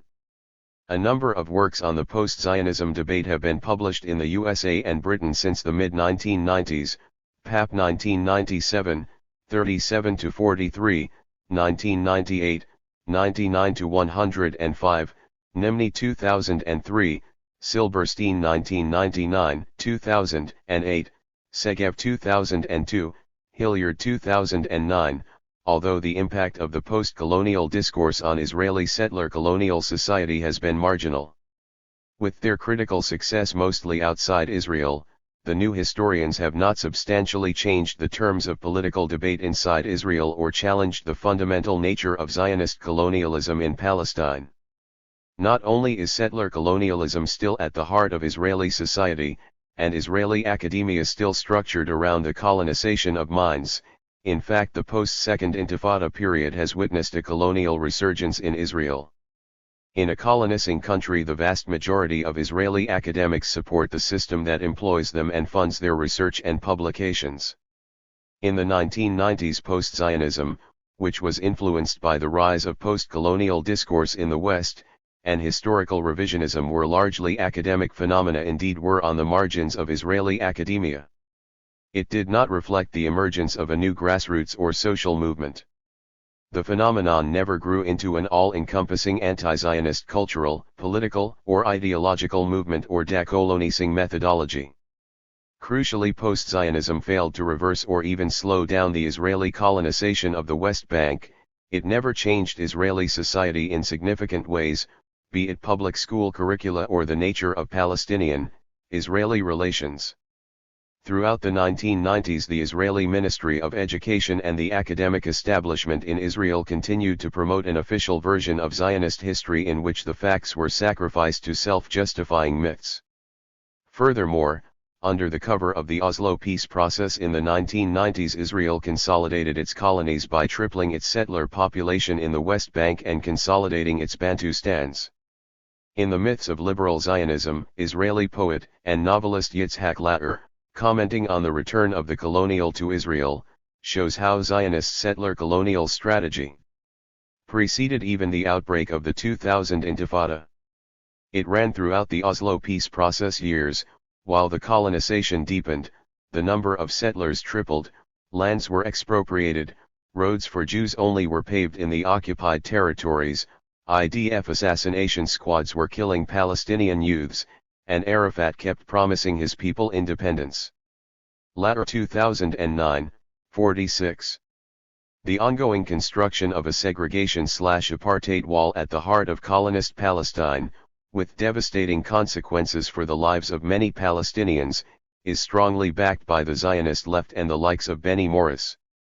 Paradoxically, the catharsis produced by the new history was subsequently exploited by Morris and other supporters of labor Zionism to propagate the myth of the generous offers supposedly made by Ehud Barak to Yasser Arafat at Camp David, Latter 2009, 40-46, point 43. Racism, justification of ethnic cleansing and the resurgence of neocolonial epistemology. Morris's New History project began by challenging some of the Zionist myths surrounding 1948 and ended up by providing a neocolonial moral rationale for the dispossession of the Palestinians. Tom Segev observes in a review of the Hebrew edition of Morris's work, 1948, A History of the First Arab-Israeli War, 2008, 2010, that Morris has, in recent years, been rewriting his own new history of 1948 along social Darwinist racist lines, enthusiastically accepting transfer and elimination, promoting a survival of the fittest and a clash of civilizations between Israel and the West, on the one hand, and Islam and the Palestinians, on the other. 44. The failure of the mission civilisatris of the West in the backward Orient and the return of Islam brought about the resurgence of neocolonial racist epistemology and neocolonial lobbies. The neocon academy in Europe, particularly in France, and the USA, armed with the clash of cultural identities / clash of civilizations doctrine, is seeking to rewrite the history books and recast the Israeli-Palestinian conflict as driven by Islamic fundamentalism. 45 Historically it was the French who coined the term mission civilisatris as a rationale for benevolent intervention or colonization, proposing to contribute to the spread of French/European enlightenment and civilization among what they perceived as backward peoples and cultures. Its intellectual origins can be traced back to the Latin West and the fundamentalist crusaders of the late Middle Ages, while the European Enlightenment and mission civilisatris became the underlying principle of French colonial rule in the late 19th and 20th centuries and was influential in the colonies of North Africa, West Africa, and Indochina. Dividing human beings into a hierarchy of races, ethnicities, and cultures, the racist clash of civilizations thesis reduced and dehumanist Arabs and Muslims. The term itself was first used by veteran British, and US-based, Jewish Orientalist Bernard Lewis in an article in the September 1990 issue of The Atlantic Monthly entitled The Roots of Muslim Rage. 46 But it was Samuel Huntington, 1927–2008, an American Jewish political scientist, who originally formulated it in a 1992 lecture at the Washington, D.C.-based American Enterprise Institute for Public Policy Research. 47 A neocon think tank closely associated with the American pro-Israel lobby. Huntington then developed his thesis in a 1993 Foreign Affairs article titled The Clash of Civilizations. Later, competing with rivals in the policy-making ranks, theorists such as Francis Fukuyama and his End of History Ideas. 48 Huntington expanded the thesis in a 1996 book The Clash of Civilizations and the Remaking of World Order. His thesis, which attracted a lot of media attention, proposed that cultural and religious identities, not ideologies or economics, will be the primary source of conflict in the post-Cold War new political order. Huntington, Lewis, and other policy experts have contributed to the Israelization of American Middle East policy discourse. 49. The Palestine-Israel conflict is not a clash of religions or a clash of cultural identities. Reframing the issue as an anti-apartheid and anti-colonial struggle is central to peace and reconciliation in the Middle East. The Israeli Academy has played a major part in Zionist settler colonialism, through history writing, conceptual and linguistic conformity and ideological framing of the conflict, all in the service of a state-run Hasbara/propaganda system. By and large, the Israeli new historians have been either unable or unwilling to step outside the liberal Zionist Hasbara industry and process of self-construction. The problem lies both in the framing of the conflict and in methodology. Morris, Schleim, and Papp adopt three completely different perspectives in rewriting the history of the Israel-Palestine conflict. With the exception of Papp, all the new historians, Morris and Schleim included, have failed to meet the challenge of applying decolonising methodologies to Palestine, Israel. Since the Nakba of 1948, the right of return has been at the heart of the Palestinian liberation struggle. Among the new historians, only Papp has spoken courageously and openly in favor of this principle. In The Ethnic Cleansing of Palestine, 2006, Papp explores both the mechanism of the 1948 ethnic cleansing of Palestine and the cognitive system that allowed the world to forget. He wants to make the case for the paradigm of ethnic cleansing and use it to replace the paradigm of war as the basis for the scholarly research of, and the public debate about, 1948. Schleim cemented his formidable reputation as a revisionist historian with collusion across the Jordan, King Abdullah, the Zionist movement, and the partition of Palestine, 1988, 183-6. The dismantling of Palestine through the catastrophic collusion between the Zionists and Hashemites, and its erasure from the political lexicon, were rebranded positively 2 years later in The Politics of Partition, King Abdullah, the Zionists, and Palestine 1921-1951, 1990, a work which harks back to the Zionist Jordanian option and, more crucially, completely ignores the mountains of Israeli archival sources that show how Zionist support for partition in the 1930s and 1940s was made conditional on transfer and ethnic cleansing. Schleim's pro-Hashemite sympathies 50 are also to be found in Lion of Jordan, The Life of King Hussein in War and Peace, 2007, a conventional account of the Hashemite regime of King Hussein and a sophisticated take on the Israeli discourse on the shrewd and plucky little king and Zionism's best enemy. The lionization of the Jordanian king sounds more like Niccolò Machiavelli's shrewd advice in The Prince. Schleim must be fully aware of the Hashemite kingdom of fear, a police state allied with Zionist Israel, a regime that has much in common with the deeply corrupt and autocratic regimes of Hosni Mubarak in Egypt and Zayn El Abidine Ben Ali in Tunisia, overthrown by popular uprisings in 2011. As a leading expert on the Zionist-Hashemite alliance, Schleim also knows that both Zionist and Hashemite regimes pursued de-Palestinization strategies, with Jordan formally annexing the West Bank in 1950, both refused to recognize the existence of the Palestinian people or a separate Palestinian identity, both sought to fragment the Palestinians and eliminate their identity through Israelization/Hebraization and Jordanization/annexationist methods, both occupied and sought to colonize the two halves of Jerusalem after 1948, both imposed a tight system of control and surveillance on their respective Palestinian populations and a neocolonial system of patronage through which notables and villages Mukhtars were co-opted and integrated into their colonial power structures. Both used their internal security services, the Shin Bet in Israel and Mukhabarat in Jordan, to torture dissidents, silence independent Palestinian voices and impose their hegemonic narratives. Furthermore, Schleim, like most Israelis and in contrast to PAP, is against the Palestinian right of return. A shrewd political analyst, he has maintained a nuanced liberal Zionist, nationalist, version of the conflict. He is a sensitive expositor of the context within which the 1917 Balfour Declaration emerged, describing it as a colonial document that supported the right of Jews to a state in Palestine despite the fact that they constituted less than 10% of the population of Palestine at the time.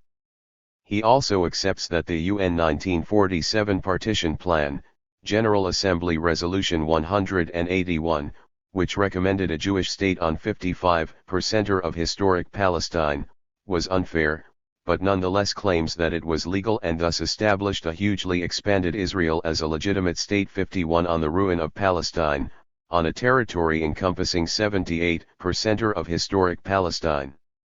Like other liberal Zionists, Schleim locates the origin of the Zionist colonial project in 1967, not in 1948. In Israel and Palestine, Reappraisals, Revisions, Refutations, 2009, Schleim presents a collection of articles published over 2 decades on Israeli revisionist historiography. Chapter 9 is entitled Benny Morris and the Betrayal of History. Commenting on Morris's conversion, Schleim has this to say. Morris's new version of the recent history of the conflict has more in common with propaganda than with genuine history. It would appear that Benny can no longer tell the difference between genuine history and fiction or fabrication along the lines of the protocols of the elders of Zion. At this rate, Benny is in danger of becoming what Isaiah Berlin once described as a very rare thing, a genuine charlatan. His post-conversion interpretation of history is old history with a vengeance. It is indistinguishable from the propaganda of the victors. 2009, 361-3. The collection is at its best when discussing political history. However, although Schleim criticizes the political history of Zionist movements and the actions of the Israeli state, Zionism itself goes blithely unscathed, as one perceptive reviewer in the Electronic Intifada puts it. 52 Like the liberal colonizer in Yazar's Kurbit Ki Izah, 2008, Schleim uses revisionist history as a means of redeeming the decaying Zionist project.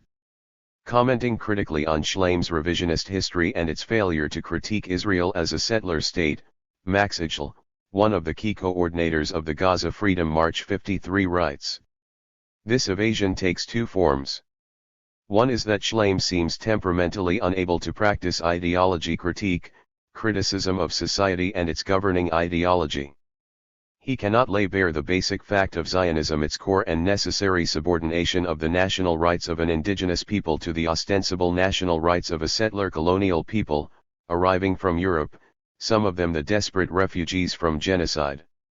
Ostensible, but Schleim thinks imminent, as he refers to the moral case for a Jewish state being unassailable.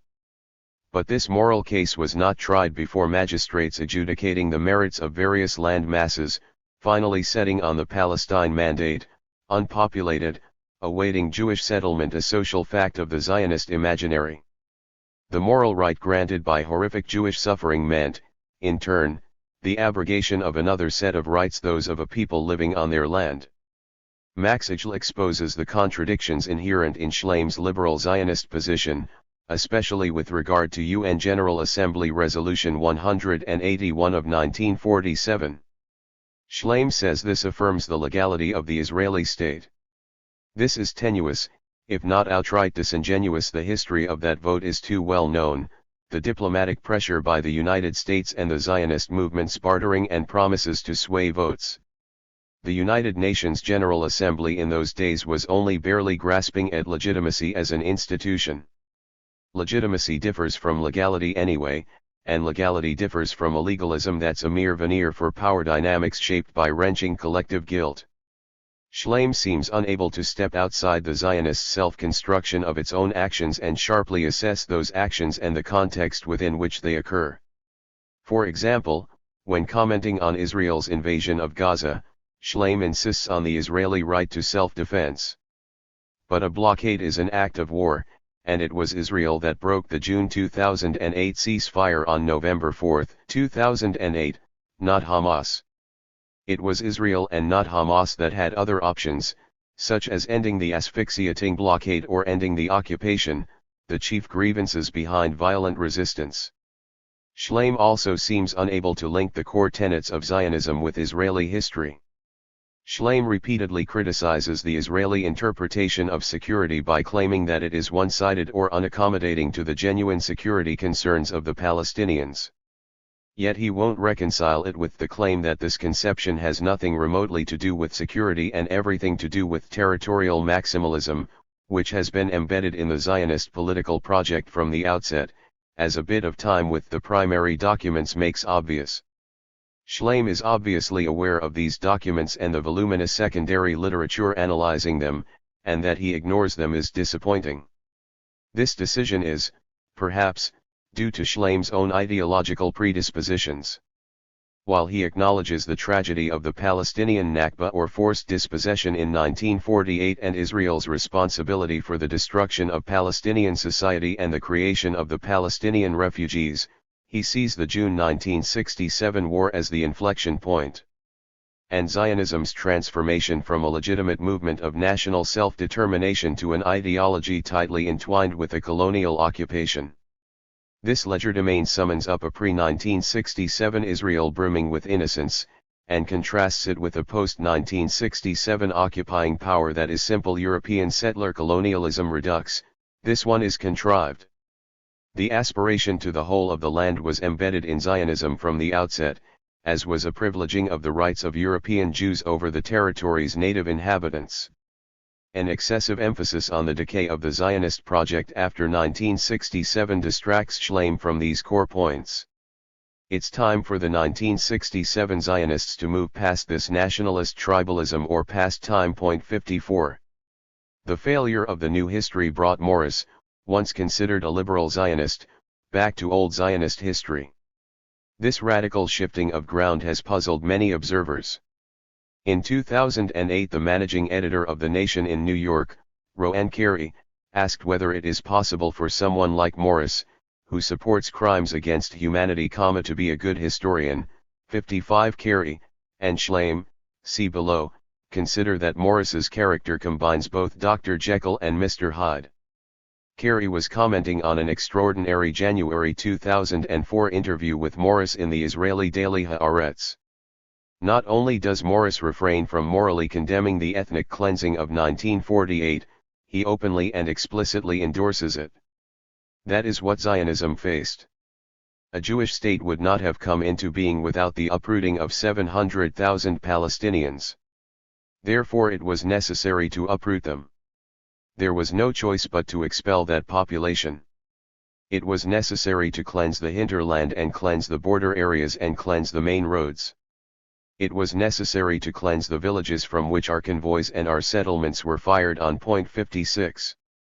Threatening the Palestinians with another Nakba, Morris now believes that Ben-Gurion failed to do a complete job in 1948, this place would be quieter and no less suffering if the matter had been resolved once and for all. He makes this threat in the interview. The Israeli Arabs are a time bomb. Their slide into complete Palestinization has made them an emissary of the enemy that is among us.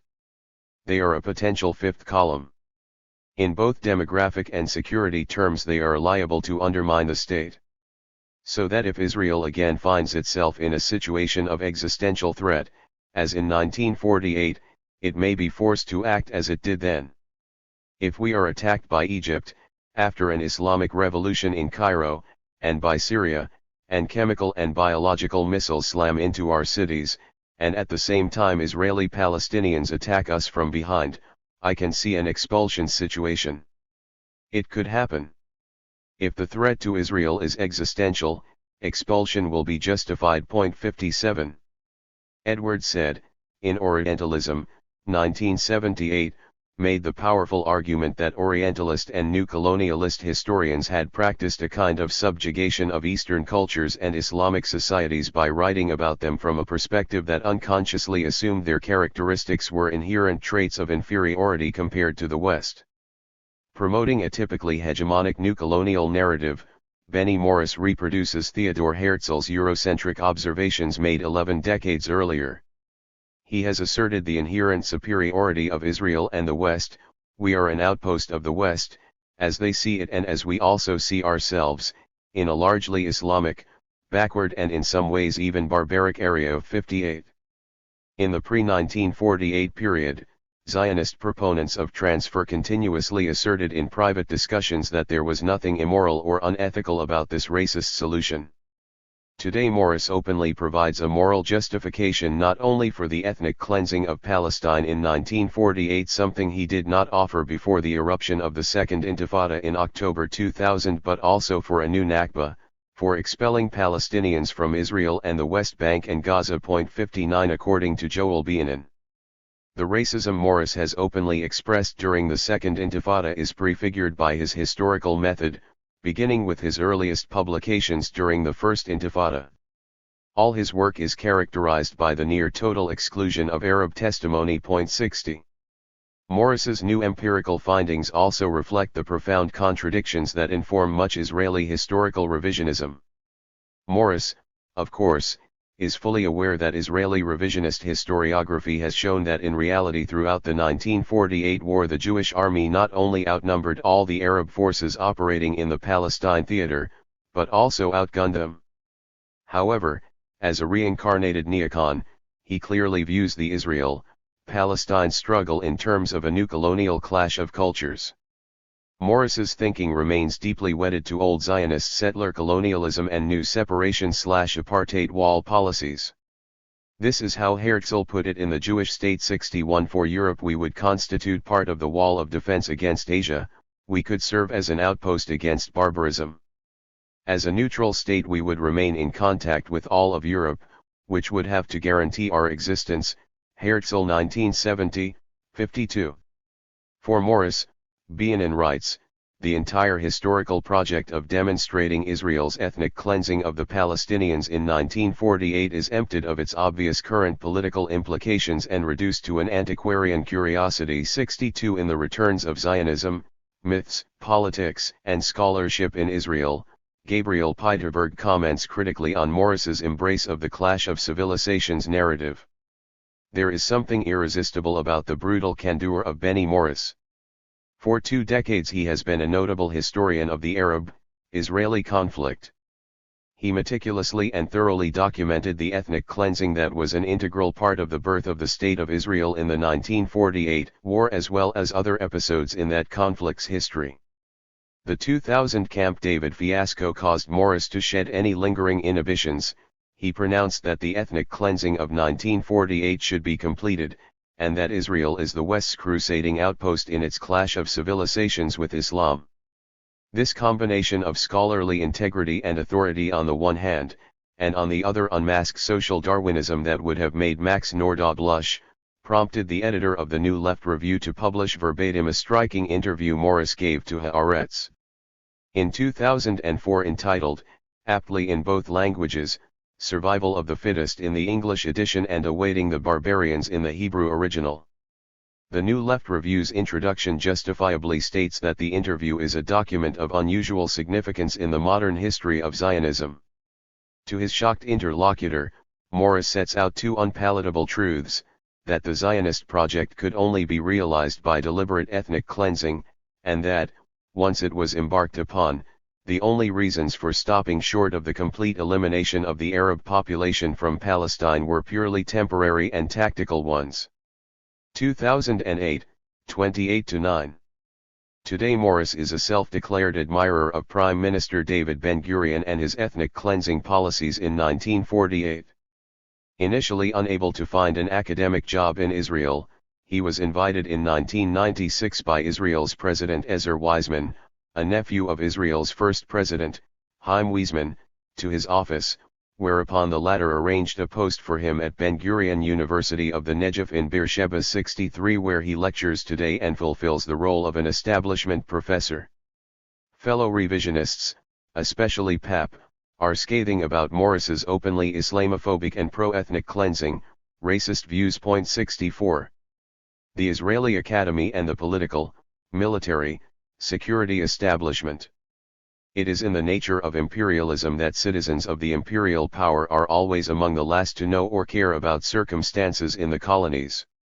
Bertrand Russell, at the International War Crimes Tribunal on Vietnam, November 1967. In July 2010, Morris, echoing threats by the Israeli political, military establishment, threatened Iran with mass murder, and Iran turned into a nuclear wasteland. 65. A threat designed to keep Israel a dominant colonial power and the only nuclear power in the Middle East. In a highly militarist settler state, Morris's academic and journalistic skills and bellicose rhetoric are much appreciated by the Israeli political and military, security establishments.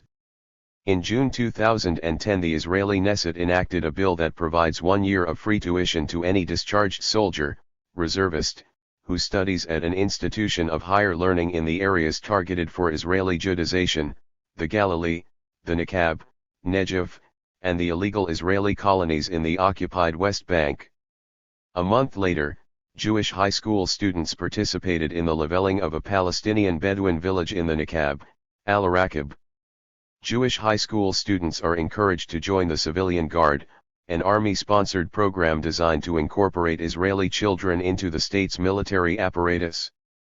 Of course, the use of the educational system and higher education institutions to buttress Israeli colonization of the Palestinian land is anything but new. Since the establishment of the Israeli state on the ruins of Palestinian society, this close partnership between the Israeli Academy and the military, security establishment has been emblematic of the settler colonial militarist country. This partnership is never cause for comment among Israeli academics, historians, artists, or novelists. Even members of the Israeli peace camp by and large do not criticize the militarization of the Israeli Academy. 66. Of course, historical revisionism has not disappeared completely from the Israeli scene, as recently demonstrated by Shlomo Sand's The Invention of the Jewish People, 2009. However, unlike the new historians, who have tried to undermine some of the assumptions of Israeli historiography by focusing on 1948 or on the British mandatory/colonial period, Sand, in a radical departure from the Israeli new history, has gone back hundreds of years. Sand has demolished the Zionist nationalist myth of enforced exile under the Romans by showing that the Jewish diaspora was the consequence, not of the expulsion of the Hebrews from Jerusalem and Palestine, but of proselytizing across southern Europe and North Africa. 67 He showed that the Jewish people never existed as a nation race with a common ethnicity or origin, but rather as an extremely diverse mix of communities of faith and groups that at various stages in history converted to Judaism and adopted the Jewish religion. But clearly Sand, like Papp, is a non-Zionist historian. As a young man he was in the Union of Israeli Communist Youth and, for a short period, even joined the more radical anti-Zionist Motzpin in 1968. He had this to say in an article entitled Shattering a National Mythology, in Haaretz. We must begin to work hard to transform our place into an Israeli republic where ethnic origin, as well as faith, will not be relevant in the eyes of the law. Anyone who is acquainted with the young elites of the Israeli Arab community can see that they will not agree to live in a country that declares it is not theirs. If I were a Palestinian I would rebel against a state like that, but even as an Israeli I am rebelling against it. 68. However, 2 decades after the emergence of the new history, those courageous Israeli academics who speak out against Israeli war crimes in the occupied territories are being threatened with expulsion from Israeli academia. The settler state of Israel still promotes itself as the state for all Jews. Commenting on this colonial resurgence in Israel, Yitzhak Latter had this to say in 2009. In today's Israel, it is not that easy to research the atrocities committed by Israeli soldiers in the War of 1948. People have lost their jobs in Israeli universities for less than that. It is not that easy to demonstrate against the war in Lebanon. In any other place in the white world, a state of all its citizens would be a reasonable democratic and republican solution, a legitimate political idea, but this does not apply to Arabs. This is the return of the colonial. Latter 2009, 57. In its first decade, from the late 1980s to the late 1990s, the new history went through various positive developments, while throughout much of its second decade, especially since the Palestinian Second Intifada, its protagonists have been at each other's throats. Morris began his new history with the idea of the shared responsibility of the Palestinians for their 1948 catastrophe and ended up blaming the victims of the Nakba for resisting the Zionist colonization of Palestine and threatening the Palestinians with another Nakba. Papp, by contrast, went in the opposite direction. He began his academic career in the 1980s as a positivist historian and liberal Zionist. In the 1990s he promoted post-Zionism and now is clearly anti-Zionist and places a greater emphasis on Palestinian oral history approaches and popular memory narratives. Also significant is the current war of words.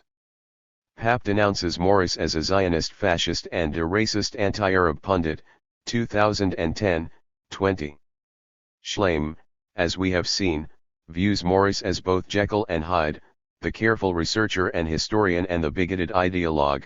There is the first-rate archival historian whose work is of utmost importance in understanding the Israeli-Arab conflict. And there is the third-rate political analyst who has little understanding of what is driving the modern conflict. 69 Despite this criticism, Schleim has remained a great admirer of Morris's scholarship and has continued to collaborate with him closely in new history publications.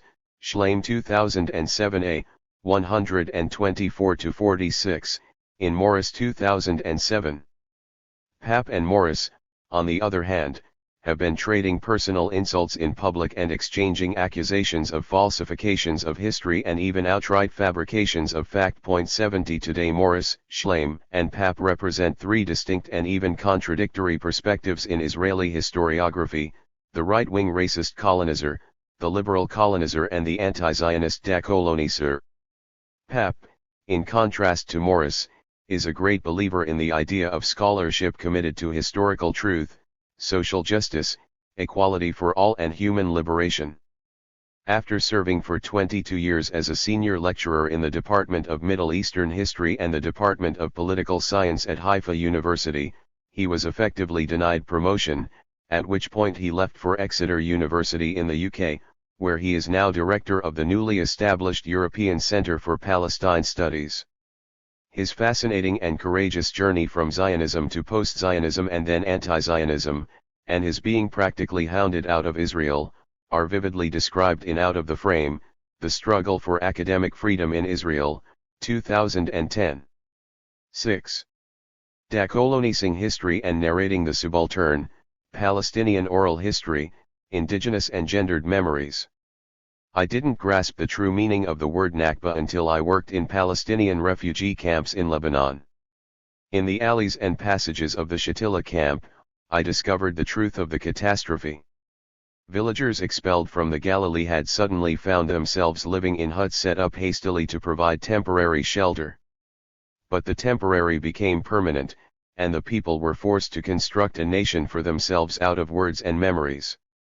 They gave the various sections of their camps the names of the villages they had fled, and they lived, as they said, waiting in a suspended time. Even when the waiting went on too long and became exile, they still refused to believe that no one would recognize and authenticate their tragedy. Elias Khoury, for Israelis, an anniversary. For Palestinians, a Nakba, 2008. The Nakba as site of Palestinian collective memory. Collective memory and commemoration have played an important role in counter-hegemonic discourses, cultural resistance, decolonization, liberation, and nation-building processes, and as a vehicle for victims of injustice and violence to articulate their experience of suffering. Narratives of memory and commemoration have also been part of grassroots initiatives to bring to life marginalist and counter-narratives that have been suppressed, either by hegemonic discourses or by unwillingness on the part of repressive regimes to acknowledge the past, Makdisi and Silverstein 2006.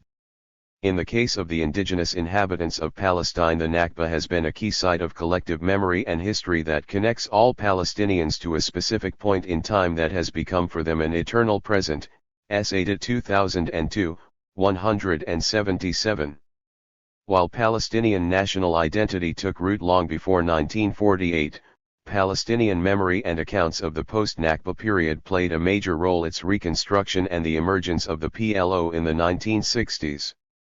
In recent decades there has been a close relationship between the Nakba and the articulation of Palestinian national identity, Sanbar 2001a, 87-94, Saidi and Abu Lugad 2007, 4, Saida 2002, 175-98, Khalidi 1997, Fierk 2008, 34, Slyamovics 1998, Saidi 2007a, 135.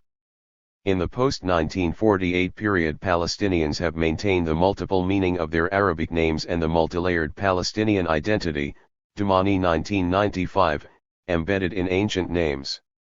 Dr. Hanan Mikhail Ashrawi, legislator, activist, scholar, and formerly dean of the Faculty of Arts at Birzeit University, has reflected on the Palestinian naming tradition and memory in the post-Nakba period. My name means tenderness. True to the Arab, and generally Semitic, tradition, we Palestinians attach a great deal of significance to names, their meaning and music, historical allusion and authenticity, identification and identity. More often than not, our names are a form of indulgence in wishful thinking, rather than descriptive accuracy, as in the case of rather homely daughters called Hilwe or Jamali for pretty or beautiful. But most important, our long series of names are proof of lineage, or roots for a people uprooted, of continuity for a history disrupted, and of legitimacy for an orphaned nation. Hanan Dud Khalil Mikhail, Awad, Ashrawi is my personal and collective narrative. I am tenderness, the daughter of David, who is the son of Khalil, Abraham, from the family of Michael, also the name of an ancestor, which is of the clan Awad, the one who inevitably returns. Ashrawi 1995, 132-4. At the same time, however, in the post-1948 period, new naming traditions and new resistance strategies emerged among the different communities of Palestinians, reflecting the various fates suffered by the indigenous population of Palestine. The depopulated and destroyed villages and towns were often kept alive by passing place names down through generations of Palestinian family members. Inside Israel, those internally displaced refugees regrouped in different localities to create new definitions of kinship structure. Post-Nakba conditions of displacement and dispersal gave rise to circumstances in which a person from the destroyed village of Ruwais, for instance, would be given the surname Ruwaisi, someone from Ruwais instead of the customary clan eponymic, Slyamovics 2002. Village solidarity stood in place of the absent village and dispersed clan members. Also, the name of the original village replaced the name of the Hamala, clan, and the relationship among persons who belonged to the same original village became similar to Hamala solidarity. The Hamala did not disappear or weaken, but some of its basic functions were transferred to the wider kinship structure based on the original village, Al-Hajj 1987, 72. For those Palestinians forced into exile outside Palestine, another convention was to name children for the lost but not forgotten site, as Susan Slimovics observes. Among Palestinian Arabs, the practice of naming a child after a lost or destroyed place seems to be reserved for daughters rather than sons. Muhammad Mubarak Abu al-Hajjah of Ain Houd al-Jadida chose the name Sirin for his daughter to commemorate a destroyed Palestinian village, in the Bisan district, home to the greater Abu al-Hajjah clan before 1948. Afif Abdul Rahman Abu al-Hajjah, who lives in Irbid, Jordan, named his daughter Haifa after the town where he was born. Sirin cannot live in Sirin because it is destroyed, and Haifa, a Palestinian in Jordan, is barred from Haifa. Examples proliferate. Najmi Juba, a professor at Birzeit University, has a daughter named Bisan, the appellation of an entire district now in Israel, one of the names given to the granddaughter of sociology professor Ibrahim Abu Lugad is Jaffa, his former hometown. Also pronounced Yafa, it is a popular post-1948 name for Palestinian girls. There are more. Female children are named Safed to mark a town depopulated of its Arab inhabitants and Carmel for the mountains they cannot visit. After the 1967 war, a fresh list of girls' names came into existence to commemorate the latest group of threatened places in the occupied West Bank. Wasif Abashi, for example, who resides in the U.S., called his daughter Jeanine, a name that passes easily into English as Janine.1. Today, with millions of Palestinians still living under Israeli settler colonialism and occupation or in exile, the Nakba remains at the heart of Palestinian collective memory, national identity, and the struggle for collective national rights.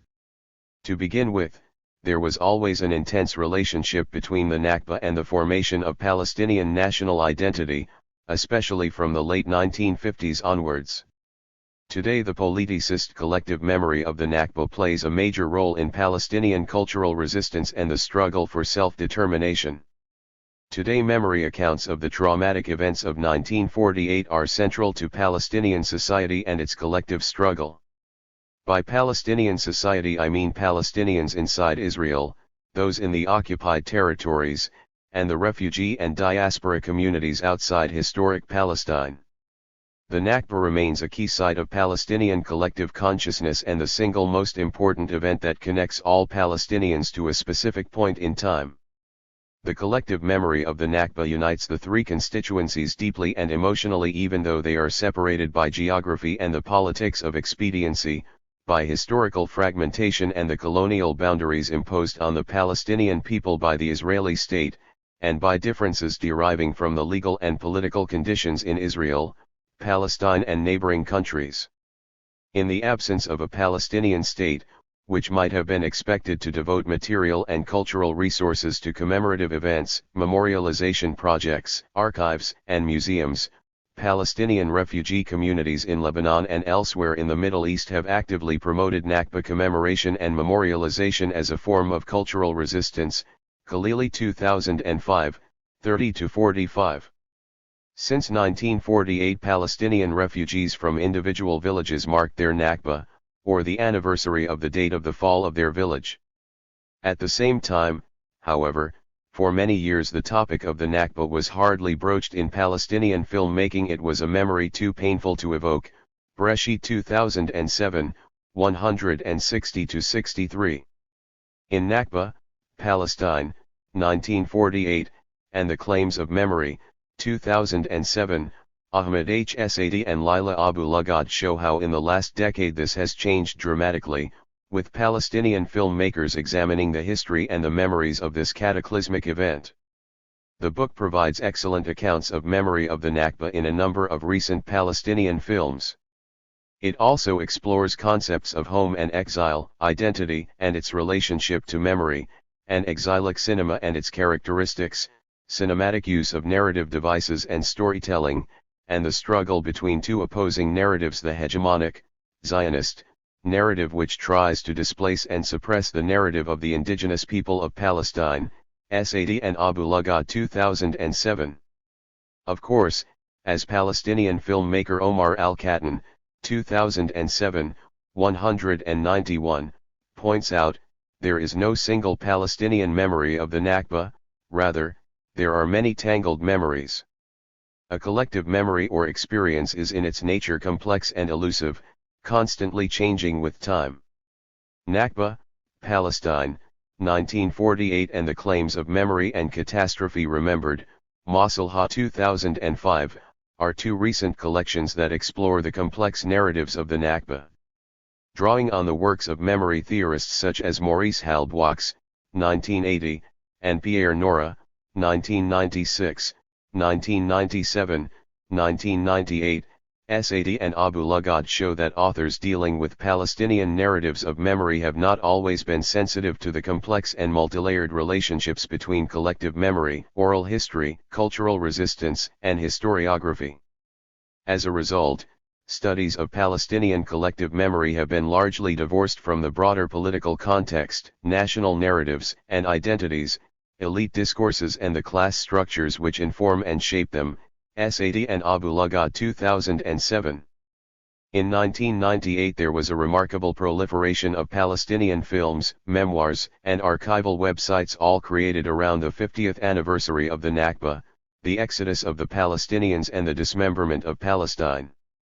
In conjunction, several films were released, including Edward Said's In Search of Palestine, Muhammad Bakri's 1948 and Simone Bitten's film about the poet Mahmoud Darwish, Et La Terre, Come La Longue, Bresci 2007, 160-87. Further Nakba films were released in conjunction with the 60th anniversary, including Maurice Gargour's La Terre Parle Arabe. 2 In addition, since 1998 online archives have been created on oral history, refugee experiences, and recollections of the Nakba. Palestinian social history and refugee experiences, including stories from the past that appear in oral history collections, autobiographies, novels, poetry collections, and memorial books, focus on both the symbolic and the emotional connections of individuals to their former homes and villages. This material is also the documentary evidence that proves their existence and legal right to the land of their ancestors. Memory accounts of Palestine before 1948 reflect the beauty of the landscape, the richness of the land, and the detail of village and city life.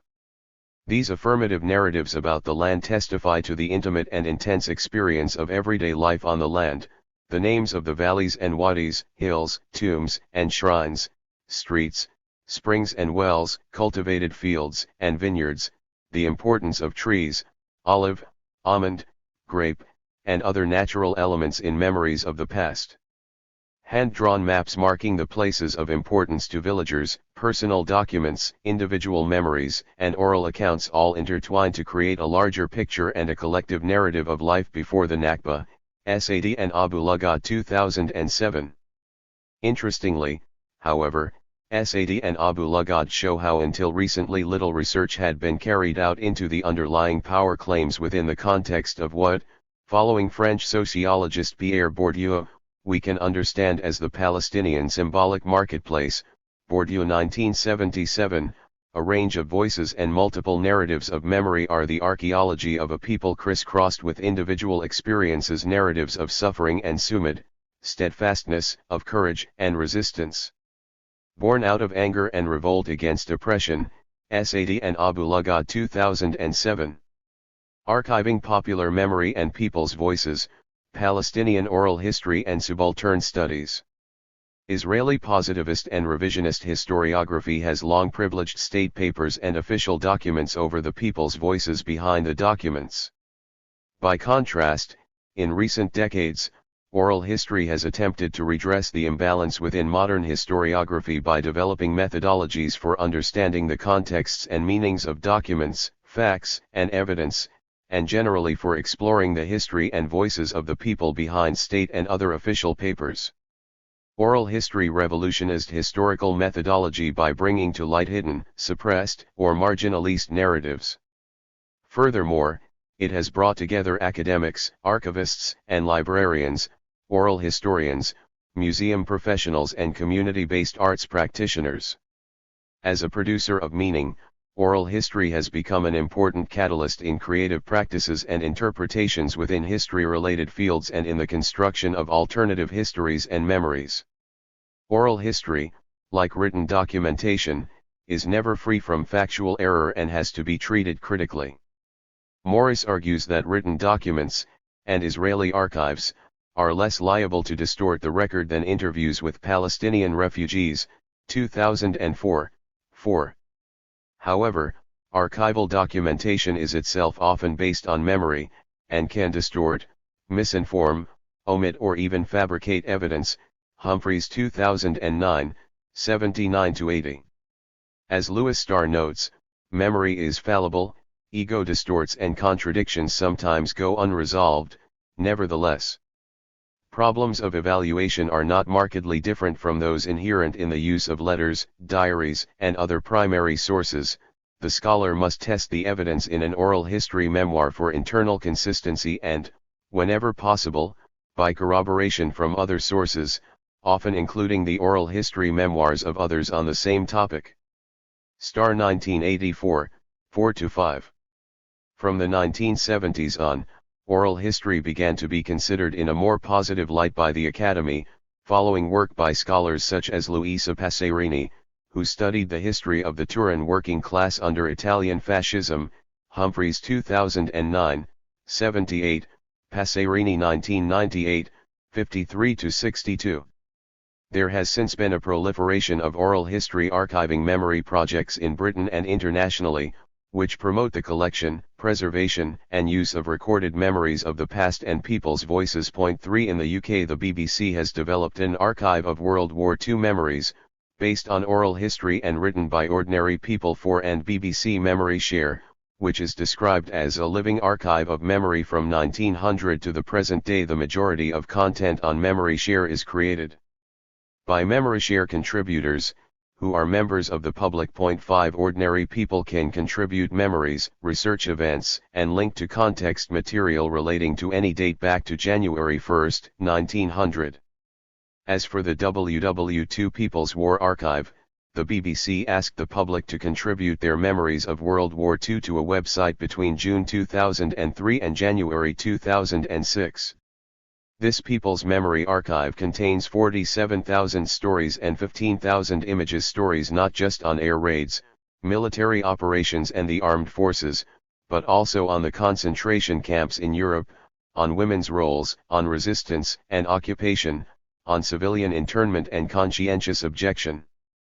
Palestinian oral history, for its part, is a significant methodology not only for the construction of an alternative, counter-hegemonic history of the Nakba and memories of the lost historic Palestine, but also for an ongoing indigenous life, living Palestinian practices and a sustained human ecology and liberation.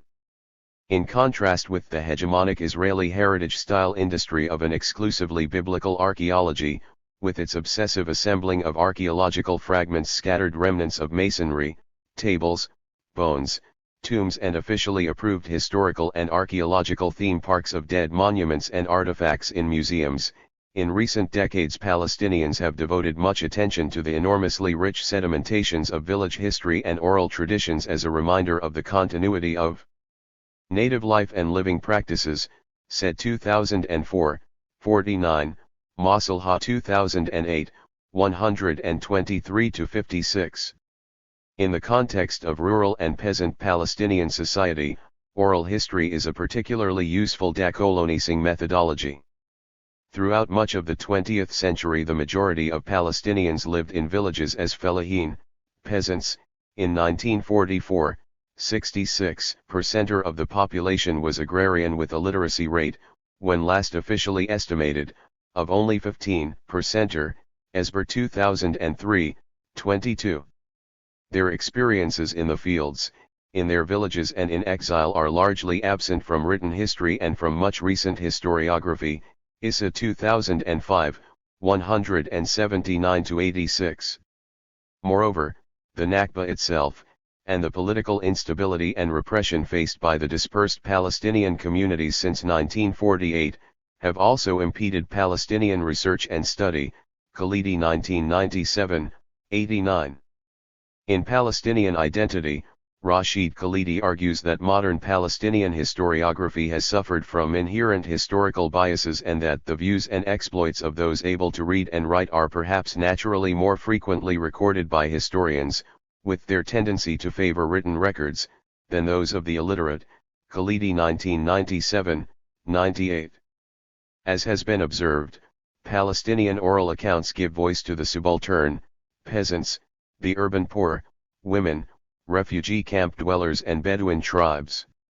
An important feature of the Palestinian Oral History Initiative from its inception has been its popular basis, with the direct participation of the displaced community, Gluck 2008, 69.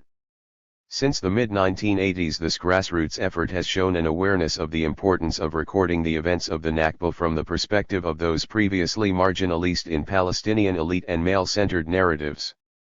Although both female and male gender imagery and symbols have always been prevalent in Palestinian nationalist discourses, Khalili 2007, 22-3, the Palestinian National Charter of 1964, revised in 1968, and the Palestinian Declaration of Independence of 1988 had both imagined the Palestinian nation as a male body and a masculinist political agency, Masad 1995, 467-83.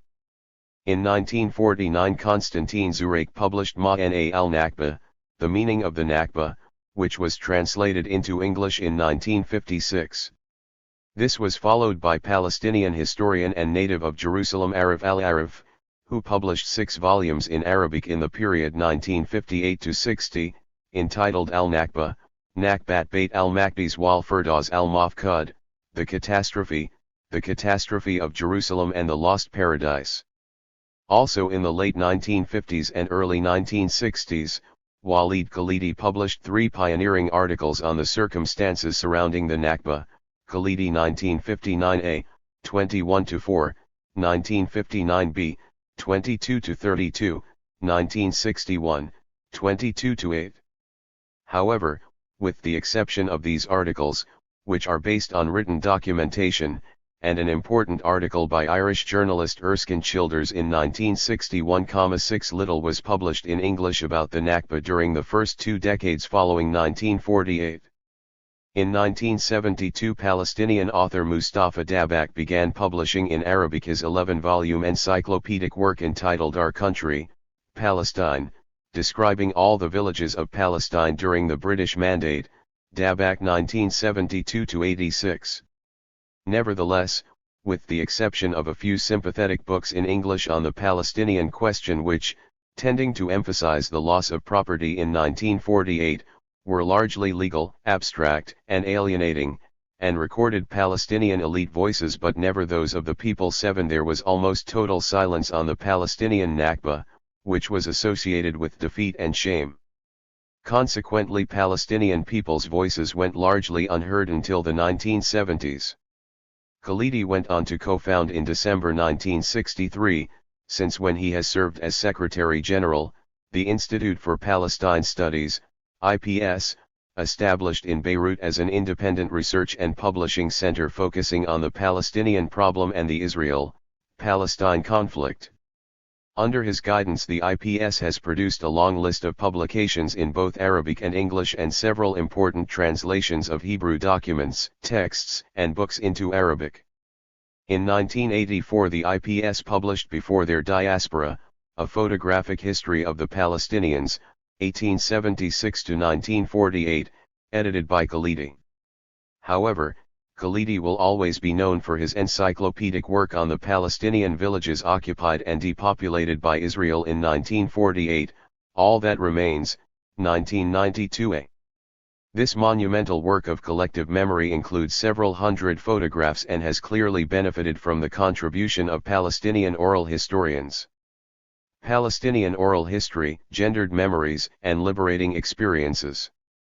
It was not until the 1970s that published Palestinian oral history began to offer a picture of events from the perspective of the ordinary refugees who had experienced dispossession and dispersal.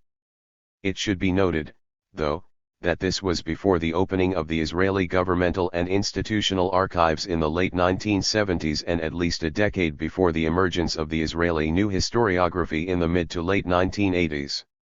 In the 1960s and early 1970s, the collective nationalist resistance discourse, as articulated by the PLO, was dominant, effectively marginalizing the personal narratives of refugees. Typically, this heroic nationalist discourse was designed to construct an ideal historical narrative and suppress the darker side of Palestinian history, including accounts of infighting and of Palestinian collaboration with Zionism. From the early 1970s, however, the Journal of Palestine Studies, Shu'un Filastiniya, the Center for Palestine Studies, the Palestinian Research Center, PLO, and Arab Studies Quarterly began publishing pioneering articles and books based on individual oral evidence, personal narrative, and interviews with ordinary refugees to tell the history of Palestine before and during the Nakba.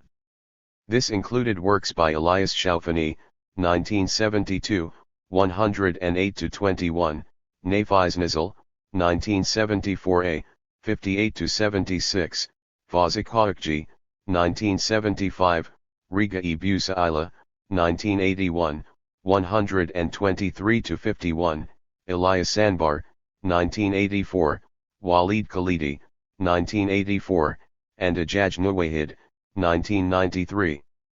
In 1978, the Institute for Palestine Studies in Beirut published Nafiz Nizal's The Palestinian Exodus from Galilee 1948, based on his doctoral dissertation, 1974a, which brought to academic attention important oral accounts of Galilee dispossession as recalled by refugees exiled in Lebanon.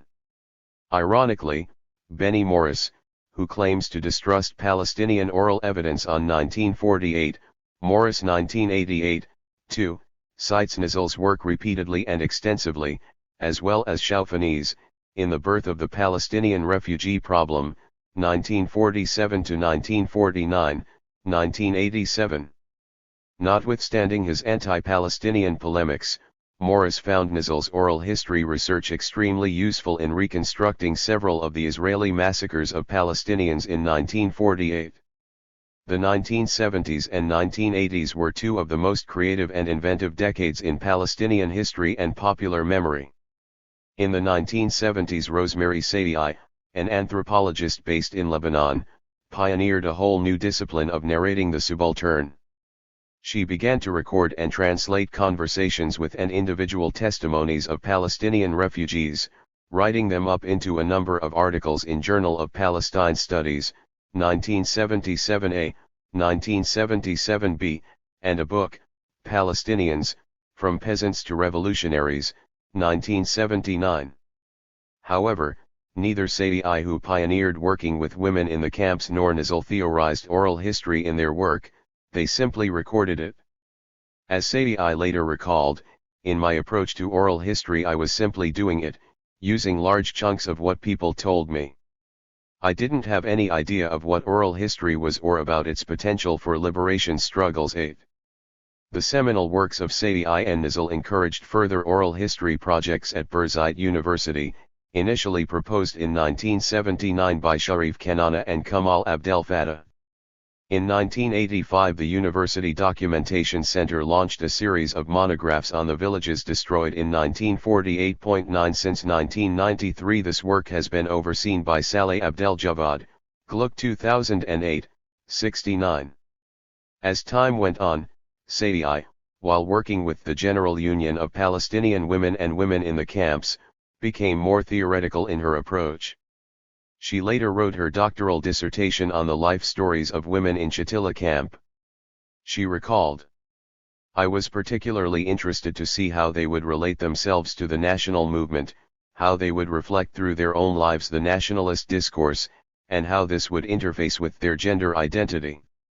At this point I began to read about empowering methods in oral history. 10. Subsequently there has been an explosion of popular history and subaltern studies of Palestine, including work by Sadie, Dina Muttar, 2011, Humphreys, 2004, 213-31, 2009, Khalili, Humphreys and Khalili 2007, 207-27, Gluck, 1994, 2008, 68-80, Sadie and Abu Lagad, 2007, Qasim, 2011, and Masalha, 2005a, much of it presenting original material relevant to the Palestinian women's movement, women's liberation struggle, narrative histories, and gendered memory. Today Sadie and other oral historians working with Palestinian refugees advocate a fresh examination of Palestinian history from an oral history perspective. They work in a field notable for dominant male and elite narratives which rely on official documentation and archival material. Their history from below approach, with its emphasis on oral history and popular memory rather than high politics, political elites, decision-makers or top-down approaches, has both powerfully challenged and complemented the archival historiography of Palestine, Israel.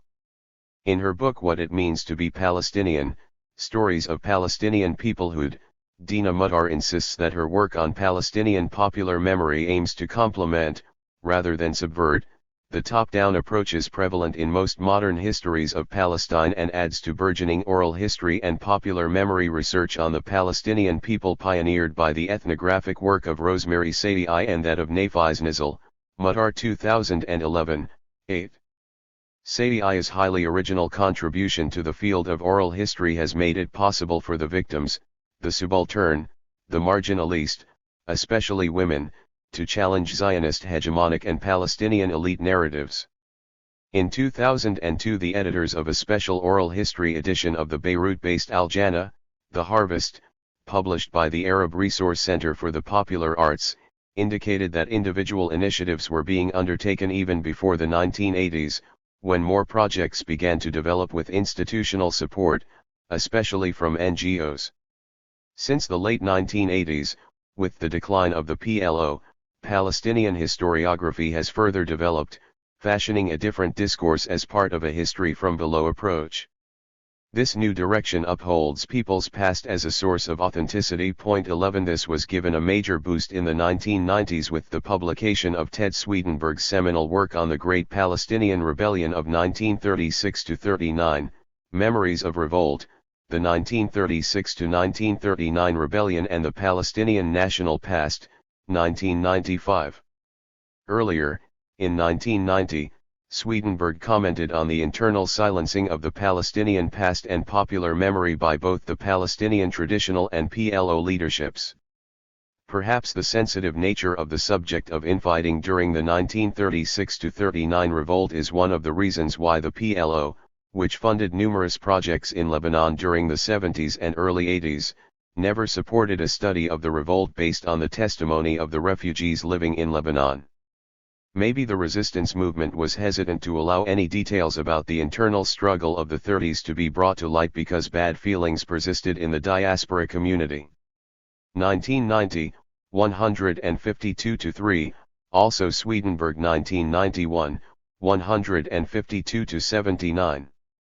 Al-Hakawati, the storyteller/narrator, is part of a long popular and oral tradition in Palestinian and Arab societies and cultures. In Palestinian Women, Narrative Histories and Gendered Memory, Fatma Qasim shows that in Palestinian oral and verbal traditions, as opposed to male written official and religious traditions, the storytellers are often women who are invisible in the official version, and thus whose voices challenge and sometimes undermine official and patriarchal narratives. Qasim 2011. Popular storytelling and oral history were deployed in the post-1948 period by the Palestinian refugee and internally displaced communities as an emergency science and a liberating experience. Individual accounts of struggle and revolt, thora, displacement and exodus, survival and heroism served as a buffer against national disappearance. Narrative histories, memory, and oral history have become a key genre of Palestinian historiography, a subdiscipline whose function is to guard against the disappearance from history of the Palestinian people. Sandbar 2001a, 87-94, Yahya 1998. Two distinct historiographical approaches concerning the birth of the Palestinian refugee problem have evolved over the last 3 decades. Debates about 1948 tell us something about the historian's method and the meaning of the historical document. Pap 2004, 137. Methodologically, many historians have displayed a bias towards archival sources. Israeli revisionist historians, in particular, believe they are both ideologically and empirically impartial. Masalha 2007, 286. And that the only reliable sources for the reconstruction of the 1948 war are the IDF archives and official documents. This preference for high politics and archives has contributed to silencing the Palestinian past. The silencing of the Nakba by Israeli historians follows the pattern given by Michel Rolf Troerlet in Silencing the Past, Power and the Production of History. Silences enter the process of historical production at 4 crucial moments: the moment of fact creation, the making of sources, the moment of fact assembly, the making of archives, the moment of fact retrieval, the making of narratives, and the moment of retrospective significance, the making of history in the final instance. 1995, 26. Nevertheless, historians, including the author, have not been able to resist the opportunity presented by the availability of mountains of Israeli and Hebrew archival sources on 1948 and the mandatory period. Furthermore, in recent years historians have been paying increasing attention to the idea of social history from below or from the ground up, thereby giving more space to the voices and perspective of the refugees rather than those of policy makers, and incorporating extensive refugee oral testimony and interviews. In that sense, the oral history of the Nakba is more than an intellectual project dictated by ideological commitments, for it can provide an understanding of the social history of the refugees from below that Palestinian elite narratives and political history often obscure. Of course, the two methodologies can complement each other. In particular, Israeli historians could benefit from the fact that in recent decades Palestinian researchers and filmmakers have been producing a large volume of oral history and memories of the Nakba, while many authors in the West continue to rely on Morris and his publications as a key source for recovering and reconstructing the past. Others, influenced by the emergence of decolonising methodologies, post-colonial theory and postmodern studies, are beginning to raise questions concerning the reliability and objectivity of the IDF archives. Moreover, it is important to understand that a report by an Israeli officer from 1948 is as much an interpretation of the reality as any other human recollection of the same event. Archival documents are never the reality itself. Masalha 2007, 286. The reality of 1948 Palestine can only be reconstructed using a range of sources. Even historians who rely extensively on written documents often resort to guesswork and imagination when reconstructing the past from official documents. Pap 2004b, 189. Therefore, the use of Palestinian oral history methodologies in reconstruction of the past is vital to an understanding of the Nakba. The most horrific aspects of the Nakba, the dozens of massacres that accompanied the ethnic cleansing, as well as detailed description of the experience from the point of view of those ethnically cleansed, can only be recovered when such a historiographical approach is applied. Pap 2004a, 137. With no independent government or state papers, and given the difficulties of establishing and maintaining public archives in exile or under Israeli occupation, see Chapter 3, the Palestinian elite and intellectuals produced and published a number of Nakba memoirs. However, in the absence of a rich source of contemporary Palestinian documentary records, oral history, and interviews with, internal and external, refugees are an essential source for constructing a comprehensible narrative of the experience of ordinary Palestinian refugees and internally displaced Palestinians across the Green Line. Taken as a whole, Palestinian oral history and refugee recollections give a good idea of the reality. However, in the case of the Palestinian Nakba, oral history is not merely a choice among methodologies. Rather, its use can represent a decision as to whether to record any history at all, Esber 2003. Indeed, oral history stands as the major means of reconstructing the history of the Palestinian refugees and internally displaced Palestinians as seen from the perspective of its primary subjects. Oral History of the Holocaust, Yad Vashem, and Deir Yassin.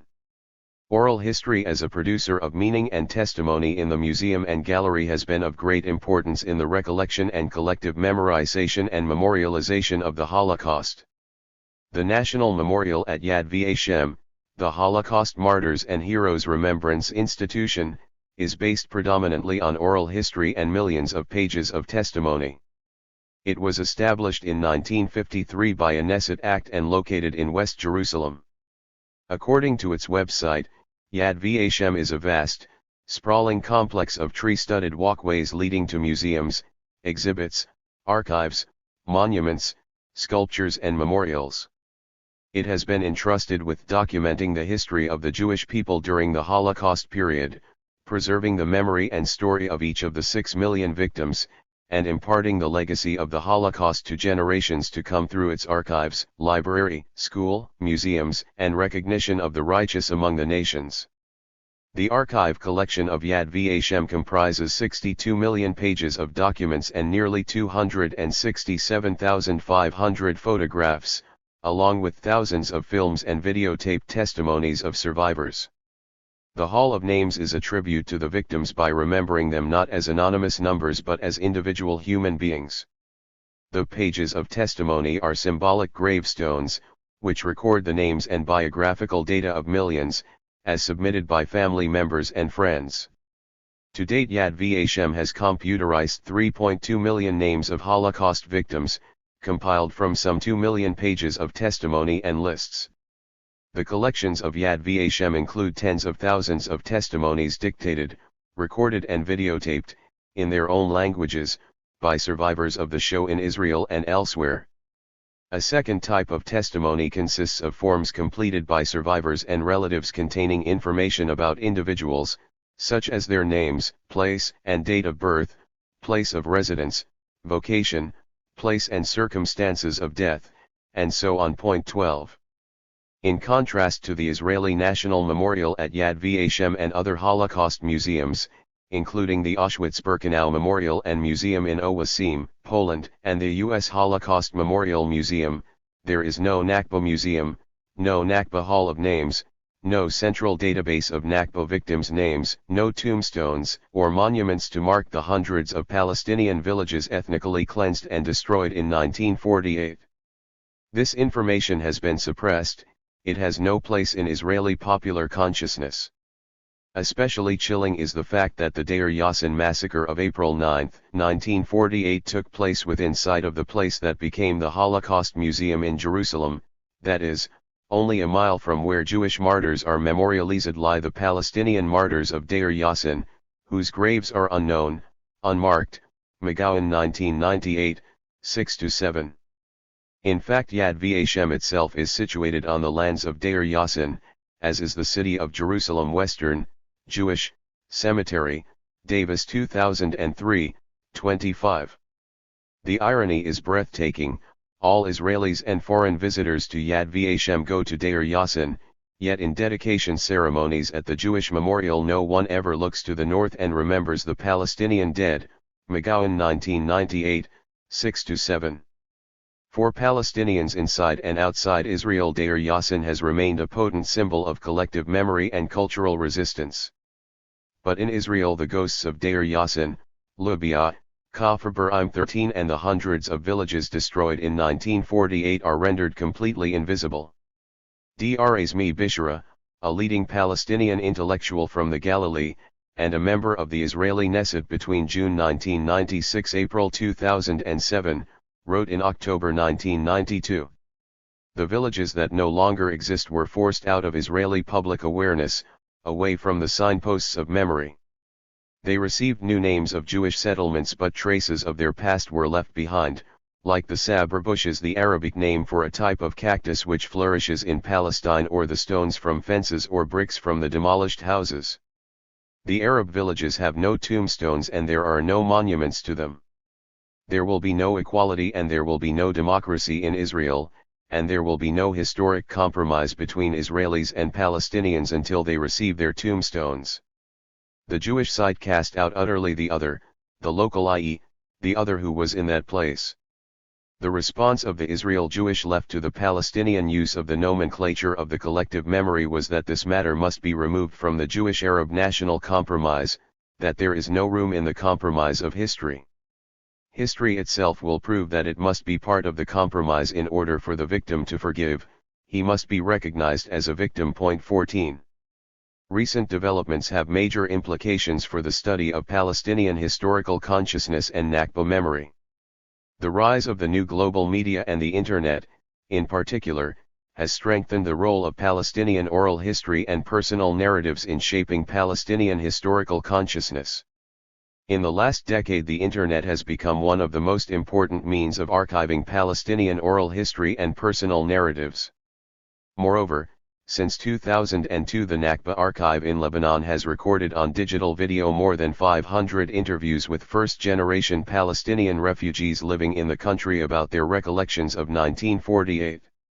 This project was conceived as a collaborative grassroots initiative in which the refugees themselves were encouraged to participate in the process of representing this historical period. The project, which consists of some 1,000 hours of video testimony with refugees from 135 villages in pre-1948 Palestine, has centered its work on the 12 official UNRWA camps in Lebanon. But it has also conducted interviews within unregistered refugee gatherings, and with middle-class and elite Palestinians living in urban centers. Apparently 6 duplicate sets of the interviews have been produced, along with a detailed database and search engine. Copies of the archive will be held at the Institute for Palestine Studies in Beirut, Birzeit University, Palestine, the American University of Cairo, and at Oxford and Harvard Universities. Point 15. The project also forms part of the Remembrance Museum, which is being established by the Welfare Association in Palestine. According to its website, this will be a national museum, to operate as an independent, non-profit organization, for the purpose of recording and reflecting Palestinian history. A technical team of specialists in a variety of fields is engaged in planning the museum project. The museum is to be based in Jerusalem, but satellite locations are being considered in Birzeit, Bethlehem, and Abu Dis until a suitable Jerusalem location can be identified. The museum will concentrate on the last 300 years of Palestinian history and will contain permanent and multimedia exhibits, a library and research center, and an educational resource center. Point 16. The limits of Israeli and colonial records, documents, and archives. The construction of both institutional and national archives in Israel was integral to Zionist nation building and state formation. As we have seen in Chapter 5, the limitations of Israeli archival documents and new history are very clear. Israeli archives can tell us little about the narrative of the Palestinian Subaltern or about victims of the Nakba. Also, those who have used Israeli archival sources know that many files of the Israeli army from 1948 remain closed and therefore not accessible to the historian or to the public. What are the overall historiographical implications of the debate on 1948? The first point concerns the military historiography of 1948, which tends to dominate Israeli and Western accounts. The clashes that took place in Palestine during the late mandatory period have been treated as part of an overall war between the Arab and Israeli armies. Such a perspective calls for the expertise of military historians, PAP 2004b, 185-6.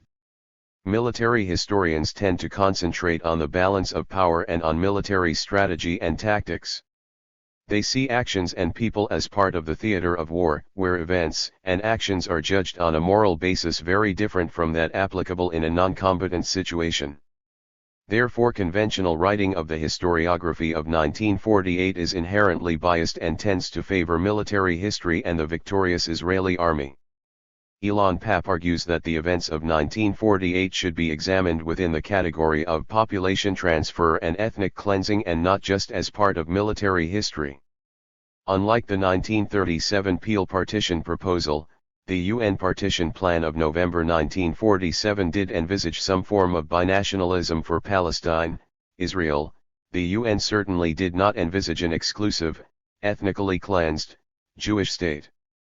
This means that the expulsion of Palestinians in 1948 by the Israeli army was an aspect of the domestic policies implemented by an Israeli regime vis-a-vis its own Palestinian citizens. The decisive factors in 1948 were ethnic ideology, colonial settlement policy and demographic strategy, rather than military plans or considerations. Papp 2004b, 186. In Expulsion of the Palestinians, 1992, I show that the concept of transfer was from the start an integral part of Zionism and that much of the ethnic cleansing of the Nakba was not related to the battles taking place between regular armies waging war. Papp makes a further important point, which centers on the difference between macro and micro histories. The Israeli new historiography of 1948 has remained largely macro-historical. This is due partly to the nature of Israeli archival material. In general, this gives us a skimpy picture of 1948. This means that a detailed description of what happened in the case of each Palestinian village and town remains largely elusive. Often a document produced in 1948 by an Israeli army officer refers briefly to the occupation of a Palestinian village, or to the purification of another. Papp points out that Palestinian oral history can produce historically accurate accounts of 1948, showing that the same events in 1948 appear in a detailed and graphic form in accounts of memory, often as a tale of expulsion, and sometimes even of massacre.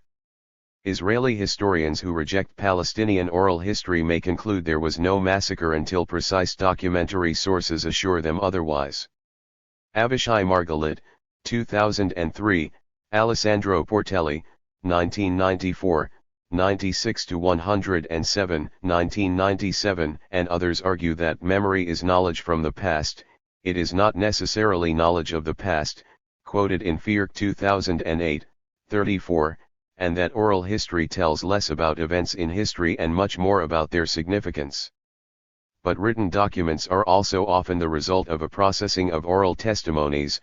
Papp 2004b, 186. Therefore, refugee memory accounts could be as authentic as the documented ones.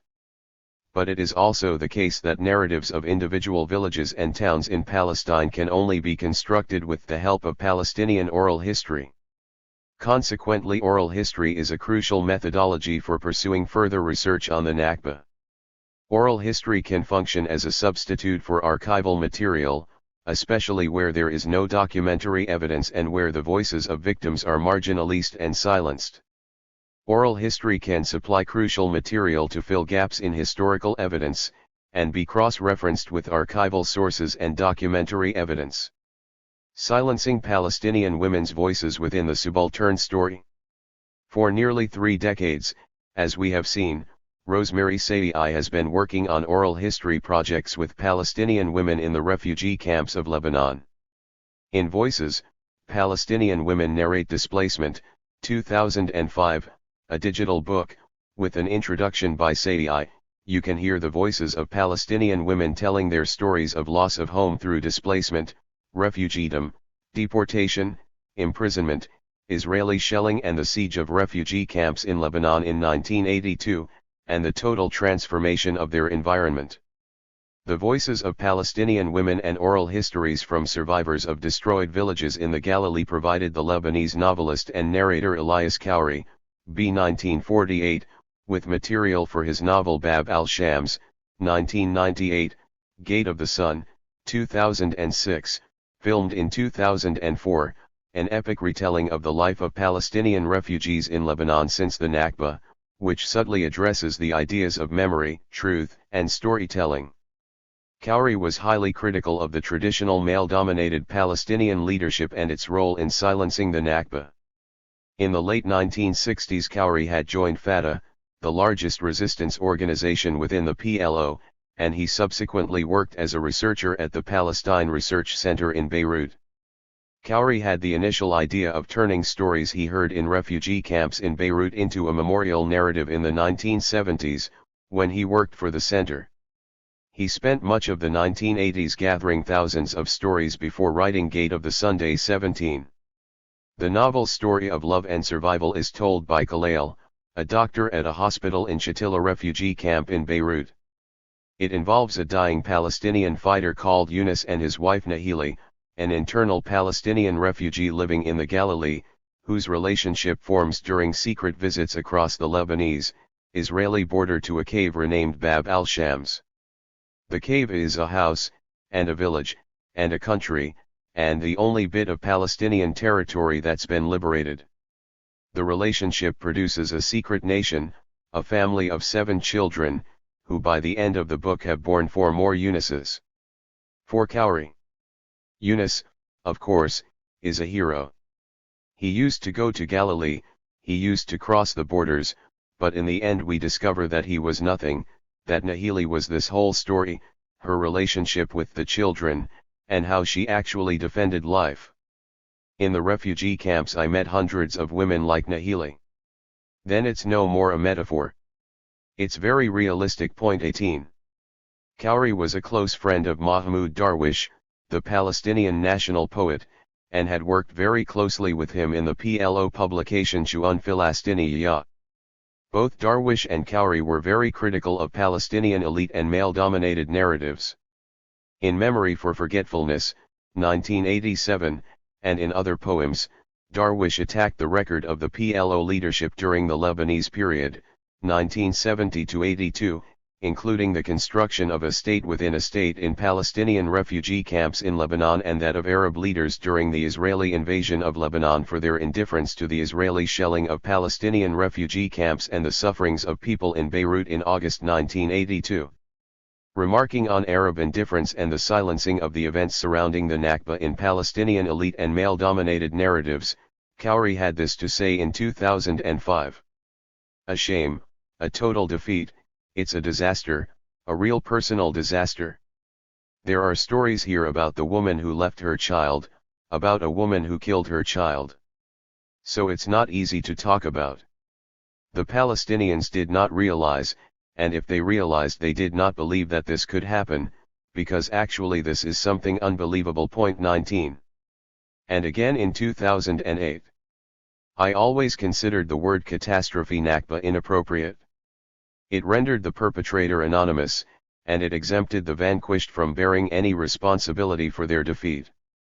Like many members of my generation, born around the time of the war, I tended to place the blame for our 1948 defeat on the traditional Palestinian leadership under the sway of the Mufti of Jerusalem, and the Arab regimes of the day 20. However, Palestinian women continue to be excluded, even within the Subaltern narrative and the relatively more democratic new global media.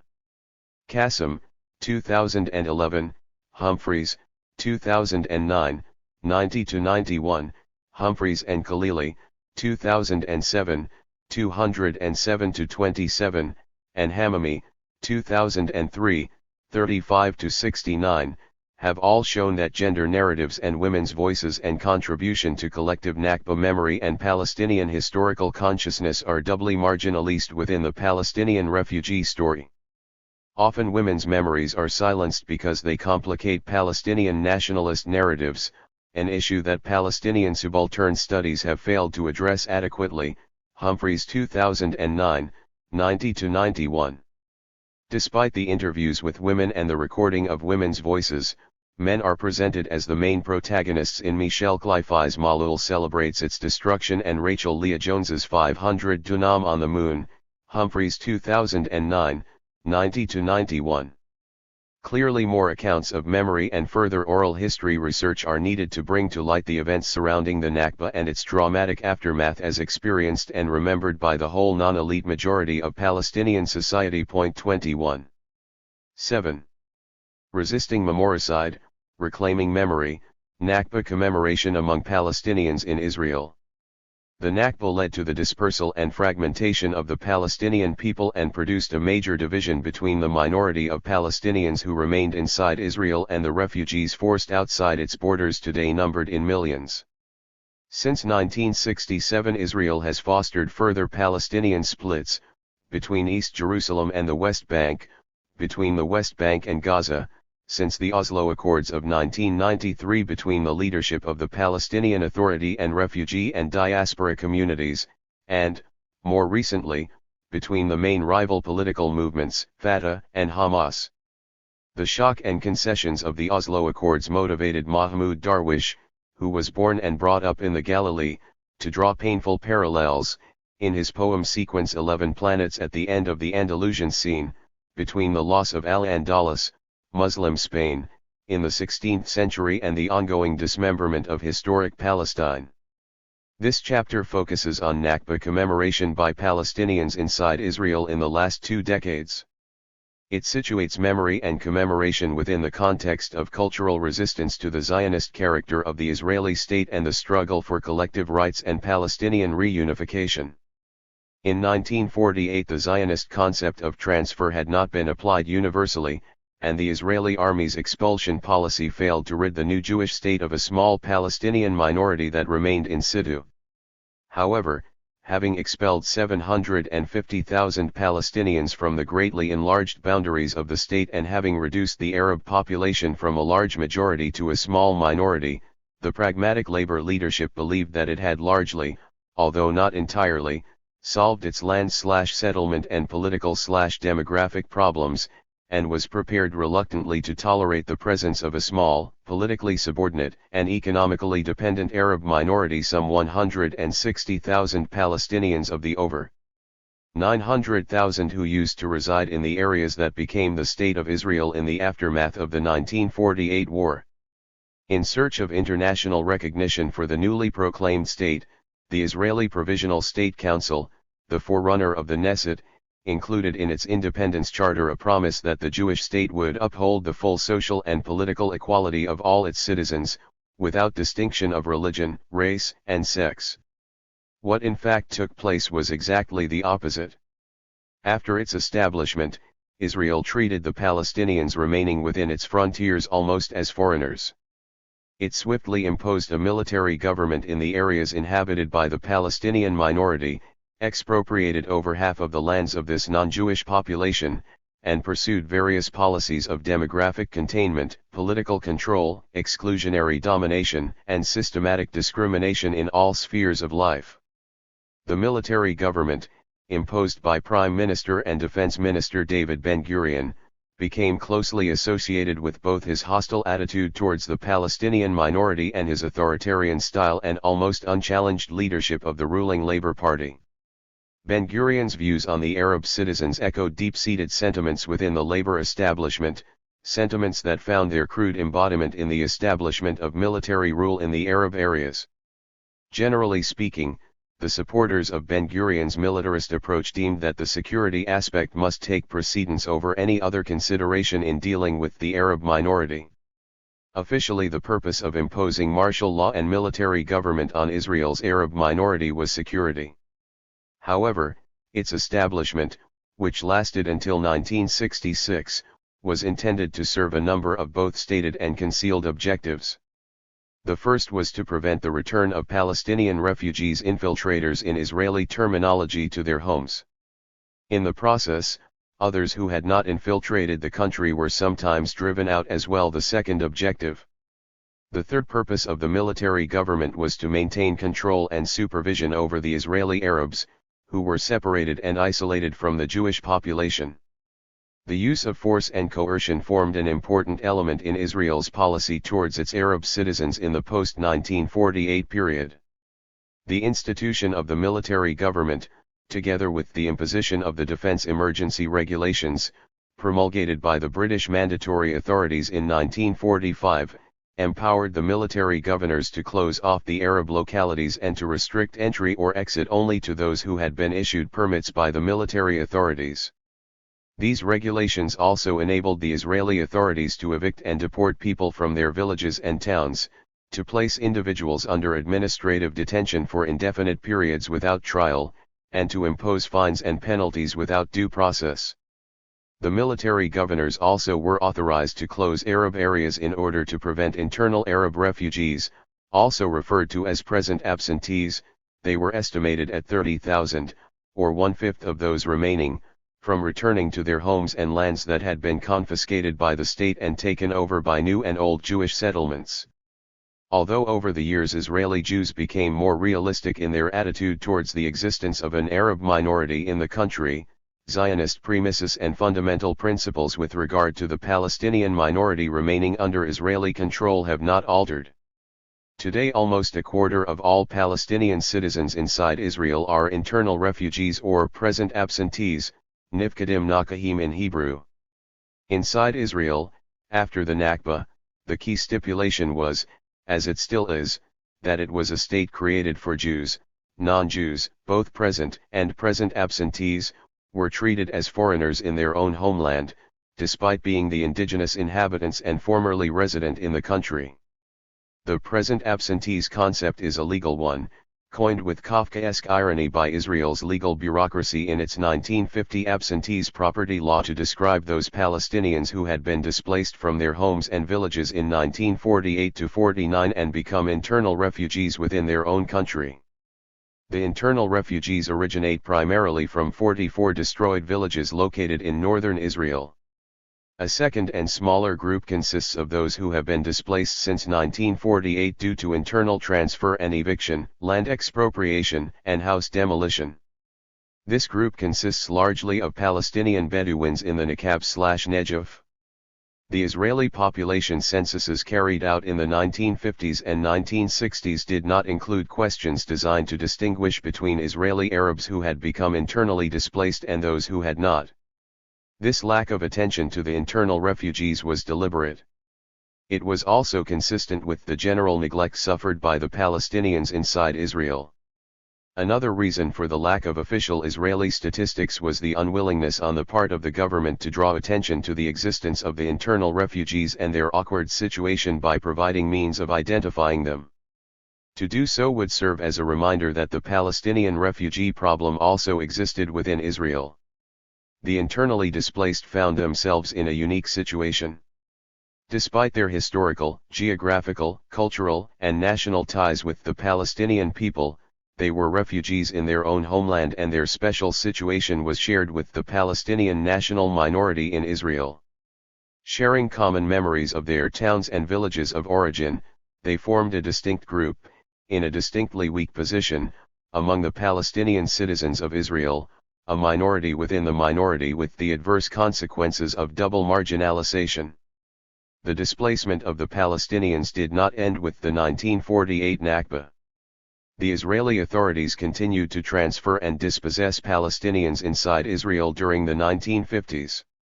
The Israeli state delegated the job of acquiring, settling, and allocating land in the country to the Jewish National Fund, JNF, whose own mandate, as we have seen, was to build a homeland for the Jewish people only. Until 1966 Israel had a military government, and Palestinian villages were declared closed military zones to prevent the internal refugees from returning. The Israeli army and the JNF became the two Zionist institutions responsible for ensuring that the internally displaced were unable to return to their lands, through their policy of the destruction of Palestinian villages and their transformation into Jewish settlements and national parks, planting forests in the depopulated villages to conceal Palestinian existence. History textbooks in Jewish and Arab schools. In the first 2 decades after 1948, the Palestinian Arab minority inside Israel struggled for survival in a state defined as Jewish, established through Palestinian dispossession, and built on the ruins and erasure of Palestine. They were defined a priori as outsiders. The delegitimization of their voices was expressed at the institutional level by the military government. Because of the destruction of the fabric of Arab society and the flight of most of the population in 1948, few intellectuals remained who could offer a coherent counter-narrative capable of contesting the Zionist narrative. Most efforts of those Palestinians who became citizens of the Israeli state to organize independent political and cultural institutions after 1948 were repressed. Mapham did criticize, even if for the most part ineffectually, the most extreme injustices of the Zionist project. But the activities of Arab Party members were typically supervised by their Jewish comrades. Only the Communist Party offered Palestinian Israelis a relatively free framework for cultural expression and political action. Point 1. Since 1948, the Jewish and Arab school systems inside Israel have had separate curricula, each with its own instruction language, Hebrew and Arabic, but both systems are determined by the Ministry of Education. Arab students are required to learn Hebrew and English, Israeli students are required to learn English but not Arabic. The Israeli Internal Security Service, Shin Bet, also plays a crucial role in maintaining state control over the Arab educational system. Today, a quarter of all students inside Israel are Palestinian Arabs. The Israeli Ministry of Education maintains internal colonization processes through the formulation and provision of educational services to the Arab minorities, in official parlance.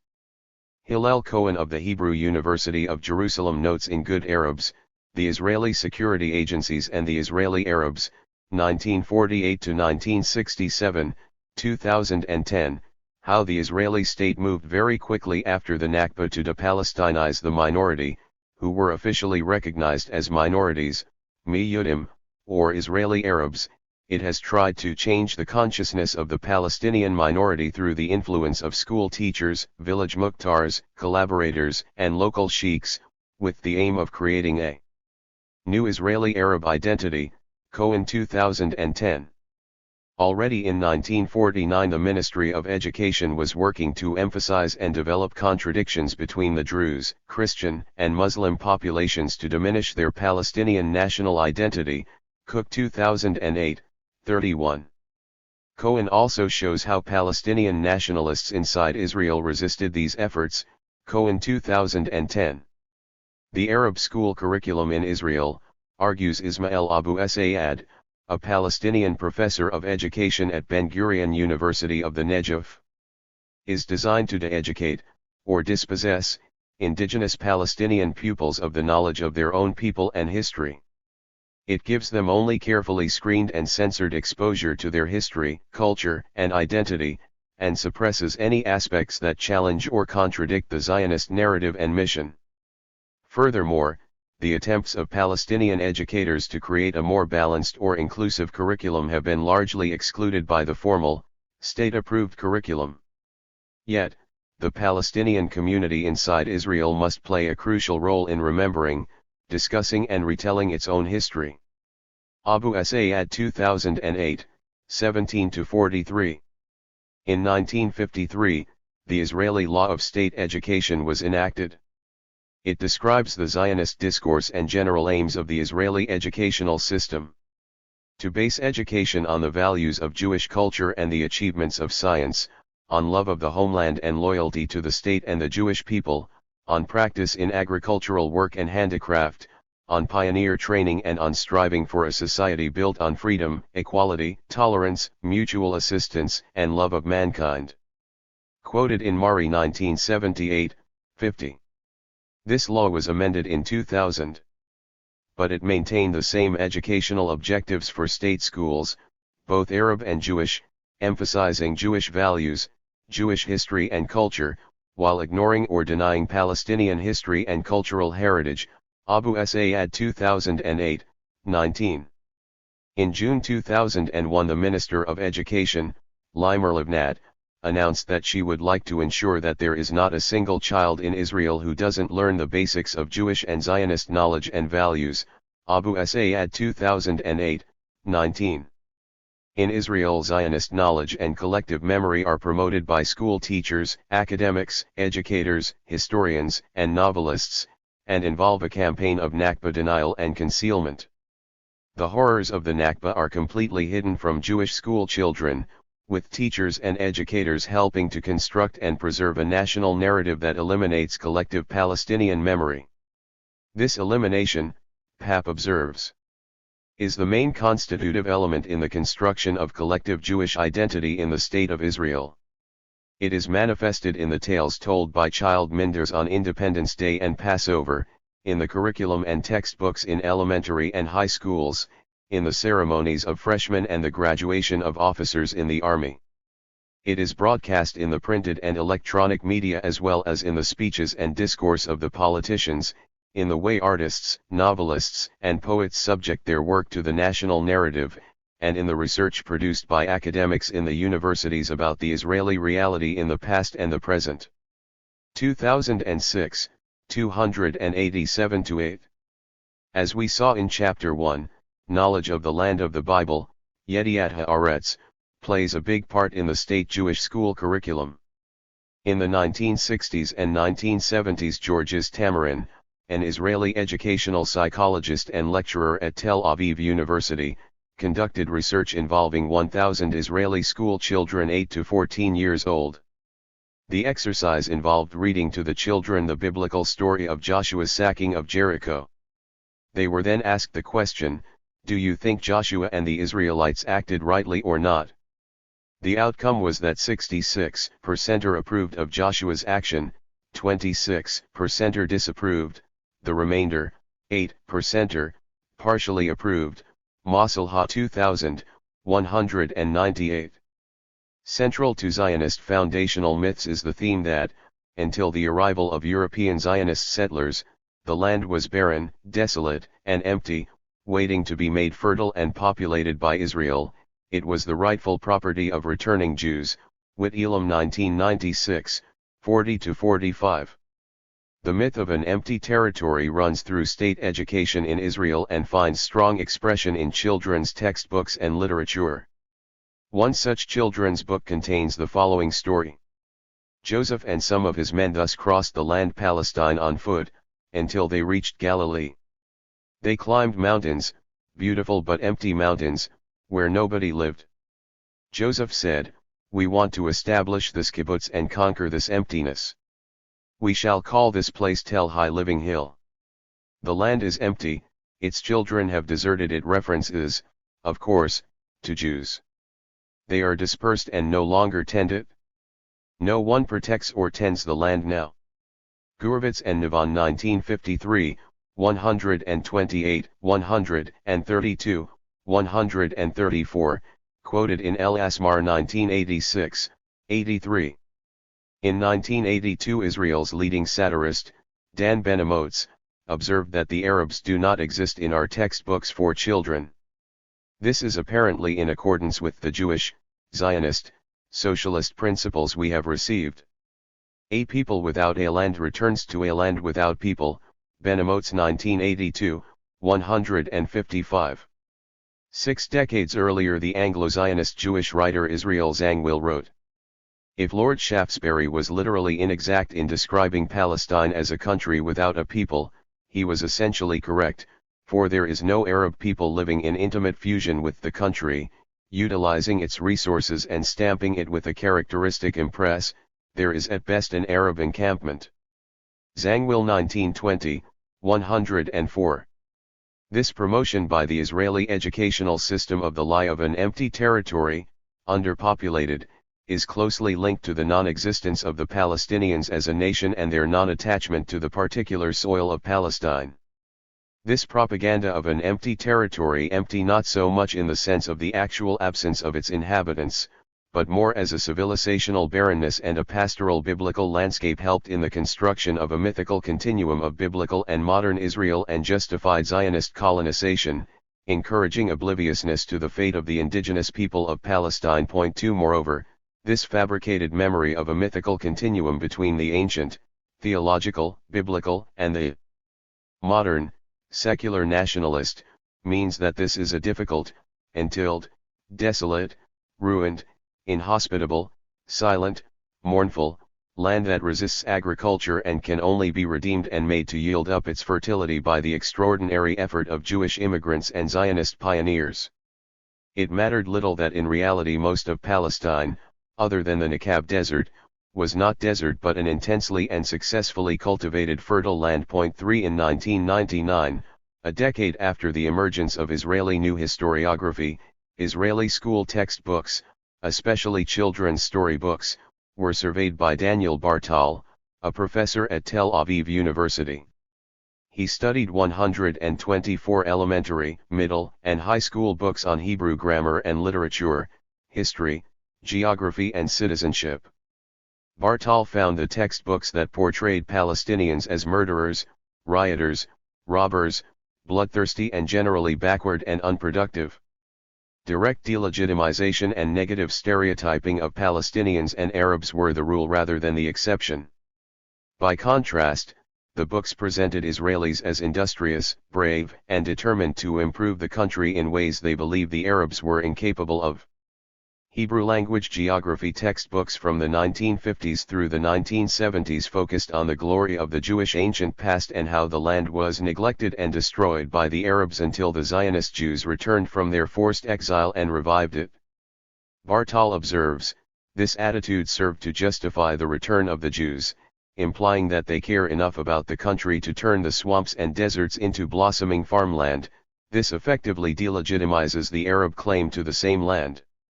The message was that the Palestinians were primitive and neglected the country and did not cultivate the land for.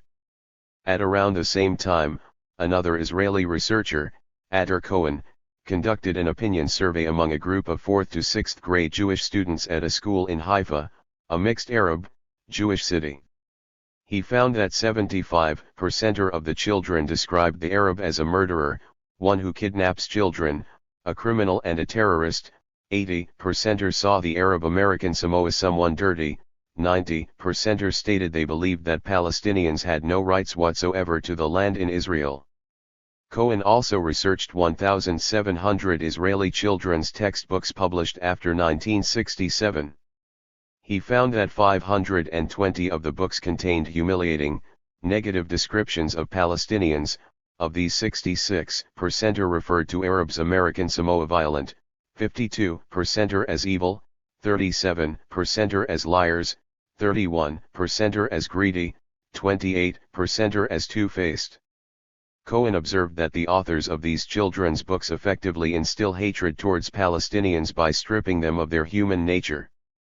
In a sampling of 86 books, Cohen counted the following descriptions used to dehumanize Arabs. The term murderer was used 21 times, snake 6 times, dirty 9 times, vicious animal 17 times, bloodthirsty 21 times, warmonger 17 times, killer 13 times, believer in myths 9 times, and a camel's hump 2 times.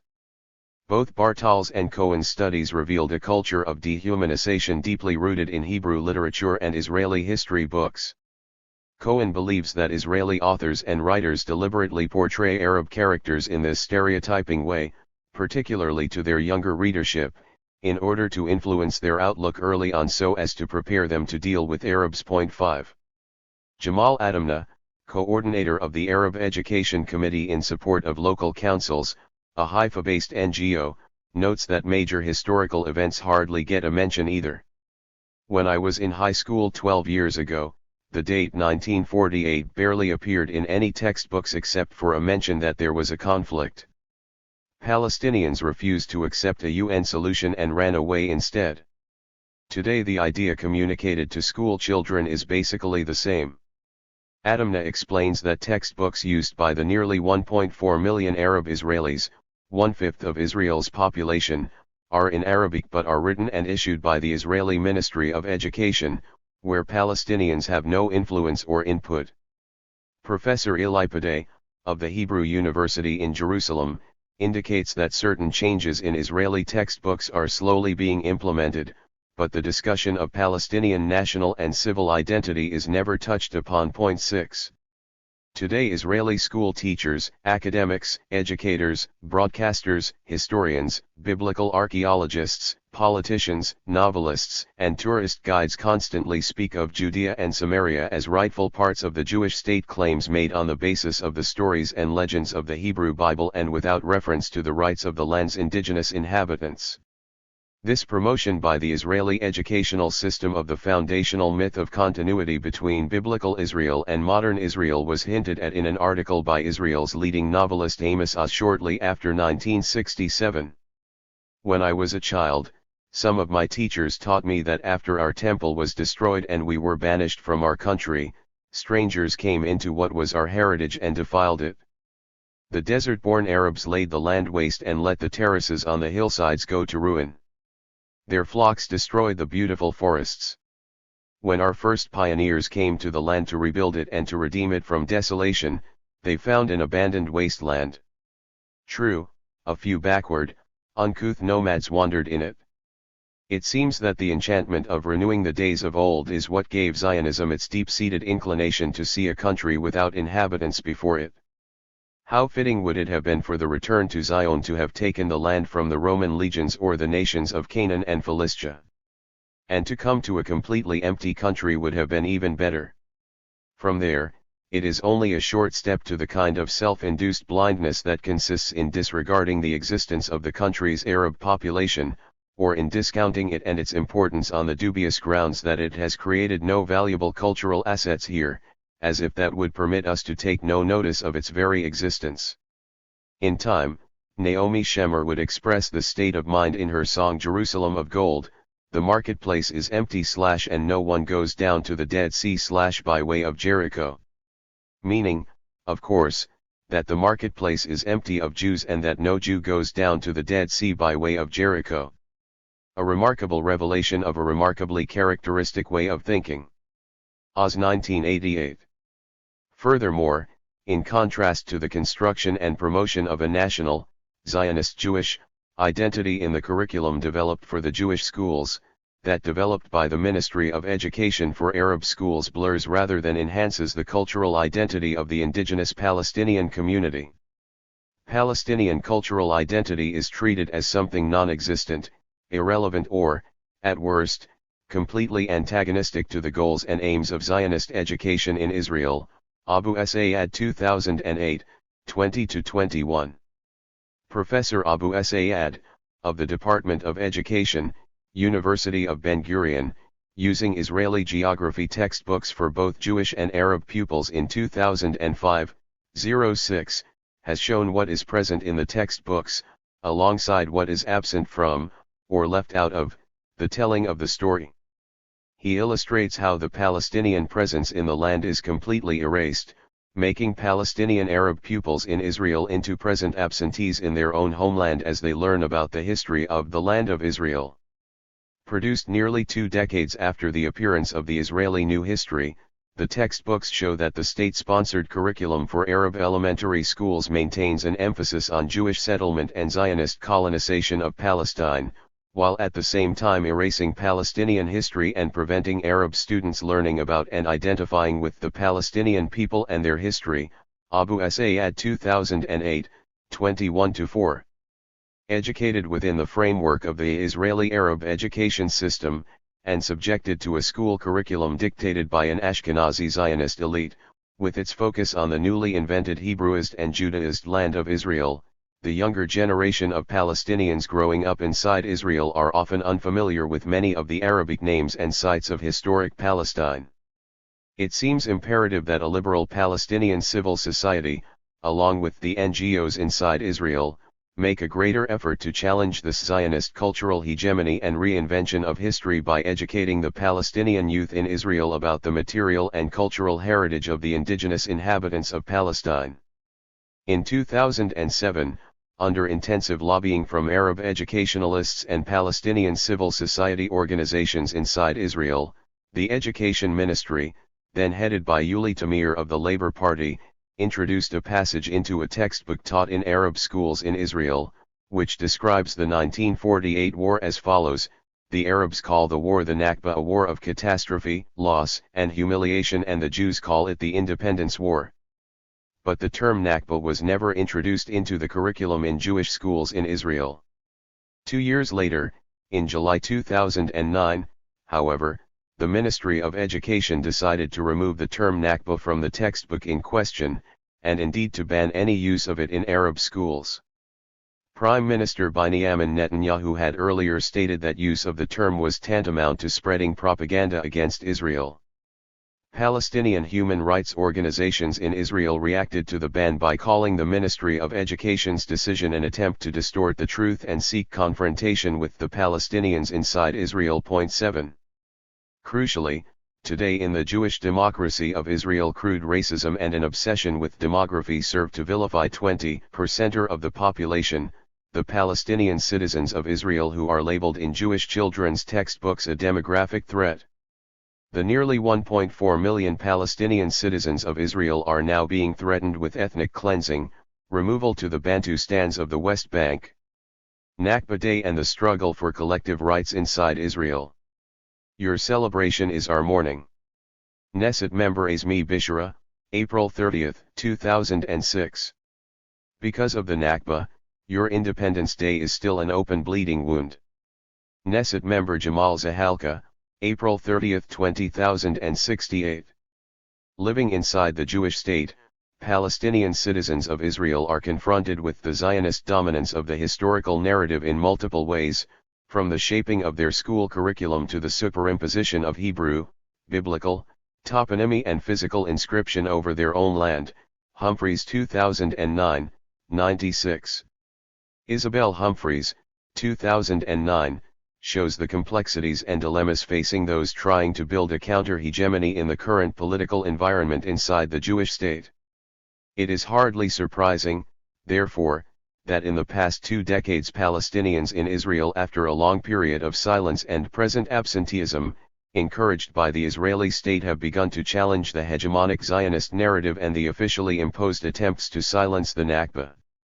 Early efforts to resist the Israeli state's ban on commemorating the 1956 massacre of Kfar Qasim, Cohen 2010, 144, shed new light on the beginning of grassroots resistance to the suppression of Palestinian memory inside the Jewish state.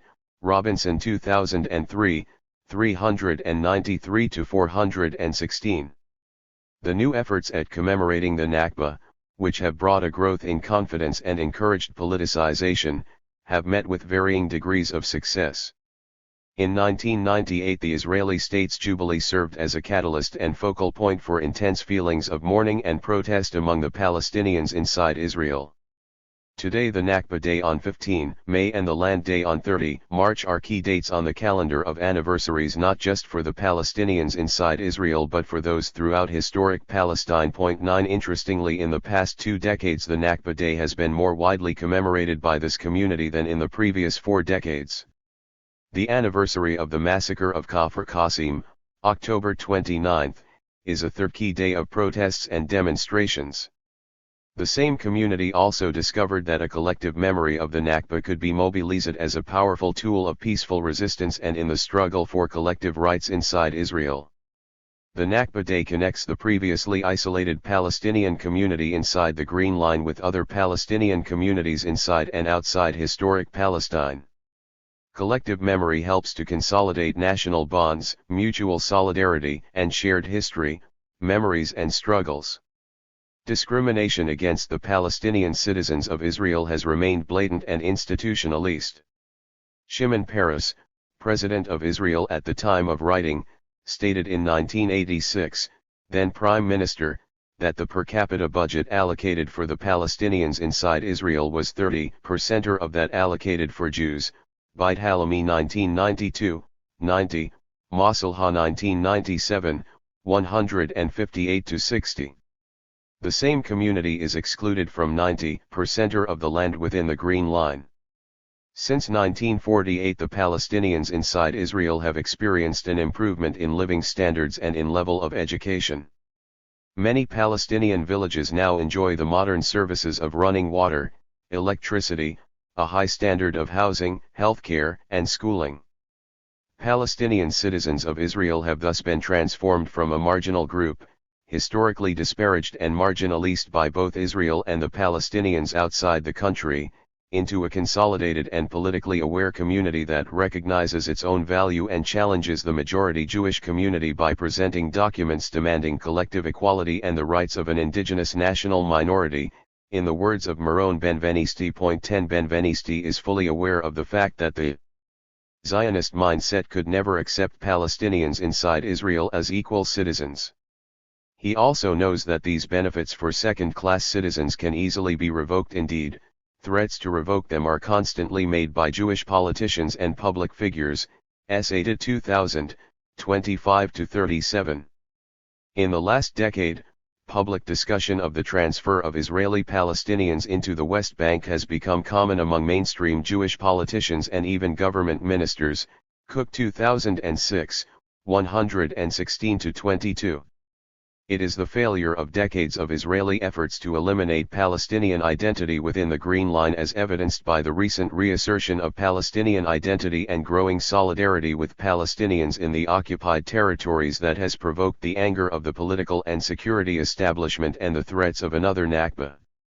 These developments and the threats of another Nakba also partly explain the growing mobilization around the Nakba Day by Palestinians inside Israel over the last 2 decades. Anyone examining the history of the Palestinian minority in Israel since the establishment of the state cannot but be surprised by its achievements, writes Marone Benvenisti, a former deputy mayor of Jerusalem, 1971-78, and a well-known critic of Israel's collective discrimination and deeply institutionalist racism. Benvenisti is fully aware of the enormous subversive challenge posed to Zionist hegemony by the alternative Nakba Day marches, as Palestinians inside Israel gather on the ruins of Safuriya and many of the hundreds of villages destroyed by Israel in 1948.11. However, for him Nakba Day commemoration, which also focuses on Palestinian collective rights in Israel, is simply the outcome of a growing confidence and politicist consciousness. The Palestinian Israelis lived for many years under a repressive regime, and they were mainly concerned with the difficulties of earning a living and the danger of their land being robbed. They had little confidence in themselves, and the authorities worked to deepen this feeling. Under these conditions, one does not focus on collective rights, but rather on the daily struggle for improvement on a limited scope. Slowly, the economic, social and legal situation began to improve, and attention could then turn to the source of the deprivation, the collective discrimination and the ethnic labeling. Expressions of protests such as the Nakba Day and the Land Day did not develop and become more acute because the deprivation became more severe. The opposite is true, the system became more flexible, the Arab minority grew fivefold, and, despite the deprivation and discrimination in education and social services, many of its members recorded impressive achievements. 12. Grassroots activism and Palestinian civil society inside Israel. Palestinian grassroots and civil society organizations inside Israel have been thrust into the forefront of the Palestinian national struggle in the last 2 decades. This is partly the outcome of the establishment of the Palestinian Authority in the 1967 occupied territories and the complete marginalization of the PLO, whose sharp decline was accelerated by the Oslo peace process. With the Palestinian Authority choosing to collaborate with, rather than resist, Israeli settler activities in the West Bank and East Jerusalem, the rights of the refugees, especially the right of return, have been effectively removed as a central motivating factor for the Palestinian leadership. Throughout the Oslo process, the Palestinian internal refugees inside Israel have been completely ignored by the Palestinian negotiating team. Jamal 2005, 133. Benvenisti observes that, while the PLO is changing from being the leader of a national liberation movement into a collection of beggars at international conferences, while Hamas bunkers itself in anachronistic positions that can only lead to tragedy, and while the Palestinian diaspora remains without leadership, the Palestinian-Israeli community becomes the standard bearer of Palestinian democratic nationalism, cognizant of the limitations of its power and intimately familiar with its Jewish Zionist rival. 13. Yet, in an article entitled Time to Stop Mourning, Benvenisti contradicts himself and bizarrely recommends that Palestinians inside Israel should extricate themselves from the sackcloth of the Nakba, and start celebrating their impressive accomplishments on the 60th anniversary of the state. Confronting the top-down, state-sponsored, entrenched Zionist hegemonic discourse, a discourse which has hardly been dented by the Israeli new history of the last 2 decades and the erasure of Palestine. The struggles of the internal refugees inside Israel have, remarkably, taken place among the more educated second and third generations of Palestinians inside Israel. This struggle has been closely related to the growth of education and political consciousness within the community. Younger activists have made the village of origin a key project of collective memory and national identity, cultural resistance, and struggle for collective rights inside Israel, and have expressed a stronger belief in future return than the older generation of internal refugees. The same younger generations have also learned from their parents' attempts to return without success in the past, taking into account the political developments that have taken place among Palestinians in Israel. Younger generations of internal refugees began to recover the suppressed past and construct memory accounts of their village of origin. Until the 1980s, the stories and memories of the older generation had existed largely in oral form, and within the social context of the host village. Since the early 1990s, however, there has been an effort to articulate a new narrative of return and memorialization. In this regard, the internal refugees have been more fortunate than the Palestinian refugees in the diaspora, owing to the possibility of physical access, providing individuals and local groups with the opportunity to experience their origins. Visits to the villages, and preserving the holy sites, holding summer camps and organizing marches within their boundaries, have become key components of the internal refugees' strategy in their attempt to articulate a new narrative. These activities aim to encourage displaced people to rediscover themselves, and to empower their memory, sense of belonging and identity. Storytelling and memory accounts have always been central to the struggle of internally displaced Palestinians inside Israel. Since 1948, the villages of origin have been the center of memory accounts and the important provider of legitimacy for the internally displaced persons and for their struggle for return. Moreover, in recent years the local campaigns of internal refugees have reflected a strong relationship between memory accounts, identity, and the desire to return to the place of origin. These three interconnected dimensions are closely linked to their current grassroots struggle. Socialization of the place of origin, promoted by many activists of the displaced communities, has aimed at creating a territorially based identity centered on the village. This, in turn, has helped to empower and renew the struggle for return. Such initiatives have taken place both within and beyond village boundaries. They extend to lobbying Arab parties and politicians, petitioning the Israeli courts, and generally articulating the new narrative of the village of origin. Boxai 2005, 101, Masalha 2005b, 46-7. The grassroots struggles of internal refugees residing in host villages in Galilee have to take into account everyday issues and living conditions. 14 Meanwhile, their political activism is directed against the Israeli government and its quasi-governmental arm, the JNF. While becoming an important symbol for the provision of legitimacy for the internal refugees, the village of origin also provides a collective identity within the host village. It shapes the perception of both past and future, and informs the collective memory and refugee identity, stimulating the desire to return. Social protests centering on the village of origin embody elements of indigenous resistance to both the Israeli authorities and the status quo in the host village. In this way, internal refugees articulate a new and more assertive program which can only be fulfilled through return to the place of origin. Boxai 2005, 101, Masalha 2005b, 43-51. Younger activists have also learned from their fathers' attempts to return without success in the past. As Thoud Bader, a member of the second generation of internal refugees and one of the leaders of the Association for the Defense of the Rights of the Internally Displaced in Israel, ADRID, has put it, the internally displaced persons in Israel faced difficult experiences and bad conditions in the past. During the early years of military rule, displaced people could only find a shelter to live quietly and to try to advance themselves. Later, and gradually, the younger educated generation became more involved in political and national issues. The displaced persons became more advanced in many fields. They became more involved in confronting the Israeli authorities and their discriminatory policies. Israel doesn't distinguish in its policy between displaced persons and non-displaced persons in the fields of land confiscation and ethnic national discrimination. Point 15. As the Secretary-General of THIRD Wakam explains, our task is not only to confront the grandsons of Zionism on the issue of displacement, or to rewrite the Palestinian Nakba narrative, systematically and comprehensively, it is more than this.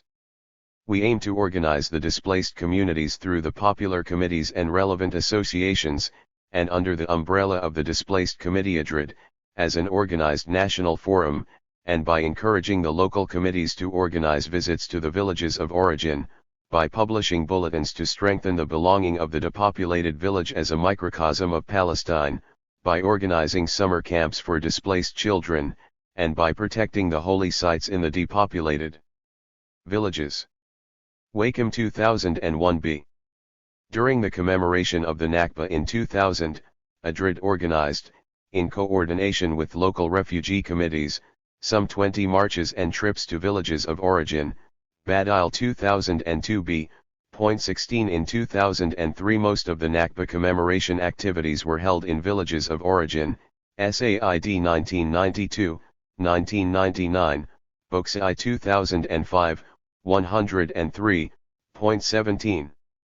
Protection and preservation of the original villages' Muslim and Christian holy sites are carried out at both local and national levels. In March 2002 displaced people from Al-Gabiziyah organized public prayer in front of the closed village mosque. The participants had asked the Israeli authorities to reopen the mosque, which has been closed since 1997.18. Some voluntary and semi-religious activities in villages of origin have been carried out by the Islamic-led Al-Aqsa Association, which has been looking after and maintaining the old mosques and cemeteries that remain. In 1994, for example, the association oversaw the voluntary work of restoring the cemetery in the depopulated village of Husha. Similar activities were carried out in the old village of Balad al-Sheikh, Co in 2000. It has continued to lobby the Israeli authorities for the reopening for prayer of all old mosques in villages of origin. This campaign has had some success, including the decision by the Israeli Ministry for Religious Affairs in the mid-1990s to spend some NIS 300,000, around $70,000, on repairing mosques. SAID 1999, Books I 2005, 103. Since 1987 displaced persons from Kafr Bur'im have organized annual summer camps on the site of this depopulated Arab village, Magat 2000. Working in coordination with various Arab NGOs, several village committees have organized summer camps in villages of origin. During these summer camps, individuals from the first generation of displacement are often invited to give talks about life in the village before the 1948 Nakba. Organizers of the Kafr Bur'im summer camp summed up the purpose of the events: it's not to talk about the village, but rather to live it 24 hours a day.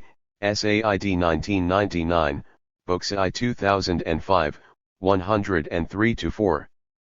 In 1998 THIRD, in coordination with local committees of internal refugees and Palestinian NGOs inside Israel, began organizing the Return March as a major annual event.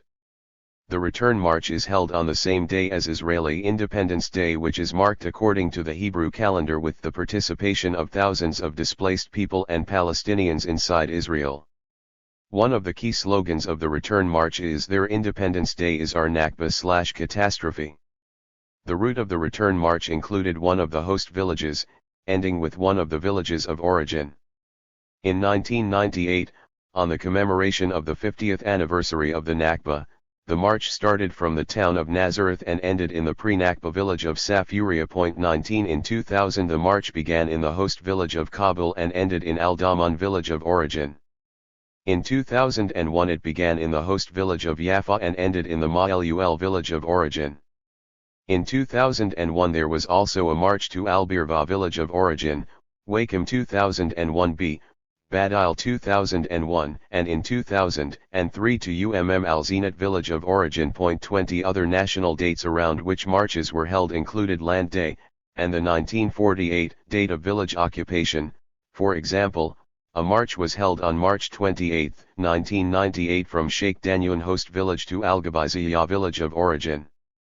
These marches expressed a strong protest against the Israeli attitude towards the internal refugees.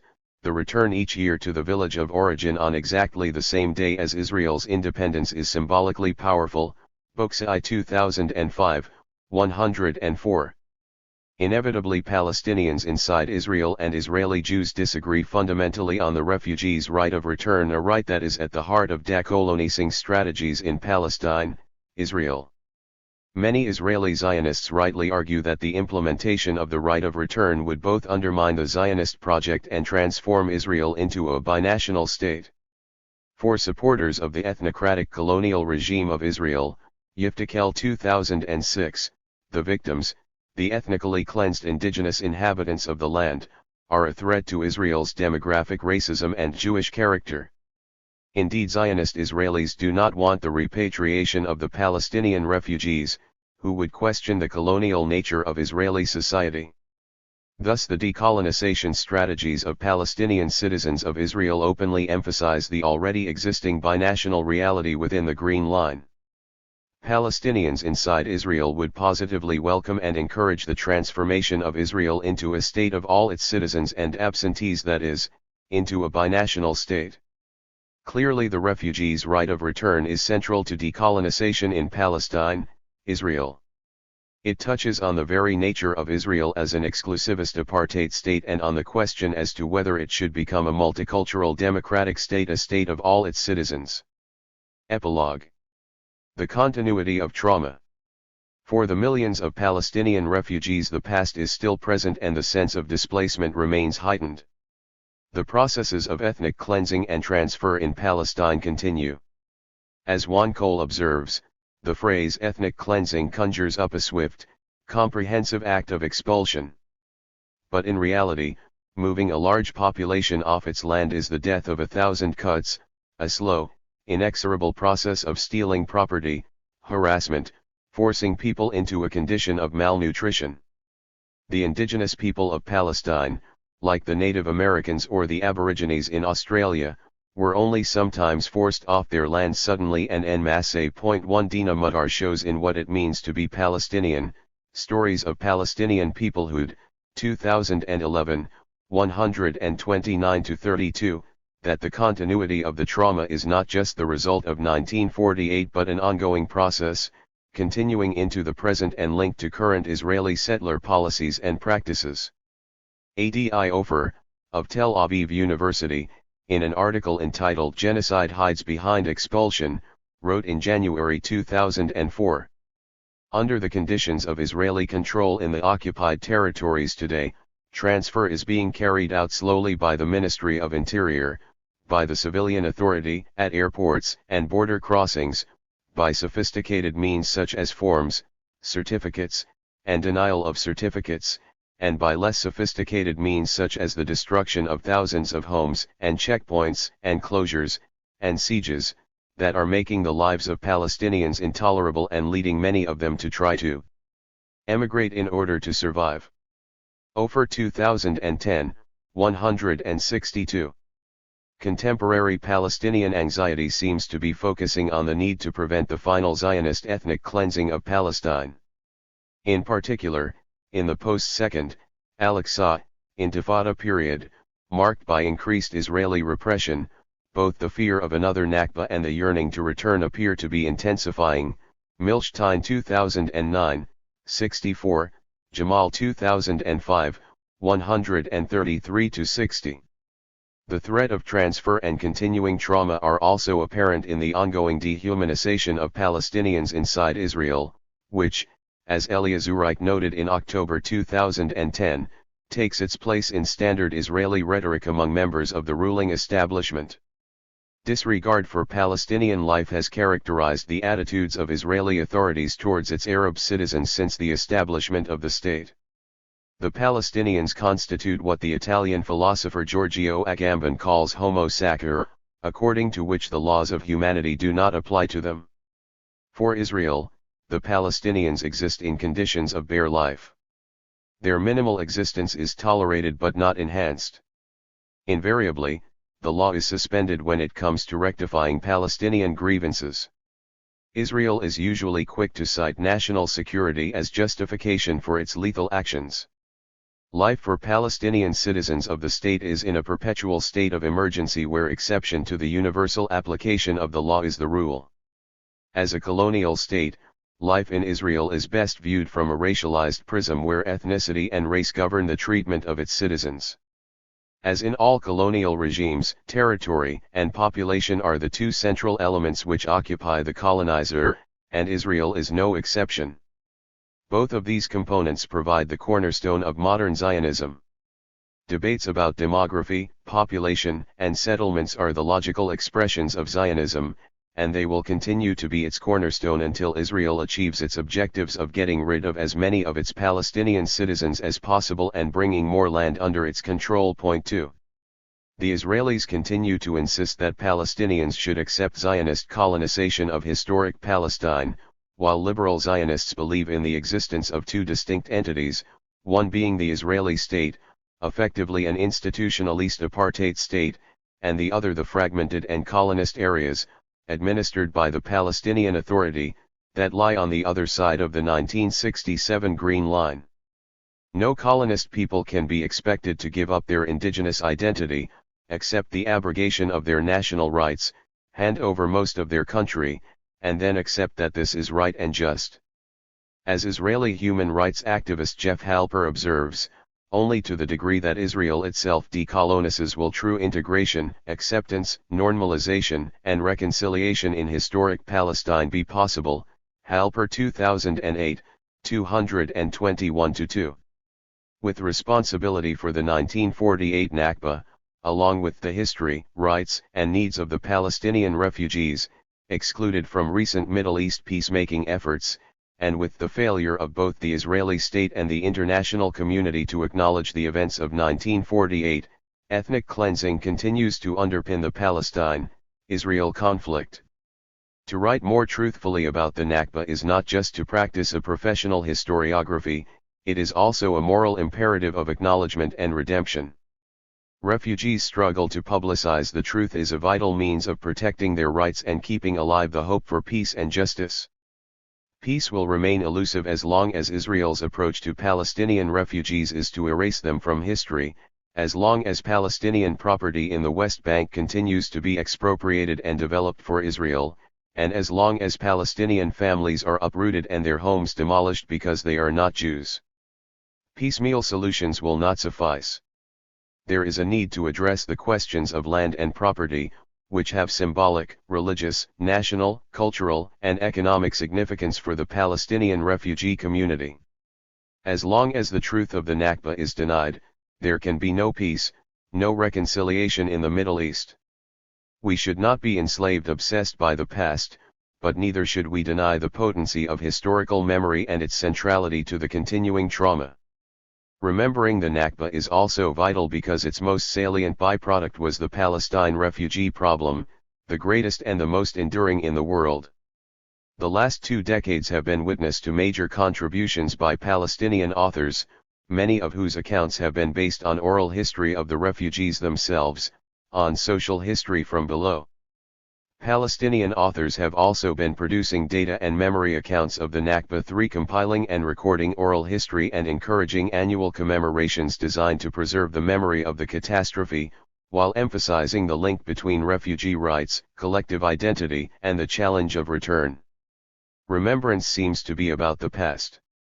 While the Holocaust is an event in the past, the Nakba did not end in 1948.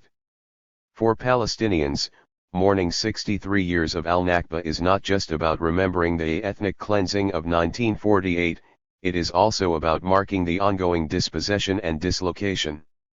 Today the trauma of the Nakba continues, the ongoing forced displacement of Palestinians caused by Israeli colonization of the West Bank, land confiscation, continued closures and invasions, de facto annexation facilitated by Israel's 730-kilometer apartheid wall in the occupied West Bank, and the ongoing horrific siege of Gaza. Palestinians in Gaza, the West Bank and East Jerusalem are denied access to land, water and other basic resources. Today the Nakba continues through the politics of denial. There are millions of Palestinian refugees around the world, all of whom are denied their internationally recognized right of return to their homes and land. The memory, history, rights, and needs of Palestinian refugees have been excluded not only from recent Middle East peacemaking efforts but also from Palestinian top-down and elite approaches to the refugee issue, Bouquet and Rempel 2003. The ongoing ethnic cleansing of Palestinians from Jerusalem, the West Bank and the Nakba, and the failure of both the Israeli state and the international community to acknowledge 1948 as such, continue to underpin the Palestine-Israel conflict, Masalha 2005a, 4. A decade after the collapse of the Oslo process and the outbreak of the Second Palestinian Intifada, the current struggle in Palestine is increasingly marked by nonviolent resistance to Israeli apartheid and ethnic cleansing policies. For real change in Palestine is taking place from below, said 2002.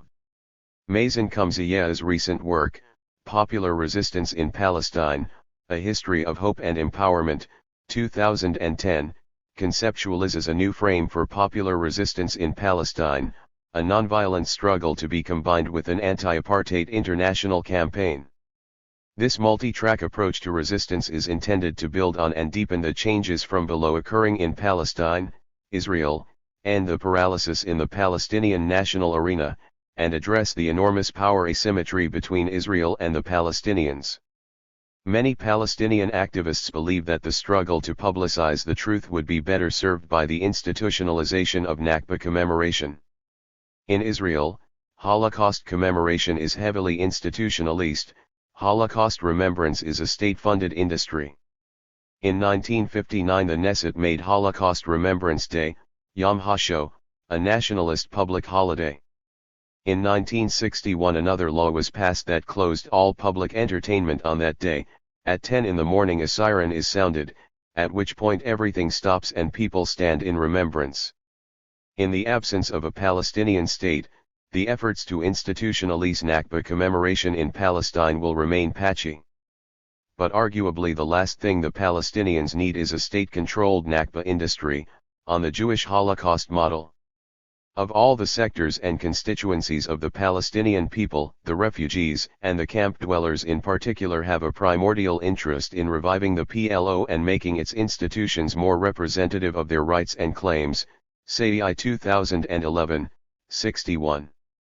However, that would not be sufficient. Across the board there is a need for grassroots-driven projects such as educational workshops on the Nakba, a Nakba museum and perhaps the institutionalization of a People's Nakba Memorial Day as a worldwide event. Nakba remembrance at the grassroots level within and outside historic Palestine will serve to bind this generation directly to the older one, and bind the exiled to Palestine. It will also protect Nakba memory against its denial in Israel and around the world, and will force the Palestinian leadership to relocate the right of return at the center of peacemaking in the Middle East.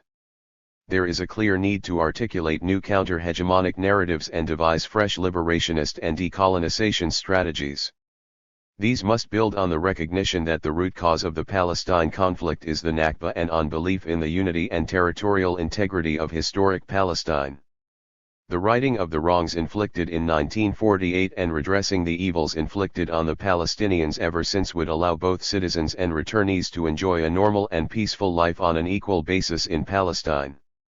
But there can be no peace in the region until there is accountability, acknowledgement and acceptance of Israel's role in the continuing conflict. Public participation in peacemaking, the inclusion of international human rights principles, and recognition of refugees' rights are essential components in any peace agreement. Remembrance should be an act of hope, liberation, and decolonization. Edward Said once argued that to write more truthfully about what happened in 1948 is not merely to practice professional historiography, it is also a profoundly moral act of redemption and a struggle for justice and for a better world. Masalha 2007, 286. Remembering, as a work of mourning and commemorating, with its regime of truth, opens up new possibilities for attending to the rights of the victims of the Nakba, Sad and Abu Lughod 2007.